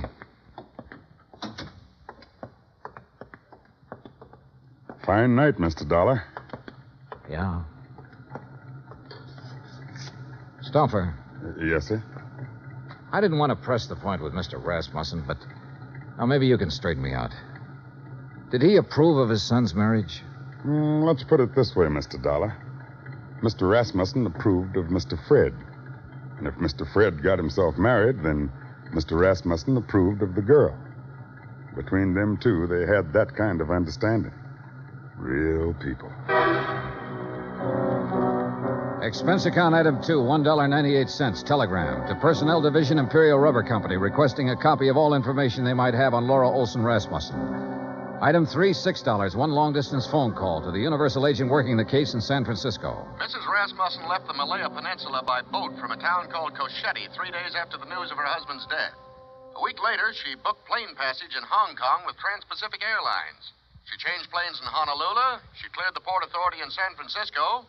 From there on, we lost her. Get a list of all the passengers who were on that plane. Okay. Get someone checking the hotels in the Bay Area. She might have checked into one when she hit Frisco. Okay. Now listen, we're looking for a woman whose husband was brutally murdered about 2 weeks before she got back to the States.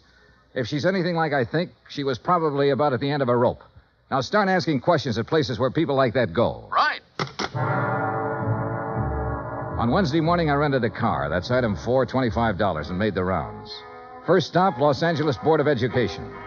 By 4 o'clock in the afternoon, I had found 35 Laura Olsons who had attended public school in Los Angeles and were more or less in the proper age bracket. The next day, the folder arrived from Imperial Rubber Company. Among other things, it contained a passport picture and a complete description of Laura Olson Rasmussen. She was a blonde girl with a pouting, sultry kind of mouth and wide, dark eyes.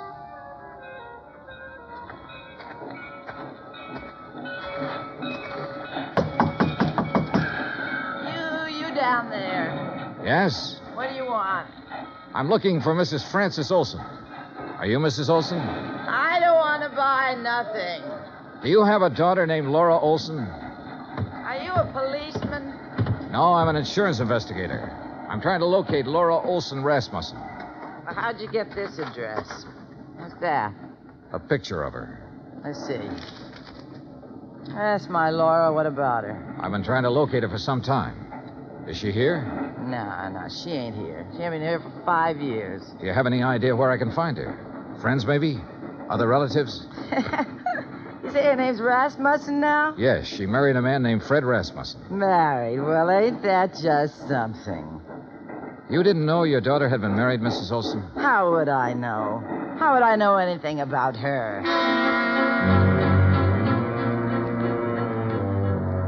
Saturday at noon, a registered letter arrived from the agent in San Francisco containing the list of passengers who had been on the plane with her. 3 of the names were in the Los Angeles area, including a Mr. Oberlin who lived in Pasadena. For sure I remember her. Real pretty. We sat together all the way from Honolulu. What's up? We're trying to locate her, Mr. Oberlin. Did she happen to mention her plans when she returned to the States? Plans? You know, what hotel she might be staying at in San Francisco?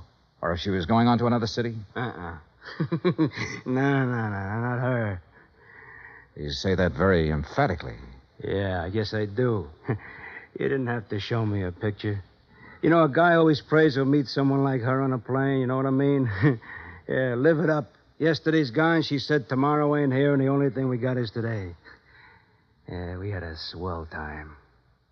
You're sure about this? We were pretty chummy, pal, if you want the truth of it. Mr. Oberlin, did she mention anything about being in Malaya before she boarded that plane? Then she didn't tell you that her husband had been killed a week before. Killed? How? He was murdered by guerrillas in Malaya. Oh, no, she didn't mention that. She didn't mention that at all, Mr. Dollar.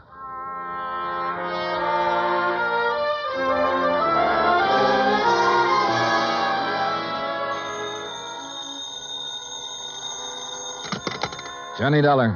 This is Hardy, Mr. Dollar. How are you, Hardy? How's Mr. Rasmussen? He's not so well, sir. That's why I called. Could you possibly find time to visit him? Tonight? May I send a car right away?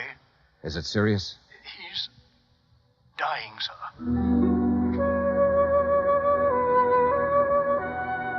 I knew why he wanted to see me. Have you located my daughter-in-law yet? No, I haven't located her, Mr. Rasmussen. But I know something about her. I know she drank whiskey and flirted with a fat salesman on an airplane all the way from Honolulu to San Francisco. I know her mother's a drunk. I know she didn't think enough of you or your son to contact you or anybody else when she got back. Mr. Rasmussen, it looks to me like your daughter-in-law is a first-class bum.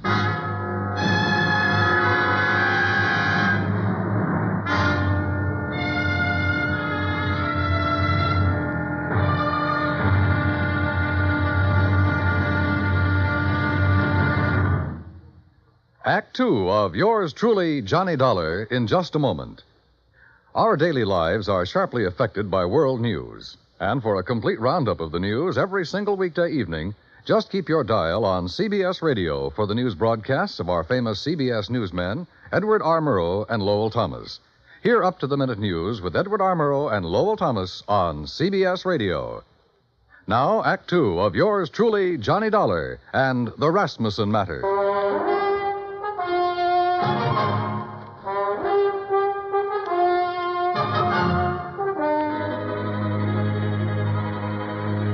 There was a black coupe with MD on the license parked in the driveway of the Rasmussen house when we pulled up. In the bedroom, a silvery-haired man in a black suit was sitting beside the bed that held Ellis Rasmussen. He was introduced as Dr. Butler. Then I shook the hand of Mr. Rasmussen. Someone suggested that Dr. Butler might like to use the library for his calls. And I was alone with the old man. If you want some whiskey, I keep it in the sideboard over there. Not now, thanks. I wish I had some news for you, Mr. Rasmussen. We're finding out things, but we haven't found her yet. What things? Oh, things. Nothing important. Dollar, if I judge you right, you know your business. And if you haven't found my daughter-in-law by now, you've certainly found out what kind of person she is. So tell me.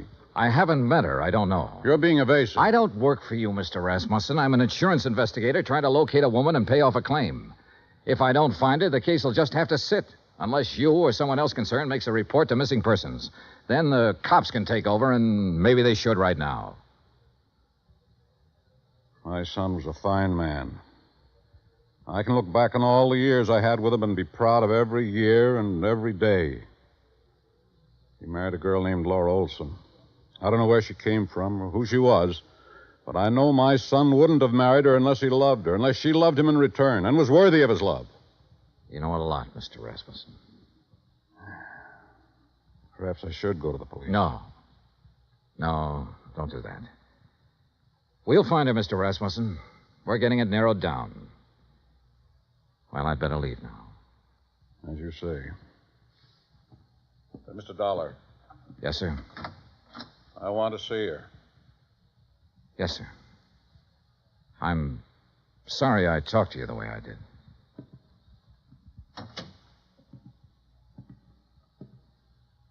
Phone call for you, Mr. Dollar. Would you like to take it in there? Oh, yeah, sure. Keep an eye on him, Hardy. Trust me, sir.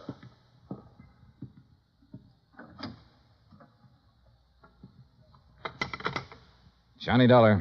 This is Officer Daly, Los Angeles Police. Oh, yeah. You the insurance guy looking for a Laura Olson Rasmussen? Yeah, have you got anything? We got her. Huh? She's here with the rest of the girls in the drunk tank.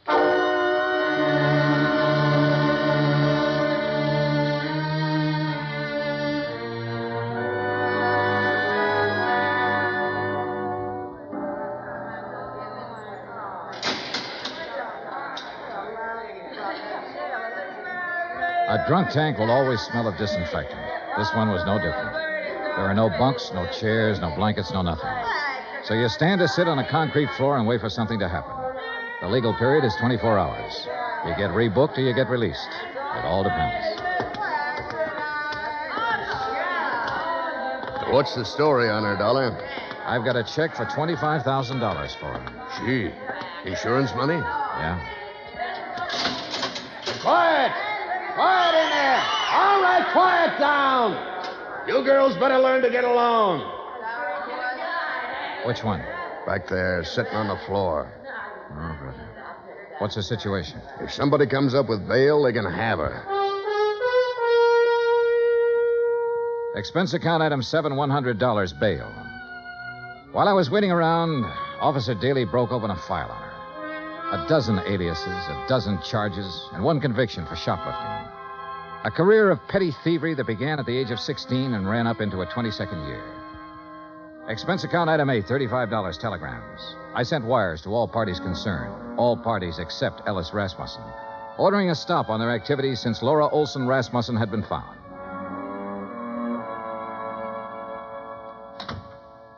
Over there.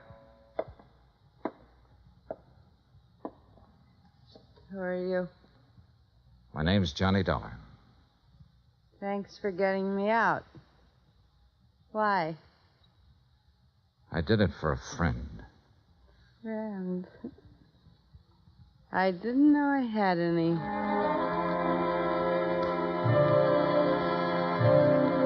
Expense account item 9, 20 cents, 2 cups of coffee. We had it in a diner across from the women's section of the main jail. I looked at Laura Olson Rasmussen while she drank the coffee. Looked at the blonde hair and the wide eyes and the pouting mouth. Looked at the woman who had once been the wife of Fred Rasmussen. What's the catch, mister? No catch. You put up $100 for me. I don't know you from a load of coal. No, you don't. Where do you live? I've been staying at the Piedmont Hotel. You know where it is? No. Well, not many people do. Especially people with clean shirts. What have you been doing since you got back from Malaya? I've been getting along. You got something to do with Fred? You know about Malaya? I know about a lot of things. I've been looking for you for a month. So what? Why didn't you contact your father-in-law when you got back?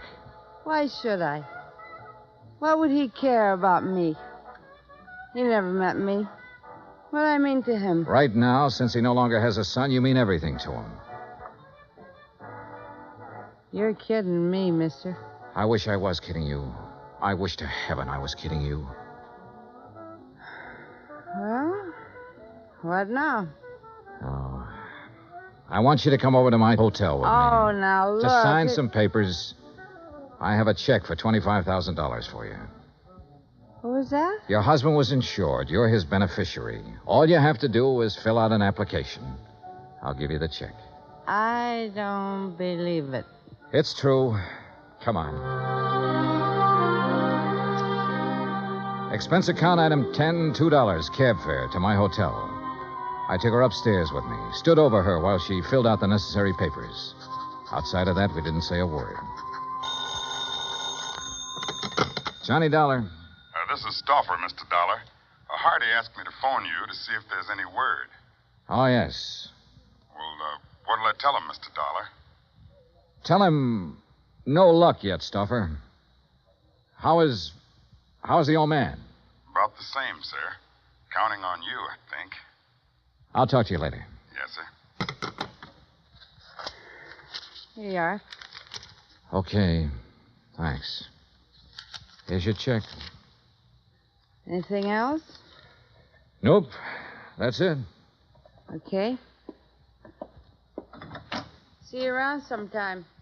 Sure. Fred told me about a man named Stauffer who worked for his old man for years. Was that him on the phone just now? Yeah. Yeah. I didn't know what I was going to say to the old man, but I did know I was hoping that if Rasmussen had to die, that he'd die before anybody told him the kind of daughter-in-law I'd turned up. I didn't want to be in on that. Expense account item 11, $83, hotel bill. I checked out at 5:30, picked up my airline tickets at the desk. That's item 12, then sat around the lobby for 5 minutes. Item 13, 2 drinks for myself. Mr. Dollar, Yeah? Oh. I read in the paper that Alice Rasmussen is dying. Is that true? That's true. Mind if I sit down? Suit yourself. What are you drinking? Nothing. I know why you didn't tell them you found me, and I don't blame you. If Fred's dad is anything like Fred was, then I know how you felt finding me the way you did. Let's forget it, Mrs. Rasmussen, shall we? I'd like to meet Fred's father. So you want to meet him, huh? The human thing would have been to see him when you came back. But not a line, not a word. That old man in that house knows his son was really a man. And on that basis, he believes, without seeing you, that his son married a real woman. He had love and sympathy and help and devotion and all the things you don't seem to have any use for waiting for you in that house. Oh, never mind. I loved Fred. Loved him from the first minute I saw him. You know what I was doing when I saw him? Was serving cocktails in a place like this. He didn't ask me what kind of a family I came from, whether I was good or bad. He just put one of those big arms around me one night and said, "You're mine." He said that to me. He said it because he loved me. No one ever loved me. No one. But he did. I told him who I was and where I came from, and all he said was, "You're with me now."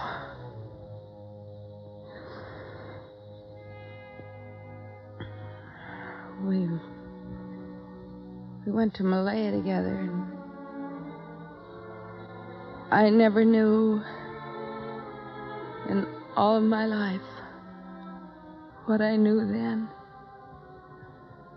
How it was to be wanted by someone who was decent, kind. And then he was killed.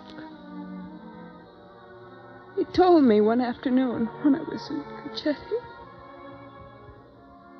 I took a boat, and then I took a plane back here. Go on. I want to see Fred's father. I took a car to the house, and I saw what kind of a house and what kind of people his family were. I didn't go in. Couldn't you see me, cheap, rotten, dirty little me? Couldn't you see me walking in there and saying, I'm me? Couldn't you see that mother of mine moving in? What would that have done to the old man? It would have crushed out his whole memory of Fred. But don't think, Mr. Dollar, I haven't got my memory, too. I didn't drink that away. I was loved by a man. And I loved him back. I've still got that. I'm going out there pretty soon. Would you like to meet him? Do you think I can? I think so. I think so very much. Oh, Mr. Dollar, I've been waiting in the lobby. I thought you might be here. How do you do, miss? Stuffer, I'd like you to meet Mrs. Rasmussen. Well, my. I'm mighty pleased to meet you. The boss will be mighty happy. She dried her eyes in the car. I didn't say much. She didn't say much. But in the half hour it took to get out to Holmby Hills, something happened to her again. The something that must have happened when the big arm went around her shoulders the first time. Good evening. Mrs. Rasmussen, Hardy. How do you do, Mrs. Rasmussen? We're very happy to see you. Thank you, Hardy. Fred spoke of you often. That was kind of Fred. This way, please.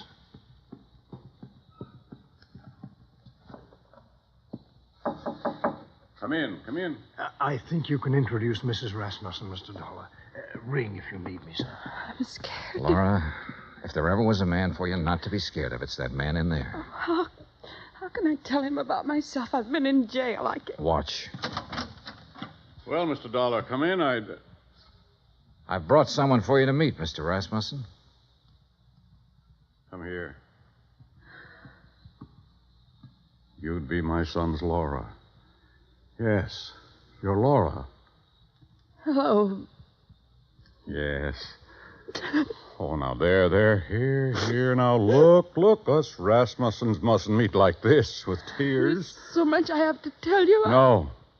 There's nothing you have to tell me. What? Let me put my arm around you. There. Now, feel it? Mm-hmm. You're my daughter. Do you understand that? Yes. Oh, yes. Then that's all the explanations we need between us. Yes. Hardy. Yes, Mr. Rasmussen? Bring Mrs. Rasmussen some brandy, I think. And I'll have some sour mash, Mr. Dollar. Sure. Make mine sour mash, too, Hardy. Very good, sir.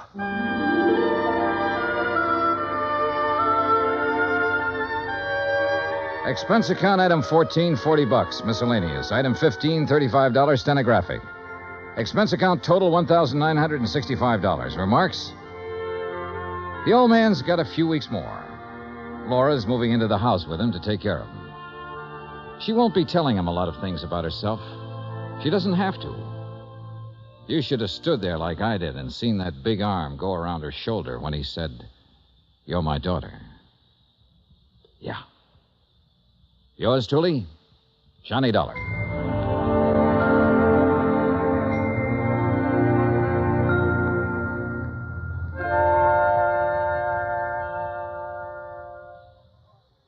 Our star will return in just a moment. Folks abroad want to know more about us Americans, how we live, how we eat, what we do in our leisure time. You know something? You can help promote international goodwill by corresponding with someone abroad. For the name of a correspondent, write to Letters Abroad, 45 East 65th Street, New York. That's Letters Abroad, 45 East 65th Street, New York. Stay tuned for 5 minutes of CBS News to be followed over most of these same stations by the FBI in Peace and War. Now, here is our star to tell you about next week's story. Next week, one cute, tiny little mouse, that's right, mouse, almost scares a big insurance company out of business. Join us, won't you? Yours truly, Johnny Dollar.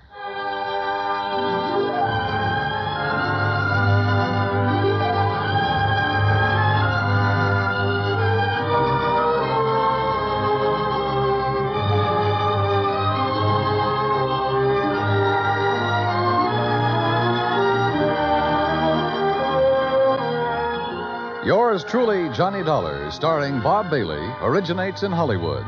Written by John Dawson, it is produced and directed by Jack Johnstone. Heard in tonight's cast were Virginia Gregg, Gene Tatum, Eric Snowden, Roy Glenn, Will Wright, Frank Nelson, and Jack Crucian. Musical supervision is by Amerigo Marino. Be sure to join us next week, same time and station, for another exciting story of yours truly, Johnny Dollar. Dan Cubberly speaking.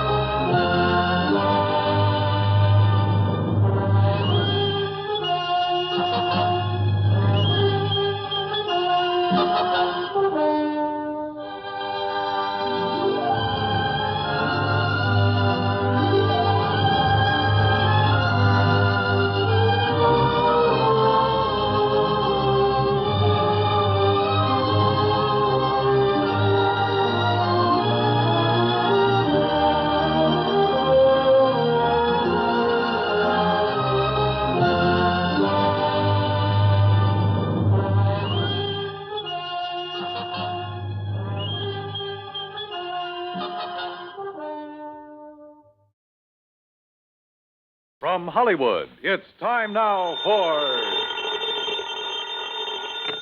Johnny Dollar. It is a joy to me heart to be hearing the voice of me lover boy. Meg McCarthy. Faith, and how could you tell from so far away and so long ago? Now answer me that. Oh, Meg, I'd recognize that soft, dulcet voice of yours anywhere. How are you? Oh, Johnny boy, I've got trouble. And where are you, by the way? Port Hopeful is the name of the place. Port Hopeful, huh?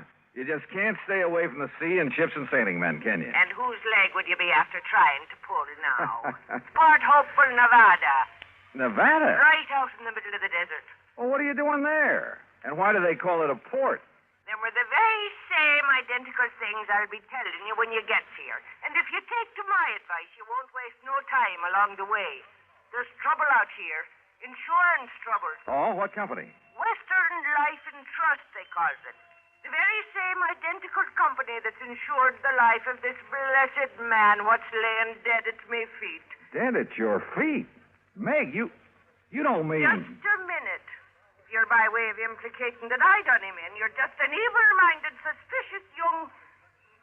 Oh, forgive me, sweetheart boy. Huh? Well, you was worried about me, wasn't you? Well, certainly, of course. God love you, but me skirts are clean. Now, will you get moving and come out here? Well, it kind of depends. Oh? Meg. And just what kind of fancy double talking is that supposed to... Oh, no, you don't. What? Get your dirty, filthy, conniving hands off. Meg, what's the matter? Take them bracelets Meg. out of here and you... Meg! Well, I guess I was wrong, Johnny. I guess I am in trouble. Now. I'll grab the first plane.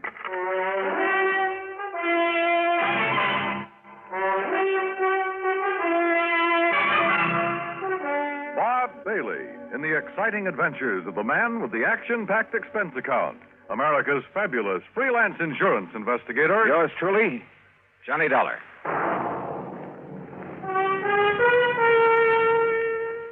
And now, Act One of yours truly, Johnny Dollar.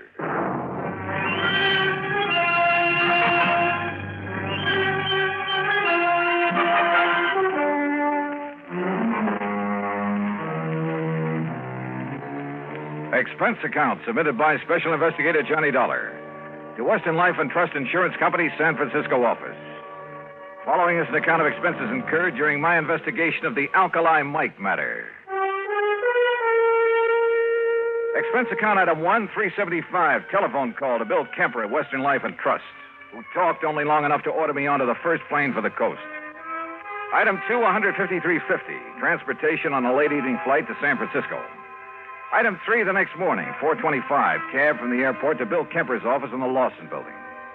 Ever hear of Alkali Mike Murphy, Johnny? Yeah, sure, Bill. At least I think so. Isn't he the kind of legendary character who found so much gold somewhere out here? Over in the Black Rock Desert, Nevada. Yeah, a place called Port Hopeful? That's right. The original Alkali Mike had been the skipper of a sailing ship before he got the lust for gold back in the last century. Yeah, well, what about it? Finally found it. Plenty of it. Out there in the desert near the little town of Winnemucca. And? Built himself a regular palace out of rocks from the nearby mountains, named it Port Hopeful. Settled down to spend the rest of his days enjoying his money. But then he died. Legend says it was suicide. Yeah, well, what's that got to do with you or me or the company? Alkali Mike Murphy, Jr., his son, who spent the last 40 years living there. But now he suddenly died. And how he died affects payoff on the insurance policy we wrote him. Oh, how much? $200,000 straight life. Wow, beneficiaries? 2 nephews, 1 niece, and an old housekeeper, all sharing equally, provided, of course, that one of them didn't help him on his way to the great beyond. And you think maybe one of them did? $50,000 apiece is a lot of money, Johnny. Which one? I'll grant you it's only a hunch. But if I were you, I'd make a pretty careful check on that housekeeper. Meg McCarthy? She's an old... Oh, yes, what do you know about this McCarthy woman? Oh, plenty, Bill. Then you think my hunch is right? No. What? Because if it is, I'll handle this case for nothing. But according to the police over What's there... more, I'll quit the insurance business. Item 4, 1320, cab to the airport, plane fare and incidentals to Reno, Nevada. There I rented a car, that's item 5, and headed north and east on Route 40. After about 165 miles of nothing but sagebrush and cactus, I pulled into the town of Winnemucca. I dropped off my bags at the Motel Winnemucca, then headed for the local police headquarters. I was introduced to a Sergeant Otis Framley. There's no point in driving out to Port Hopeful, Mr. Dollar. We've got the number 1 suspect right here. Picked her up last night. Her? Meg McCarthy? Right. And you suspect her of what? Murder. If she didn't poison old Alkali Mike, I'll eat my shirt. Then you'd better decide right now if you want it baked, boiled, or fried. Where is she? In her cell. Come on. You mean you've got some reason for thinking she didn't do it? I know Meg McCarthy. Yeah, but don't you see she's the only one who was anywhere near him? Besides, look at the motive. Yeah, suppose you tell me about it. Well, she's only been out there at Hopeful taking care of him about 6 months. Yet she gets under the skin of the old codger enough to make him turn over a big hunk of his insurance money. And that takes care of motive, huh? Well, doesn't it? Let's go talk to Meg. Now, look, she's a pretty tough customer when she wants to be, so... Right, she's a pretty tough customer. And if you silly, stupid income-poop start... All right, Meg, take it easy. Oh, take it easy, is it? If you blinking idiom think you can keep a decent, self-respected lady... I said take it easy. And I... Oh, Johnny darling, me ever-loving boy. Hi, Meg, you old rascal. Sweetheart, I knowed you'd come to save me out of this horrible place. Yeah, well, that pretty much depends on you, on what you're able to tell me about this whole thing. You bet I'll tell you. Only, Johnny. What's the matter? Sure, I'll tell you. All I know. And it'll be the honest truth, Johnny boy. But don't you see? The only evidence I can give is enough to hang me. Meg. Oh, Johnny, I need your help. I need it bad.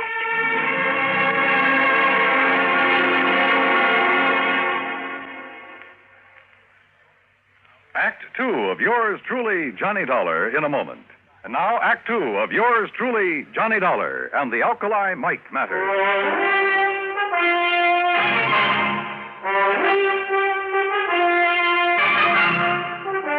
The sergeant left Meg McCarthy and me alone there at the jail in Winnemucca, Nevada. And she told me all she knew.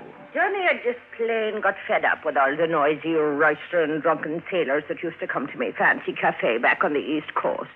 So when I heard that Alkali Mike Murphy was looking for a nice, quiet, respectable lady to be his housekeeper out here in the peaceful, quiet desert, well, I took the job. You've been out here about 6 months. Yes, Johnny boy. And me and Alkali, we just got along fine. I cooked good meals for him, and we played cribbage together in the evenings. And it got me a real bang out of keeping that old palace of his all neat and tidy for him. Yeah, sure. But now, Meg, I understand he named you as a beneficiary of his big insurance policy. I told him I didn't want it. And besides, I have plenty of money of me own from selling out me cafe back east. Do you know the other beneficiaries? Huh? Do I know them? Them nephews and that niece. Just hanging around waiting for him to die these last 20 years. That's all they've been doing. Except maybe Edgar. Edgar? Edgar Murphy, the oldest nephew, the nice one. He has a fine job over to the bank in Lovelock. And the others? Margaret. Oh, she's a disgrace to me fine old name. playing around with every Tom, Dick, and Henry she can get her hands on, looking for the one with the most money so she can snag him and live the easy life. Where is she? It's for Danny. Well, he's another no-count. Spends all his time horsing around and gambling. Where are they now? At Port Hopeful, where else? Each of them trying to chisel the others out of all the fine furniture and old silverware and lovely china. You know, when the estate gets settled. The sneaky, snivelly... All right, Meg, all right. If I'm going to try to help you, there are some things I have to know. I'll tell you everything, Johnny boy. How did Alkali Mike die? Poison, the doctor said it was. In something that he ate. And who could have given it to him? There's the trouble, darling. Huh? I was the only one with him. I was the only one ever touched his food. Could it have been poisoned before it was brought into the house? No, never. Everything I bought for him and me come from the markets right here in Winnemucca. Besides, Johnny, I always had the same things he did. Even the day he died? Yes. Even that same fateful morning. Well, did the doctor say what the poison was? Yes.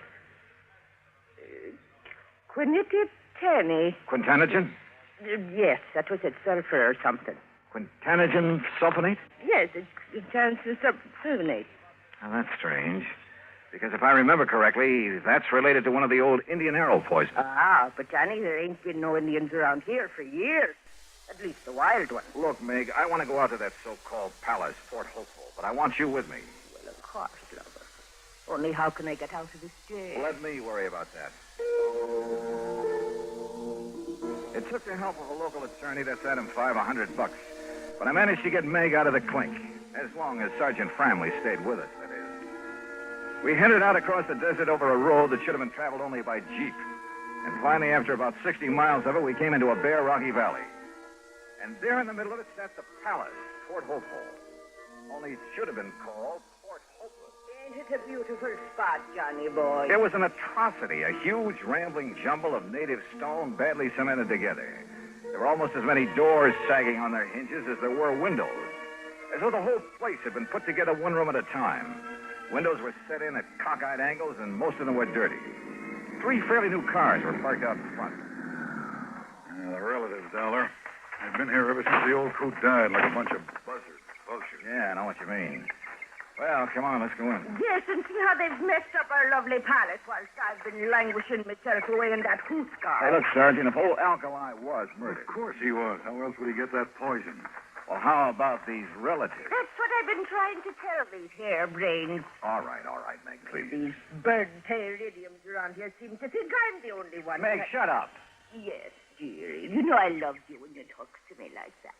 Just like my dear departed husband, God. Yes, all right. Well, what about it, Sergeant? Oh, you mean his own kin? No, Mr. Dollar. People out here in this part of the country have too much respect for their own kin. Even when there's a lot of money involved? Yes, I even go so far What do you mean, Sergeant, bringing that killer back here? Well, it's this way, Edgar. Yes, Sergeant, how dare you? Now, look, it's all perfectly legal. Legal? This woman killed our uncle. Now, look, will you? Mr. Dollar here is an insurance investigator. Johnny Dollar? That's right. Oh, I've heard about you. Well, I haven't. I'm Margie. And believe me, Edgar, everything will be all right with him here. Won't it, Johnny? Will it? I'm sure it will. We'll see. You want to come in? What do you mean, do we want to come in? You think we're going to stand out here on our feet all day? Why don't you drop dead? Oh, blatterscotch. All right, Meg, come on. Sit down, Johnny. Here. Incidentally, where's the other nephew? Danny? I'm Danny Murphy, Dollar, and I agree with Ed. You've got no business bringing that old witch that murdered our uncle back into this house. Oh, that's all? She had no business ever being here. Chiseled her way into his affection so she could cut in on whatever dough he'd leave. And then to make sure he'd leave it in a hurry, she knocked him off. Uh-huh. Wouldn't that same reason make all 3 of you want to see him out of the way? Now, just a minute. Just take it easy, Danny. Well, what do you mean, take it easy? He's practically accusing us of killing Alkali. If the shoe fits, Danny boy. Why, you dirty... You lay one hand on Johnny Dollar and I'll tear your eyes out from limb to limb. Okay, Meg. Meg! Yes, darling. Mr. Dollar's right, Danny. Margie, and you know it. You know it as well as I do. Sure, we wanted him gone. We wanted his money, that insurance. If Danny here hadn't talked him into that insurance, we wouldn't even have that to look forward to. Well, can you blame us, Johnny, for not wanting her to share it? But she will, unless you can prove she killed your uncle. What's she ever done, knowing him for only a few months, to make her deserve a share? Margie, I suspect Meg is the only one who showed your uncle any kind of care and consideration in years. Well, what did you expect of us? Mr. Dollar's right. Why kid about it? Heaven knows she deserves his money as much as any of us, whether we like it or not. The fact remains, Dollar, somebody killed our uncle. And you've all carefully made sure that Meg would be suspect. Well, yes. Johnny. Look, I'm going to play a hunch that maybe he wasn't murdered at all. But the evidence, Dollar. What evidence, Sergeant? He was poisoned. Yeah, all right, we'll accept that. But I'm still going to play that hunch.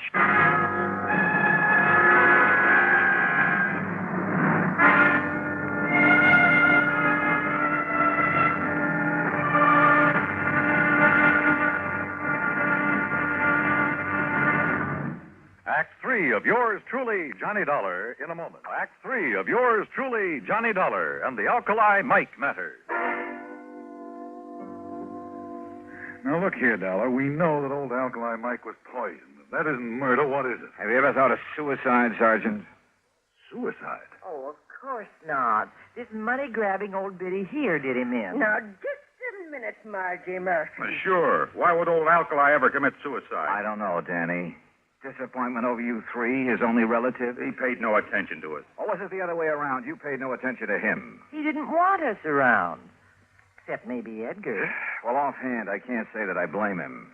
But he did welcome the care and whatever affection Meg may have given him. Yes, Mr. Dollar, that's true. She was after his money, that's all. I told him I didn't want his money. And if you don't shut up, you little squirming, conniving... Meg! All right. Johnny, bye. What are you looking so thoughtful about, Edgar? Suicide. Old Alkali's father chose to go that way. Yeah, I know. No one understood why. He had everything he wanted, money, even this so-called palace, this atrocity that he named Port Hopeful. You mean he had no more reason to take his life than your uncle? Well, that's what I mean, Sergeant. How did his father take his life? By drinking poison, an old Indian poison. Quintanogen sulfonate. Oh, no. Oh, the cup. What? The old cup that his father had used. What are you talking about, Meg? Come here, all of you. Come here in the dining room. What for, Meg? In here, where he keeps all the old silver and china and brickety-brack. Here. Now look here in the china closet. There, you see. That cup or mug on the top shelf, Dollar. Is that the one his father used to drink the poison? Yes. But it's never been used since. Oh, no. No, Mr. Edgar, that's where you're wrong. What? Oh, saints preserve us. This is terrible. What is it, Meg? Get to the point. Yes, Johnny, but it scares me. Well?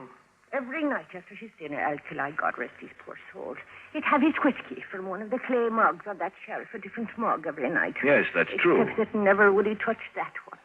The lavender one. Well, so what? Called it the death cup. Only he joked about it. But then the night before he died, he talked about it again. Let me see that mug. Well, I'll get it for you. He said it was making a superstitious old fool out of him. Here. He said his father drank from it and died. But that he would drink from it and live. That he'd show he weren't superstitious about it. Oh. Good heavens, look here. And I poured the drink for him. What is it, Dollar? Yeah, what is it? The heavy deposit in the bottom of this mug. Hard as a rock. But still the poison? Yeah. The same deep purple color of quintanogen sulfonate. After 40 years? Oh, I tried to wash it out, Johnny, before and after use. Oh, water wouldn't touch that stuff. Oh, that's why I thought it was part of the clay. But the alcohol in this whiskey would. Oh. It released enough of that poison to kill him. Oh, if only I'd have known.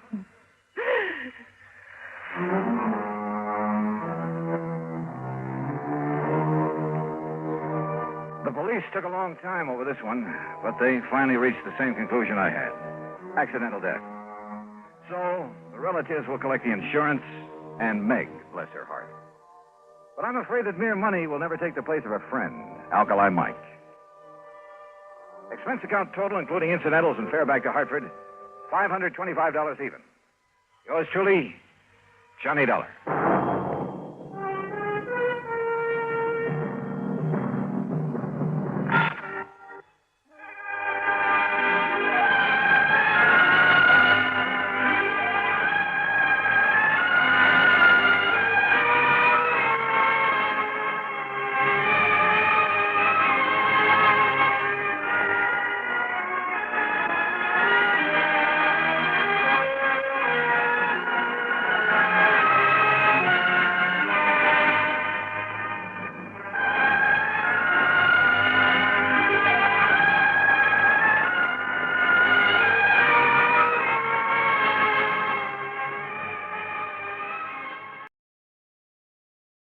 From Hollywood, it's time now for Johnny Dollar. George Reed here. Well, hi, George. Haven't heard from you in a long time. Skip the formalities, Johnny. I have a problem. You and everybody else. $25,000 problem, possibly $50,000. Double indemnity clause, huh? Right. Who's insured? Name is Mercedes Crabtree. Crabtree. Elderly woman, lives out in Montana. Uh-huh. And how long has the policy been in effect? Almost 30 years. And you're crying because you have to pay it off? Well, that's it, Johnny. We aren't sure. What? A few days ago, somebody took a shot at her. They missed. But, Yeah? well, last night, she disappeared.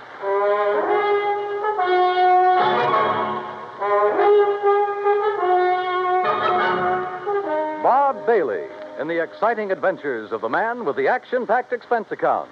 America's fabulous freelance insurance investigator. Yours truly, Johnny Dollar. And now, Act One of yours truly, Johnny Dollar.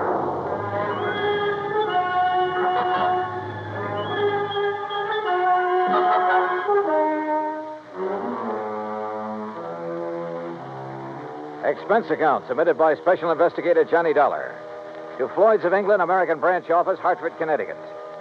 Following is an account of expenses incurred during my investigation of the Silver Bell matter, spelled B-E-double-L-E. Expense account item 185 cents, taxi from my apartment to George Reed's office. He was on his feet waiting for me. His suit looked like he'd slept in it. Close the door, Johnny. Yeah, sure. Johnny, I'm not going to mince words with you. This one's important, not only to me, but to Floyd. Oh, how come? Because Mrs. Crabtree was one of our first American clients, and because Murdoch Morton sold her that policy. Murdoch Morton? Who that? My goodness, Johnny. Mr. Morton's the president of our company. You should know that by now. Oh, yeah, I suppose I should. Yes. Well, at the time Mr. Morton sold her the policy, he and Mrs. Crabtree became very close friends. And where was Mr. Crabtree while all this was going on? He'd been killed in an accident in his mine 6 months before. Johnny, you have a very suspicious... I know, George. Prettier people than you have told me. Yes. Well, anyway, since that time, Mr. Morton and Mrs. Crabtree have corresponded regularly. And when Mr. Morton heard that someone had taken a shot at her... Now, wait a minute, George. Mr. Morton's in London, right? Yes. Well, just how did he happen to hear about the shooting? Through Mrs. Crabtree? No, Mrs. Henrietta Scott wrote to him. Oh. And just who is Mrs. Henrietta Scott? According to her letter to Mr. Morton, she claims to be Mrs. Crabtree's only friend in Silver Ghost. Silver Ghost? Montana. It's where Mrs. Crabtree's lived for over half a century, and it's where Mr. Morton wants you to go immediately. Oh. When did Mrs. Crabtree disappear? Well, you received a telegram from Mrs. Scott early this morning. She was supposed to have dinner with Mrs. Crabtree last night and got up to her house, but it was empty. She waited until midnight, checked again this morning, then wired us. Who's the beneficiary on that life policy, George? Doesn't mean a thing. No? Why not? Well, only a couple of people know the policy exists. Also, the beneficiary happens to be Mrs. Crabtree's favorite charity. Good luck, Johnny. Oh, thanks, pal. I'm going to need it. Expense account item 2, $178, air transportation to Butte, Montana. Item 3, $14.90, bus fare, Butte to Silver Gulch. Like George had said, it wasn't much of a town. I checked into the Silver Queen Hotel, rented a battered Model T, and drove out to the home of Mrs. Henrietta Scott.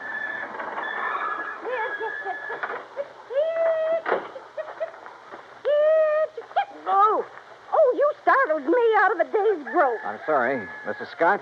Yes. Oh, you must be from Grandma's trunk, yes. Beg your pardon? Grandma's trunk. They sent you, didn't they? Well, come along with me. It's in the house. Mrs. Scott, wait a minute. I'm afraid you've made a mistake. You mean you're not from Grandma's trunk? I don't even know Grandma. It's an antique shop in Butte. They said they'd send a man out to offer me a price for my hand-carved rosewood headboard. You're not him, huh? No. My name's Johnny Dollar. I'm an insurance investigator. Well, why didn't you say so right off? Come on inside. I suppose you're here about poor Mercedes Crabtree. God rest her soul. Yes, that's right. Is she still missing? Rest her soul. Sit down anywhere. Oh. No, not there. Well, Mr. T. That's it. You comfortable now? Fine, thanks. The sheriff and a couple of men who work for Charlie Greenpaw were out looking for her most of yesterday. They're at it again today, but they won't find her. Leastwise, alive. Well, can you think of anyone who might have reason to kill her? Well, now that's hard to say. Most people in this town right now, they ain't got no use for her. They say she's stopping progress. Now, just what do you mean by stopping progress? Well, Charlie Greenpaw's busy getting some of the old buildings fixed up so they're livable again. He's planning on turning the whole town into a tourist attraction. Uh-huh. Well, Mercedes, she won't hold still for it. She won't let him set foot on any of her land. Won't sell none of it, neither. Does she own very much of the property around here? A little more than half of Main Street. And the thing that Charlie wants most, the Silver Bell. The Silver Bell? Richest silver mine in Nevada. Leastways, it was once. George Crabtree discovered it. Yes, When well, the now- vein ran out, he's killed trying to find it again. After that, the mine was closed. Mrs. Scott. Of course, the town closed down when the mine did. Mrs. Scott, were you with Mrs. Crabtree the day someone tried to shoot her? No. She was walking up toward her mine, alone. Thought it was just a stray bullet. Just where is this mine? Oh, you can see it from the window right behind you. It's about halfway up the hill yonder. Here, you come over here and take... Well, I'll be first cousin to a stink bug. Why, what is it? Up there on that hill going toward the mine. It's Charlie Greenpaw and Slim Richards, the sheriff's deputy. Now, I wonder if they think she's down inside that mine. A few minutes later, I caught up with Greenpaw and Richards. They'd stopped near a large, newly painted no trespassing sign about 20 yards from the mine's entrance. I introduced myself. Mr. Dollar, you see that sign says no trespassing? Yeah? Well, folks around here take the signs Mrs. Crabtree had put up mighty seriously. That right, Slim? Sure is. You mean you're not going in there, Greenpaw? Well, now, we didn't say we weren't going in. We just thought we'd better consider it before we did anything hasty. But she could be dying in there. Providing she's in there. Right, Mr. Greenball? That's right, Slim. Now, Dollar, you want to go on in? Why, there's nothing to stop you. No, sir. Not a thing. I left daylight behind as I followed the narrow tunnel deep into the side of the hill. About 50 yards down, the tunnel branched off in two different directions. I stopped for a moment, then took the one to the right. I hadn't gone 10 feet when it happened. Holy jump.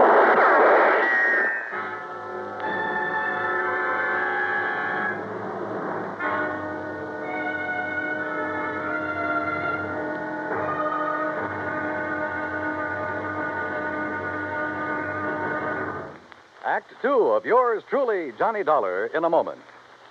It is a rare event when a young man decides to leave civilization behind and hide himself away in the steaming jungle, just so he can help his fellow humans in a remote corner of the world. The late Dr. Tom Dooley did just that when he left the United States to help the sick and starving jungle people in the little kingdom of Laos in Southeast Asia. Dr. Dooley's story is well known to nearly everyone. And all over the world, people talk of his little jungle hospital on stilts. That's where he treated the dread diseases of the jungle and trained native medical technicians so that they might help their own people. Dr. Dooley wrote and lectured to many people so that the work of his medical assistance program, Medico, might go on. It was not easy for someone so young and so talented to give up the bright lights of the city and plant himself down in an unknown jungle just for the purpose of helping unfortunate people he didn't even know. But through Medico, Dr. Tom Dooley wanted to help people. He wanted to help people to help themselves. Today, the work of Medico is going forward in a number of countries besides Laos. Young men are being sent to the United States to be schooled in medicine with the idea of returning to their own countries to help their own people. Hundreds of thousands of dollars worth of medical supplies have been donated by American businessmen and pharmaceutical companies. Today, Dr. Tom Dooley's work is being continued for him. It is helping to create better understanding. It is an injection of the spirit of freedom. The right of all men everywhere.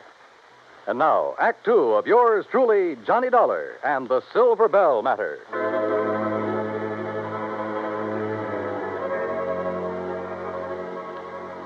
I wasn't alone in the mine, that was for sure. But whoever was in there with me wanted to be alone and resented the intrusion. I wondered if they could hear, so I picked up a rock and tossed it on down the side of the tunnel.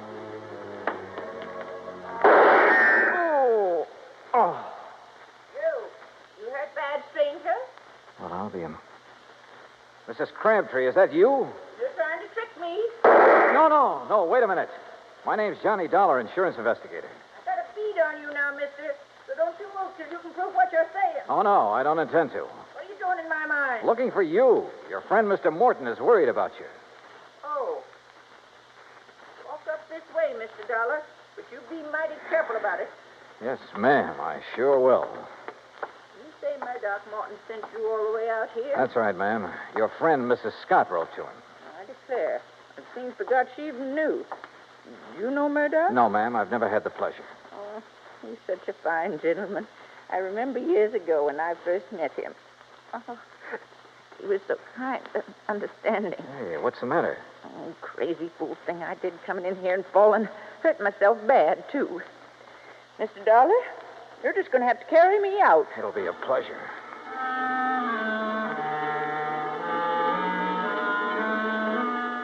She couldn't have weighed more than 80 pounds, 6-shooter and all. I carried her out of the mine and down the hill to her cabin. I had just finished making her as comfortable as I could when Mrs. Scott arrived. Oh, dear.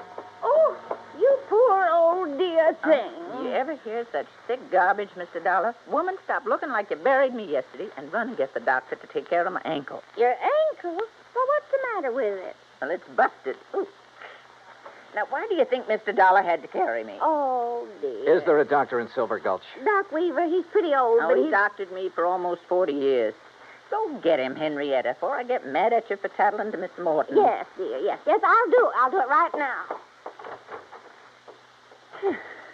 Now then, Mr. Dollar, you come over and sit by me.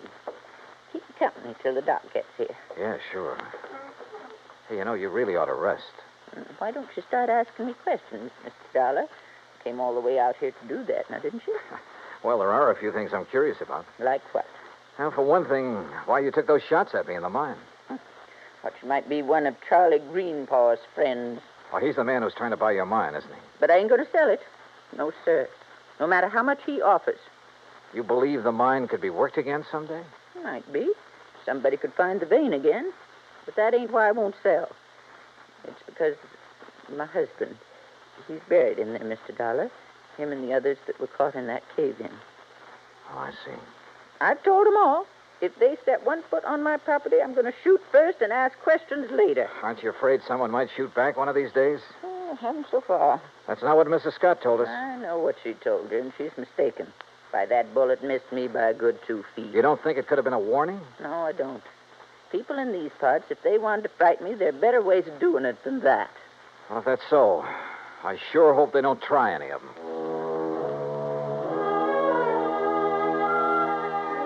No one, at least so far as she knew, had reason enough to try killing her. Not even Charlie Greenpaw, although she refused to cooperate with the Silver Gulch Improvement Committee. I waited until Mrs. Scott returned with the doctor, then left and drove back to my hotel. I had finished supper and was heading toward my room when someone called me. Oh, Mr. Dollar. Yeah? Oh, Mr. Greenpaw, I was just thinking about you.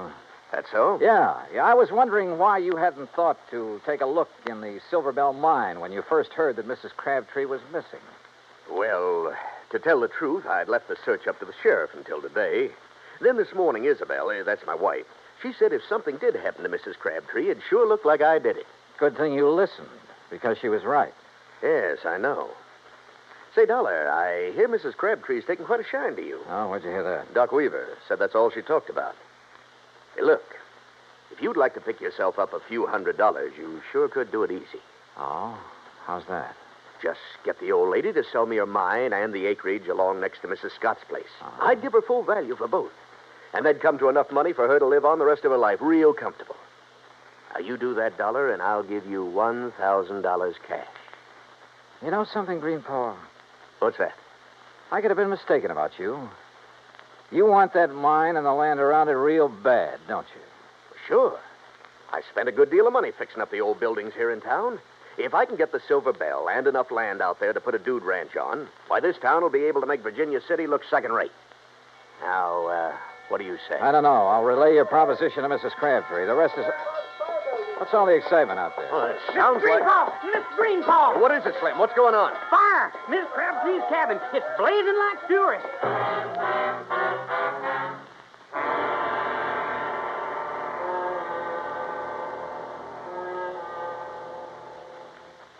Act 3 of yours truly, Johnny Dollar, in a moment.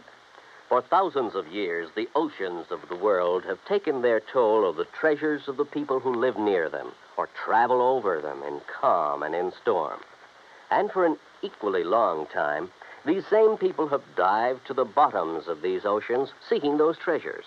Gold, silver, jewels, and emblems of tradition or symbols of history have been the sought-after prizes.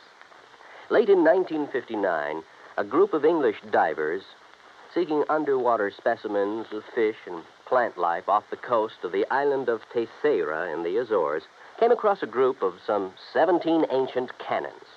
They'd been swept off the walls of the old fortress by a tidal wave sometime during the middle of the 19th century and sank about 100 feet to the bottom of frequently storm-swept waters. News of the discovery was relayed to the Portuguese government, which gave permission for the raising of the relics. American skin divers stationed at the Air Force Base on Terceira volunteered to do the job on off-duty hours. In cooperation with the Portuguese Museum, the men made a few exploratory dives to determine the situation. Then the salvage work began. After cleaning the cannons, some made of brass, others of bronze, it was discovered that they had been forged in England, France, and Portugal more than 110 years before. Now the shiny symbols of history are on view in a Portuguese museum. The Portuguese people are happy because of an unselfish American gesture that brought back to them their symbols of the defense of freedom, the right of all men everywhere. And now, Act 3 of yours truly, Johnny Dollar and the Silver Bell Matter.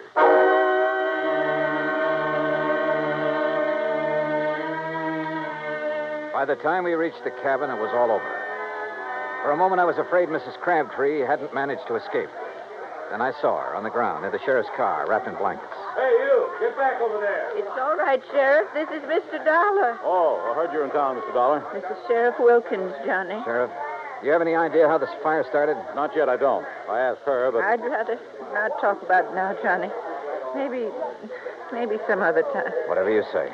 She's pretty done in. Johnny? Yeah? You tell Mr. Greenpaw. Tell him I'll sell. Will you do that for me? Well, look, I'll talk to you about it in the morning. No.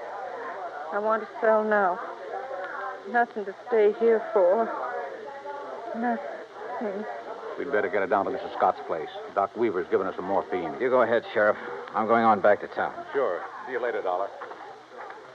Oh, Mr. Dollar, is she going to be all right? Yeah, I think so. Greenpaw, do you have a map of this area, including all the land you're planning on buying? Not on me. It's down at the office. You want to see it tonight? Yeah, I sure do.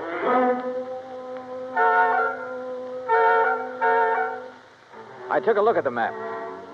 Got a little sick at my stomach. Then drove back to Henrietta Scott's.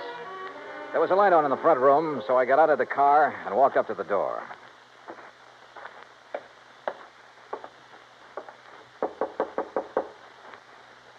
Yes, who is it? Johnny Dollar, Mrs. Scott. Oh? Well, isn't it a little late to come calling, Mr. Dollar? I mean, after all, Mrs. Crabtree is sleeping sound, and I'm all ready for bed. I want to see Mrs. Crabtree. I want you to wake her up. Well, I just couldn't do that. The doctor told me she should have as much sleep as she can get. Yeah, you took his orders a little too literally, Mrs. Scott. Why, whatever do you mean? I mean trying to burn her house down with her still in it. What? Yes, she trusted you. She thought you were the only person she could trust. Then when she found out different, she decided to sell her land and get away from here. Why, that's a pack of the biggest lies I ever did hear. Now, what reason would I have for wanting to hurt the poor old dear? Money. Money? You own most of the land adjoining the Crabtree property, including that around the Silver Bell. Greenpaw wouldn't buy your land unless he could buy Mrs. Crabtree's.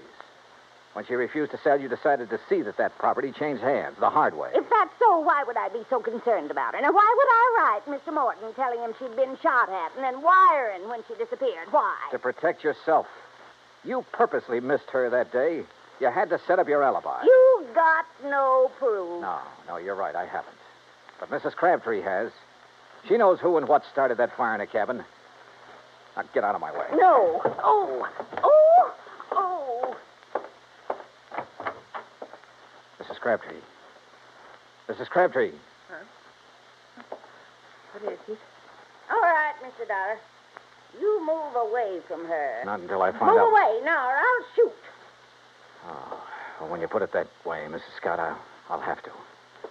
You were right about me missing her on purpose. Anybody's lived up here long as I have, they don't miss with a rifle good as this one. Mr. Dollar? Mr. Dollar, she started the fire. Mercedes, you shut up. You try and make me. Maybe I will, like I should have before. You see that... Oh, no, you don't. No. Give me that rifle, No. Eddie. No.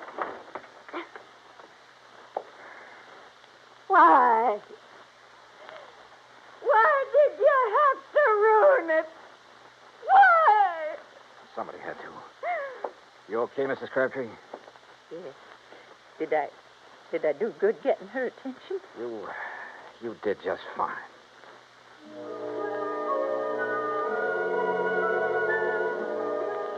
I was ready to leave Silver Gulch the next day, but I stayed over for another week, waiting for a little English gentleman by the name of Murdoch Morton to arrive and claim his bride.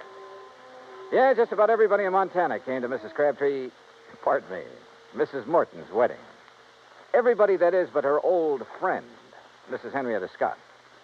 Expense account total, $317.10. Yours truly, Johnny Dollar.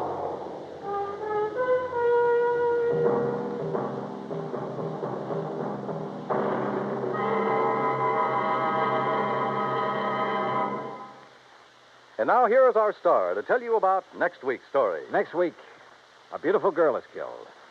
And with her goes a big part of my own heart. It's one of those things that... Well, join us, won't you? Yours truly, Johnny Dollar.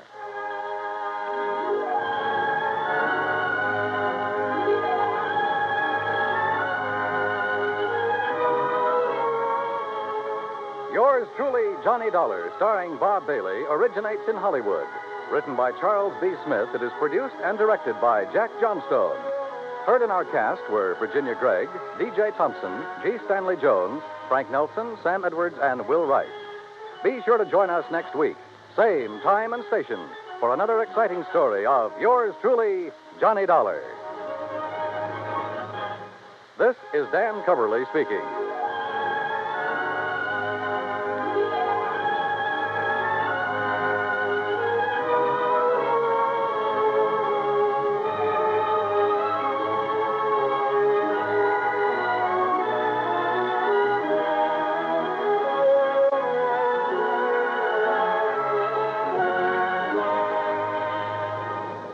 This is the United States Armed Forces Radio and Television Service.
From Hollywood, it's time now for...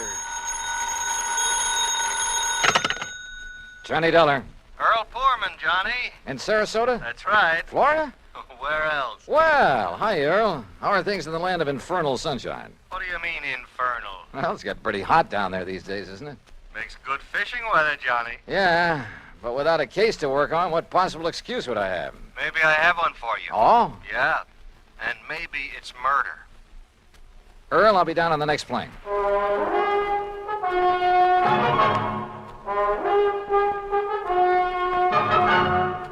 Bob Bailey in the exciting adventures of the man with the action-packed expense account.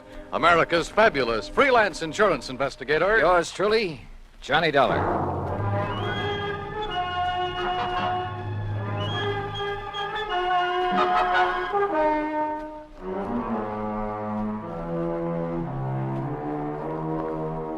Expense account submitted by Special Investigator Johnny Dollar to Tri-State Life and Casualty Company Branch Office, Sarasota, Florida. Following is an account of expenses incurred during my investigation of the Parley Barron matter.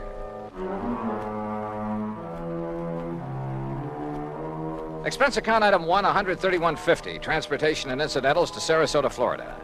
Knowing Earl Poorman, I didn't bother checking into a hotel, but instead took a cab to his office in the Conroy building. Tall, lanky, easygoing, he welcomed me like a long-lost brother. Oh, Johnny, you're looking great.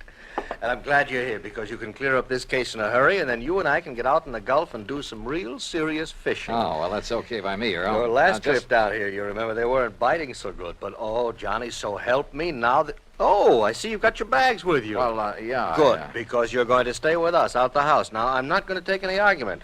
I told that old battle axe I'm married to hang out an extra towel for you. How is Mike? Oh, she's great, just great. I never did understand how I was lucky enough to grab that dame, Johnny. Oh, well, now, I think maybe she kind of cares for you, too, Earl. Now, about why women show funny taste sometimes. Hey, maybe the old horse will go fishing with us. Mike?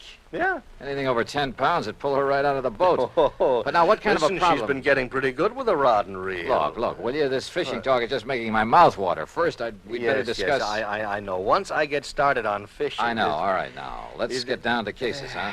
Oh, all right, if you insist. I insist. Yeah, all right, okay. I was just trying to stall off having to. You know where Lido Key is?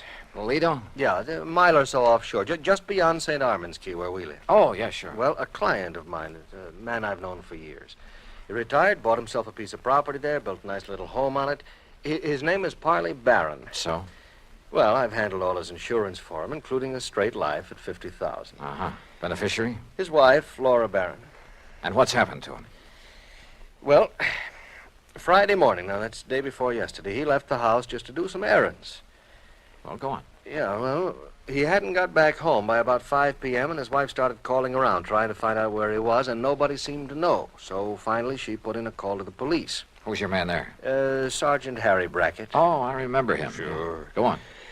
Well, then around 7 p.m., they found Barron's car. Found it parked down by one of the fishing docks.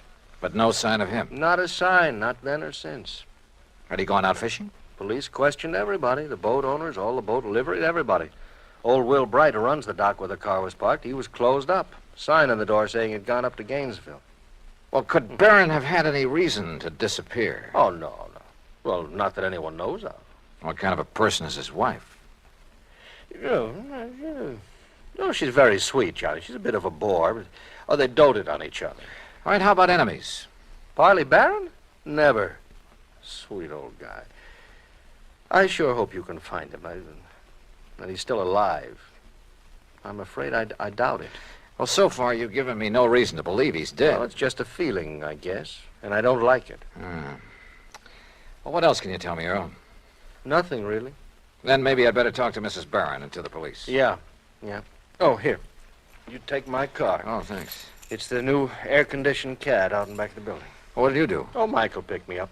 Now, we'll see you at the house for dinner, huh? Well, that may depend on what I find out in the meantime. Whenever you're ready, there's food and there's a bed waiting for you, and I hope you... Well, I just hope you find Parley Barron. Pretty good friend of yours, isn't he? Oh, yeah, Johnny. He was. Earl seemed so sure that Barron was dead. I was pretty down in the mouth about it. But I wondered, did he know something about the old man that he hadn't told me? That didn't seem like Earl. He gave me the Barron's address on Lido Key, and I drove out there. Laura Barron was a fragile, gray-haired little old lady wearing steel-rimmed spectacles and with almost a sanctimonious air about her. She sat primly, properly straight in her chair as we talked, a Bible in her hand. Then Mr. Earl Poorman has told you as much as any of us knows, Mr. Dollar. I see. But even the smallest bit of information may hold the key to finding your husband. Only prayer can help us now, Mr. Dollar, or help him if he's gone to the great beyond. Well, tell me, how was he dressed on Friday morning when you last saw him? As you see him in the picture there on the table in old gray pants and a rather tattered sport shirt and that old straw hat. That shirt is blue? Yes. He was so happy the day that picture was taken. He just finished making an addition to our dock with his own 2 hands. He was so proud. Now... Yes, I'm sorry. He'd hoped to get his own little boat, too, for fishing. He loved to fish so. Yes, well, tell me, please, do you know of anyone who might have wanted to harm your husband? Oh, dear, no, Mr. Dollar. And you'd had no argument or disagreement with him before he left here that morning, huh? We had no disagreement even about little things in 41 years of blessed marriage. Not even about his work. I see. What did he do before he retired, Mrs. Barron? I had hoped you wouldn't ask that because I've always felt that the good Lord wouldn't approve. Of his work? I'm a very religious woman, Mr. Dollar, and as I say, in 41 years we never questioned one another's thoughts or actions. But... What was your husband's work? I won't say that it was sinful, because he wasn't a sinful man. Parley was a good man, and many times he made it plain that his work helped to save lives, too. And I accepted it because he felt he was doing right. Yeah, well, you still haven't told me, Mrs. Barron. Always deep in my heart. Mr. Dollar. Yes? Have you thought that perhaps it may have been the intercession of divine providence that has taken Parley from us?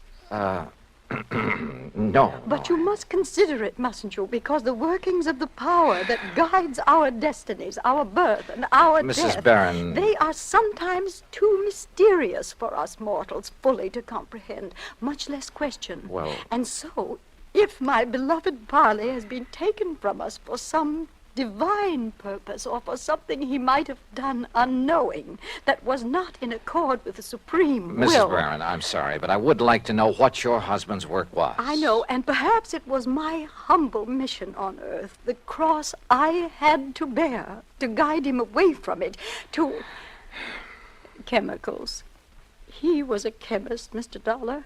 Explosives. Explosives? Yes, heaven, please forgive me for not having led him into some other Where did he work? Tampa, Dufresne Chemical Corporation. Dufresne. Oh, yes, I've heard of it. Explosive things to kill in defiance of the Almighty's purpose that we love one another. Yeah, but now how long ago was this?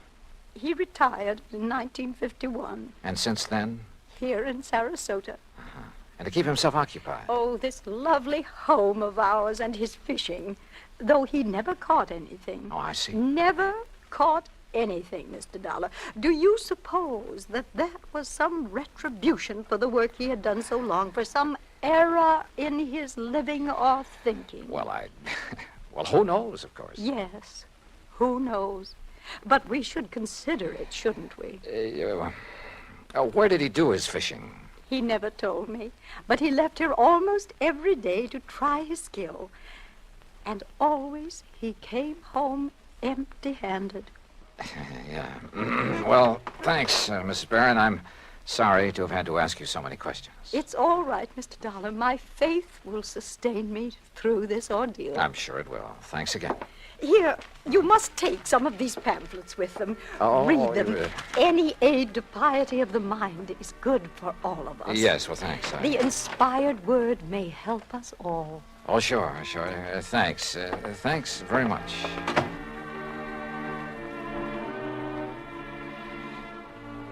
I like to think that on the whole maybe I'm not too religious in the sense of going to church regularly and that sort of thing, but at least I try to live a decent sort of life and observe the golden rule and stick to some ideals. But in an atmosphere like that, well, I couldn't help wondering if her husband didn't have good reason for wanting to get away for a while. In any event, I'd got nowhere on the case, so I phoned Sergeant Harry Brackett. That's item 2, 10 cents. But the desk at headquarters said he wouldn't be back until about 6 p.m., and since I really had nothing to go on until I could see him, I dropped in on Earl again. You kidding? Then we'll take the boat, run out into the Gulf, and get some fish for dinner. It's the best time of day. So who was I to refuse? And within the hour, we were fighting the tide through the pass between Lido and Longboat Keys on our way along into the Gulf. Yeah, Johnny, I find I always have my best luck along about this time of day, just before sundown. I still ought to be back there working. Why? Sergeant Brackett won't be back at headquarters until 6 o'clock. You told me yourself. Now, what can you do until you talk to him and find out what leads he may have? Oh, man, you are a funny one. You call me long distance to get down in a hurry, then insist I go fishing instead of working on Don't you know, fishing's the answer to more problems than anything else in the world. You got worries? Go fishing. You'll forget them. Got a nagging wife? Oh, don't let Mike hear you say that. Well, she's different. Cute little shrimp. But you know what I mean. A writer, he wants ideas, he goes fishing. A businessman? A detective? Huh? All right, go ahead and say it, an insurance investigator. Sure. I'll bet that more than once when you've been stumped on a case, why, if you had just relaxed your mind by going out somewhere and wetting a line. I wish it were that easy. And so far as this matter is concerned, I haven't even got started on it yet. Well, relax anyway. Who knows? Maybe the answer to what's happened to poor old Parley Barron will just come to you. Oh, yeah, sure. Oh, sure. Instead of you chasing Earl. him. Huh? Yeah? Up ahead, just to the right there. Where? Oh, yeah. Somebody's old beat-up straw hat. Yeah, and a little further. You know something? The tide will carry that skimmer right smack into the Earl, city pier. look. And if the fella that lost his Look, nose... further over to the right. Huh? What is that, floating there? I don't know. Well, it looks like... Oh, good Lord. Johnny. It's a body, Johnny. We'll drift over to it. It's a body, all right. And that straw hat looks exactly like one I saw in a picture this afternoon. Here. I got it. Can you reach him, Johnny? Yeah. Here we go now. Oh, good boy. All right, now let's see. Oh. Is it? Yeah. Are you sure, Earl? Oh, yeah. Yeah, Johnny, it's poor old Parley Barron.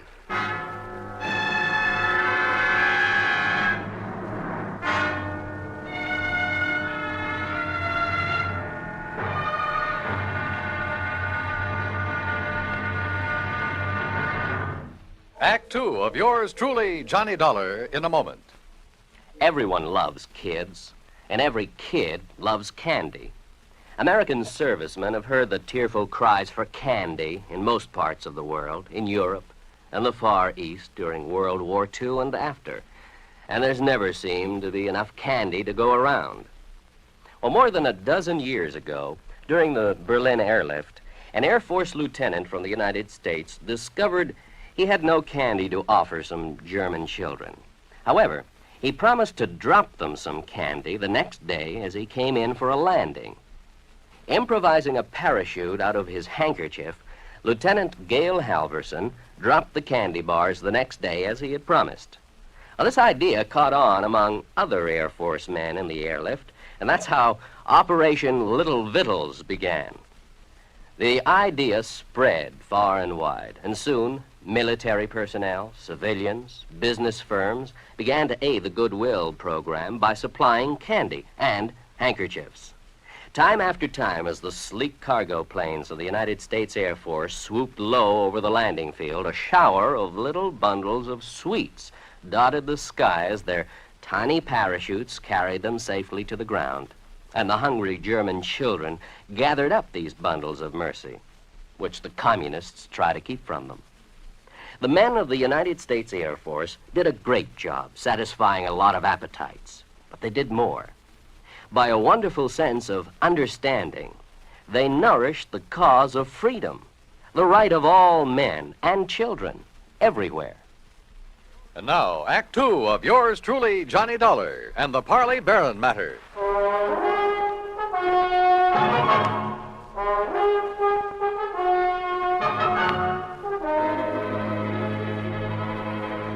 Two days' exposure to the elements and the creatures of the sea had made almost unrecognizable a body that Earl Portman and I found floating in the Gulf of Mexico off Sarasota, Florida. But Earl was certain it was the remains of old Parley Barron, who had disappeared 2 days before. The men on duty at police headquarters confirmed the identification and placed the body in the morgue to await the autopsy surgeon. On a hunch, I asked Earl to drive me over to Will Bright's boat dock, where Barron's car had been left parked. It's like I just finished telling the police over the telephone. I wasn't here when poor old Barron come for his boat on Friday.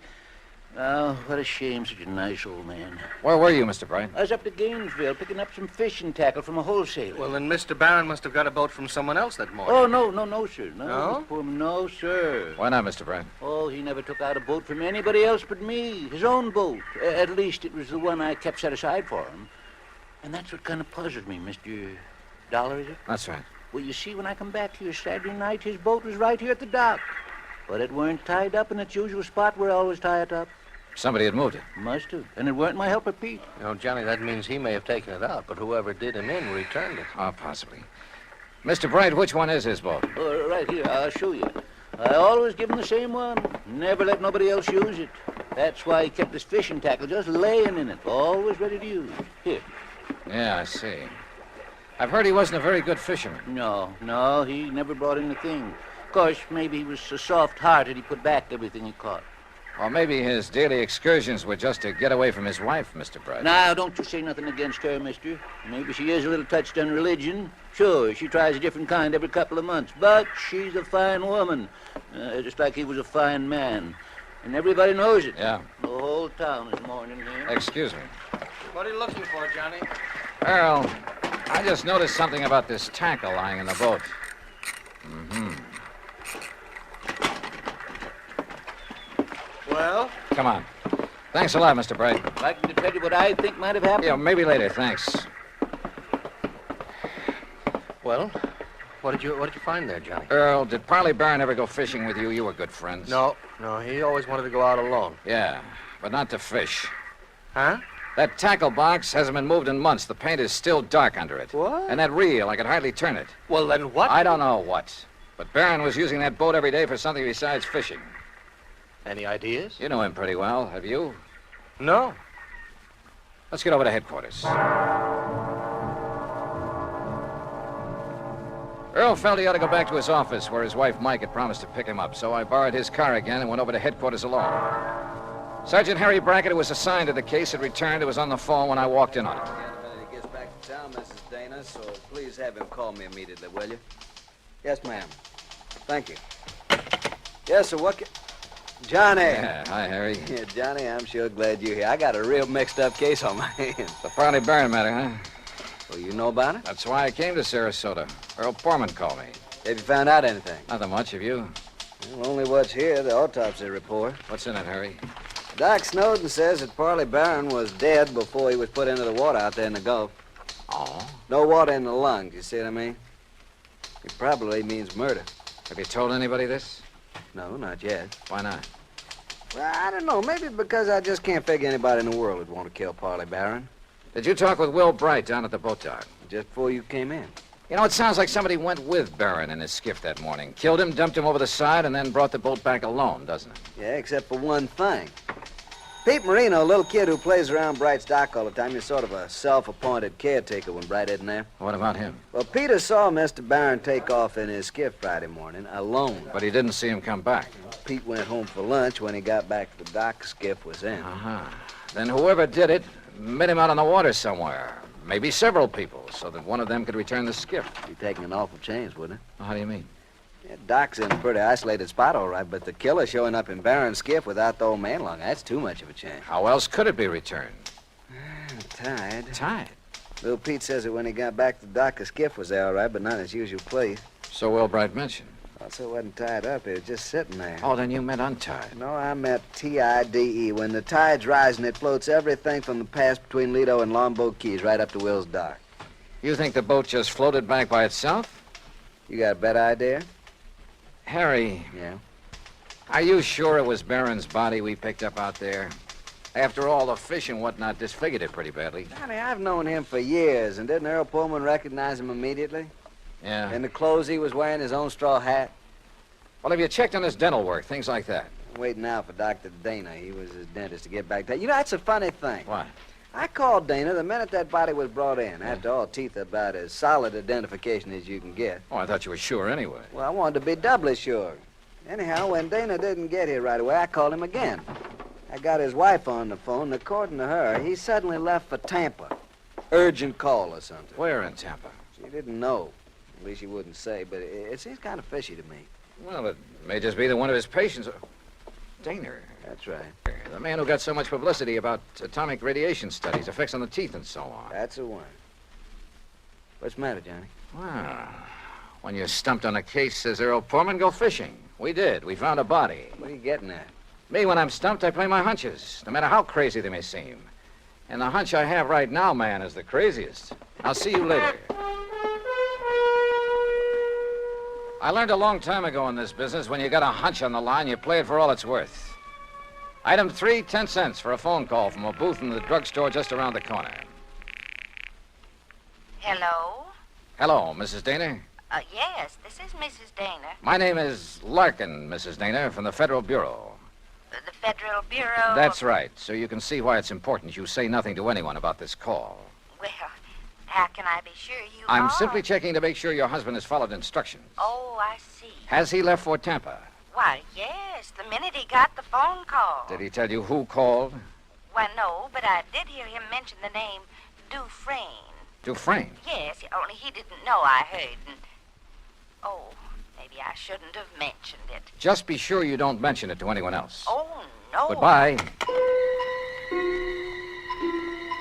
Item 4, $3.90 at the sign of the Flying Red Horse on the way to Tampa.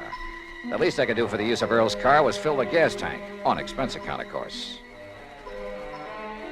The FBI gag had worked before, so I used it again to bowl my way through the gate at Dufresne Chemical Corporation and to the office suite of Dufresne himself. I wasn't at all surprised to see activity in the suite despite the late hour. Sir, are you the man the front gate just called about? Yes, that's right, FBI. Which is the door to Mr. Dufresne's office? Well, I'm afraid he has some people with him, sir. What did you say your name is? Never mind. Is this the door? Sir, please, you'll have to wait. Come in, Mr. Dollar. Come in. Oh. I'm Arnold Dufresne. This is Dr. Dana, and this is Mr. McLaughlin of the Federal Bureau. How are you? We've been expecting you. Oh, have you? Sit down, Dollar. I guess this is your show now, McLaughlin. My credentials, Mr. Dollar. First, I suppose I should prefer charges against you for impersonating a member of the Bureau.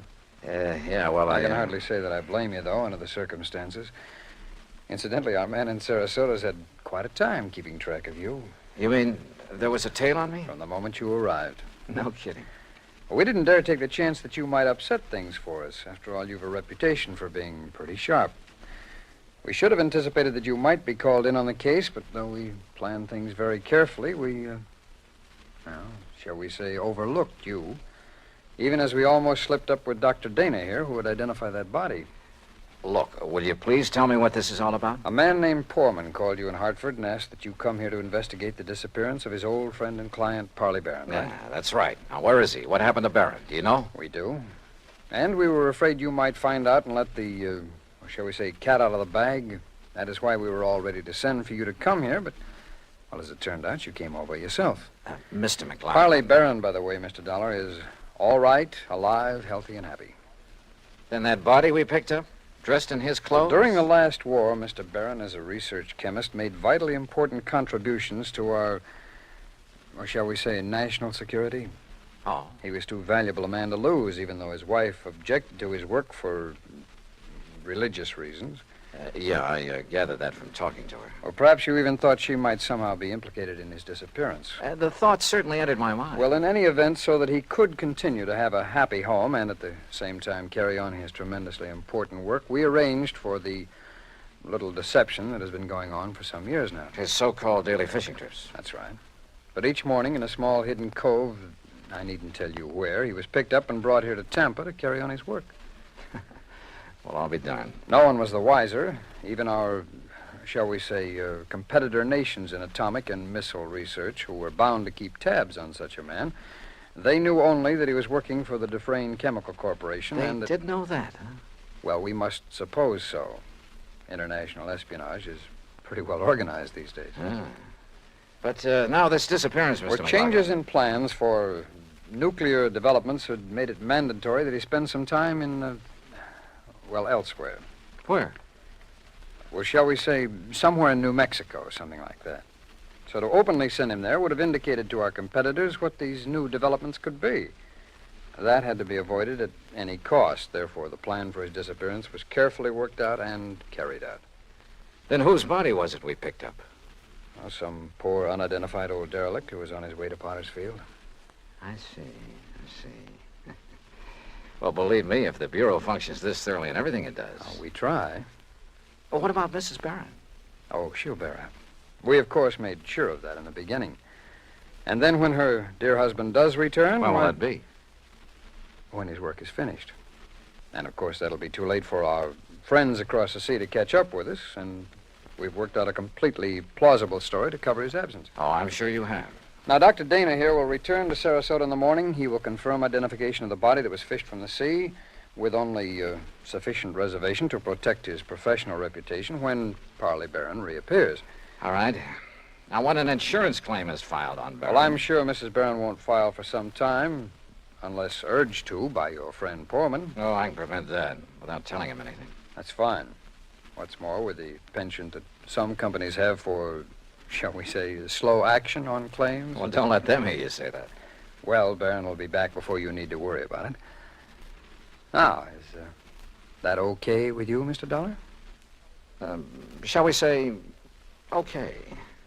And once more, I tip my hat to the FBI.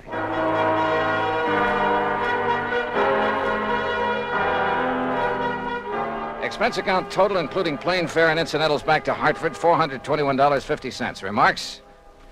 For obvious reasons, I have used fictitious names throughout this report, and of course delayed filing it until obtaining official clearance. Yours truly, Johnny Dollar.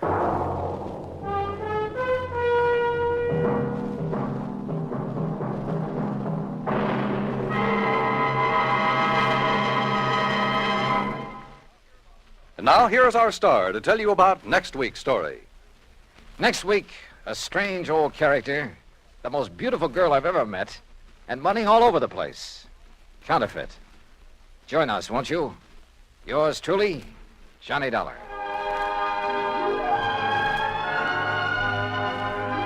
Yours truly, Johnny Dollar, starring Bob Bailey, originates in Hollywood. It is produced and directed by Jack Johnstone, who also wrote tonight's story. Heard in our cast were Virginia Gregg, Jeanette Nolan, Will Wright, Barney Phillips, Lawrence Dobkin, Stacey Harris, and Harry Bartell. Musical supervision is by Amerigo Marino. Be sure to join us next week, same time and station, for another exciting story of yours truly, Johnny Dollar. This is Dan Cumberly speaking.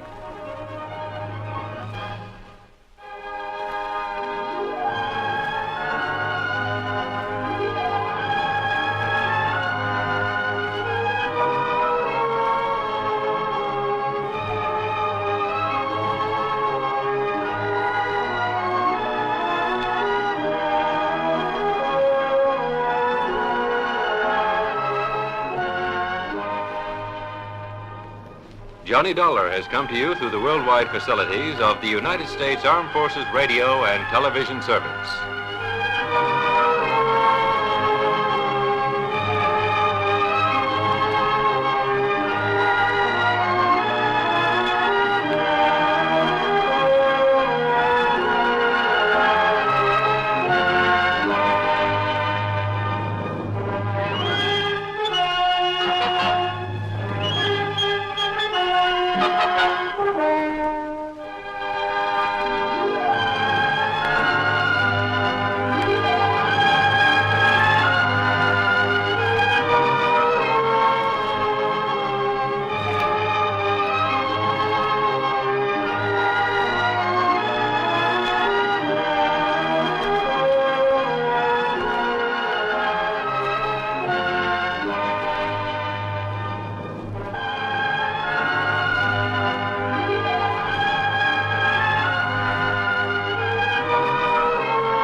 From Hollywood, it's time now for... Johnny Dollar. Paul Kendrick, Johnny, over at Eastern Allied Casualty, remember? Oh, sure, Paul. How are you? Seen any good fights lately? Prize fights, that is? Yeah, the championship bout at the stadium over in Mulville last week. Were you there? No, I had to miss it. But it didn't miss me. Huh? The minute Georgie hit the canvas in that fourth round, it cost me $50. Johnny, do you remember Al Coronado? Are you kidding? I've watched that boy come up from the Golden Gloves. Well, he fought in one of the preliminary bouts. I know. I lost on him, too. $20. Come on over, will you?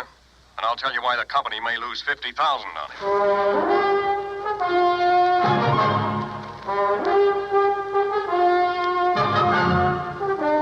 it. Bob Bailey in the exciting adventures of the man with the action-packed expense account. America's fabulous freelance insurance investigator. Yours truly, Johnny Dollar.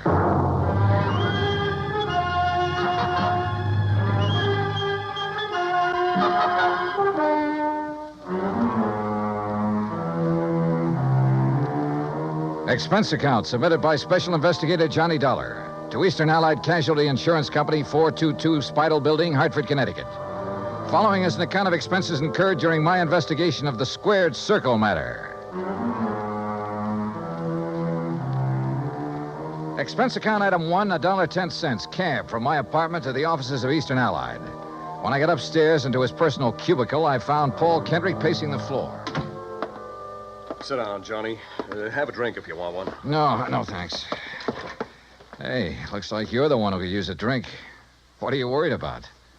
Don't tell me you've been hitting the company till for big money to bet on the fights. Johnny, I'm worried about murder. Listen. I'm all ears. How long since you've seen Al Coronado fight? Oh, 6 months, a year, maybe. But before that, when he was working all the local arenas, you and I were present every time he put on the gloves. So? We knew him when he had reflexes quick enough to... Well, do you remember how he'd show off by picking a fly or mosquito out of the air, grabbing it between his fingers without even hurting it? Yeah, sure. He was no metal giant, not by a long shot, but he had the fastest eyes and hands I ever saw in a man. Right. But something has happened to him, something very wrong, and I think I know what it is. Listen. I'm listening. A few years ago, his manager, Ricky Malone, took out a $50,000 policy on him. Annuity. So what? A lot of managers take out policies on their boys. And then get him killed? Look, Al is fighting again tomorrow night in a small town outside of Joplin. Joplin? Missouri? A little place just across the state line. Johnny, I want you to be there. You mean as a sort of bodyguard? I want you to see the fight, that's all. See Al Coronado fight. Yeah, but this murder crack. I'm having a copy of the policy made, and you can pick it up at the Joplin post office. General delivery. Now, Paul... I know. I may be all wrong. This may only be a hunch, without a single legitimate reason for suspicion. That's why I took a whole week to think it over before calling you. That's why I want somebody who knows Al as well as you and I do to... Look, will you go down there and see him? Well, We'll pay the freight. Pad your expense account, anything you like. Oh, now that's an attractive But do offer. it, Johnny. Will you?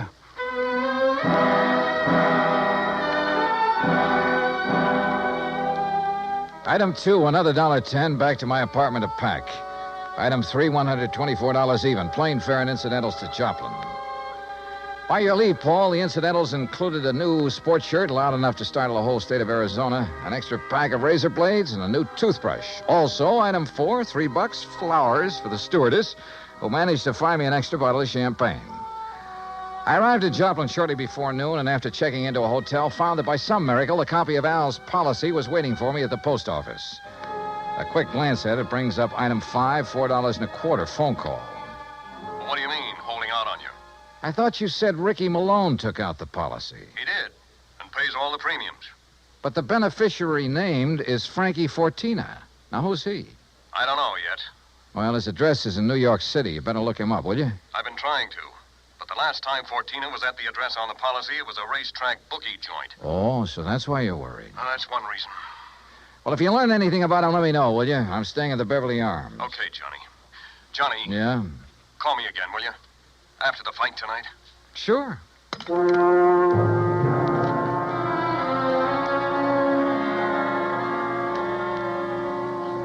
I was tired, so I had a big lunch. That's item 6. Went up to my room and slept. I overslept. It was nearly 9 o'clock when I woke up, so I grabbed a cab, that's item 7, and went out to the arena in the nearby town of Mount Alba. For $5, item 8, I managed to get a seat at ringside in time to catch the end of the last preliminary. The winner in 1 minute, 10 The program seconds told me of the Al third was round, scheduled for the the main boy event from Torino, against Ray some local boy named Rafe Cummings. I never heard of him, and I doubt if anybody outside of Tucson ever had. I understood why when he stepped into the ring. This kid looked like the rankest kind of amateur. Strong, sure, and in good condition, but clumsy. He almost tripped over his own size 15 feet. And it was no act of fooling an opponent either. Al, when he came in, looked as good as ever. He gave me a quick glance of recognition, though I'm sure he knew nothing about me except possibly my name. At the opening bell, he came out fast. All the old speed and timing were there. Faint weave and flick out that light, but punishing left. Same old pattern, same old... Oh, wait a minute. Those quick left jabs were only landing about 1 and 4. As though he touched Cummings only when the clumsy ox happened to walk into him. But because of his speed, Al took nothing but a few light ones on the body. He kept his face well out of reach. Oh, yeah, his timing was perfect, but his aim was terrible. Every time he shot out his fist, he was 3-4 inches wide. Then a funny thing happened. At the end of the round, when Al went back to his corner, and remember, Rafe had only tapped him a few times on the body. When he went back to his corner and started to sit down, he almost missed the stool. Would have if one of the seconds hadn't aimed it under him. Funny. The second round got underway the same as the first. Al was all speed, dodging, weaving, keeping his face out of the way. But again, he wasn't hitting his mark. And then it happened. He missed Cummings wide, then practically ran into his glove, catching it hard in the cheek, and down he went. Why, there wasn't enough steam behind Cummings' glove to hurt her. But Al took the count. He'd been hurt by that tap on the face. Then another thing. The second he was counted out, his handlers practically hauled him out of the ring and back to his dressing room. And believe me, Al looked terrible. His eyes had a strange, almost far-away look, as though that little smack had knocked his brains loose. My seat was on the far side of the ring, but I elbowed my way through the crowd and back to the row of dressing rooms in a hallway built onto one end of the building. Al Coronado. I told you on the way up the aisle, Doc. Huh? We don't need you. The boy's all right. Go on, Doc. Beat it. You hear me, Doc? Listen, this is Johnny Dollar. Huh? Old fan of Al's from Hartford. I want to see him. Some other time. No, now, right away. Come on, open up. I said some other time. Don't you understand? We're pulling out of this, Berg, and we ain't got time to stand around and talk. Now, look, buddy. Malone's the name. I'm Al's manager, see? And when I say get out, I mean vamoose. Al, are you okay, boy? This is Johnny Dollar. Oh, no, you don't. Brother, that's where you're wrong. Hey, Al. Al. Good Lord, Al, what's the matter with you? Hello, Johnny. Hey, Al, look at me. No, I mean straight at me. Here. Al. I'm all right, Johnny. You're in bad shape. You should never have fought tonight. Oh, that's all right. Where are your seconds, your trainer? Ricky, he don't let nobody in after fight. Look, Al, can you get up off that table, stand up and walk? Oh, sure, Johnny. Then come on, I'm taking you out of here to no, a doctor. Johnny. Easy, Al. No, look behind Al, you, Rick. please, He's up, he's good. You bet I am, Dollar.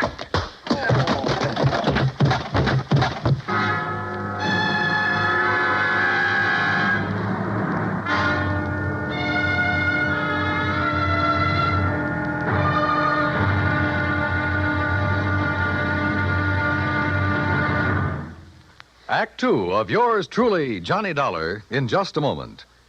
Each Monday through Friday evening, most of these same stations bring you the Amos and Andy Music Hall. Variety entertainment at its best.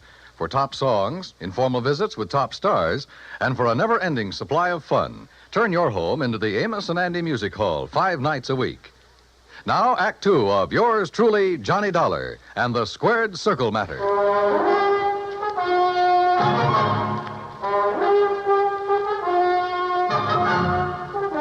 When I came to, the dressing room was dark and quiet.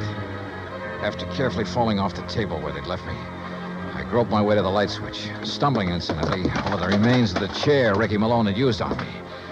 It was well after midnight, so I left by the dressing room window. The second I reached my hotel room, I put through a long-distance call, hoping Paul Kendrick would be in bed. He was. Yeah, hello? Johnny Dollar. And, Paul, you're right. It'll be murder unless I can stop it. Hey, you awake? Oh, you mean Al Coronado. What's happened, Johnny? Plenty. And listen, that boy is more than punch-drunk. He's had a brain injury of some kind. I'll bet on it. That's what I was afraid of. The tap on the face that knocked him out tonight wasn't enough to hurt a kitten. But a good solid blow would probably kill him. That's why he kept protecting his face. But Ricky Malone is making him keep on? Oh, else. I just met the gentleman, by the way. Well, what'd he say? Did you question him? Before I could, he cracked me over the head with a chair. Where is he now? Oh, I don't know. What are you going to do? See if the police can track them down. Malone said something about leaving town right away. Well, keep after him.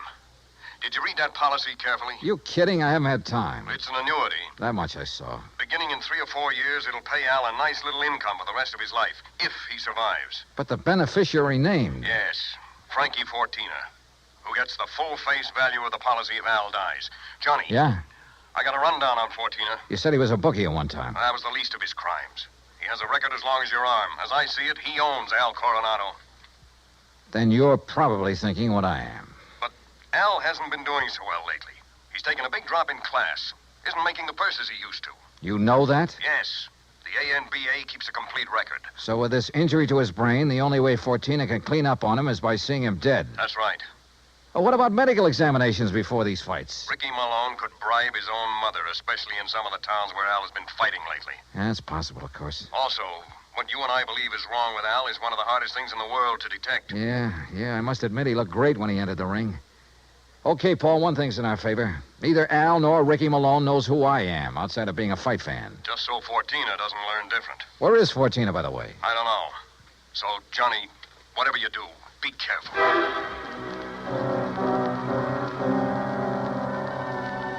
Expense account item 9370 for a couple of phone calls, some breakfast, then a taxi to police headquarters. I'll say this for the Joplin police. When they go into action, they really get things done. Within less than 2 hours, Sergeant Danny Ruskin dug up all the information I wanted. Well, that ties in with what Conroy found out at the airport. Now, that does it, Herm. Thanks very much. Something? And I think it gives us the whole story, Johnny. Al and his manager, Ricky Malone, checked out of their hotel, the Rayberry, at 1 o'clock this morning. Just the two of them? Right. There was no third party by the name of Fortina or anything else, just the two of them. They caught the 140 plane for Oklahoma City. Oh? And there they bought tickets routing them to Monterey, Mexico. Mexico? How soon can I get a plane? You going down there, huh? I told you, I gotta save that guy's life. All right, look, in Monterey, look up Sergeant Romelia Garcia, Main Homicide Division. You mention my name, he'll give you anything you want. Good. Now, what about that plane?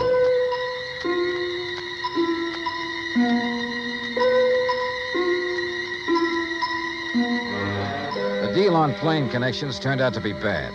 The best time I could make was by way of El Paso. That's item 10, $127, including incidentals. I finally pulled into Monterey shortly after 8 p.m. I parked my bag at the airport, taxied into town. Item 11, and went straight to main headquarters of the Policia. Sergeant Romelio Garcia was off duty. He'd gone to the fights. Item 12, $4 American for a fast taxi ride to the Plaza del Fisticuffs, or whatever they call it. There, for item 13, $5, I had the sergeant paged over the PA system. After 2 or 3 minutes, a short, stocky, important-looking figure in police uniform strode up to the door. Senor Johnny Dollar? Yeah, that's right, Sergeant. How are you? You Americanos. Now, what is so important I must leave the excellent fights to talk with you, huh? The possible murder of an American fighter right here in your own ring. So what is that to be excited about? Something that happens all the time. It's because the Mexican fight is more better than the Americano fight. So if that is all it is bothering Incidentally, you... Sergeant Danny Ruskin of the Joplin Police. Sergeant Danny. Why do you not say so at the beginning? Well, you didn't give me much of a chance.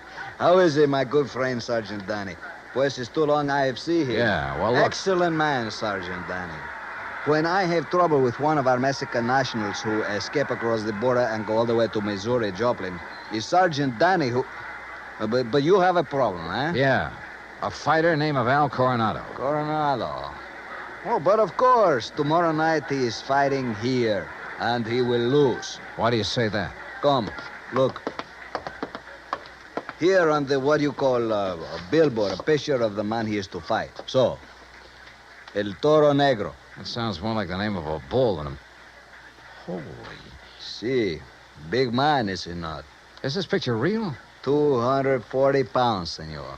But Al Coronado only weighs in at 181. See, El Toro, big man. And Senor Dollar, he is a killer. Our best. 3 men he's knocked out of the ring. But nobody hurts him, so no wonder you worried. Sergeant, unless you and I can stop it, that won't be a fight tomorrow night. It'll be a premeditated, cold-blooded killing. Oh? How so?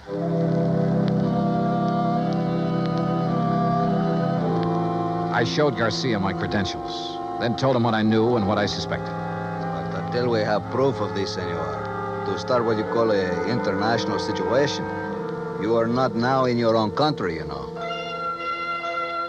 Still, he agreed to cooperate. First thing, of course, was to locate Al and his manager. In this city of nearly 200,000, that could be pretty rough. But he said he'd try. He drove me by the airport to pick up my bag, then to a hotel. And there, as the bellhop unlocked the door of my room, I got a real break. The next door down the hall opened. Hey, kid, how'd you like to bring me up a glass of warm milk, huh? Al Coronado. Huh? Oh, hi. Here, boy.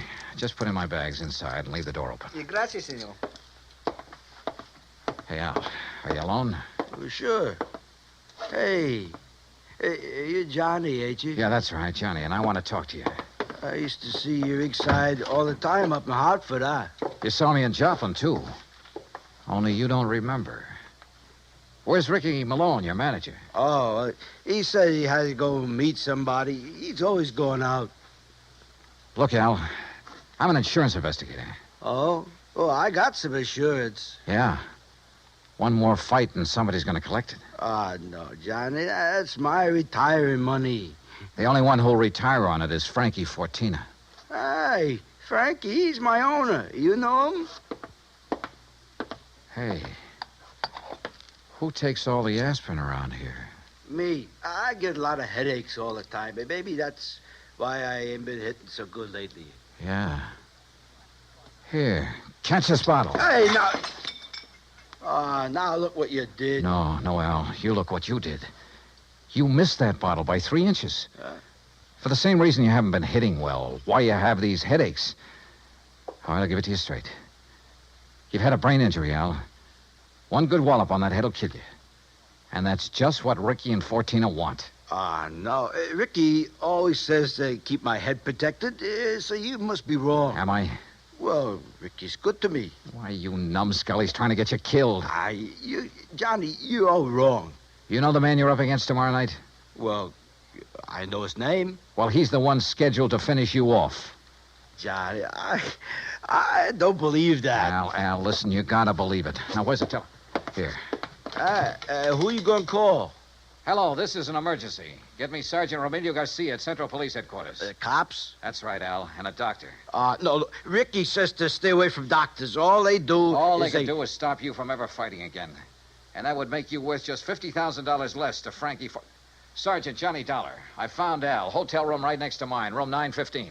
Bring a doctor, a brain specialist if you can, even if you have to drag him out of bed. Oh, look, we'll fight the international situation when we come to it. You get a doctor up here, you hear me? You hang up or I'll blow your head off.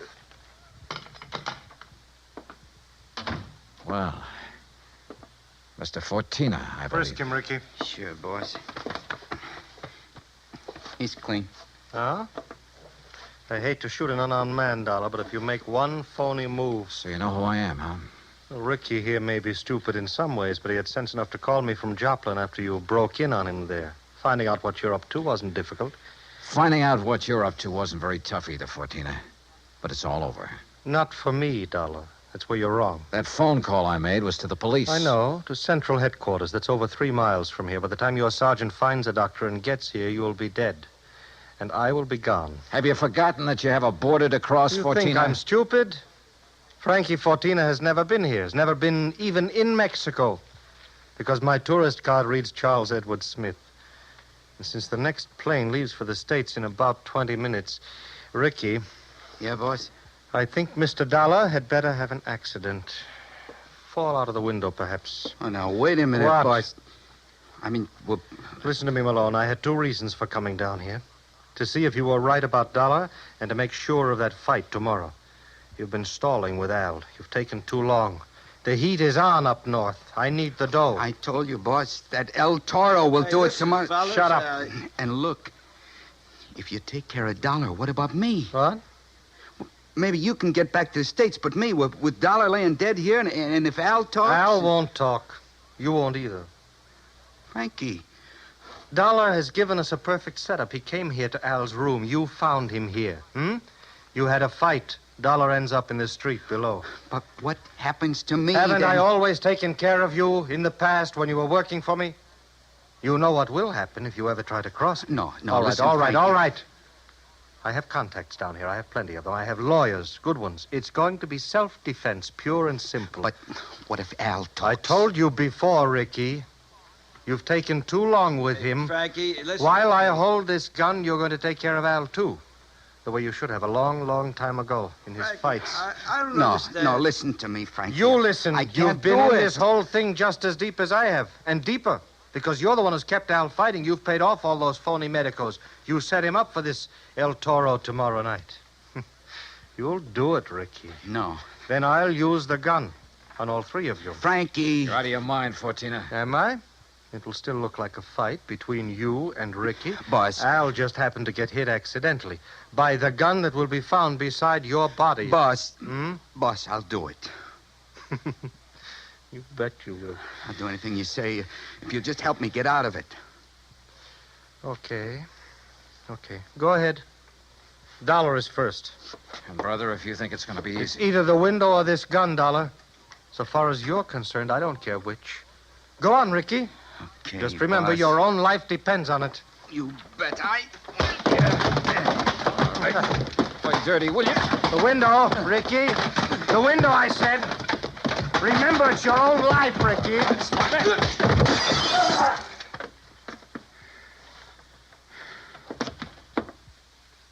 All right, Fortina. So you have got a gun? Al. Yeah, Johnny, I hit him. Well, don't be. Si, Senor Dollar, with one very fine, clean left hook. While Fortino was watching you and the unfortunate Ricky.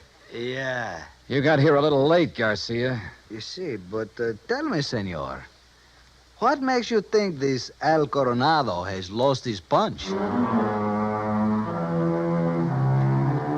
Expense account item 13, $100. Legal expense, mainly a deposition for a lawyer to take to court. Just how Garcia got me out of having to stay in Monterey for a hearing, I will never know, but he did. As for Al Coronado, I suggest the company make some adjustment in his policy that'll permit paying his annuities immediately. And why not?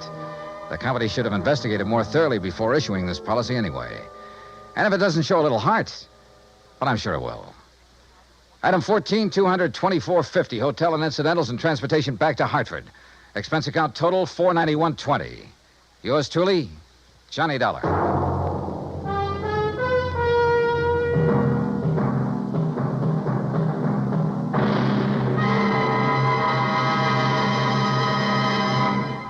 Now, here is our star to tell you about next week's story. Next week, a fast trip to the West Coast to an impossible case involving an impossible man.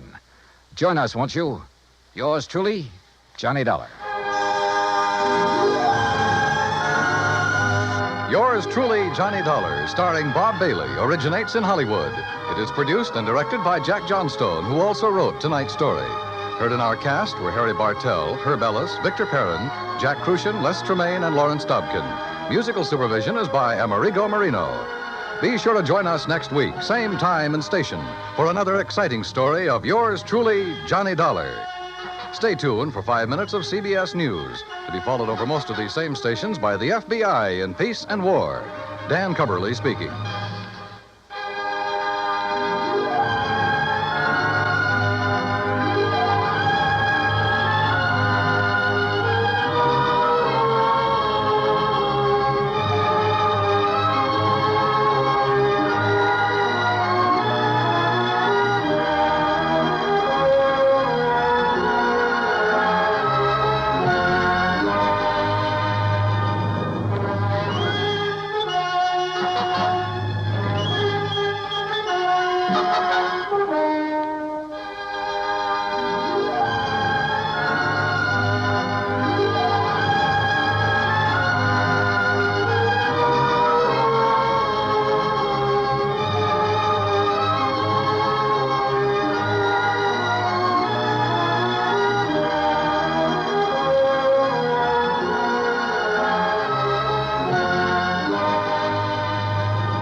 From Hollywood, it's time now for... Johnny Dollar. Hi, Johnny. Who dat? George Reed. Well, Merry Christmas, George. Is it? Oh, what's the matter? You ever hear of Jediah Gillis? Eccentric? Owns about half of Rhode Island? That's the boy. A couple of weeks ago, he wrote a special policy on an item he wanted insured. And it's up and disappeared, huh? How'd you know? Oh, just a wild guess. What did he lose? I hope you're sitting down, Johnny. Yeah? Why? Because the insured item is a mouse. House? Mouse. What?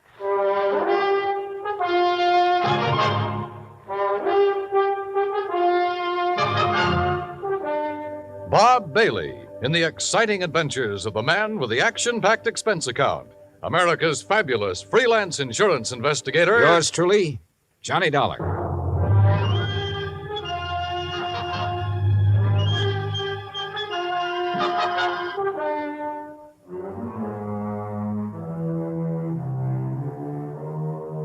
Expense account submitted by Special Investigator Johnny Dollar to Floyd's of England, American Branch Office, 443 North 15th Street, Hartford, Connecticut.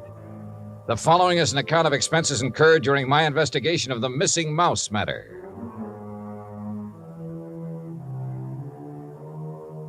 Expense account item 1, 85 cents, taxi from my apartment to George Reed's office. He was on his feet waiting for me. His Ivy League suit looked as though it had been slept in, and he needed to shave. Close the door, Johnny. Yeah, sure. Johnny, I'm going to level with you. This thing has me going. Well, it serves you right. Anybody who'd insure a mouse deserves what he gets. Yeah, but it isn't an ordinary mouse, Johnny. No? Not according to Mr. Gillis's original application. Yeah, take a look. Item to be insured. One unusually talented grayish-brown mouse. Unusually talented? Like how? I don't know.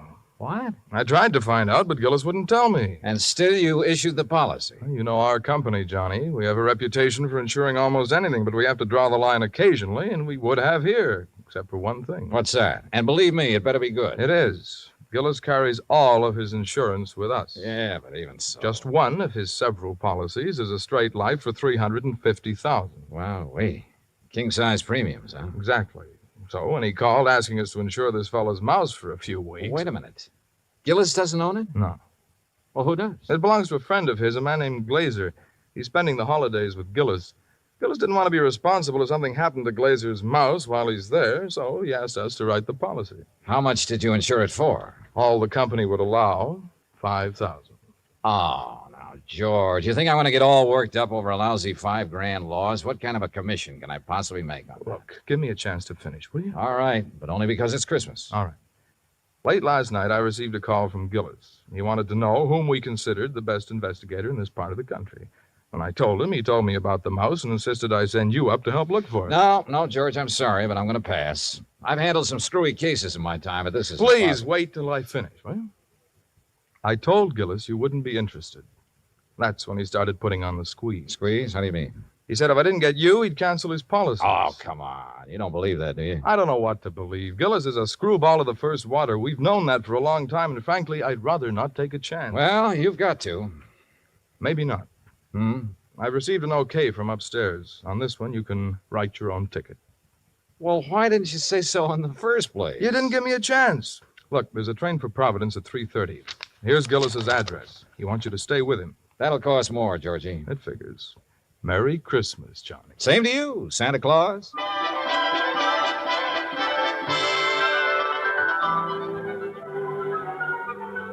Expense account item 2, 85 cents, cab fare back to my apartment. I was intrigued by what George had told me and by what his company was going to add to my bank account, so I didn't really mind changing my plans for the holidays. Expense account item 3, $18.90, transportation, including a round-trip ticket, Hartford to Providence, and cab fare out to the Gillis residence. Palace would be a better word for it. It stood in the middle of a large wooded park. Must have been half a dozen acres, all of it surrounded by an old-fashioned iron fence. I dismissed the cab and had started toward the front door when it opened. And standing against the light, watching me, was a tall, beautiful girl. Careful of the steps. What? The steps, they're icy. Oh, thanks. We've been expecting you, Mr. Dollar. Hi. Well, hi. Mr. Glazer and Father are in the library. Would you like to meet them now or wait till after you're settled? I'm afraid I'd better see them right away, Miss Gillis. Marion, Johnny. Well, come along. You know, for the first time, I'm glad I came home for the holidays. Home from where? New York. Here we are. You'll have to come visit me, Johnny. Maybe I'll do something drastic, like losing a mouse to guarantee it. Marion, I told you to keep that door closed. Oh, Mr. Dollar's here, Father. Oh, well, have him come in. Yes, by all means, have him come in. See you later, Johnny. Well, Dollar, glad you finally got here, yes, indeed. Thank you, sir. This is my friend and associate, Bert Glazer. Hiya, Mr. Glazer. Bertie and his pals, Mr. Dollar. Beg pardon? My dog act. You investigators are supposed to have good memories. I hoped you might have caught us at some time or other. No, afraid not. Oh, would you like to have a drink, Mr. Dollar? No, thanks. Now, suppose I got anything you want to drink. I got an eggnog, hot buttered rum. Well, maybe later. Right now, I'd like to hear the details of your loss. You mean that insurance agent didn't give you all the information? He didn't know it all, Mr. Gillis. All he did know was that a so-called talented mouse has disappeared. So-called. And he hasn't disappeared either, not at all. He's been kidnapped, that's what. Kidnapped, yes, sir, and we know who did it, too. And why. We know why, too. And it's your job to get him back, Dollar. Oh, now, wait a minute. And I'm not going to pay 1 red cent for ransom. Not 1 cent. Not 1 cent. Okay. But what makes you so sure the mouse was kidnapped? Well, I'm afraid I can't tell you that without Bert's permission. Well, Mr. Glazer? Well, if we tell you, we must have your solemn promise you won't repeat it to anybody until Christmas Day. Well, I'm not sure I can do that. If you can't, we don't open our mouths. Right. Well? Okay. Till Christmas Day. Good. Dollar, suppose I told you Gulliver was worth at least $50,000. Gulliver? The missing mouse. Oh. You'd be surprised if I said he was worth that much? Depends. You claim he's talented. Does that have something to do with this valuation you put on him? Something. Oh, it has everything to do with it. Yes, sir. Well, what does Gulliver do that other mice can't? Nothing. But it's how he does it that counts. How he does what? Sings. What? Can't you hear the man, Miss Della? Can't you hear him? Gulliver sings. He carries a tune. You know. With the clarity of a clarion, the fervor of a female opera star, and the tone of a tenor. That's how we plan to bill him. I see. But he doesn't believe us. Oh, no, wait. I didn't say that. There's no need to. We can tell by your face. Can't we, Bert? But a mouse. Mr. Dollar, it is a scientific fact that mice sing. Mice sing? Well-known magazines have published articles proving it. Unfortunately, most of them sing in a scale too high for human hearing. But not Gulliver. Well, not Gulliver. Yeah, that's right. He's a basso. A basso? By mousy standards, that is. Oh, no. No, Bert, he still doesn't believe us. Very well, Jedediah. There is only one thing to do. There's only one thing to do. You follow us, Dollar. We'll erase the doubt in your mind forever.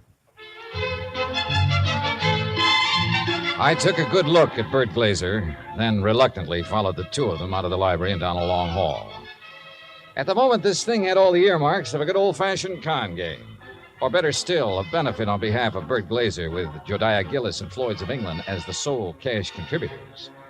We wandered for what seemed like blocks through the old mansion and finally reached a large playroom. On top of one of the billiard tables was a small brass cage. In it were 2 small grayish-brown mice. Glazer opened the cage and let them out. Mr. Dollar, allow me to present Hecuba and Esmeralda. Oh, how do you do? I suppose they sing, too. Oh, they certainly do. But not nearly as well as Gulliver. Just don't have the instrument, you know. Instrument? The voice, Dollar, the voice, the vocal cords. Oh, yeah, I see. But, now, where did you keep Gulliver? In here with the others. Bert didn't want to separate them. That's right. I originally started to make the 3 of them into a singing, trio, like the Andrews sisters. But Gulliver advanced so rapidly, I decided he should be a soloist. Oh, sure. You aren't afraid of mice, Mr. Dollar? No. No, well, that's fine. They sense it if you are, you know. It upsets them. Upsets them. All right, now, Hecuba, move over a bit. Give Esmeralda some room. That's it. Now, up on your haunches. Up, Esmeralda. There we are. Now, what would you like to hear, Mr. Dollar? Oh, anything at all? Oh, Bert, how about my favorite, Over the Waves. Good. Yeah, da. You got it, Esmeralda? Over the Waves. That's it, Hecuba. All ready then? Good. That'll be fine. Ready now? 1, 2, 3. 1, 2, 3. Oh, that's it. Oh, beautiful, Esmeralda. Beautiful. Yeah.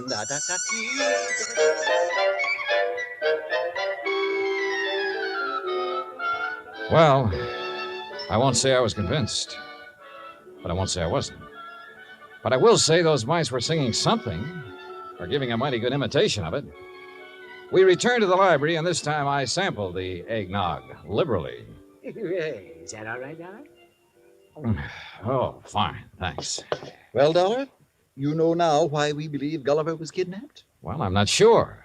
To exploit him. What else? Exactly. You have any idea who did it? Harry McQueen, that's who. McQueen. Who's McQueen? Used to be my agent. Theatrical agent? Uh-huh. He's been snooping around here lately, Johnny. We figure he's gotten wind of our mice. Well, what do you mean by snooping around, Mr. Gillis? No, you know, he's been out here twice this week wanting to see me. Had to kick him out of here yesterday morning. How'd he get in? Well, my daughter answered the door. Yes. She didn't know McQueen from Adam. So when he asked for me, she figured he belonged in here, rehearsing the show with the rest of us. Rehearsing what show, Mr. Gillis? What show? Well, the show for the Children's Hospital. Jodiah puts one on for the sick kids every Christmas Eve. Of course. You know, Dollar, variety act, a Santa Claus. This year, though, we got a radio hookup. Go all over the state.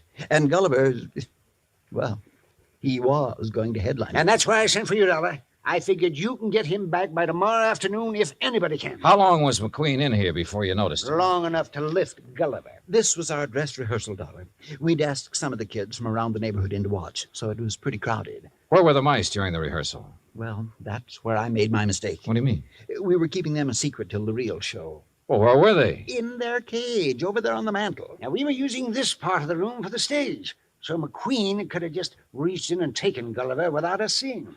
Now, what makes you so sure McQueen did it? We told you. Besides, who else would want him? Who else? And it was right after I kicked him out of here that I discovered Gulliver was missing. What'd you do then? I called off the rehearsal and started searching for him. McQueen? Big Gulliver. And I put in a telephone call to the Providence house where McQueen was staying. Did you talk to him? Nope. They said he checked out.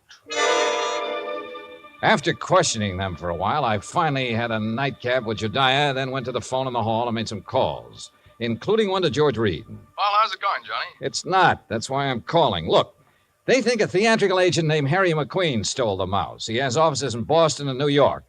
I've placed a person-to-person call to both offices, but with tomorrow Christmas Eve, he might not get the message. So, what do you want me to do? Find out his home number. Ask him to call me here. Okay. Anything else? Hello? Johnny? Johnny, you there? Yeah. And so is a cat. What? A big yellow cat. What's so unusual about that? Oh, nothing. Except he's got a grayish-brown mouse between his two front paws.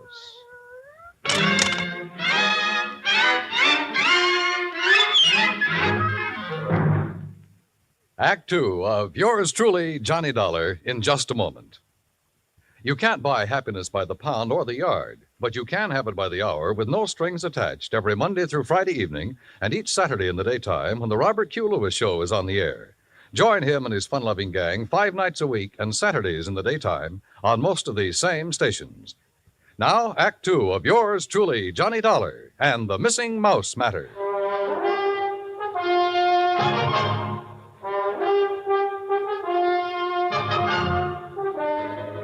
I was standing in the hall of Jediah Gillis's home looking at a big yellow cat that had a mouse between its two front paws. As far as I was concerned, a mouse is a mouse, and this one could be Gulliver. I cut short my phone conversation with George Reed, then started toward the cat. Here, kitty. Here, kitty, kitty. Nice, kitty. Pretty kitty. Mama, Here, kitty. Mama, where are you? Here, kitty, kitty. That's a good kitty. Now, kitty, let me have the little mouse. Mama, you naughty cat, where... Oh, This cannibal belonged to you, Marion? yes, I promised Father I'd... What do you mean, cannibal? Take a look. Oh, no. Oh, yes. And he's very, very dead.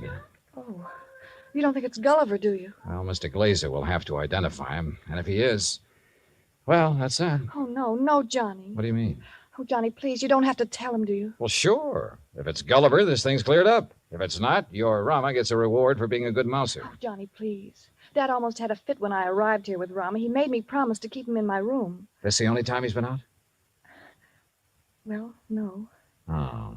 He was out for a little while yesterday while they were rehearsing. I didn't notice he was gone till after lunch. Then the corpse could be Gulliver's.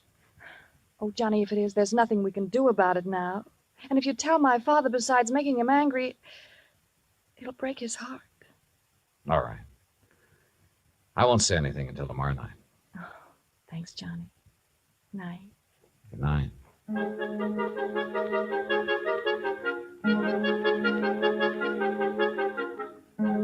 Christmas Eve morning came cold, crisp, and clear.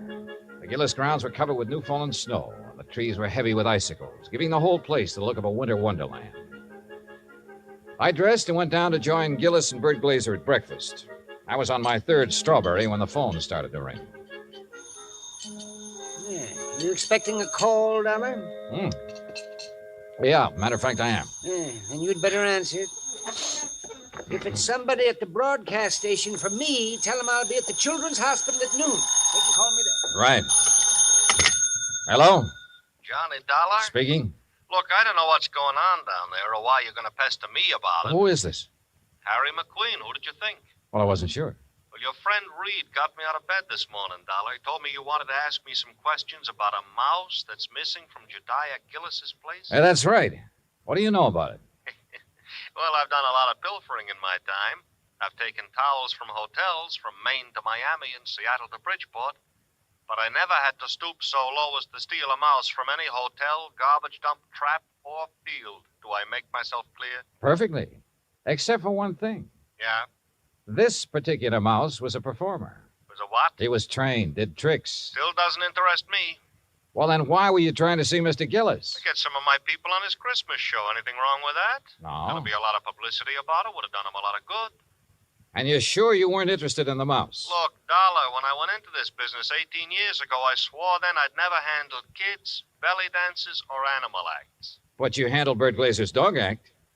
Is what? Dog act. Bertie and his Oh, pals. somebody's feeding you a line, Dollar. That act was Bill Bertie and his pal, and the pal is a dummy.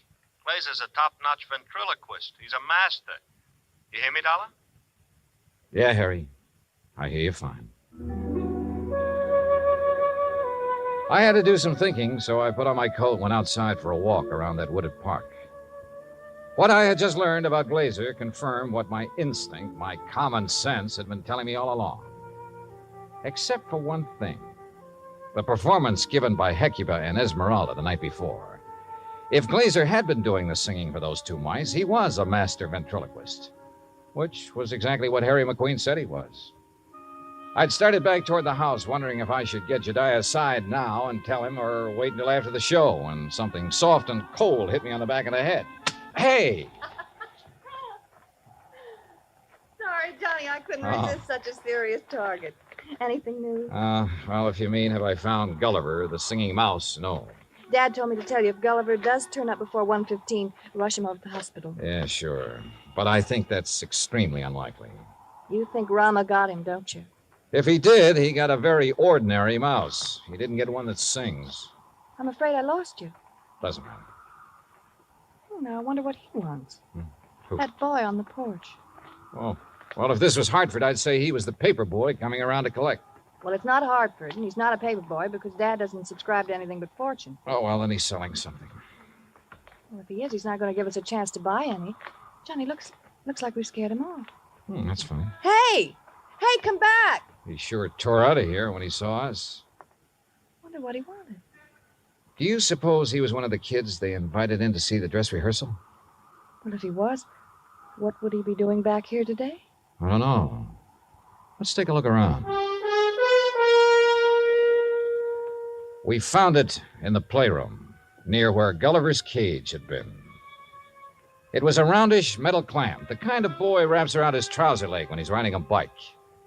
I was about to call the hospital and ask Jediah for a list of all the kids they'd invited to the rehearsal when the front doorbell rang. Johnny, it's that boy again. Better let me get in.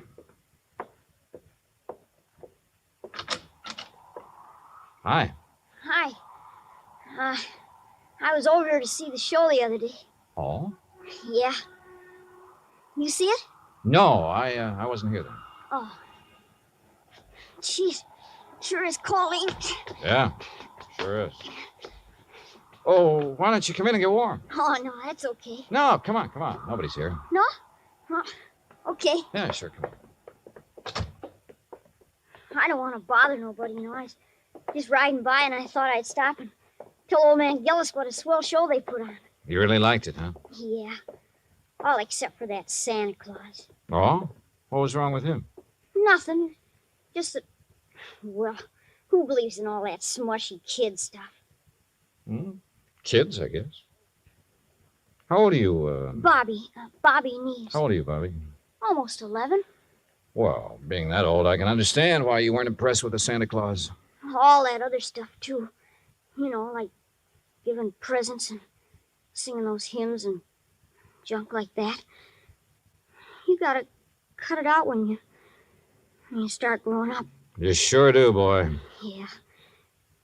You know, you and my mom, you get along just fine. Oh? Yeah. She feels about Christmas. She feels about Christmas just like you and me do. All right. Yeah. Boy, this log fire sure makes your eyes smart, don't it? Yeah, it sure does. Where do you live, Bobby? Crosstown, Scully Avenue. Well, how'd you happen to be over here the other day? Well, I was riding my bike when I saw this dog. Well, gee, he was... Anyhow, when I tried to catch him, he ran from me. I followed the silly mutt clear over here. Uh-huh. Did you ever catch him? No. I was about to when this man hollered and asked me if I wanted to see a free show. So I came in. I see. Well, you must like dogs a lot, huh? Sure. You got one? Used to have when my pop was with us, but we can't have no pets where we're living now. Oh, that's rough. Yeah. You know that poem? Which one? You know, about all through the house not a creature was stirring, not even a mouse? Yeah? Well, that fits our place. Especially now. How do you mean? Well, I didn't think he'd miss it, you know. Man with a house as big as this one and all. So when I saw this cute little fella up in that cage, well, I didn't really mean to take him on holding me, but when he got under my sweater and was real quiet, like he liked me, well, you know what I mean. Yeah, Bobby. I know. But I got to thinking and decided to bring him back. So would you give me the old man to Mr. Gillis for me, please? No?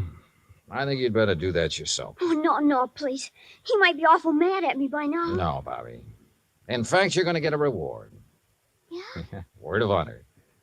Now, what do you say we go down where Mr. Gillis is putting on that Christmas show and see it? Okay? Oh, sure. Bobby, Yeah? did you notice anything unusual about this mouse? Yeah, I sure did. What was it? He got some white on his right hind foot.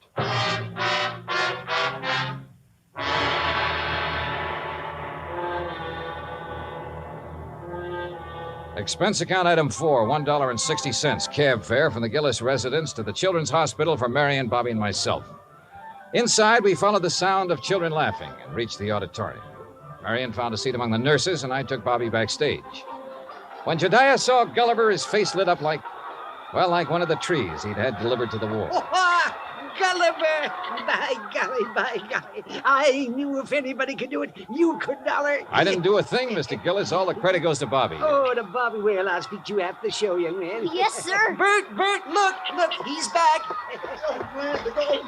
Oh, Gulliver, I do declare I have never been so glad to see a person before. You better hurry, Bert. He's scheduled to go on in just a minute. Oh, he will. Well, I'll go check on the microphone when everything be just so.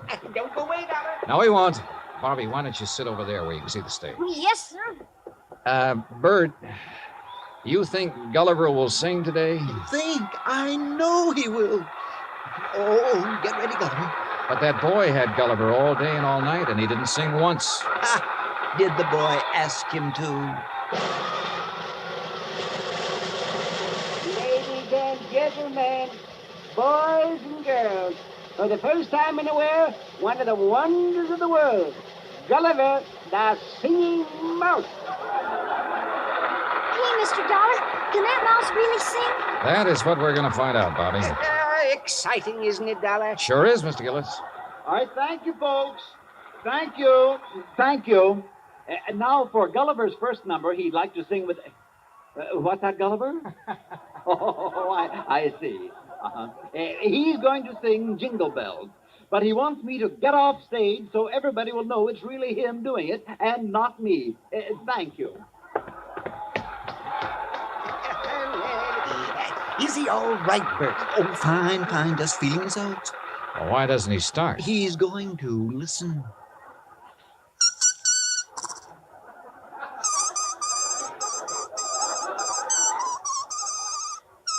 Well, Dollar? Now I have seen everything. Me too. Gee.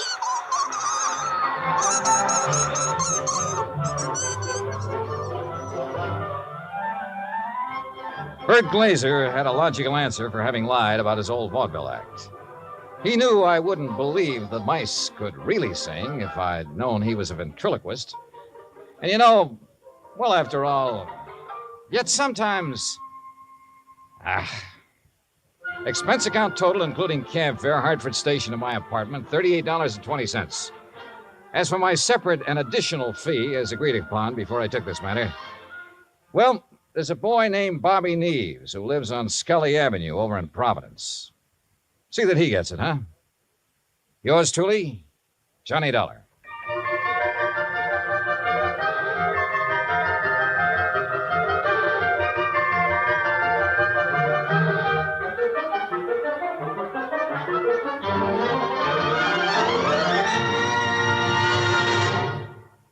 Our star will tell you about next week's story in just a moment. Meantime... Hey, Dan, I'll make a deal with you. Oh? Let me have the mic for a second, then you can tell them about next week's story. By all means, be my guest. All right. I just don't want to pass up a chance to do two things. First, well, Pam and Eric and Fran, Mr. and Mrs. Froelich, Helen, Will, Scotty, all the rest of you nice people who've written in to tell us how much you like the program. Thanks. I really appreciate hearing from you, and believe me, I'll answer your letters just as quickly as I can. Second, well, I'm sure you know what this is, and I want you to know it comes from the heart. Merry Christmas to you. God bless you. Now, next week. Next week, the case of a prize fighter who could win only by losing, because his life depended on it. Right. Join us, won't you? Yours truly, Johnny Dollar.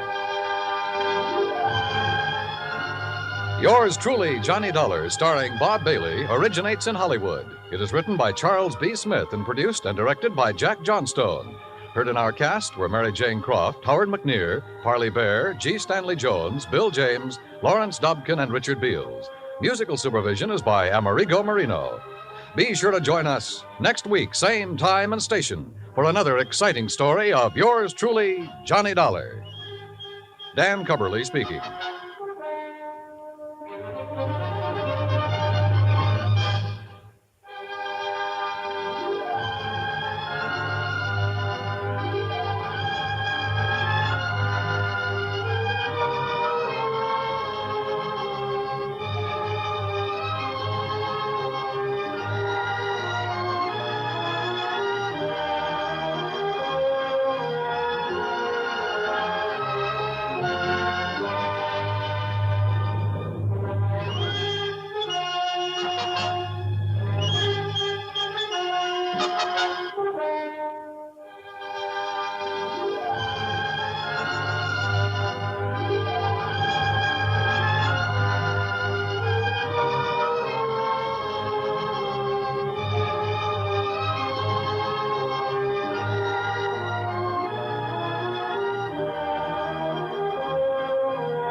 From Hollywood, it's time now for...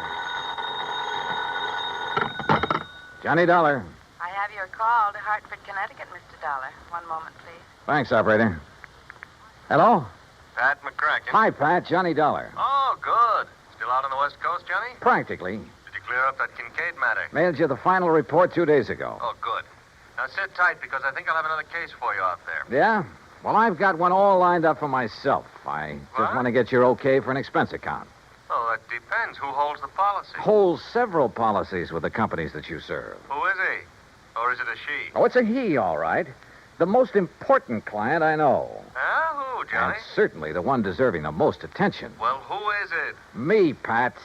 What? Me.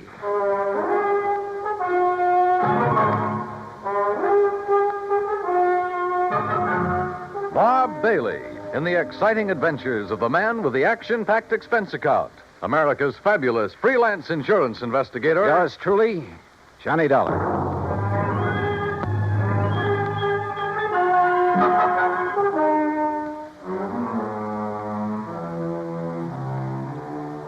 Expense account submitted by Special Investigator Johnny Dollar.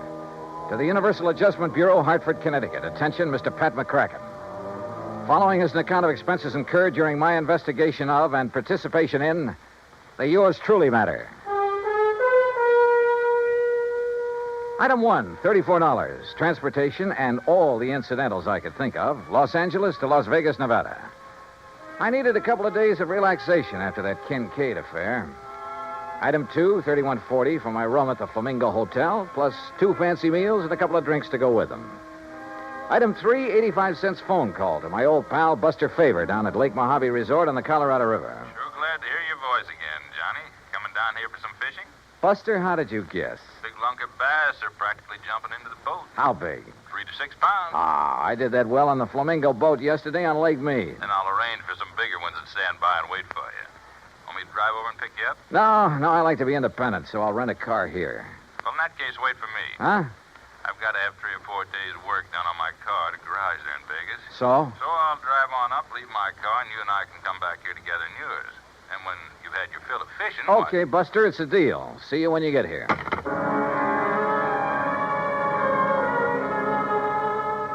Item 4, $100 deposit on a rental car, a shiny new air-conditioned Cadillac. And remember, Pat, one of your companies holds the insurance on it. Item 5, $21.70 for drinks and a big dinner with Buster when he arrived.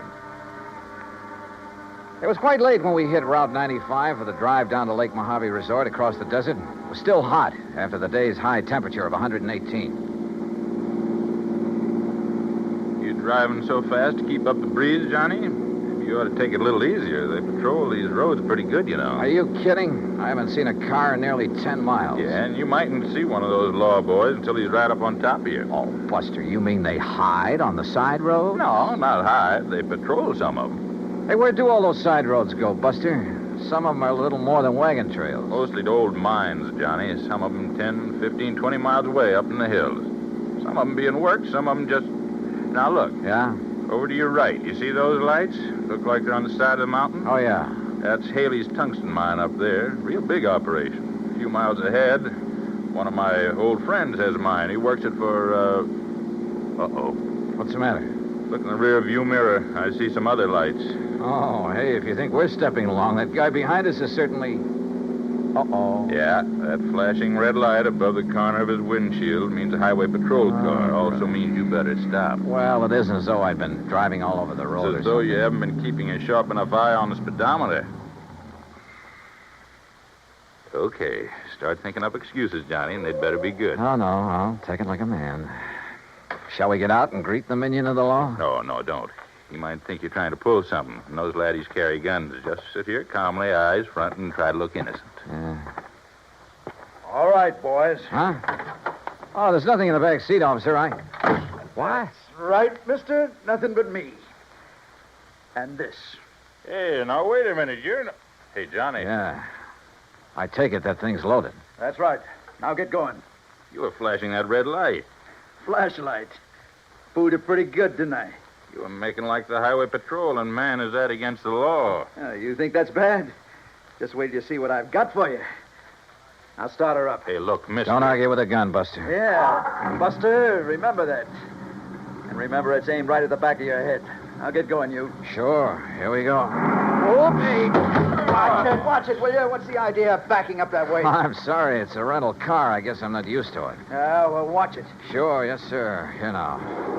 Take it real slow, buddy, and no funnies, or I'll pull this trigger first and figure it out afterwards. Yes, sir. You're the boss. You bet I am. Well, what happens now? Just keep going straight ahead. When I want you to turn off, I'll tell you. Where do you think you're taking us, mister? Where you guys will be a long, long time getting back to civilization. And by then, I'll be loaded and out of the state. Just a plain stick-up, huh? Yeah, that's right. Modern style. Well, look now, just because we're driving a big car If doesn't you mean... got dough enough to gamble big money in Vegas and rent a big car, you got enough for me. You and a few others I'll take over before the night's over. Unless you get tagged first. This car will be plenty easy to identify. You'll find this car back where I stopped you. If you ever get there. Oh, brother, I wish I had a good look at that one of yours. Why do you suppose I pulled up behind you and didn't give you a chance to look? Now, let up on that gas. Getting a little nervous? Well, I just want to be sure that if I have to put a hole in the back of your heads, I can get to the wheel before this crate flips over. Pretty smart, aren't you? Yeah. That's why I stay alive and in the chips. Easy now. You see that little side road? Yeah, what about it? Turn off on it. Why not? Hey, Johnny. Yeah. It's the road to old McKinney's mine. Who's? McKinney. He's the one. Look, if you guys want to talk up. I'll quiet you down permanently. Talking about this lousy road is all. Yeah, well, that's why I picked it, buddy. And take it easy. Hit these bumps too fast and this gun's liable to go off. And you wouldn't like that now, would you?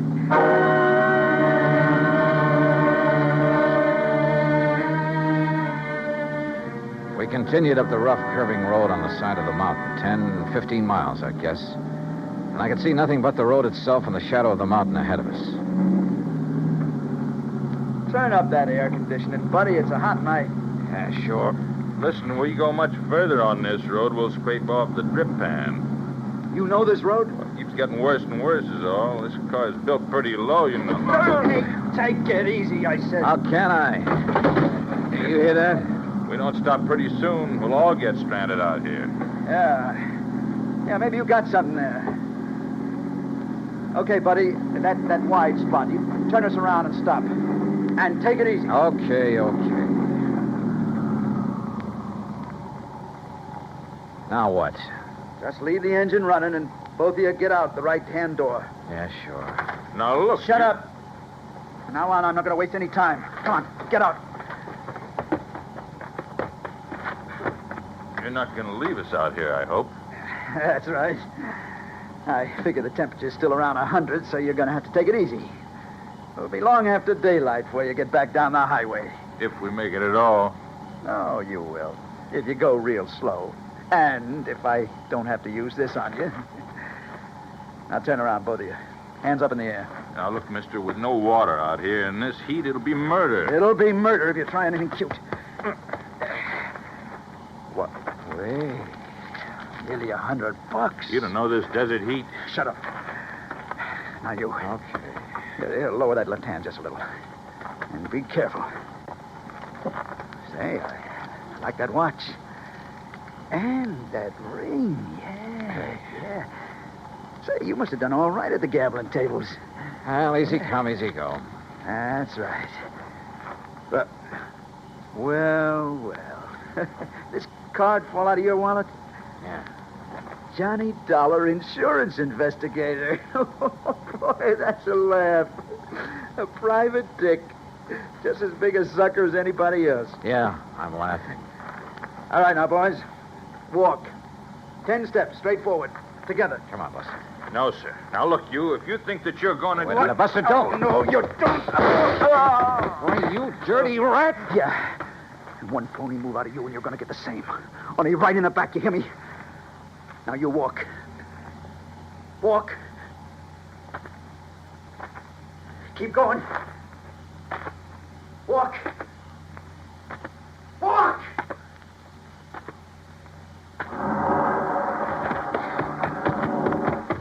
Buster. Why, that dirty murdering...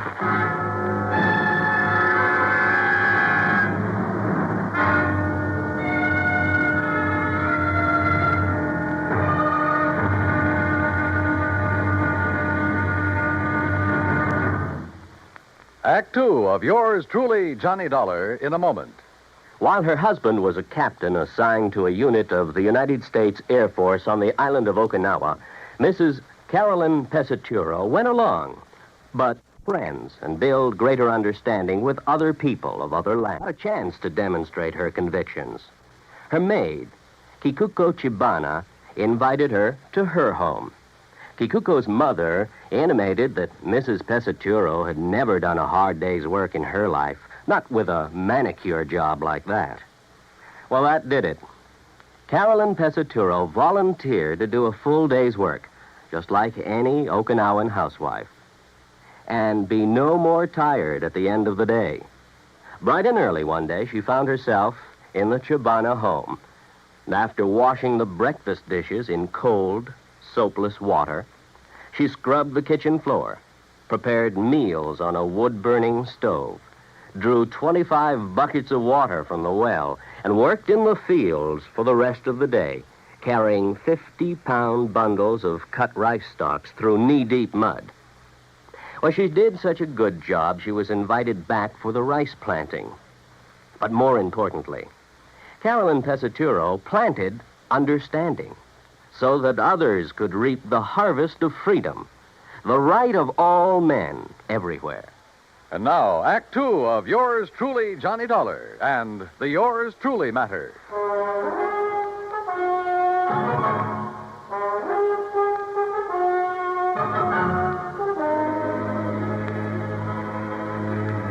He'd overtaken Buster Favor and me on Highway 95 out in the middle of the Mojave Desert. At gunpoint, made us drive my rented air-conditioned car up a rough, winding side road, miles and miles up into the mountains, and finally stopped. There, he'd ordered us out into the stifling desert heat. He'd taken our watches and money, and there, in spite of my warning, Buster had turned on him. Then, with a gun aimed at my back, he'd ordered me to walk away from the fallen man. Then he took off in our car. Buster! Buster! Hey, the dirty, murdering... Just take it easy, Johnny. Oh, what? Buster, you're okay. Yeah, but I sure had myself worried there for a minute. Pretty lousy shot, wasn't it? Oh, brother, you were crazy to make a dive at him. Only legitimate way I could think of to get down on the ground. What are you talking about? You see these? I can't see a thing, but it sounds like a couple of stones. Yeah, real sharp ones, the kind that cut a tire to ribbons out here, chunks of lava. Oh, what? Yeah, I shoved them under the right front wheel. Buster, those tires are probably self-sealing. Sure, so just to make certain, I went to work with this old knife of mine that he didn't seem to want. When he hits a few of those washouts we went over... Oh, good boy. But on that rough road and with power steering... Don't you worry, he'll have to stop and change a tire before he gets very far. Rubber sealant was already leaking out fast. Meantime, we better get on after him. Come on. Are you forgetting he still has that gun? Johnny, I'll show you tricks for getting a man in the desert at night that you never heard of. And don't forget, he'll be the one standing in the light from his car. If he's had to stop. He'll be stopped. If you stumble onto any rocks about the size of a baseball, pick them up. Oh? Yeah, maybe I'll show you why I ought to be pitching for the New York Yankees. And while I'm occupying him from one side in the darkness, why... Okay, Buster, let's go. Easy. This heat'll get you faster than you think. Then let's hope it gets him when he stops to change a tire. That's what I'm banking on. If he does. Don't you worry, Johnny. He will. Slowly, carefully, we trudged on down the side of the mountain, conserving our strength. I was glad that Buster knew the ways of the desert. A couple of times we left the winding trail to make shortcuts around big mounds and rocks, around old mine workings. And then we saw them. Car lights, Johnny. You see? Yeah, but they're moving down there, winding back and forth. He hasn't had to stop yet. No, I guess it... Hey, wait a minute. Those lights are coming up the trail. Yeah, why would he be coming back here? I don't know. Come on, toward that little hill on the side. When he comes around it, we'll let him have a handful of rocks through the windshield. Yeah, right. Pick up stones, anything you can get your hands on. Right. Hey, look, there's a good spot on that mound. Huh? He won't see us, but we'll see him when he pulls around it. We'll be practically on top of him. Here we are. Okay, good. And don't forget, our eyes are used to the darkness. His won't be. We'll just aim for his windshield, Johnny, with all we got. But don't forget, he still has that gun. Once we stop him, we'll have the advantage. With a cracked-up windshield, he won't be able to drive, and as long as it stays nice and dark... You listen.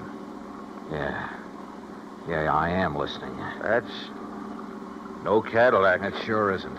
You think maybe he's nailed somebody else down on the highway and is bringing him up here? He hasn't had time to get halfway down there yet. Well, then who is... Buster, I'm going to jump down and hail him. But if it is him... Have to take that chance. Johnny, wait! That's G. Hey, stop!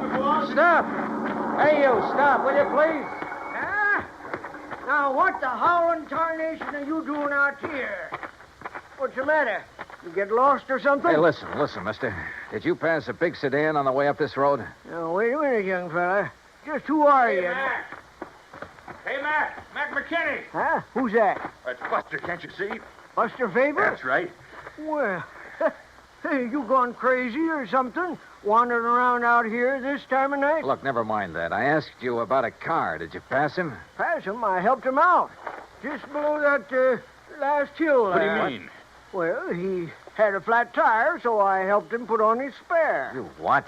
City dude, having a lot of trouble with the heat, so I give him a hand. Oh, no. And he give me a 10-spot for my trouble. Doggone it, Mac. That guy stole our car and money from us and left us up on the mountain. No kidding. Who's kidding? Well, well, then, maybe I done right at that. What do you mean? Yeah, I've been worrying about it ever since I left him down there. What are you talking about, Mac? Well, I got an instinct. Yeah? The same kind of instinct about everything that I got about finding Mac. a gold mine. Buster, don't you tell the government, but I have took over 40,000 worth of ore out of my mine Mac. up there since the turn of the year. Yeah, Look, well, mister. go on with whatever it is you were getting at. Yeah, come on. Yeah, well, instinct. Now, you take my gate down at the end of the road. Oh, Mac. That wasn't closed when you come up here, was it? No, come to think of it, I wondered about that. But now, Mac... Usually, when I go into Vegas like tonight, I close it. But you know something?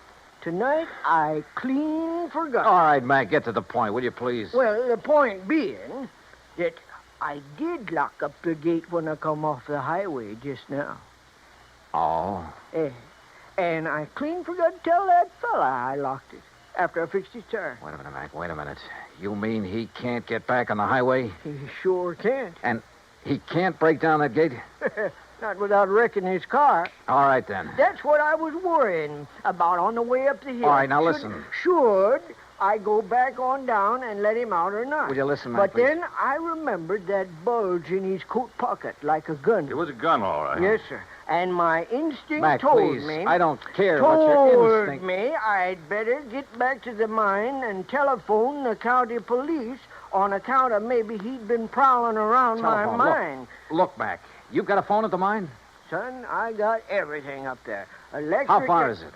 On this road, about 3 miles. All right, then listen. But Listen. walking across that ridge, not more than a half mile. Good. Can you make it on foot? I ain't been wandering around these hills the past 41 years for nothing. Then, brother, go to it. Huh? Buster and I'll take the Jeep. Well, now, You go up son. to the mine and call the police. Tell them to set up roadblocks, whatever they want to do. And stop a 1956 Chevy. It's gray and white, license CGJ158. You got that? Sure. CGJ158, a gray and white... Now, Look, Mac, now, I'll wait. pay you for the use of this Jeep. Anything you like. $50, $100. Oh, yeah? He's not kidding, Mac. Huh? You sure? You know him, Buster? His word's as good as mine, better, and he's kind of a lawman. Oh, well... now, why didn't you So tell get me... on that- up there to that mine. Yeah, Fast as please. you can. Will Tell you? the police what happened to us. Give them that description, 1956 Chevy CGJ158. That's the car the crook is using. Got it. And you then go to it. Right, Buster. Come on, One Buster. more way, Yeah. right? And you better let me drive. Okay, if you like. Okay. Now, hold on to your seat, and I'll show you how one of these things can really take these roads. What do you mean? You've only hit the road every 20 feet so far. Hold on, Johnny. You ain't seen nothing. Buster wasn't kidding. And Mac's old Jeep would have put a mountain goat to shame. To this day, it's a wonder to me how he ever held the thing together. To say nothing of how we managed to stay aboard. You think 90 miles an hour on the open road is a thrill? You should try 20 per on that old wagon trail. Hey, wait a minute. Wait, nothing. We gotta catch up on that guy. No, what I mean is, how'd you ever know the make and license of his car? There wasn't enough light when he stopped us to see a thing. Why do you suppose I put the car into reverse when we started? Huh? Doing that turned on the backup lights. Backup light? Sure. Gave me a good look at his car in the rearview mirror. Johnny, you're all right. Oh! Hey, how much more of this is there? We ought to get to the gate any minute. The gate? Buster, we ought to be shot. What's the matter? Oh, Mac didn't give us the key to that gate. We'll be locked in as well as that bandit. Well, you don't think he's just going to be sitting there, do you? Oh, yeah, you're right. he'll have to go on to his own car on foot. Which gives us more time, Johnny, to big advantage. Now, look. No, you look. Huh? Yeah. Either he didn't see the gate or he tried to plow right through it. And look what it did to that nice car. Come on. Okay. Over this way, Buster. What? Stay out of the Jeep's headlights. Circle around. He may still be in that car. Oh, yeah. Yeah, you're right. Okay, we'll take it easy.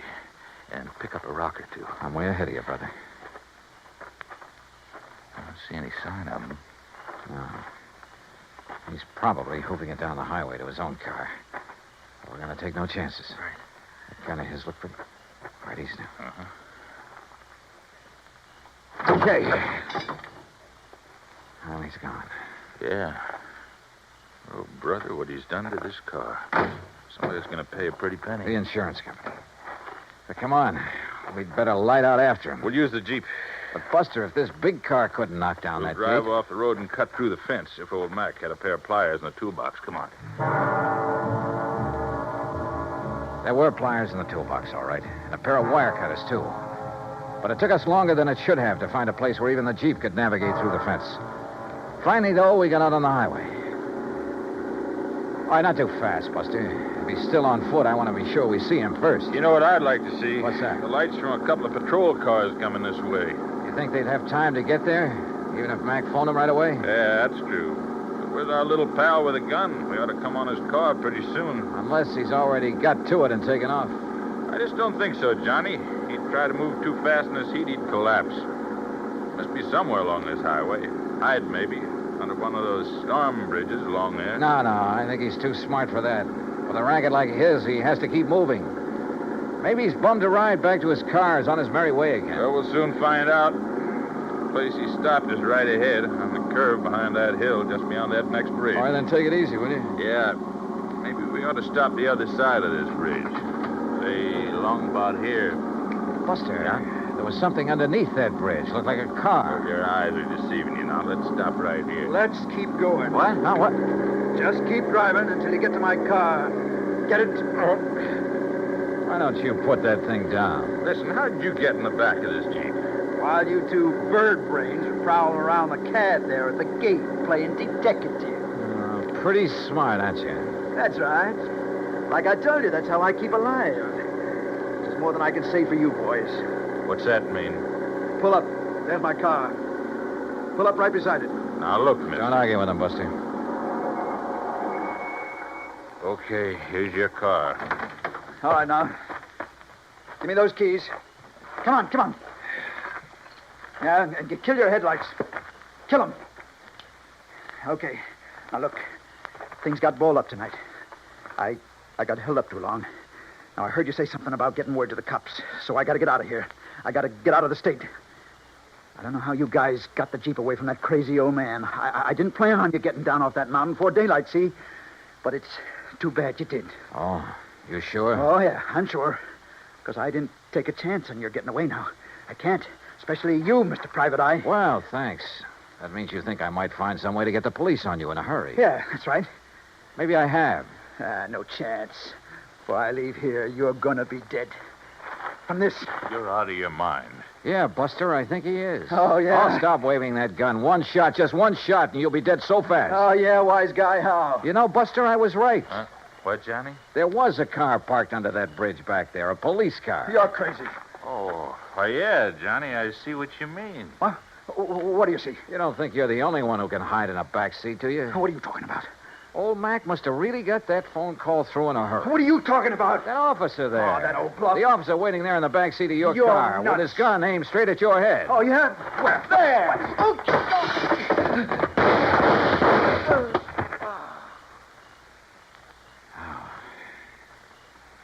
Wow. Boy, that took a lot of nerve, Johnny, and throwing that rock in his windshield when he turned was just enough. Hey, where'd you get that rock, anyhow? For some silly reason, I'd been hanging on to that rock ever since we started down the side of the mountain. Silly reason, huh? Not by a long shot, no, sir. Oh, and what do you know? Here comes a patrol car. The one you were supposed to see hiding under that bridge. You know something, Buster? I really did think I saw a car under there. Oh, no. No, really, honest. I think I saw it back there. Look very much. Expense account total, hold your hat, Pat, including incidentals and my fare back to Hartford, $528. And that includes $50 to old man McKinney for the use of his Jeep and $81.50 for the repairs to Buster's car by way of thanks for his help. The car rental agency will present you with its own damage claim on the CAD. Oh, and of course the windshield on that Chevy will have to be replaced. You see, it was also insured with one of your companies. So, Pat, you can just charge off this case to recovery of that car. Yours truly, Johnny Dollar.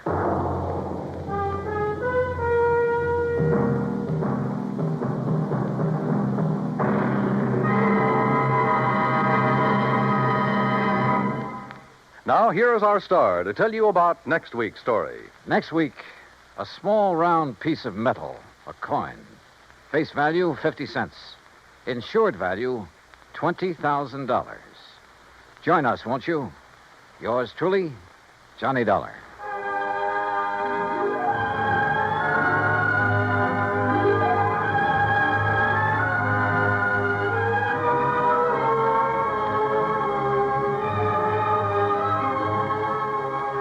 Yours truly, Johnny Dollar, starring Bob Bailey, originates in Hollywood.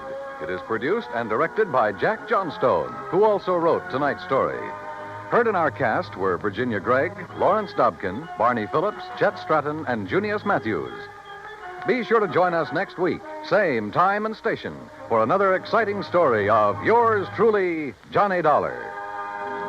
This is Dan Cubberly speaking.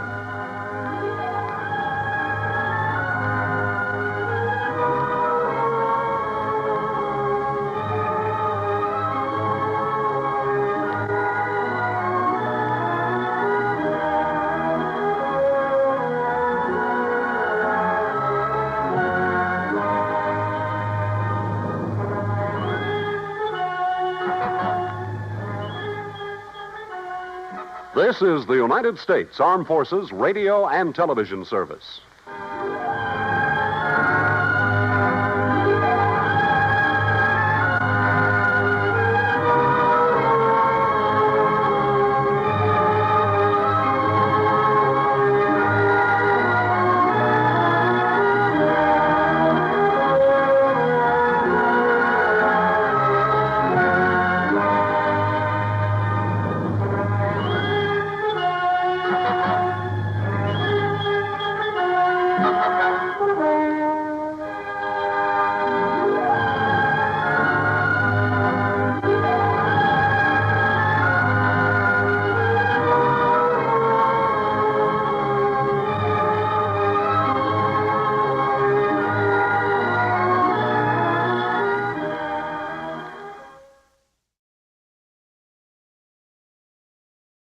From Hollywood, it's time now for... Dollar. This is Ed Porter, Mr. Dollar. You called my office? Yes, I'd like to see you as soon as I can, Mr. Porter. Well, of course. How long have you been in town? About a half an hour. Are you all squared away? I've got a room and I've had a bath, if that's what you mean. Well, then I guess you're ready to go to work. I will be as soon as I put on some pants. You sound in a rush. I'm always in a rush when I think somebody might be chipping us out of $100,000.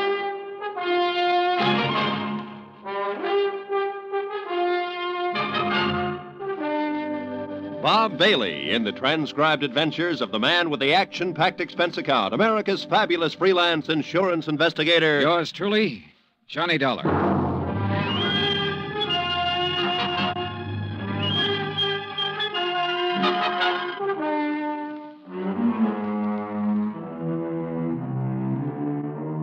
Expense account submitted by Special Investigator Johnny Dollar to Western Life and Trust Company, 826 Spear Boulevard, Hartford, Connecticut.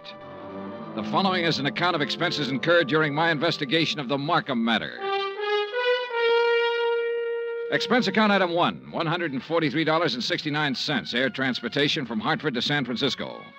Item 2, $17 for incidentals along the way, including transportation from the airport to the St. Francis Hotel. I walked the 8 blocks to the Commodore building where Ed Porter had his office on the 4th floor. He was a short, thin insurance broker with a face like a tight drum. He apologized for the clammy weather as though it were his fault. He asked me how things were out on the East Coast and invited me to sit down and looked as uncomfortable as he was. I got the telegram you were coming last night. Investigator. I've never met one in all my years in the business. Must be very interesting work. Yeah. Look, I don't want to take up too much of your time, Mr. Porter, but I would like to get some information from you. Oh, certainly, Mr. Dollar. What can you tell me about a man named Floyd Markham? Markham? Well, he's the husband of a client of mine. I've met him, but I really can't tell you too much about him. My dealings have always been with Mrs. Markham. She's my customer. Then tell me about Mrs. Markham. Oh, certainly. I'm not going to ask why. I'm sure you have a good reason for coming all the way to San Francisco. The Home Office thinks I have an excellent reason. Yes.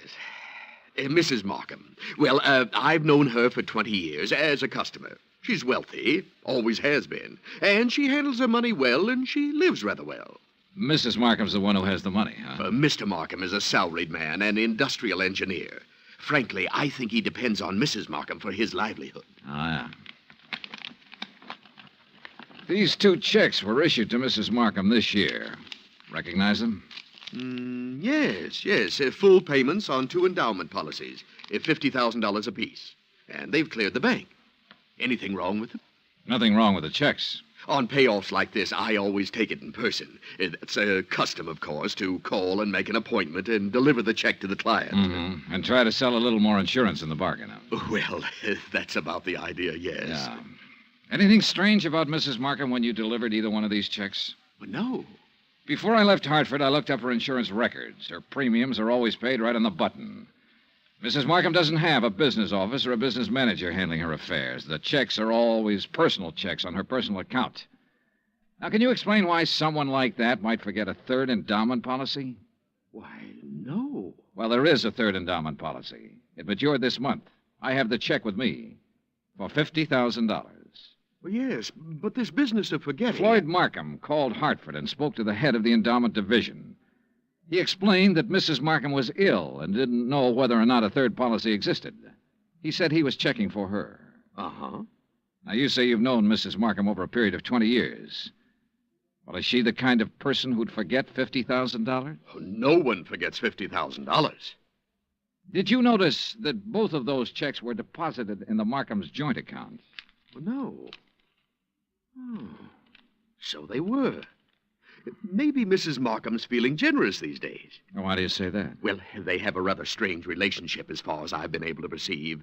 I mean, what money he makes is his, and what she has is hers. Oh, yeah. I always like to get out of that house because they never seem to me to be a very close couple in any way. But this seems to make sense now. How's that, Mr. Porter? Well, now, I called up and made an appointment to deliver both of these checks. The first time I went over, Mrs. Markham was ill. And the second time, she had just stepped out for a few minutes.